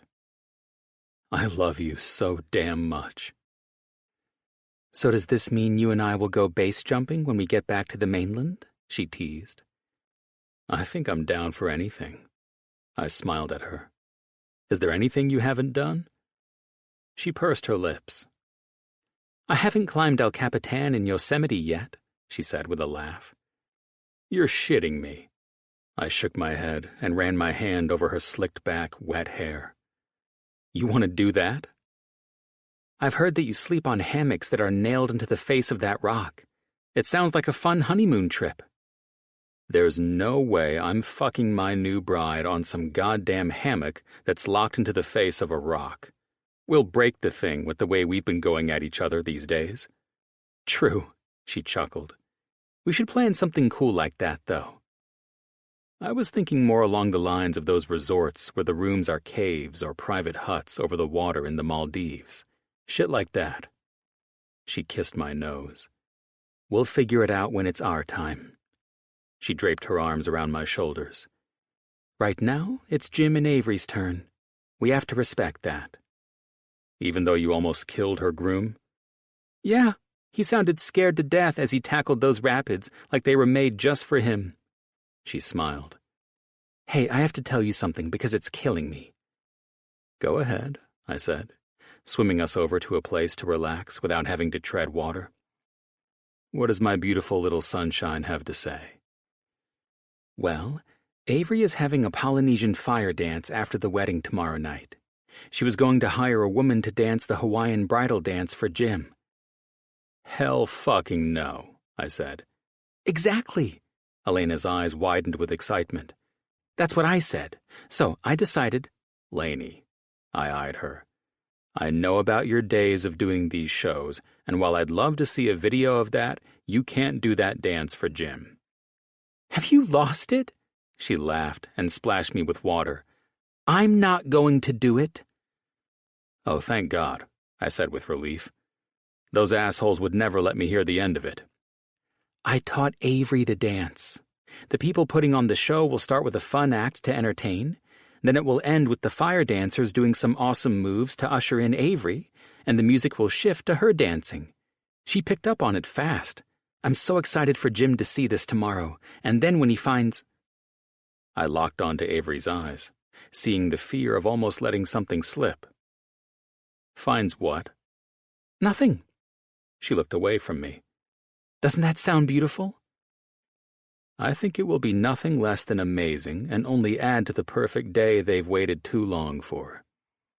I pulled her face back to look at me with my hand. "What will he find?" I smiled. "Secret's safe with me, sunshine." "Damn it," she sighed. "I am not ruining this. Please don't ask." I bit the inside of my cheek. "Baby, what the hell are you girls forever conspiring about behind our backs?" "Good things." She moved the water in front of her with cupped hands while the guys continued to jump the falls, challenging each other even more. "I talked to Summer, by the way." "Ah," I smiled at her, running my foot over her smooth legs. "Did you use your psychic magic powers on her? You realize this is a vacation, right?" "It was at breakfast this morning when you four were off planning how you were going to deal with my ex-boyfriend leading the fun activities today." "What'd you say? Trust me, you can't fix those two. Alex isn't settling down anytime soon." "Well, I just told her that if Alex makes her feel like she's being used, she needs to move on. They're not aligned, Call," she said in her serious neuropsychiatrist voice. "It will be miserable for both of them." "So you bought her and Alex a few days of hanging in there," I smirked. "Aren't you quite the Cupid?" "I just think it's kind of shitty what's going on. She doesn't seem to be happy around any of us, and it's selfish, but she's only here for Alex, more or less. Then Alex has her here, more or less, just to fuck, I interjected. Right, she sighed. You know, we were all like that at one time. I know, she smirked at me. My sister made that perfectly clear to me. The Ice Queen. I rolled my eyes. What's her deal besides the fact she doesn't take prisoners? She's always been like that, Elena said. She's the know-it-all, big sister. She like that with Stevie? I asked. God, no. Elena pulled her feet through the water. She's too caught up in trying to make partner at her law firm in Chicago. Stevie sort of fell through the cracks. He'll find his way. Give him time. She rolled her eyes slightly. Obviously, this was a topic that concerned her more than she vocalized. That might be true. I wanted to be a neurosurgeon at first, but then I heard about the stories of people trying to understand their crippling life changes. It took a while, but Dad told me if that's where my heart was, go after it. I kissed her cheek. I love that spirit in you. Don't worry about Stevie, I said, smiling at her returning smile. We'll kick his butt out of the nest together. For now, what the hell is the big secret? That, lover, she kissed my lips, is for you to find out. I'll tell you this, it won't be as daring as a kayaking adrenaline rush, but it will be a perfect addition to the wedding day. I laughed and pulled her down into the water with me. With you at the helm, I'm quite confident good old Coy is going to be doing the fire dancing, and we're going to be the stars of the show while we try to twirl batons of fucking fire. She threw her head back and laughed. I hadn't thought of that one, but that would definitely be a perfect addition to Avery doing the bridal dance. She does have Hawaiian roots, you know? We should do our best to give her everything and more, since she requested a Hawaiian wedding, knowing that Jim could have taken her to Dubai or Fiji or rented an entire tropical island. Not happening, my little hula goddess, I said. Don't get all cultural on our pathetic asses. We'll watch the pros and the men who won't insult the heritage of the islands. She sighed dramatically. Fine. She looked around and then eyed me. Those guys seem pretty occupied, and there's a secret cave behind that waterfall. My cock, which was in full vacation mode, decided it was time to be completely aware of the woman who called to it. You up for a quickie, sunshine? I smirked, teasing her. Aching for more of last night. Let's convince the guys to take the kayaks up the river in Coy's truck, and you can fill the aching need I've had since seeing you dressed in these board shorts. You need only say the word, and I'll clear the place right now. Let's do it. It's always been a fantasy of mine. So, you and Goldfish Boy didn't do crazy shit like this in Waterfall Paradise? No, she laughed. He wasn't as creative and fun as you. It's why I dumped his ass. She grinned. And now I have the perfect man to start fulfilling my wild and crazy fantasies. That's damn good to know. And yes, we're fucking in that waterfall cave. Chapter 25. Elena. Jim and Avery had the most breathtakingly beautiful wedding ceremony. And it wasn't because he was a billionaire with endless amounts of money to make it all happen, either. Everything about the ceremony was lovely, from the exquisite decor to the glistening ocean that shimmered as their backdrop. I had to give high props to Clay and Joe, the fun couple who happened to be Ash's two best friends. They'd coordinated this entire affair, and not only was every last detail perfect, but everything went off without a hitch as well. If I had to choose a favorite part of the ceremony, it would have been when Jim turned to Addison and knelt to read the vows he'd written to her. He started by calling her the other love of his life, and he promised to love and protect her for as long as he lived. I don't think there was a dry eye in the place after that. It was so sweet to see how much all of them were absolutely in love with each other. I had to say that standing as one of Avery's bridesmaids was an immense honor. I loved looking across the way to see my handsome fiancé, wearing his simple button-down shirt, khaki shorts, and his tie leaf lei. It wasn't easy to focus when the man I was utterly in love with was distracting me. It was so damn hard to keep my eyes off him, especially during the quiet times while the musician played the ukulele for the bride and groom. I couldn't help my heart from pounding in my chest with all this lovely romance, and when Colin's smile went from staring in adoration of the bride and groom to when his eyes drifted to mine and held them. It was a goddamn miracle the two of us smitten-in-love fools survived standing up with the bride and groom at all. Who knows how many times we were pulled into this loving trance, caught in the moment and seeing the love we felt for each other in our stare and smiles. As the fire dancers entertained us after the sunset, our laughs, cheers, and giddiness for the couple were elevated to extreme levels. I knew the moment Avery's dance for Jim was coming and couldn't be more thrilled. We sat in the front row of an audience of friends and family that had flown in yesterday afternoon. Even though I didn't know any of them and hardly had a minute with Ash's dad and stepmom, it didn't matter.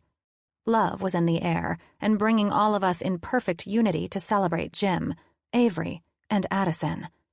"I can do that shit too, you know?" Colin said, pulling me to lean closer against him as we watched the magnificent ceremony. Just because Jim asked Coy to replace the other fire dancers, that doesn't mean you need to get all competitive again. I teased him. True, he said. That's when Coy came out and did a fantastic finale with multiple fire sticks. He spun them swiftly, creating a beautiful visual effect that enhanced the change from drums beating into the beautiful slow music shift into the song. Ke Kali Nio Ao. It was perfect. And my God, was Avery ever more elegant and beautiful when the lights turned toward her and her song began. I was beaming like a child, and I couldn't imagine what Jim's face looked like while his wife danced this song to perfection for him. I felt tears of joy for the couple while I watched Avery fearlessly perform for Jim, and I laughed when the words, "Forever Mine," prompted her to rotate her hips in a lovely way, all while teasing her husband with a smile and pointing toward him. I watched Addison smile and watch her mom with a look of wonder on her face as Avery danced like an angel up on stage. As the bridal song was concluding, the music shifted while women in beautiful dressage came out, and the lights enhanced their outfits as they danced and serenaded Jim, coming up to accept his bride's dance and honoring their love. "I would have paid countless amounts of money to have you in this part of the wedding," Colin said, as the beautiful, half-dressed women moved their hips gracefully. Later, I smiled at him. "I'll dance for you, as I promised." Colin glanced over his shoulder. "We can leave now, and those two wouldn't even notice." "Calm down," I laughed at him. "We still have to cut the cake, and that secret I've managed to keep from you no matter how hard you've tried to get me to say something." "Yeah?" Colin smiled. "You're coming clean on that tonight." "Avery's about to fill you in on it, so shh," I finished with a smile. "Did you just shush me?" Colin challenged. "Seriously," I pointed to where Avery had taken a microphone in one hand while continuing to hold Jim's hand with her other. "You have to listen." Colin kissed my temple and relaxed further into his chair. "Today was the most beautiful day of my entire life," Avery started as Jim smiled and waited patiently while she spoke. "And I have another special gift to add to this day from my husband." I watched Jim's expression turn to that of confused happiness.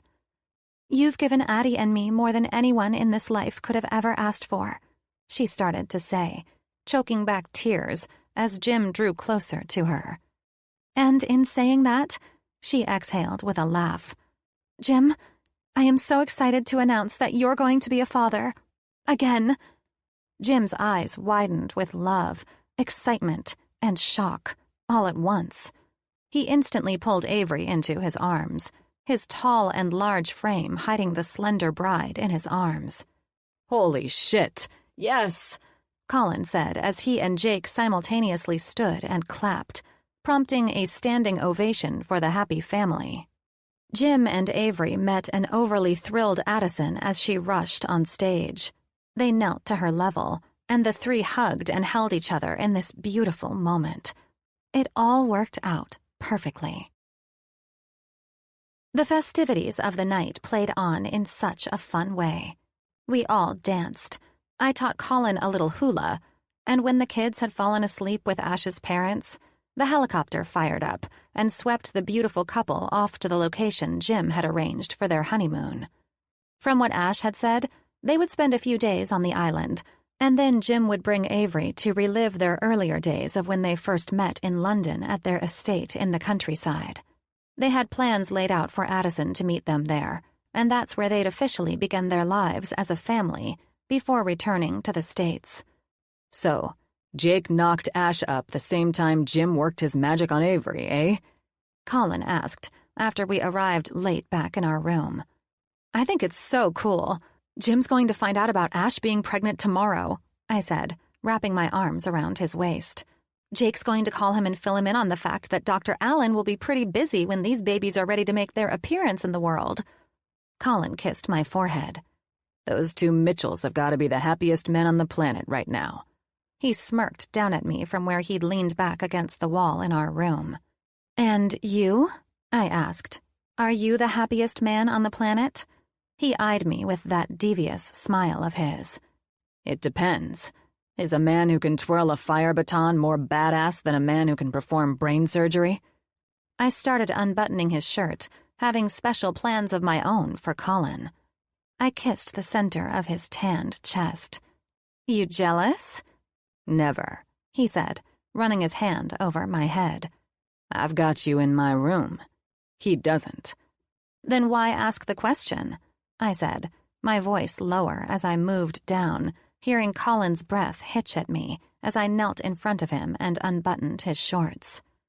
Well, if I was a tad bit jealous of that man's talents... He stopped when I freed his hard cock and licked beneath the tip.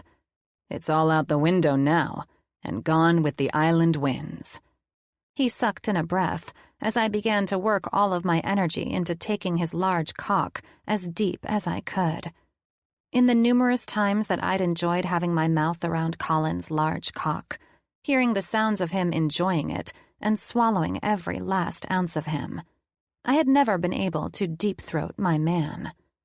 I managed to relax all the muscles in my throat and allow Colin to push his cock further down my throat than I'd ever let him in. I can't hold this back, he said, as I pulled off his cock and licked from his balls, the base, and back to his dripping tip. I don't want you to, I said. I have a long night planned for us, and you need to come, baby. That way, you can enjoy the rest of the night with me. Fuck, you're beautiful, he said, through panting breaths, while his hand gripped the back of my hair, and he allowed me to take him deeply again.